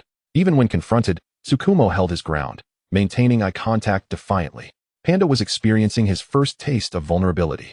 Gojo Satoru, with an air of superiority, akin to a favored concubine flaunting her position before the main wife, gleefully picked up the little rabbit doll, ostentatiously mimicking its movements as he delivered a mock "Oh," to the stuffed panda. With a teasing tone, he remarked, "What's wrong with sitting on a friend's bed? After all, Tsukumo is about to move in with me." Panda charged forward, attempting to headbutt Tsukumo, but was thwarted by the towering DK. who squatted down with one hand planted firmly, rendering Panda immobile. Meanwhile, DK casually pulled out his phone and began browsing. What should I do if a classmate has a crush on me? One high-scoring response read. 1. Secretly buy items similar to yours. 2. Show you special attention. 3. Initiate conversations with you. Gojo Satoru pondered the search engine results, realization dawning upon him. Secretly buying similar items. How delightful. Before he could delve deeper into his thoughts, familiar footsteps echoed as Suguru and Tsukumo returned, engaged in cheerful conversation. The dark-haired Suguru stood almost a head taller than Tsukumo, the contrasting shades of their hair creating an eye-catching visual as they walked closely together. Ah, this is too conspicuous, Gojo Satoru exclaimed, springing to his feet and forcefully separating the two like a petulant child. The sudden intrusion was met with Suguru's annoyance as he attempted to ignore Gojo's antics, twisting and turning like a large insect. Tsukumo, resigned, acquiesced to Gojo's wishes. Gojo, have you rested well? Humph, why are you two so slow? Tsukumo. This guy is Tsukumo. He just MMPH. Let go. Gojo Satoru nonchalantly covered Panda's mouth, swiftly abducting the panda into another room, returning in one seamless motion. Oh, the panda's curse must be malfunctioning, speaking so oddly. Suguru narrowed his eyes, a smile creeping onto his lips, yet he chose not to comment, opting instead to tidy the bed. What good is mere talk? He was not one for idle chatter, unlike himself, a silent worker. Naturally, upon witnessing Suguru's actions, Tsukumo hurried over to assist. Gojo Satoru, unperturbed, snatched the blanket from Suguru with a haughty huff, walking away with an air of pride. Am I too indulgent with you? With the aid of the two tireless laborers, Tsukumo's dormitory was swiftly organized, while the two cunning DKs had discreetly surveyed the entire room, a wave of immense satisfaction swelling within them. The following days passed without incident, save for Tsukumo, who noticed that Gojo had recently been acting rather strangely, which included, but was not limited to, staring at him during class, averting his gaze with an odd expression upon being caught, and oddly ordering spicy stir-fried meat in the cafeteria, only to flee when prompted. Although Suguru sensed something amiss, he remained skeptical. In contrast, Kumo Nanami expressed her disinterest, declaring that ever since Tsukumo returned, Gojo had been behaving as if intoxicated, languishing on the dissection table in the infirmary, clamoring for Nanami to cure him. Young master, even if I could, you would need to be sick for that to work. The dark-haired girl skillfully lit a cigarette, leaning against the wall. Ah, but I am sick. Why else would my heart be racing, Dokidoki? Sometimes, I can hardly breathe. Also, do you think Tsukumo has a crush on me? As he uttered the last words, his voice dwindled to a near whisper. Gojo Satoru writhed on the dissection table like a maggot, an excruciating sight to behold. Bashful and squirming, Kumo Nanami took a deep breath, reminding herself, this is your classmate. He is the scion of a wealthy family. Stay calm, Kumo Nanami. In matters of delusion, the reversal technique would seem ineffectual, she coldly remarked to herself. Unexpectedly, the cat on the hospital bed suddenly fluffed up its fur. That's not the case at all. Let me tell you, Tsukumo might indeed be harboring secret affections for me. Oh, what should I do? Wataru Fushiguro, appearing nonchalant, cupped his face with his hands, a rosy hue blossoming on his cheeks, his cerulean eyes growing increasingly dreamy, presenting an unmistakable visage of excessive fantasy. How can you say that? Karasuma Shoko subtly perked up her ears, already prepared to mock him. Indeed, he always shows me special consideration. He frequently engages me in conversation. Not to mention the most significant point, the rabbit doll, a gift from someone on his 6th birthday, which coincidentally Tsukumo also purchased. However, this remained a secret between the two of them. Fushiguro was reluctant to divulge this crucial detail. After finishing his statement, he sweetly furrowed his brow. Oh, it's quite vexing. At this juncture, Karasuma Shoko had nearly grasped the situation. It turned out that the narcissistic young master was afflicted with a delusion of love, perhaps driven to hallucination by unrequited longing. How tragic. Shoko observed his exaggerated demeanor, feigning anxiety over a classmate's secret crush, while internally brimming with self-satisfaction. She stifled a laugh, reluctant to choke on her amusement, and extinguished her cigarette. Attempting to persuade the narcissist from a subtle and objective perspective, she queried, have you considered that perhaps Tsukumo is simply kind to everyone? I mean, is it possible that he doesn't harbor any feelings for you at all? How could that be? Fushiguro suddenly raised his voice, confidently removing his sunglasses and tousling his hair, casting a flirtatious glance at Shoko. What I mean is, he genuinely treats me differently. Though reluctant to witness this proud individual make a fool of himself, Shoko maintained that she had done her utmost. Chapter 60. The scheming boy Tsukumo was beginning to sense that everyone had been acting quite strangely lately. First, during the morning cultural classes, he had a habit of arriving early to review his textbooks, thus often being the first to reach the classroom. As he prepared to leave his room, having completed his morning routine, he found himself captured, quite literally. In the past, while residing in the faculty dormitory, the presence of authority figures had deterred any outrageous behavior from the two rascals. However, the situation had changed since his relocation to a shared dormitory. No sooner had he stepped outside than he was seized by the shoulders from either side by DK. Tsukumo blinked in bewilderment as he received a double dose of morning charm from his classmates, who had ensconced themselves around him, refusing to yield. "Aha! It's rare to see you up so early for breakfast," one of them teased. "Humph, I wonder who it is that usually arrives late every day. How come you're up so early today? Wataru, you must be referring to yourself." Poor Tsukumo, caught innocently between two towering figures, blinked in confusion, still processing the situation as they ushered him out. "Fushiguro, Jet, everyone's up unusually early today." Fushiguro leaned in closer, inexplicably pressing his face near Tsukumo's, nearly touching noses. The proximity left Tsukumo momentarily stunned, the warmth of Fushiguro's breath brushing against his face as the surrounding temperature noticeably rose. The cunning feline, not wearing sunglasses, boldly thrust his azure, divine gaze directly into Tsukumo's eyes, knowing well the effect they had on him. With a voice laced with sweetness and an almost irresistible allure, he proposed, "Hey, Tsukumo, let us attend class together from now on. I'll make sure you study diligently." Attending class, sharing meals, and collaborating on tasks would surely draw them closer, especially given that the little one harbored a crush on him. Fushiguro was confident that Tsukumo would not resist such temptation. In the next moment, a devious fox seized the cat's head, pulling him away and discarding him as if he were inconsequential litter. Fushiguro must still be half asleep. Arriving late every day is one thing. But are you even paying attention in class? Let us not even discuss mutual supervision. Not hindering each other would be a feat. Tsukumo began to comprehend that these two classmates wished to join him in attending class. However, he hesitated, lowering his gaze, his eyes glimmering with uncertainty, blinking his bright doe-like eyes in turmoil, mumbling to himself, but, he simply wanted to rise earlier than everyone else to study in secret. And if everyone were to wake early? Tsukumo cautiously raised his eyes to meet the smiling Jet, who was always so clever, endlessly surpassing him. He had thought that entering the high school would provide him a chance to catch up. Then he glanced at the unfazed Fushiguro, who was also academically gifted. He had mentioned needing to self-study many advanced theorems for his technique. That little turtle theorem, how insufferably clever he must be. Tsukumo felt torn. Previously, they had all been tardy to class, granting him a sense of security. Now, he felt as though an angel and a little devil had appeared beside him. "Little angel, Tsukumo, we're all classmates. Studying together will help us understand each other as progress and strengthen our bonds. Little devil, don't be ridiculous. These two are clearly talented. They could ace tests without effort. If we attend class together, you will undoubtedly fall behind and end up at the bottom of the class." The scales of Tsukumo's heart wavered. Jet and Fushiguro wondered why he hesitated for so long, assuming he was unwell, and gathered around him anxiously. Tsukumo lamented, "How cruel. I'm such a selfish villain. If only Jet could share his brilliance with me." Ultimately, the balance tilted heavily in favor of the little angel. It was nothing. Attending class together every day would surely cultivate wonderful camaraderie, and he could still study alone in the dormitory at night. Yes, he was the kind of person who thrived on secretly striving for excellence behind everyone's backs. He was exceedingly selfish. Little did he know, after moving into the student dormitory, this was merely the beginning. System, silly child, you will no longer have any privacy, especially in the presence of two fiercely competitive peers. Privacy is utterly non-existent.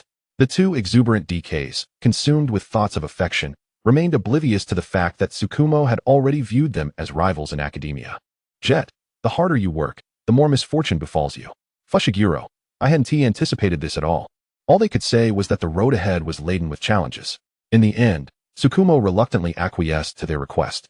But the cat and fox were puzzled by his response, which was not the exuberance they had envisioned, but rather a sense of melancholy. However, they soon found themselves too preoccupied to ponder such matters. The elderly father, accompanied by his beloved son, lingered in the dining hall for quite some time. Logically, at this hour, the self-disciplined little ones should have already arrived. Yet, having finished their breakfast, the father and his bear companion showed no inclination to vacate their seats. Placidly, they remained in their spots, while Panda slowly swallowed the last sip of his milk, casting furtive glances at his father's expression. Alas, with sunglasses perched on his face, nothing was discernible. After a considerable interval, Tsukade-jin came striding into the dining hall, flanked by two close companions who were akin to devoted brothers. Suguru Geto and Satoru Gojo demonstrated a commendable respect for their teacher, raising their hands to greet their homeroom instructor. Good day, Teacher Yaga. Ah, good morning, Yaga-san. Unbeknownst to them, the elderly father harbored a rather disapproving view of the two unruly youths, golden-haired rascals, who brazenly draped their arms over his cherished son's shoulders, unabashedly shouting at him. Hey, old man, if you know what's good for you, hand your son over to us. We'll show him how to have a good time. Look, old man, your son is in our hands now. He'll be my little brother from now on. And we'll make sure to lead him astray. Together, we'll skip class and be late. Yaga's thoughts swirled in concern. How could a well-behaved child ever be late? It must be the influence of these dubious friends. Upon arriving in the classroom, they found it still early. Nagi Ajichi typically arrived only a few minutes before the bell. Tsukuyomi pulled out his textbook to review, while Gojo sat behind him, idly watching his studious efforts. Geto alternated between reading and observing his friend's pensive demeanor. An odd atmosphere settled around them. When Ajichi entered, she was greeted by this peculiar scene. For reasons unknown, she began to worry about the future of these three companions. Ultimately, who would emerge victorious? Ajichi, let us smoke this out. Chapter 61, Moving Like a Merchant. Tsukuyomi's diligence was not without purpose, as it soon led to the midterm examinations for the first-year students at Jujutsu High. He had inquired with the seasoned Ishikawa Mori about the types and difficulties of the questions, which had proven troublesome even for the most accomplished graduates. Their small group had never regarded academic subjects with any seriousness. Does it truly matter if they fail the exam? In fact, reflecting on it, they seemed to have scarcely participated in examinations at all. Ishikawa Mori, ha ha ha, just as I expected. Tsukuyomi could not fathom why the senior was laughing so heartily over the phone. After a moment of silence, he decisively sought assistance from his senior, Mimi, and the songstress, Kaname. Women tended to adhere to rules more readily than men. At the very least, they would participate in examinations. Surely, such matters could be approached casually. Right? Huh, Mimi? She used her crow to cheat. The proctor couldn't possibly notice. As anticipated, the top scorer of the midterm examinations was none other than Suguru Geto. Following closely was Tsukuyomi. To be frank, very few in the Jujutsu High cared about academic performance, save for the ever-dramatic Geto. Geto, it feels as though the other party is an intellectual snob. A stubborn little rascal. Little rascal, academic qualifications are of utmost importance. The elderly father, who fervently hoped his son would become a proctor, shared this sentiment. The results were released less than a day after the exams. Do not question why it was so swift. It was merely a tradition of the institution. After finishing the tests, Gojo incessantly lamented about wanting to go out, his complaints echoing like a nagging spouse in everyone's ears. Tsukuyomi hesitated for a moment, but ultimately declined. The pale-haired youth's typically aloof and tranquil gaze seemed almost bashful as he lowered his head, his soft pink lips shyly pressed together, and his long neck discreetly vanished into the collar of his school uniform. Come on, Jean, I really have something to do. You heartless person. Are you satisfied now? I shall never forgive you. Never. Humph. What could possibly be more important than my plans? Gojo pouted and pulled Geto closer, engaging in a low-voiced tirade against the youth. Meanwhile, Ajichi's freedom was overseen by the upper echelon. Without a guarantor, she could not easily leave Jujutsu High. At that moment, she merely leaned against her bed, her expression placid. Upon returning to his dormitory, Tsukuyomi eagerly set aside his books. He found a quiet corner and, with anticipation, dialed the long-awaited number. Outside the glass window, the sky was overcast, shrouded in thick clouds that hinted at impending rain, creating a somewhat oppressive atmosphere. The view outside was obscured by lush greenery, which enveloped a few scattered buildings. There was no breeze. The silence was profound. Yet this did little to dampen the young man's elation, his heart buoyed with sweet anticipation. The handsome, refined youth stood gently before the desk, one hand absent-mindedly tracing circles on his exam paper, a hopeful smile gracing his face as he focused intently on the call. Hello, Grandma. Yes, it's me. I'm on break now. Do you still need help at the flower shop in the next couple of days? I mean no offense. I just thought to ask if you were busy. Before he could finish his thought, the voice on the other end gently declined. Closed? Is there a problem? Or perhaps a financial issue? No matter what it is, you can confide in me. I will certainly. Tsukuyomi felt a pang of anxiety. His eyes unfocused as he stared into the distance, his brow furrowed as he clutched the phone tightly. His words came out in a quickened rush, laden with palpable tension. But before he could complete his assurance that he would help with any problems, he was interrupted by the voice on the other end. Oh, it's nothing really. Just some minor issues. It will be fine in a while. Don't worry. Mom, hurry up. We're leaving. Stop dawdling. Slow down. Grandma, hurry. Can't you talk and walk at the same time? Well, let us leave it at that. We can talk later. Remember to study hard, dear. Tsukuyomi was not oblivious to the noise on the other end of the line. In fact, many of his calls concluded in such a rush. Yet today, he felt a wave of discouragement wash over him. Hearing the reminder to study brought an uncomfortable twist to his stomach. Why? Why was there no inquiry about his well-being? No questions regarding his life? Why had their relationship diminished to such an extent? Why did every conversation merely revolve around the admonition to study diligently? Initially, he had wanted to express concern for his grandmother's health and situation. There were so many words left unspoken, yet he found himself constrained by a delicate identity. So many matters of significance and care could not be boldly voiced, and he had to navigate the timing and tone of his inquiries with caution. Gazing out at the somber sky, Tsukuyomi felt an unsettling uncertainty take hold. Were these self-imposed concerns and gestures of intimacy perhaps intruding upon her life? Engaging with ordinary people while dealing with sorcerers was perhaps not advisable. Tsukuyomi, what more could you desire? Your grandmother is thriving now. This was the wish you held dear from the beginning. As long as she finds happiness in this life, that is all that matters.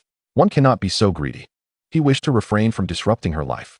Tsukuyomi did not want to become the kind of stranger in his grandmother's eyes, one who lacked discernment.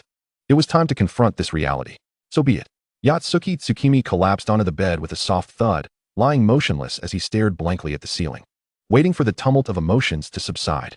His phone vibrated incessantly at the edge of the bed, yet he paid it no heed.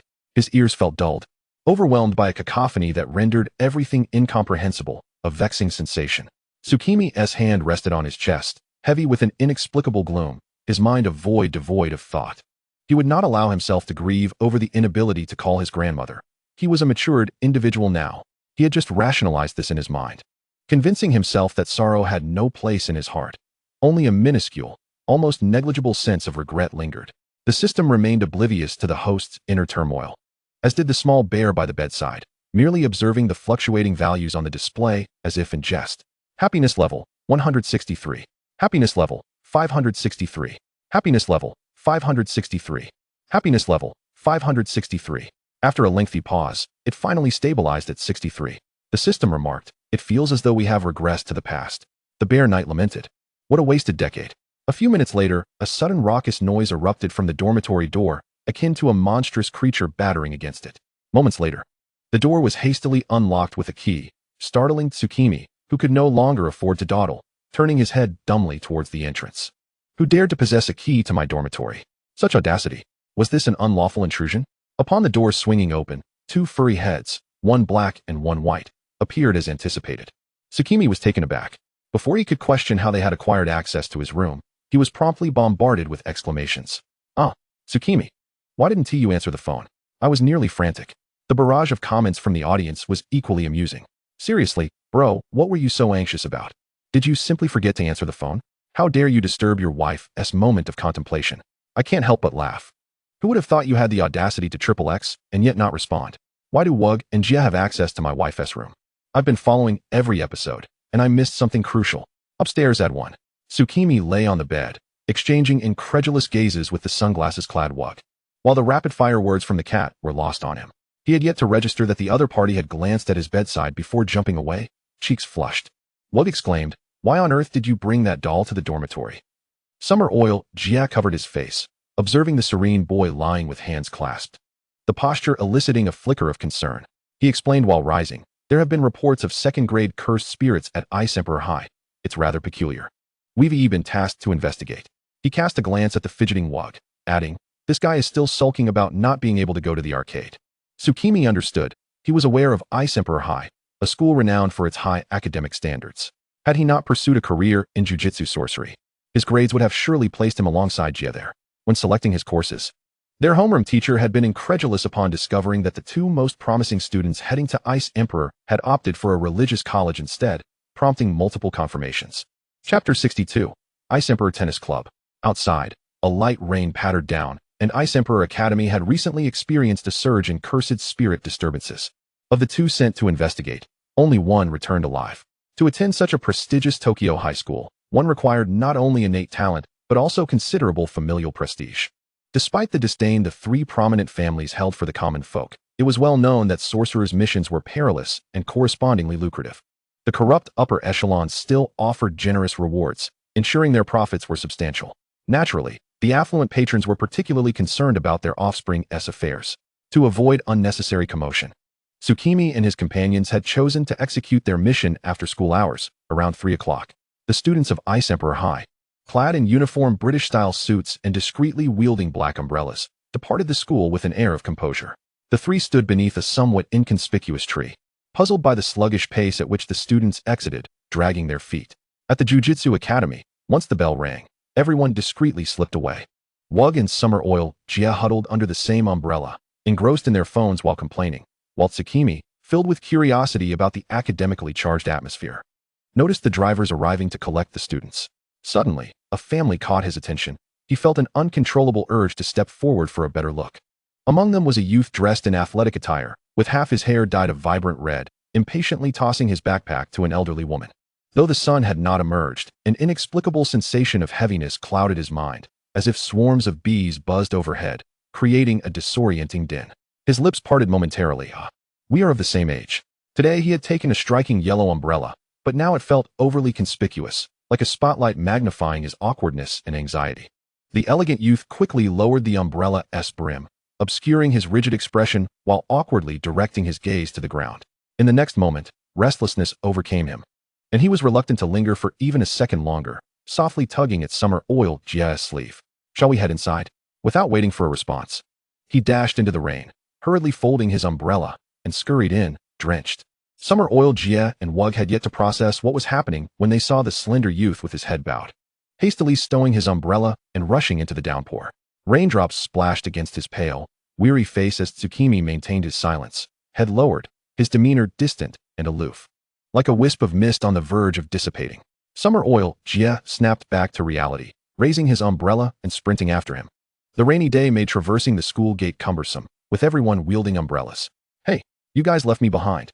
I don't have an umbrella, Wug exclaimed in exasperation, trailing behind Jia and venting his frustrations. Jia remained oblivious, politely apologizing to passers-by while intently observing the damp, white strands of the youth's hair. Excuse me, coming through. Pardon me, could you let me pass? Thank you. Catching sight of a familiar face, Jia had no time to exchange pleasantries. The others seemed to have recognized him as well, so Jia merely nodded before hastily entering the building. By the time he found the others, he was thoroughly soaked. With a chuckle and a sigh, he jokingly remarked, "Why did you suddenly take off? I nearly couldn't keep up with you." Yujetsu Tsukimi remained silent. His high school's uniform, typically designed with a loose fit, now appeared ill-fitting after being drenched in rain, accentuating the boy's gaunt and fragile appearance. In the gloomy weather, the porcelain-like youth seemed to emit a faint glow, exuding an inexplicable melancholy that was more pronounced than usual. "I'm sorry," he murmured, his voice barely audible and laced with remorse. The boy's uniform, crafted from waterproof material, left only his damp hair dripping with water as he averted his gaze. Unwilling to meet anyone's eyes, tightly gripping a yellow umbrella in his hand, Sumeragi Suguru stepped forward, producing a tissue, and deftly avoided the hand that reached out to him, instead wiping the rain from Tsukimi's hair. "Why aren't you using the umbrella?" he inquired, met with silence. When Fushiguro Wataru arrived, he was greeted by this scene. How unfair. Why is no one drying me off?" he grumbled, observing the rain-soaked cat-like creature nearby. As he drew closer, he playfully leaned down, rubbing his damp head against Tsukimi's, exclaiming, "I'm really going to get angry." The moment those words escaped his lips, even Tsukimi found himself at a loss. Allowing the playful creature to nuzzle against his soft, vulnerable abdomen, while his hands instinctively rested on the creature's head, Wataru stood frozen. "He really likes me." Sumeragi, with a bemused expression, lightly kicked the oblivious cat away. "Enough of this, Wataru, let us complete our task." With a dismissive pout, Wataru remarked, "That old man seems to think he is in charge," as the trio soon halted in front of the gymnasium. The air was thick with the stench of lingering curses. Even Tsukimi and Sumeragi, who lacked the 6 eyes, could perceive it. We've found it. Right here. The school had coordinated with the club leaders to cancel all afternoon activities, instructing students to vacate the premises by 3:30. Yet, as with all things, exceptions existed. By the time Tsukimi and Wataru reached the site of the incident, the sports activity room, it was nearly 4 o'clock.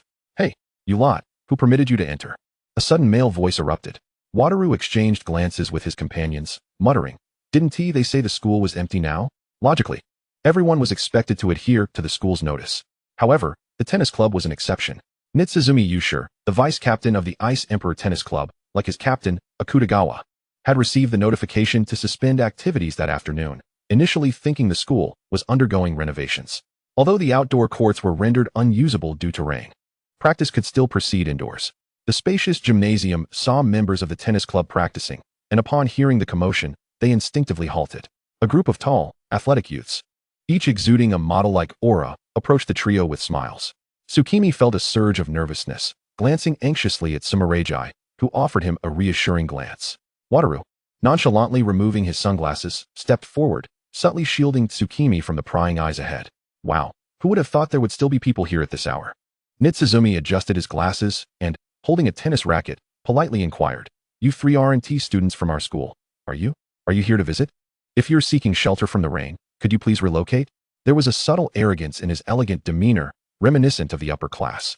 Anyone else might have felt awkward after such a remark, but alas, he was faced with Wataru, who seemed blissfully unaware of embarrassment. "I say, didn't you receive the school's notice? No one is allowed to remain in this venue," he stated firmly. Nitsuzumi scrutinized the three before him, noting their peculiar uniforms, devoid of school insignia, preventing him from identifying their institution. After a moment's hesitation, he spoke again. "This doesn't concern you. Please do not interrupt our practice." Akutagawa approached, and Tsukimi was momentarily dazzled by the striking beauty of the man, who seemed to emanate an aura akin to a rose. So dazzling, Tsukimi thought. Sumeragi, noticing Tsukimi's distraction, stepped in front of him. "Ah, are you captivated by my magnificent presence?" he quipped with a polite smile.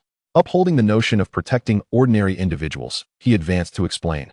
"I sincerely apologize for interrupting your practice, but there is a reason for our presence today. It would be best for everyone not to remain here." Akutagawa raised an eyebrow, preparing to retort. Just then, Wataru donned his sunglasses, stylishly tousling his hair.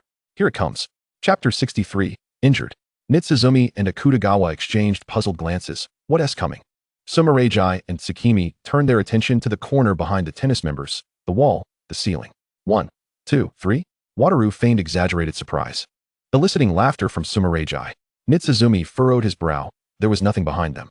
The tennis team members regarded the trio as troublemakers, with the auburn-haired Hinode Yuka scoffing. "What are you trying to pull in broad daylight?" A crowd began to form around them. Tsukimi bit his lip, watching as the 3 second-tier curses drew nearer. He exchanged a knowing glance with Sumeragi, and they both bent down, placing their long-handled umbrellas on the ground. Only then did Nitsuzumi discern the appearance of the third individual, a red-eyed boy standing beside a dark-haired figure with an eccentric fringe, with snow-white hair and crimson lips. He appeared serene and focused, the depths of his clear, shallow eyes resembling rubies steeped in wine, glimmering beneath his long eyelashes, innocent and pure. Truly exquisite. Nitsuzumi and the tennis team could not help but notice this stunning boy. The tall and athletic figures awkwardly scratched their heads or adjusted their glasses, their gazes lingering on the boy.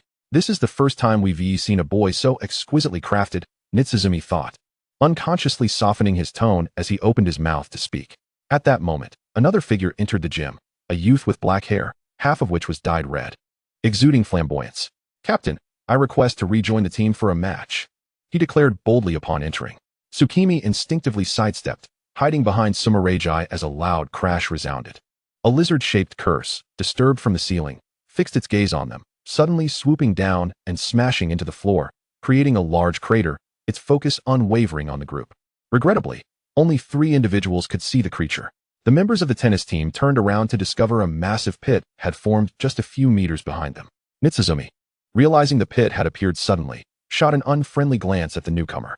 "I say, Sumiya, when will you finally give up? I admire your determination. But lacking talent and skill, you should not waste everyone's time." Wataru rolled his eyes in exasperation. Even now, he was still droning on. He held a glance toward his companions, silently indicating that this one was his to handle. Kageyama Taiku furrowed his brows, and then his gaze sharpened. A member of the tennis club was suddenly lifted into the air as if ensnared by some unseen force. Satoru Gojo, indifferent to whether the adversary had a hostage, shouted, "Get out of my way!" So, with a single, decisive strike, the blue cursed energy solidified in his hand, obliterating the feeble cursed spirit to mere fragments, along with the floor beneath it. The tennis player, now liberated from confinement, fell heavily to the ground, panic etched on his face. A startled cry escaped his lips before he succumbed to unconsciousness. The onlookers were momentarily paralyzed by the supernatural spectacle, standing alert and wary. Suguru Geto ambled past the unassuming Otsuyusher, hands tucked into his pockets, as if encountering a rather bothersome situation. Gojo had forgotten to lower his guard this time. The 2 cursed spirits lurking in the corner reacted, concealing themselves, but Geto had no time to deal with them as the space around them underwent a dramatic transformation. The entire arena felt as if it were enveloped within the body of some colossal creature. The once firm ground morphed into a thick, viscous mass of quivering flesh. With exits sealed shut, Tsukuyomi Tsu-mi, unable to explain the situation, swiftly unleashed a shadowy veil, declaring, "Filth and corruption, be eradicated." A vast black curtain descended from above, shrouding everyone in darkness. He turned to the bewildered individual and the tennis club members, instructing, "Everyone, huddle closer, do not scatter." Taiku, the affluent heir, was not without awareness. In truth, the world of sorcery was not entirely estranged from that of ordinary people. The elite of society often possessed knowledge that eluded the general populace. Realizing the implications of the school's announcement regarding the suspension of club activities earlier that afternoon, Taiku reacted swiftly, urging everyone to gather closely and avoid dispersion. The space transformed into a writhing mass of flesh, the areas available for movement continuously shrinking, while enormous tendrils reached out towards them. Gojo stretched his limbs and gestured to Geto, exclaiming, "Hey, Tsukimi, safeguard them, we'll handle the rest." Geto grinned and waved lazily at Tsukimi before turning back to Gojo, saying, "Looks like it's a grade 1. Just leave some for me, don't kill it outright." The tennis club members, upon perceiving the bizarre scene before them, were left agape, questioning if they had unwittingly stumbled onto a film set. Taiku weighed the tennis ball in his hand, striking at the encroaching tendril. I'll explain later, everyone. Protect yourselves and avoid those tendrils." He then glanced at the resolute white-haired boy standing defiantly in front of him, who, despite appearing younger and frilier, was somehow capable of being a sorcerer. More and more tendrils converged towards Tsukimi's position, coalescing into a massive appendage. The slender figure, now exuding an astonishing sense of safety, proclaimed, "Yada mirror." The space rippled as an ancient, ornate mirror materialized into the young man's grasp, casting beams of light that repelled the cursed spirit's assault. Meanwhile, the tennis players were not idle. They brandished their tennis balls, attempting to physically repel the advancing unknown entities. The captain, adorned with a teardrop mark beneath his eye, launched the first ball, exclaiming, "Waltz of destruction." What was once an ordinary tennis ball now unleashed formidable power, inspiring the other members to follow suit, and for a moment, they gained the upper hand. Tsukimi stared in disbelief. Is this a lethal tennis attack of high school students? Excluding the red-haired boy, Tsu-mi, who had been purchased at great expense by his family and lacked academic prowess, his only advantage was a slightly more developed athletic ability. Just days prior, he had failed to even pass the preliminary tryouts for the tennis club, and now he stood there in a daze, seemingly oblivious to his surroundings. The hulking boy stood foolishly in place, awaiting the cursed spirit's attack, only to begin screaming after being toppled to the ground. However, the other members of the tennis club were too preoccupied to assist. Tsu-mi lay sprawled on the ground, eyes wide as he watched a tendril approach him. "Get up." Tsukimi and the massive tendril were locked in a standoff. Seeing the adversary paralyzed in fear only heightened his urgency. Overwhelmed by terror, Tsu-mi felt as if his body were ensnared by invisible ropes, his mind a blank, with a buzzing in his ears. It is true that when fear reaches its peak, one may find themselves utterly immobile. Just as he thought he would meet his end there, a hand grasped his, attempting to pull him away, but it didn't budge. It was too heavy. Tsukimi had not anticipated the weight of the other party. Logically, at such a moment, if someone were to pull him, he should rise in accordance with the force, right? Why, then, was he so foolishly inert on the ground? The tendril, seizing the opportunity, pierced the hand that Tsukimi had extended towards it. A bloodless wound marred the once immaculate hand, crimson droplets cascading from the white-haired boy's palm to stain Tsumi's sports uniform. Tsukimi bit his lip to stifle a cry of pain, suppressing his anguish as he used his other hand to cast a technique that repelled the cursed spirit's attack. As the tendril retreated, beads of sweat began to form on his forehead uncontrollably. Taiku, noticing the situation unfolding, called for the selected teammates assisting their fallen comrade to draw near and share the burden of the assault. "Hey, are you all right? Your hand," Tsu-mi shouted. "You coward. Get up." The other members of the tennis club, all students of the Ice Emperor, were understandably incensed. This was utterly useless. Geto, observing the commotion, casually glanced back and noted the white-haired boy clutching his bleeding hand.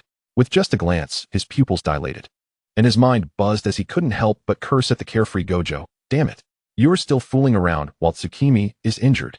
Chapter 64, Brother.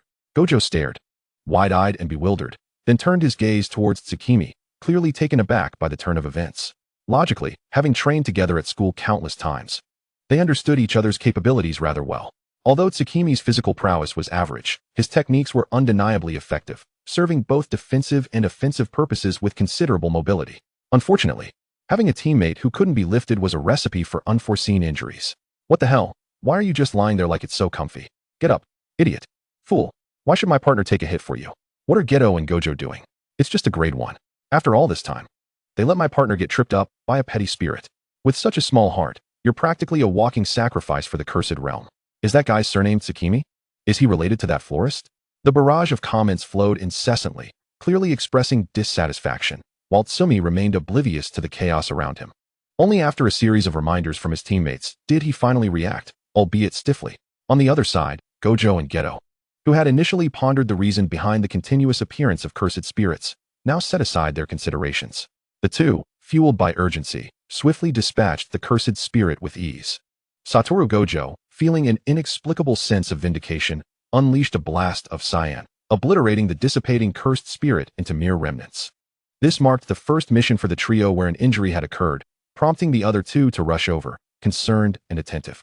Tsukuyomi Tsu-mi had always possessed a low pain threshold, and this time, his palm was punctured, leaving a gaping wound that made even the slightest movement of his right hand excruciatingly difficult. The boy, with his clean and delicate features, appeared as pale as a sheet, beads of perspiration forming on his forehead, while his usually gentle doe-like eyes were clouded with a mist of vulnerability, yet he feigned nonchalance. Concealing his injured hand behind his back, he clearly wished to avoid drawing attention, though the warm liquid continued to seep from the wound, dripping onto the floor. Despite the circumstances, he managed to muster a reassuring smile, inquiring, "Is everyone all right?" He insisted that the injured classmate should be taken for medical attention promptly, assuring them that further explanations would follow. As the captain of the tennis club, Higo Itobi prioritized the safety of his members above all else. Although he had much to express, he settled for a simple thank you and an apology, reflecting on the fact that had they adhered to the school's guidelines from the beginning, the situation might have been avoided. Upon Gojo's arrival, he immediately began to check on Tsukuyomi Tsu-mi, examining him with a gentle yet concerned touch. In stark contrast, Suguru Geto exuded an air of intimidation, his polite smile fading as he cast a cursory glance at the boy's injured hand. The day would come when the once squinting eyes would suddenly open wide. That would indeed be a terrifying sight. The raven-haired youth swiftly approached the crimson-haired boy, gripping his collar with a somber intensity, his gaze filled with resentment and tension. Sensing the shift in atmosphere, Tsukuyomi Tsu-mi and the tennis club members stepped forward to intervene, but he merely clenched his teeth and released his grip, ultimately providing a sardonic reminder, his clear voice tinged with suppressed anger. "Next time, you might not be so fortunate. Don't just stand there waiting for someone to rescue you." Tsu-mi, akin to a child caught in wrongdoing yet refusing to admit it, stubbornly remained silent, his defiance evident as he glared back. Geto snorted, dismissing him entirely, and turned his attention back to Tsukuyomi. After the trio successfully contacted the auxiliary supervisor, they prepared to depart, yet the red-haired boy remained rooted in his position. Just as they reached the door, he called out, "I'm sorry, and truly, I apologize for earlier." The boy, seemingly of the same age, stood there rigidly like a puppy. His fists clenched, his neck strained as he raised his voice. Clearly, he was the type raised in a nurturing environment, spoiled from childhood, with a volatile temper born of high self-esteem. Towering over Tsukuyomi by nearly a head, his unruly red hair mirrored his owner's disheartened mood, appearing limp and subdued. Though he projected a fierce demeanor, he still had the decency to apologize for his missteps. However, both Kyo and Geto pretended not to hear, intent on making their exit. Tsukuyomi halted, pondering whether he was indeed apologizing. The silver-haired youth gradually turned, summoning the courage to meet his younger brother's gaze earnestly. A wave of relief washed over him, as the chasm that had long existed within him began to dissolve. It was merely an apology, yet perhaps he had yearned for it for quite some time. The timing was off, the setting was inappropriate, and the speaker was unexpected. Nevertheless, the pent-up breath within him dissipated, and in that moment, it hardly mattered. They had long since forgotten. This younger brother, born on the same day as he, remained blissfully unaware, entirely innocent. The world had compensated for the shortcomings of their parents by placing him in their lives. No one had erred, for it was he who should not have existed. It was all quite all right. They had raised him well. Tsukuyomi glanced up, observing his red-haired brother still standing defiantly, his neck craned, displaying a momentary fluster as their eyes met, a blush creeping across his face, stubbornly challenging him. Tsukuyomi found himself unexpectedly amused, a gentle smile gracing his features, illuminating his eyes with a hint of mirth, as he looked beyond the complexities and regrets of the past. "It's all right," he heard himself whisper softly. It's all in the past, so it's truly fine. I just need a little more time to forget and adjust. He realized he had been the only one lingering in the past. Gojo and Geto were perplexed by the absurdity of their friend, who, despite his injuries, smiled so cheerfully at his assailant. Yet, this did not deter them from casting threatening glances at the red-haired boy. By the time the trio left, the sun had begun to set, casting a warm glow over the evening sky, the summer sun retreating all too swiftly, leaving the day feeling fleeting. The rain had ceased, leaving behind only the vibrant hues of the sunset, as the three of them walked without umbrellas. In a hurry, Gojo and Geto propelled the boy between them toward the waiting vehicle at the gate. At this hour, the number of cars outside was sparse. The tennis club members had just departed, leaving only 2 vehicles parked, one behind the other. By one of the cars stood a family, eagerly awaiting their child from school, while by the luxury vehicle stood a familiar auxiliary supervisor, anxiously awaiting news of Tsukuyomi's injury. Without an umbrella to shield him, Tsukuyomi lowered his head upon recognizing the family, engaging in casual conversation with his companions as if they were strangers. Tsukuyomi's mother, along with her husband and mother-in-law, had been waiting at the school gate for quite some time. Initially, they had agreed that 1 hour for their son's competition would suffice, yet he had yet to emerge. Instead, members of the tennis club exited first, followed by the 3 boys clad in peculiar uniforms from another school. However, her attention was fixated on the boy with red eyes, a familiar sensation stirring within her, evoking a mix of irritation and heartache. Isn't that Jitsumi? Just before getting into the car, the grandmother recognized Tsukuyomi and greeted him with a smile. He had noticed her long ago, shyly returning her greeting with a bright smile. Hello, Grandma. Geto, not to be outdone, chimed in. Good to see you again, Grandma. Gojo poked his head out, though he did not know the elderly lady. He recognized that both of his friends did. Therefore, he too leaned forward, calling out enthusiastically, and me. Don't forget me. Hello, Grandma. Tsukuyomi's mother heard this and was taken aback, realizing her mother-in-law was acquainted with these boys. She hesitated, her mouth opening slightly in surprise. Mom, do you know that child? Tsukuyomi's mother waved goodbye to the boys with a smile, casting a knowing glance at her mother-in-law, as if she could see through her thoughts. What child? I don't understand what you're talking about. Then, noticing her son approaching with a disheartened expression, she donned her signature warm smile, beckoning him to get in the car. Recognizing that this injury was of little consequence to Shoko's reversal technique, Suguru suggested they take a drive to the shopping district to procure Gojo Satoru's favorite buttered potatoes and desserts. Gojo, pouting in irritation, ruffled his hair, embodying a sense of exasperation akin to that of a disappointed mentor. Suguru Geto remained silent, his expression somber as he produced a handkerchief to wipe away the sweat that had beaded on Gojo's forehead and nose, doing so with a deliberate slowness. Both men remained unresponsive to the suggestion, evidently disapproving, prompting Tsukuyomi to sheepishly close his mouth, somewhat petulantly. It was then that Suguru, in a leisurely manner, posed a question. Why must one injure themselves to protect an ordinary person? Chapter 65. No regrets. Why must one injure themselves to protect an ordinary person? Tsukuyomi chuckled softly, recalling the words he had once spoken. I believe that sorcerers exist to protect those who are non-sorcerers.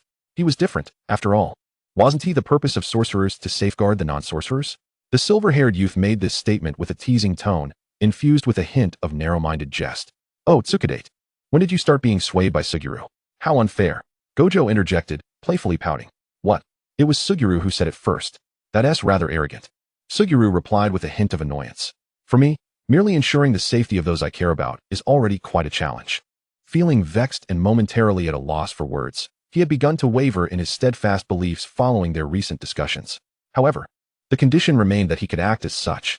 Damn it, why protect these non-sorcerers? Why not just focus on safeguarding oneself? The thought of that awkward red-haired individual made his fists clench in frustration. What a nuisance, such a weak person, so cowardly. Wouldn't it be better if they simply perished? After all, their existence only served to foster negative emotions. With his eyes shut, he pondered deeply, feeling both irritated and bewildered, his clenched hands resting on his thighs. Suddenly, a warm touch enveloped him, gently grasping his hand with a bandaged softness. Upon reopening his eyes, he found Tsukuyomi looking at him with a blend of mischief and concern, energetically waving his right hand, which was wrapped in bandages. What are you thinking about? Why so silent? What could he do? He couldn't bear to scold nor strike, so he carefully placed Tsukuyomi's bandaged hand back down. Yet, unbeknownst to him, his innermost thoughts began to transform. When a seed named love is sown within the stubborn and resilient walls of one's heart, the day it sprouts marks the collapse of all former convictions. Upon returning to the Jujutsu High, the first order of business was to seek treatment for Shoko, only to be met with accusatory glares. No matter how many times he witnessed it, the phenomenon remained profoundly intriguing. Truly, the reversal technique was remarkable. Nevertheless, one must exercise caution to avoid injury while undertaking missions. Gojo, intrigued, removed his glasses and observed Shoko's actions with unwavering focus. This is so difficult. How on earth did Shoko master this reversal technique? Tsukade, sharing in the intrigue, watched her expectantly as she began her explanation under the scrutiny of onlookers. With a swoosh, and then a whoosh, and voila, Tsukade listened intently.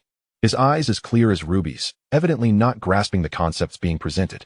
Gojo, who had expected to glean some knowledge, received a teasing remark from Suguru. Didn't he understand? Lacking in insight, are we? Tsukade gasped in horror. Oh, I was referring to those two over there. Upon returning home, Tsukade was scrutinized by Yaga Yoshinobu, who, with hands on hips, examined him thoroughly before finally setting him down, ensuring there were no other injuries. Despite wearing sunglasses, Tsukade could still detect a hint of heartache in Yaga's gaze. Promise me you won't become a sorcerer after graduation. Am I to become a sorcerer? Isn't being an assistant supervisor sufficient? Father, you understand it's not the same.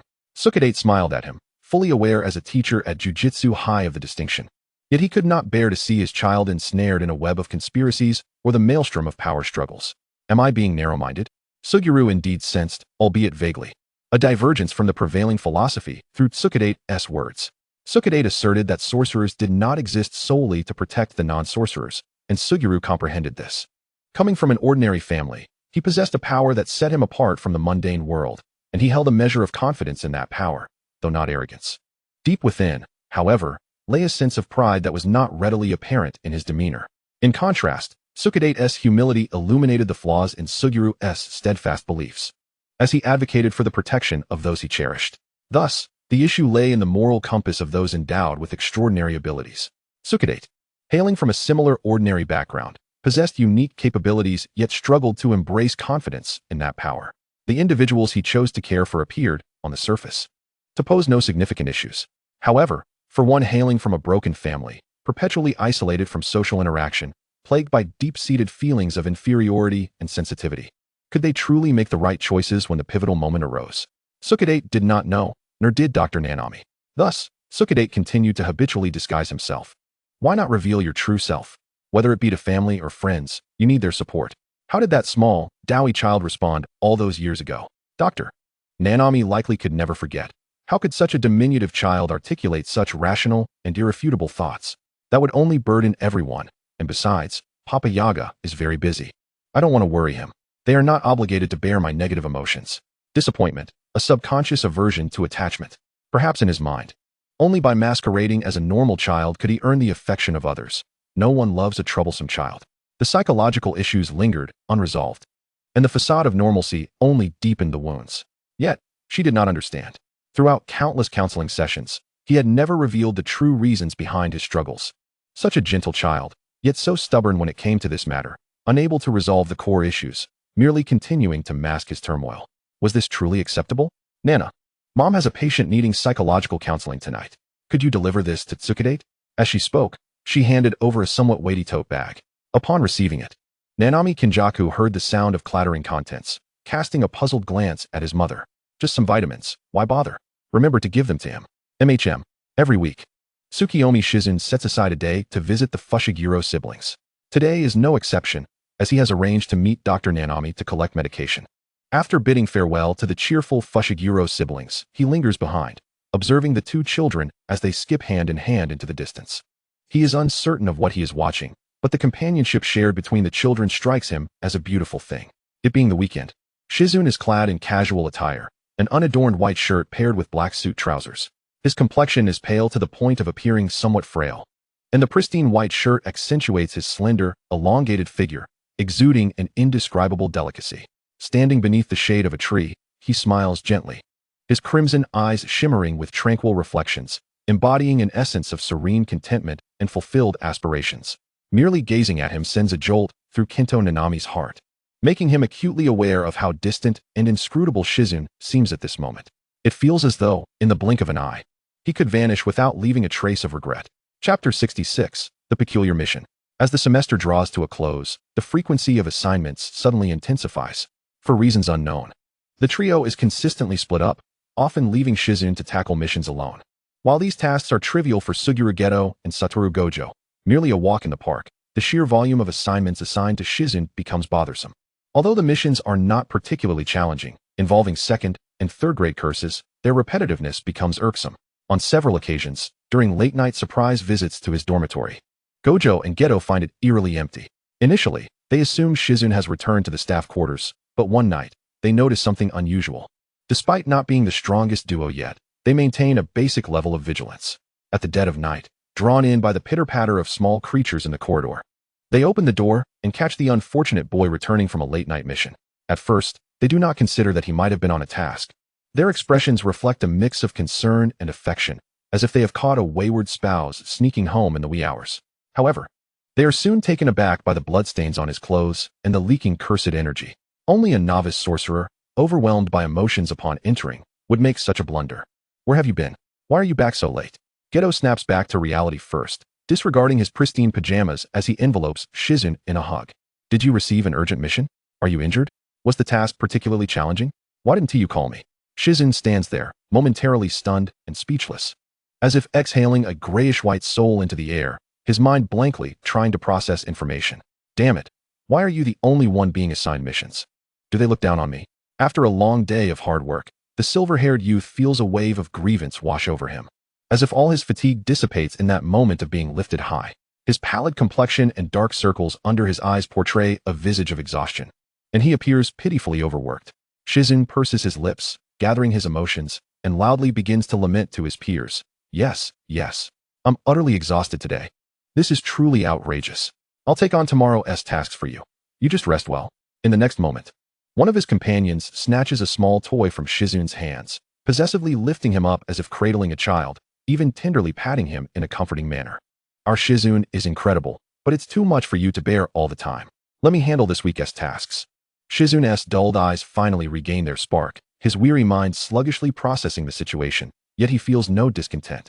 He even adjusts his posture to make it more convenient for his friend to carry him, his eyes brightening and his back straightening. He reaches out to pat the arm of the person supporting him, saying, I'll trouble you this time, once I've rested. I promise I'll help you with your tasks. The two peers merely smile knowingly, one in front and the other behind, as they happily escort him back to the dormitory. Perhaps having returned to a familiar and secure place makes him lower his guard. As soon as he is laid on the bed, Shizune collapses into the soft bedding with a soft thud, promptly closing his eyes.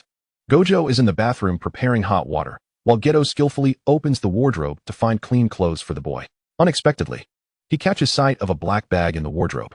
Diligently tending to the seemingly naive child of the household, Geto unhesitatingly opens the bag for a peek, only to freeze in place, his expression stiffening. He had not anticipated finding it filled with bottles and loose pills.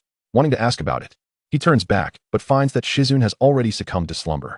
Pressing his fingers to his forehead, a wave of inexplicable panic washes over him. Yet he cannot bring himself to wake Shizune. Instead, he quietly takes a small bottle of medication, intending to investigate later. After filling the tub with hot water, Gojo bounces over to call for Shizune, but is halted by Geto's warning. Shizune is asleep. Geto squeezes the glass bottle in his pocket, contemplating whether it might be best not to inform Gojo about it. At first, with the division of labor between Gojo and Geto, Shizune found moments to catch his breath. However, this was soon followed by an increase in tasks. Not only Shizune, but the entire first-year class, aside from Kinji Hikari, who attended classes daily, found themselves dispatched for missions. Shizune's tasks, in particular, became exceedingly distant. Each assignment required long treks, consuming a significant amount of time in transit, only to arrive at locations that turned out to involve merely a second-grade curse. He could sense something amiss, yet he dutifully completed these assignments. While they seemed to waste time, they genuinely aided some individuals, and on several occasions, it was his presence that enabled victims to survive. Perhaps these were merely coincidences. As the volume of tasks surged, Shizune visibly sank into despondency. The recent missions no longer focused on assisting ordinary people. At times, they delved into the darker aspects of humanity, leaving him feeling somewhat powerless. As the weather transitioned from summer to autumn, after yet another task at the juvenile facility to exorcise curses, Shizune reluctantly acknowledged his exhaustion. He could not fathom why he was frequently assigned to missions at both the juvenile facility and the hospital. The environment remained unchanged, and he recognized the patients in the adjacent rooms. Stepping out of this place, he felt somewhat disoriented, struggling to distinguish between past and present. He extended his hand, sensing an inexplicable heaviness pressing down on him, making it difficult to breathe. The once fervent blood coursing through his veins quieted at some point, emotions dissipating uncontrollably until reason regained dominance. Instinctively, he longed to return to Jujutsu High, to reconnect with familiar faces and places. However, upon crossing the school gate, he abruptly altered his course, heading toward the rarely trodden forest. Let's be alone for a while. Yet, the true captor remains oneself. As an ever-increasing tide of thoughts and memories surges forth, uncontrollably beckoning him to reminisce. From the dark and damp confines of the basement to the tentative exposure beneath the sun, he once bore countless wounds in pursuit of elusive answers. Lacking the fervent and carefree youth often depicted in tales, he instead inhabited a realm rife with regret and unfulfilled desires. Awkward and self-doubting, he was burdened by insecurity and a lack of candor. Yet, the shadows of the past lingered perpetually, clinging to him like a second skin. The biting winds, infused with the grimness of autumn, cast a somber hue over the forest beyond the high school's back mountains, where leaves withered and fell. The streetlights cast a gentle glow upon solitary wanderers, as the silver-haired youth shivered in the cold, pausing momentarily to bury his small face into his scarf. The solitude of the night was an ineffable emotion, growing more overwhelming with each passing moment, as if it threatened to engulf his very soul and consciousness. The warmth of others' concern felt like a scalding sensation, akin to the clash of ice against fire, instilling a sense of trepidation within him.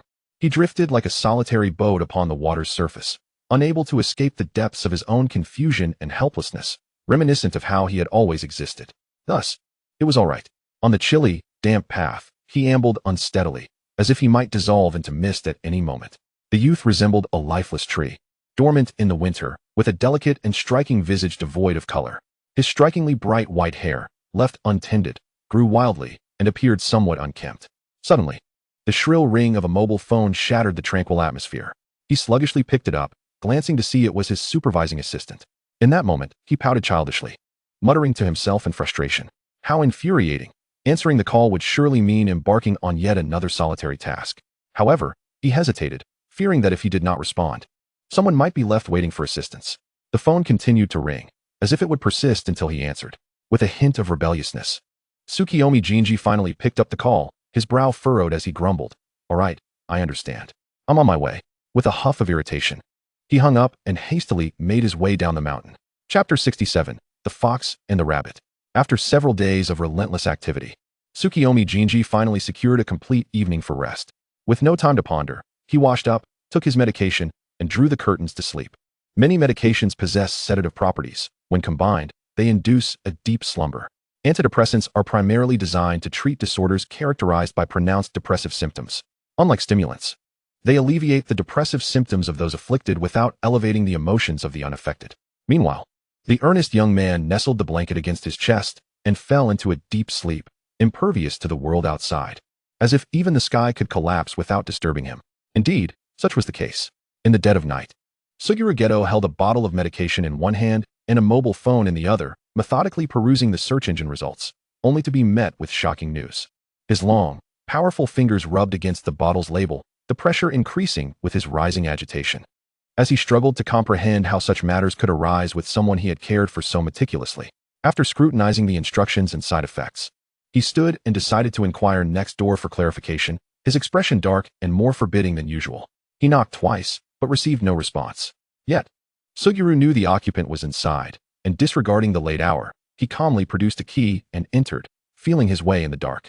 When he emerged, he walked slowly, still slightly irked that his partner had concealed such a significant issue from him, though his emotions had stabilized considerably. His pajamas were somewhat disheveled, yet a satisfied smile graced his lips, the sheen of his enticingly thin lips glimmering. He took a leisurely sip, thinking, we can discuss this later, it's quite sweet.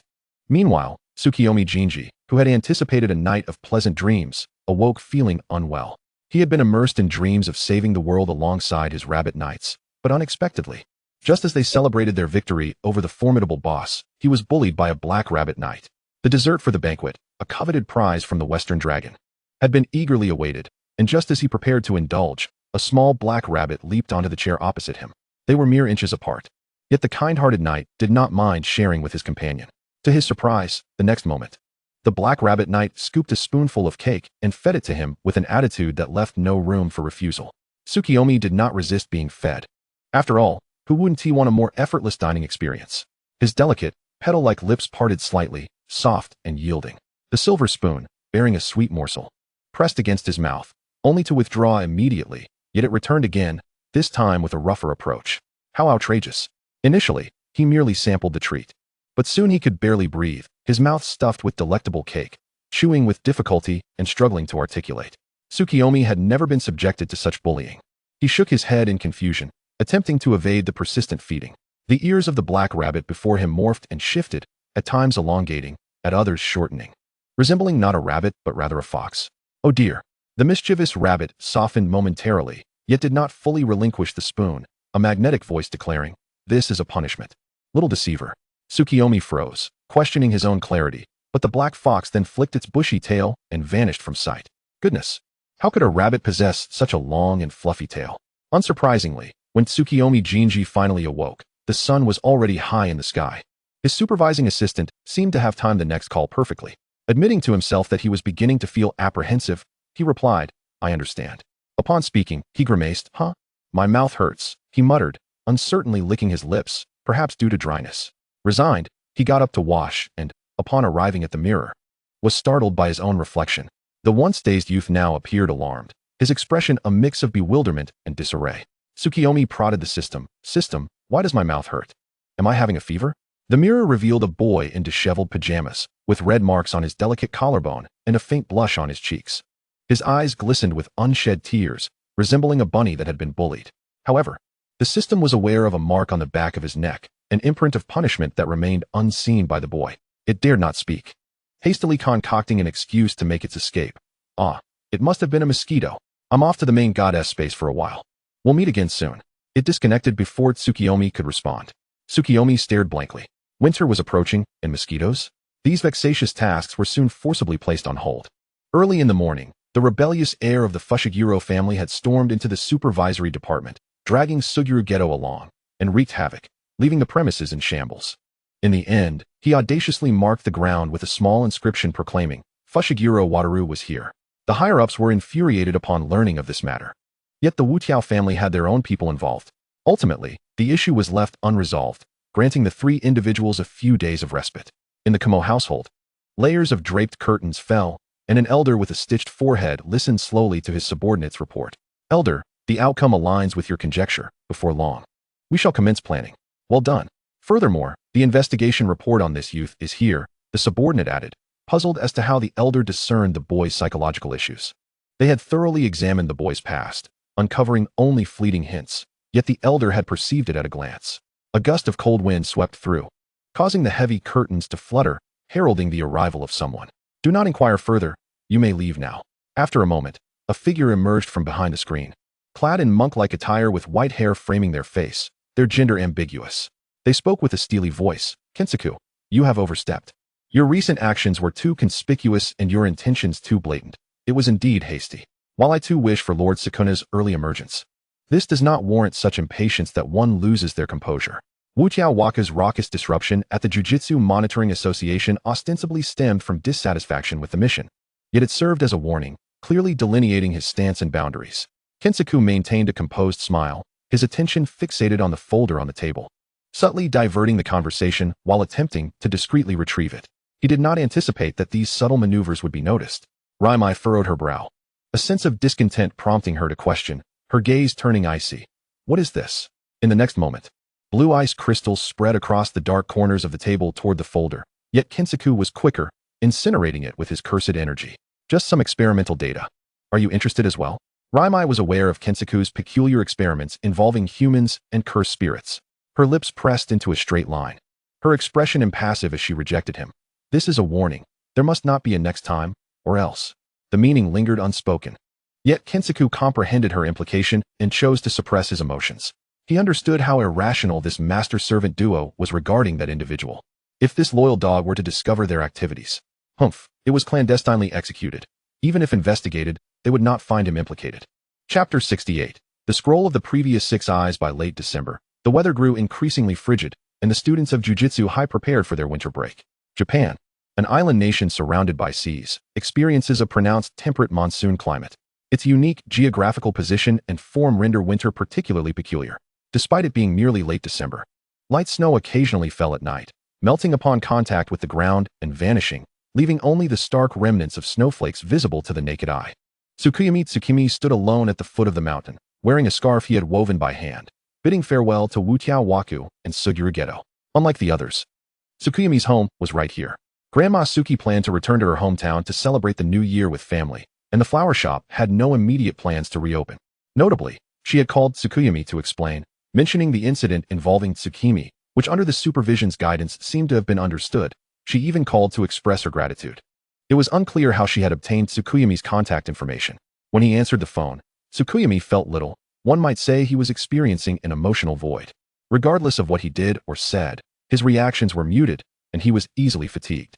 Even when Wutiao gifted him the hand-woven scarf as a New Year's present, he displayed minimal emotional fluctuation. However, to avoid worrying his father, he feigned surprise, forcing a smile before promptly wrapping the scarf around his neck. On the day Wutiao and Suguru Geto were returning home, they insisted that Tsukuyomi accompany them down the mountain. Suddenly, delicate snowflakes began to fall, while the cold wind rustled through the trees on the mountain, creating a cacophony. The dry leaves fluttered down, landing on either side of the stone steps leading to Jujutsu High, painting a desolate scene. Tsukuyomi stood there in his thin school uniform, which, perhaps due to recent weight loss, accentuated his frail appearance. He stood solemnly on the steps, bidding farewell to Wutiao and the others, the chilling wind sweeping through the empty folds of his attire. Closing his eyes, he tucked the lower half of his face into the scarf, appearing quite obedient. The snow fell unexpectedly, and without an umbrella, he allowed the snowflakes to settle upon him, mingling with his white hair, some unable to melt in time. The snow-laden strands hung like wet silk over his forehead, obscuring his captivating red eyes, while snowflakes dusted his eyelashes and the green scarf, creating a picturesque scene. From a distance, he appeared almost to merge with nature, resembling an ethereal creature of the mountains, pure and serene. At first glance, he seemed distant, almost unreachable, as if forever separated from them. Wutiao and Suguru Geto exchanged worried glances, an inexplicable discomfort swelling in their hearts. They had been too busy lately, despite being companions. They had often overlooked him. They had failed to care for him adequately, and he had lost so much weight, yet here they were, forcing him down the mountain into the cold wind. The moment the snow began to fall, Wutiao regretted it. Watching the boy left behind, his heart raced, a foreboding urging him to take action. Useless. Members of the Wutiao family, carrying the young master's luggage, had been following him closely. Yet upon seeing their divine child turn back at a frenzied pace, they were taken aback. He ran swiftly, gripping Tsukuyomi's hand tightly, stubbornly seeking answers in his eyes. "Come back with me." Wutiao swallowed hard, his expression earnest as he fixedly gazed into the boy's eyes, repeating, "Spend the winter break at my home, with me." A voice interjected, "Classmate gathering? I want to go too, and let Shoko join as well." Suguru Geto's leisurely tone broke in, not dismissing the boy, but naturally proposing to join them. Tsukuyomi shrank slightly into his scarf, shaking his head in refusal, hesitantly replying, "My father and I will stay here. I will wait for your return. I'll wait for you to come back." Such a simple, yet comforting statement perfectly soothed the restless hearts of the two DKs. Yet, in the end, they left him there alone. In a corner of the barrage, viewers were fuming at this moment. Useless, useless. Can't even keep one person. Tisk. If I were there, it definitely wouldn't happen. As the new year approached, the exchanges among the three great families increased. The elders of the Wutiao family rummaged through the storerooms, unearthing the handwritten notes of past family heads, which they packaged and sent to specialists to be reinforced with cursed energy or barriers for better preservation. Much like the old ladies preparing for the new year, they insisted on cleaning everything thoroughly to ensure a peaceful celebration. The elders, nearing the end of their days, held a particular reverence for such traditions and rituals. Coincidentally, the Zenin family harbored similar intentions. Unlike the Gojo family, the sorcerers of the cursed tools domain, such as toolsmiths, adhered to their own methods of inheritance. When Satoru Gojo arrived to collect these ancient texts and manuscripts, it was unfortunate that Naoya Zenin had just delivered the items. The two brushed past each other, neither inclined to extend a greeting, each departing with a disdainful huff. Satoru Gojo, observing the boisterous yet impeccably clad figure in formal kimono, approached with a casual tone. "Hey, uncle, has the stuff sent by the Gojo family a few days ago been reinforced?" It's Master Gojo. Everything is in the box. You can simply instruct someone to carry it away," the toolsmith replied. However, Satoru's gaze was captivated by an enormous jar of origami on the table. This half-human-sized glass jar brimmed with rabbit-shaped paper creations, suffused with the potent aura of another's cursed energy, almost saturating the paper itself. Despite the jar's age causing a slight yellowing, it retained an exquisite beauty, housing origami that seemed incongruous within it, akin to a child's plaything. While undeniably charming, it exuded a stark contrast. Even after the passage of time and numerous traces of cursed energy repairs, the bizarre sentiments embedded within were still discernible. Noticing Satoru's fixation, the toolsmith offered an explanation. This is a cursed tool recently delivered by the Zenin family that requires reinforcement, although it is indeed quite ancient. Huh, a cursed tool? Aren't those supposed to be consumables? Why bother repairing it? I've never encountered such a ridiculous cursed tool. Is it meant for comedic effect? The toolsmith merely chuckled at this remark. He had been repairing this particular cursed tool since his apprenticeship under his master. The Zenin family, unable to utilize such tools themselves, dutifully sent them for reinforcement year after year, just as their head had proclaimed. Zenin's items are valuable even in their mere existence. Moreover, this is a relic left behind by one of the Zenin family members, and thus, it deserves to be preserved. Which member? Satoru inquired, perplexed. The toolsmith paid no heed to Satoru's status as the heir. During the Heian period, it was the sorcerer Zenin Wakahiza, who perished alongside the Six Eyes in a cataclysmic clash. Both the Gojo and Zenin families birthed the rare Six Eyes and the Ten Shadows technique holders during that era. But for reasons unknown, the two became bitter enemies, ultimately leading to their mutual demise. With nothing else to occupy his time, Satoru called upon the elders of his clan, requesting them to retrieve the manuscripts of the Gojo ancestors for him. Successive holders of the Six Eyes had learned through the manuscripts and experiences left by their predecessors. However, by Satoru's generation, more mature methods had rendered these texts largely overlooked. Yet, when Satoru expressed his interest, the elders obliged without hesitation, even exhibiting considerable enthusiasm, swiftly dispatching someone to procure them. However, what arrived was not a manuscript, but merely a scroll. Satoru found himself at a loss for words. Just when he sought to learn something, this was all he received. How utterly disappointing. It was no wonder the Zenin's Ten Shadows technique had triumphed over them. Indeed, in Satoru's view, a mutual demise was tantamount to defeat. He stared bemusedly at the scroll, only to discover it was blank upon unfurling. Later events transpired. The head of that family ordered all of their possessions to be incinerated, yet this scroll refused to burn, having been secretly hidden away by clan members, thus leading to its current existence. Yet, the Six Eyes, being what they were, could perceive beyond the ordinary. With an innate ability to discern a greater multitude of cursed energy trajectories, he recognized a difference. This was a secret dialogue among the Six Eyes, a language unique to them. This only intensified Satoru's competitive spirit. He was determined to unveil its mysteries. The intricacies of the barriers and techniques from the Heian period were indeed perplexing, requiring Satoru several days immersed in the Gojo family's library. After much effort deciphering the techniques, as the former owner's sorcery dissipated, the true form of the scroll began to reveal itself. In a solemnly appointed tatami room for rituals, the altar was adorned with a multitude of deities, while beneath it lay a divine attendant dozing on a cushion, clad in layers of snowy robes that resembled a wilting hibiscus flower. The half-revealed calf beneath the hem was tantalizingly obscured. Long strands of white hair cascaded like seaweed, gently swaying in the breeze, with a few strands tenderly brushing against the face. Simply gazing upon the scene evoked joy, each brushstroke infused with the creator's secret affection. How delightful. Yet, Satoru wore an expression devoid of emotion, his gaze fixed intently on the partially revealed profile of the figure within the painting. Subsequently, his eyelids flickered, and in stark contrast to his placid face, the cerulean depths of his eyes seemed to harbor a storm, his thin lips pressed into a straight line, exuding an intense restraint, with his breathing heavy, his slender, pale hand clenched tightly, exerting enough force on the scroll that it nearly threatened to tear. Had he misidentified the figure? The person depicted was unmistakably Tsukuyomi. Chapter 69, Don't Go. It was merely winter break, not the true arrival of the spring festival. Thanks to Yaga's efforts, the only concession was that Karara might reunite with her family during those crucial days. The remainder of the time was to be spent at the Jujutsu High, awaiting assignments. Karara, well aware of the unlikelihood of going home, did not take the notion to heart. When Yaga delivered this piece of good news, she merely expressed momentary surprise, her usually aloof and beautiful demeanor rarely betraying such emotions. Resting her chin on her hand, she gazed out at the sky, lost in thought, murmuring softly, "So, that's how it is." Throughout the holiday, Tsukuyomi languidly drifted through his days, lying on the floor of his room in a state of aimlessness. With Karara preoccupied with work, there was little opportunity for conversation, and his presence only seemed to complicate matters.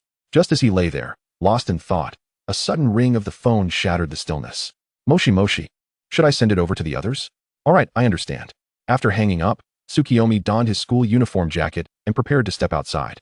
Just as he reached the door to change his shoes. Tsukuyomi, are you going out? Is it really all right to wear so little? Panda peered in curiously, his round belly adorned with a charming little apron. He had hoped to seize this holiday to bond with his younger brother, cherishing their time together. Poor little Tsukuyomi. He had lost weight during this period. Despite the years that had passed, Panda's growth remained slow, yet in his heart, Tsukuyomi would always be that timid little rabbit who had first arrived at their home, hiding behind Yaga out of shyness. But it was all right. Panda was the older brother and would take good care of him. Tsukuyomi, momentarily at a loss for how to respond to Panda's concern, attempted to smile. Yet his facial muscles felt rigid and awkward, resulting in an expression that was both stiff and peculiar. Emotions may falter, but the heart would not. Abandoning the attempt at a smile, Tsukuyomi silently squatted down to embrace his round and soft brother, whispering gentle reassurances in his ear. Don't worry about me. His ruby-red eyes reflected fatigue, yet at that moment felt as if caressed by a gentle sea breeze, rippling softly before quickly fading away. Afterward, he donned a scarf and stepped outside. Yaga, in his usual manner, would order the necessary fabrics from specialized suppliers for crafting cursed corpses, and this batch was to be delivered to the others. Though well protected within the forest of the high specialized barrier, Yaga always habitually sent them some consumable supplies. However, today he had an unexpected matter to attend to and had to trouble Tsukuyomi to go instead. Having accompanied him numerous times since childhood, familiarity with the terrain was assured. This task could only be entrusted to someone he truly trusted. Tsukuyomi's thoughts were enshrouded in a thick fog, chaotic and sluggish. Each notion required a protracted contemplation to crystallize, and even the simplest decisions seemed to demand an immense exertion. After bidding farewell to Xiaowu and the others, Tsukuyomi glanced at the sky and prepared to depart. Winter days succumbed to darkness early. The towering, lush forests on the mountains offered little illumination, and the sky had transformed into shades of blue, rendering the world profoundly tranquil. Such stillness was agreeable.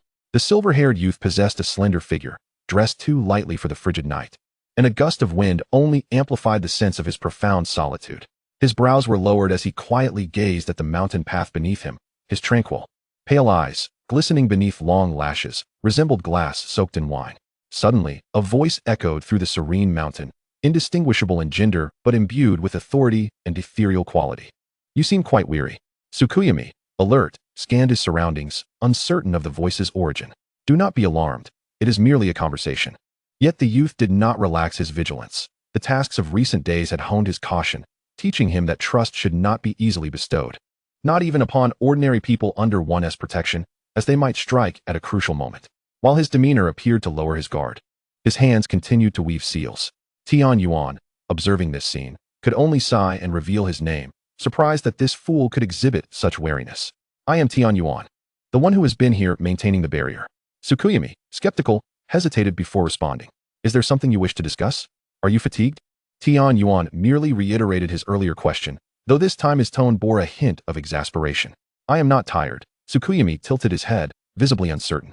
He could not fathom why this revered figure in the sorcery world would engage him in such a manner. To his astonishment, Tian Yuan seemed genuinely interested in trivial chat, though Tsukuyomi puzzled over what aspect of himself warranted the attention of such a prominent individual.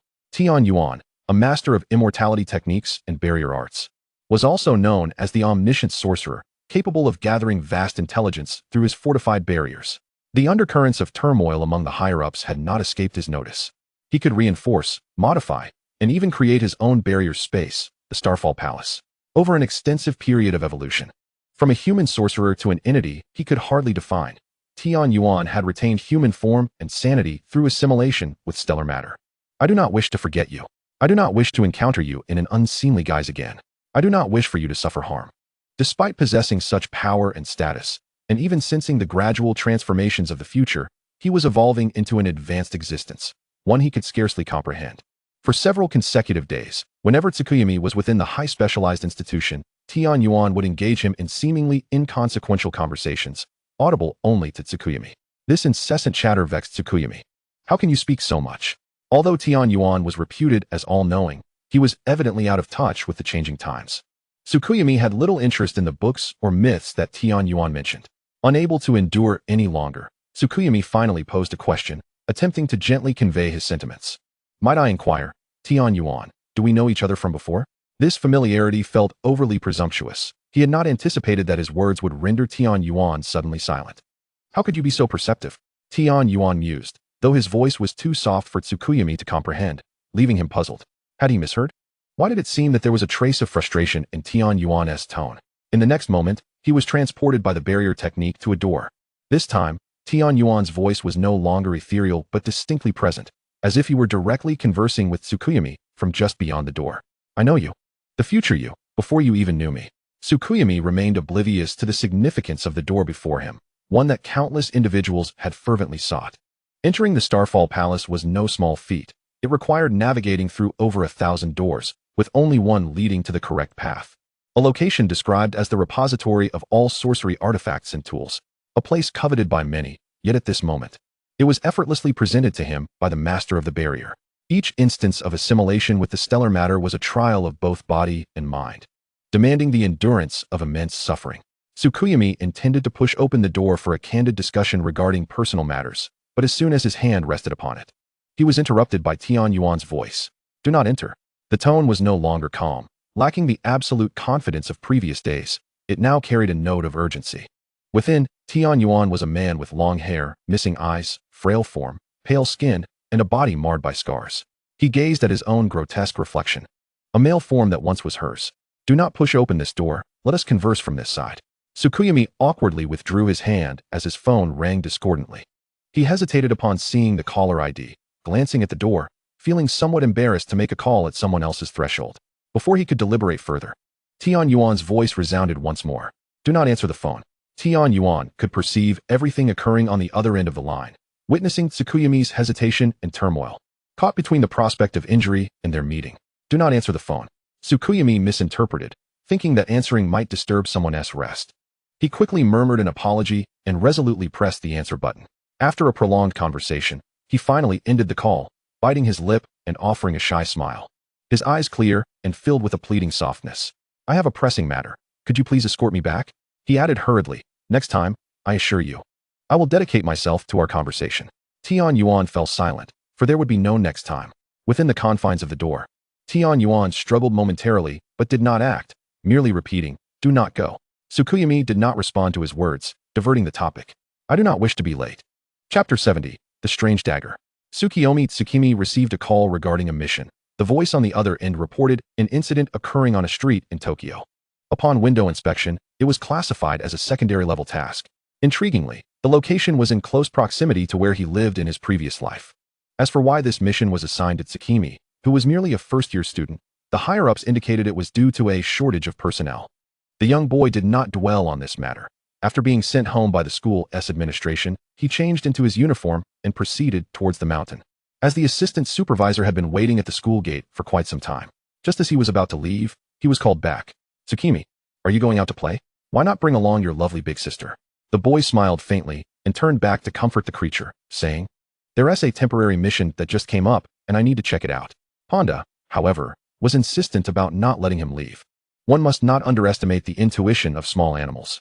Strangely, Panda seemed determined today to prevent him from going out, an unsettling feeling lingering in the air. In a final act of desperation, it clung to Tsukuyomi's little leg with all four limbs, pouting and attempting to persuade him to stay. The white-haired youth bent down gently to lift his older brother, skillfully ruffling his hair. I'll be back soon. Upon arriving at the mission site, Tsukuyomi immediately noticed the ominous dark clouds enveloping the building above, as if it were shrouded by something, exuding a curse energy that suggested it was far beyond a mere secondary-level curse. The thick, dark purple energy enveloped the structure, and Tsukuyomi, alongside the assistant supervisor, stood outside, processing the information. Mr. Tanaka, is the window inspection truly only at the secondary level? Mr. Tanaka, looking grave and somewhat pale, stood silently beside him. He was the assistant supervisor who had watched over Tsukuyomi during his time at the school and also served as their cultural studies teacher. However, upon receiving the mission from higher authorities, he had expressed his dissatisfaction. Could the window inspection make such a rudimentary mistake? The answer was evident. Tanaka grasped Tsukuyomi's hand in silence, intending to either return or request a replacement for this mission. No matter what, let's not undertake this task. We should leave. Just as they were about to step out of the house, a tremendous crash echoed from behind the door, followed by the sound of cries and pleas for mercy piercing through the air. A series of loud impacts could be heard, seemingly originating right behind the sturdy alloy door. which now bore various dents. Gradually, the cries diminished, and the pleas grew quieter. Tsukimi suddenly turned around, shaking off the assistant supervisor's grip. I want to see Uncle Tanaka. Please wait for me outside. I'll check the situation. Without a moment's hesitation, he pushed the door open and entered. To his astonishment, the area beyond the door was starkly empty and remarkably clean, as if nothing had transpired. Tsukimi realized at first glance that he had been deceived. Nevertheless, he patiently opened each door, searching for survivors. To his surprise, he found the sole survivor, a little girl, hiding beneath a bed. What ensued felt as if it had been rehearsed. Upon discovering her, she was in a state of shock, trembling under a blanket in Tsukimi's embrace. Just then, the main antagonist appeared. Despite some effort, Tsukimi effortlessly defeated it. As he stepped out, he caught a glimpse of the assistant supervisor's astonished expression. Cough, cough. Tsukimi glanced down at the innocent child in his arms. At that moment, she held a strangely shaped dagger, and without the slightest hesitation, she plunged the ominously cursed dagger into his shoulder blade. Tsukimi's body shuddered for a moment, yet his hands remained firmly around her. Almost simultaneously, the two powers within him, which had coexisted peacefully for so long, clashed violently. The dagger frantically began to siphon off his faint golden curse energy. Even the remnants from the recent battle seemed to be drawn in, consuming his strength like an insatiable abyss. As his curse energy waned, Tsukimi's complexion grew grim, his hands trembling as they held the child. A persistent buzzing filled his ears, drowning out all sound, leaving him to witness the girl's face contorted with resentment and malice. He moved his lips, lost in confusion, unable to comprehend why, despite having saved her, he was met with such treachery. Why did this young child gaze at him with such disdain? Before long, the assistant supervisor reacted first, mercilessly seizing the girl and striking her unconscious with a swift blow. Before turning to assess Tsukimi's condition, he looked at the dagger lodged in Tsukimi's chest, feeling an urgent sense of helplessness as he grappled with how to proceed. Tsukimi remained dazed, standing still, blood splattering across his cheeks, his bewildered gaze seemingly lost, unable to focus on the unfolding chaos, akin to a child caught in wrongdoing. Helplessly curling his fingers, his lashes trembled from the pain, fluttering like fragile butterflies in a frigid realm, his eyes clouded with profound bewilderment, heavy with a sorrow that felt as though it might never dissipate. The boy, possessing a striking form, had suddenly turned pale, surrendering himself to the assistant supervisor's actions. At that moment, the first-level sorcerer, whom Tanaka had been urging, finally arrived, taking over the concluding actions. Tanaka, now numb to the situation, treated the boy's wounds, and then led him away. The bloody dagger was carefully secured in a sealed bag and placed by Tsukimi's feet. The white-haired youth's expression was unusually grim, pale and fragile, as if he might shatter at any moment. Though only a few seconds had passed, over half of Tsukimi's curse energy had been depleted, accompanied by an ominous premonition regarding his physical condition. It would not return. This sudden loss of energy could not be replenished through the sorcerer's negative emotions. It was as though the source of his curse energy had been sealed away.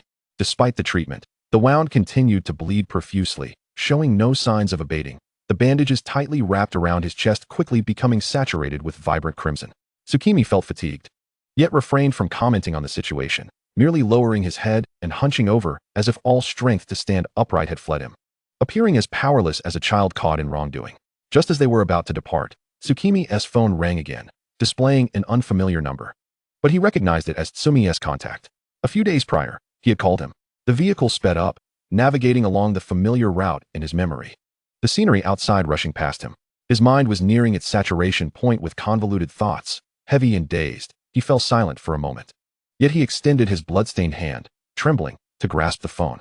His fingers moved rapidly, pressing the answer button with haste, leaving crimson imprints on the small button, wedged deep within its crevices. But Tsukuyomi Jin didn't concern himself with such trivialities. Bowing his head, he answered the call. Help! Help us! Cough, cough. Chapter 71. The Brother's Plea for Rescue. Help! Help us! Cough, cough.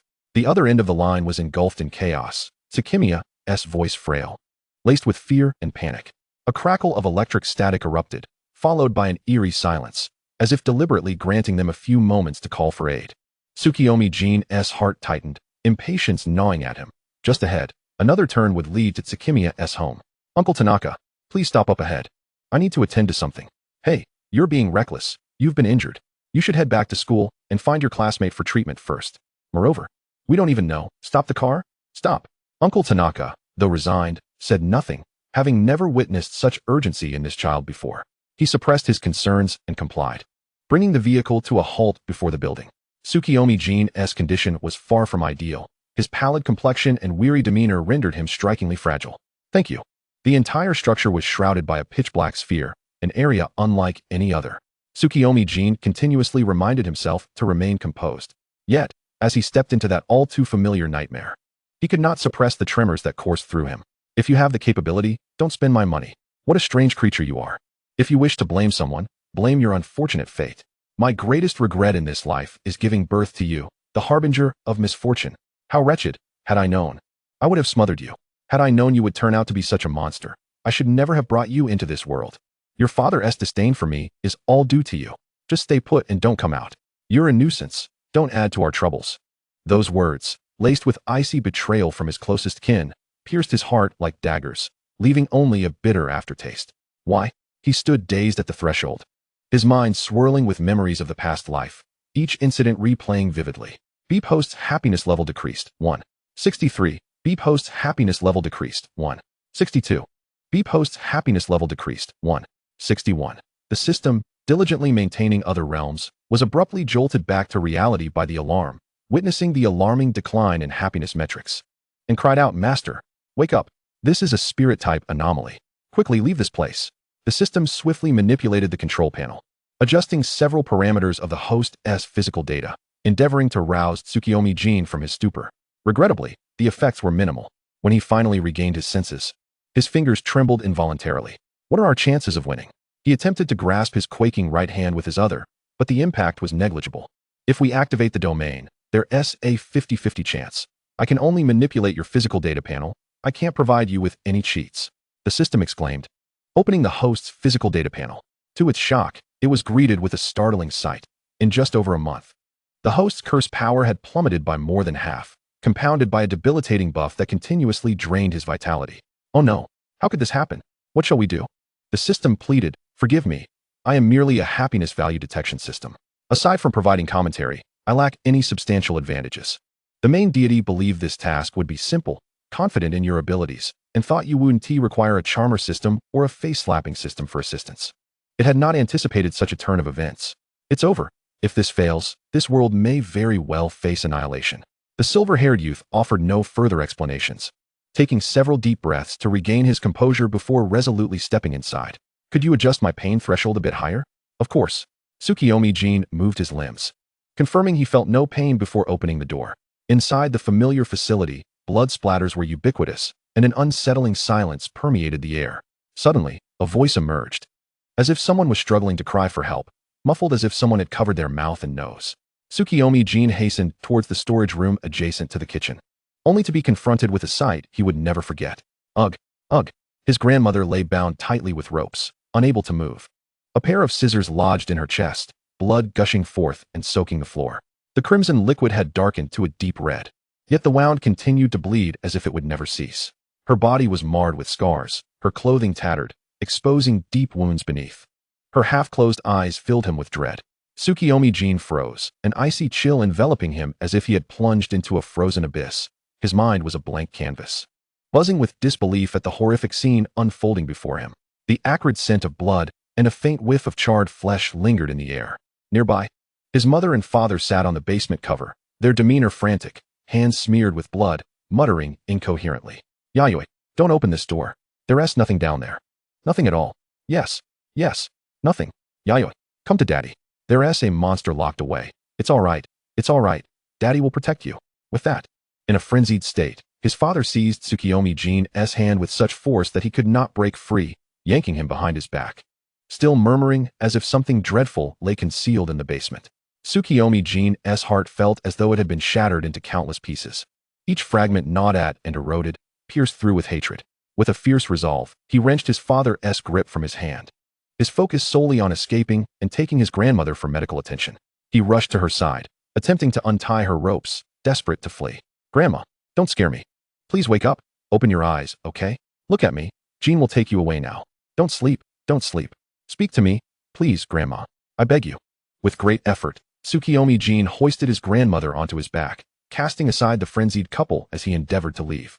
However, just as he took a step forward, a strong grip yanked him back. Thud. It was a bloodied hand, large and foreign, yet it clutched tightly at both of Tsukuyomi Jin's hands that bore his grandmother. Then came the sound of a sharp object piercing flesh. Stab! The coarse, warm hand dripped with blood, each drop falling onto the floor. He positioned his body to shield Tsukuyomi Jin from the incoming attack, the bluish-purple spear embedding itself in his abdomen, crimson swiftly spreading from his blue shirt. His father coughed up blood, yet stubbornly held on to him, his mind hazy yet fixated on his son, as if he had to convey something urgent. He is still at home. Hurry, drive back. No coughing. Let them find him. Hurry back. Until the sound faded into a whisper. Laced with the metallic taste of blood and a choking sob, it gradually ceased. Tsukuyomi Jinmi slowly turned his body.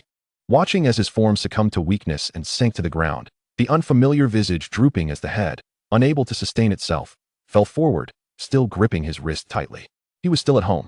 In the next moment, his mother erupted into a frenzied scream, her frantic pacing around the room causing a throbbing headache. They have come. Oh no. They have found us. What should we do? What should we do? There is no escape. What to do, oh no. The entire house seemed to have transformed into the domain of this cursed spirit. The wooden floor beneath them began to warp, and the muddy, dark purple haze rose once more. Just as the menacing tail, conjured from thin air, was about to pierce her head, beads of sweat dotted Tsukuyomi Jinmi's brow. His hand digging painfully into his palm, using that acute agony to suppress the surging tempest of emotions within. The domain unfurled.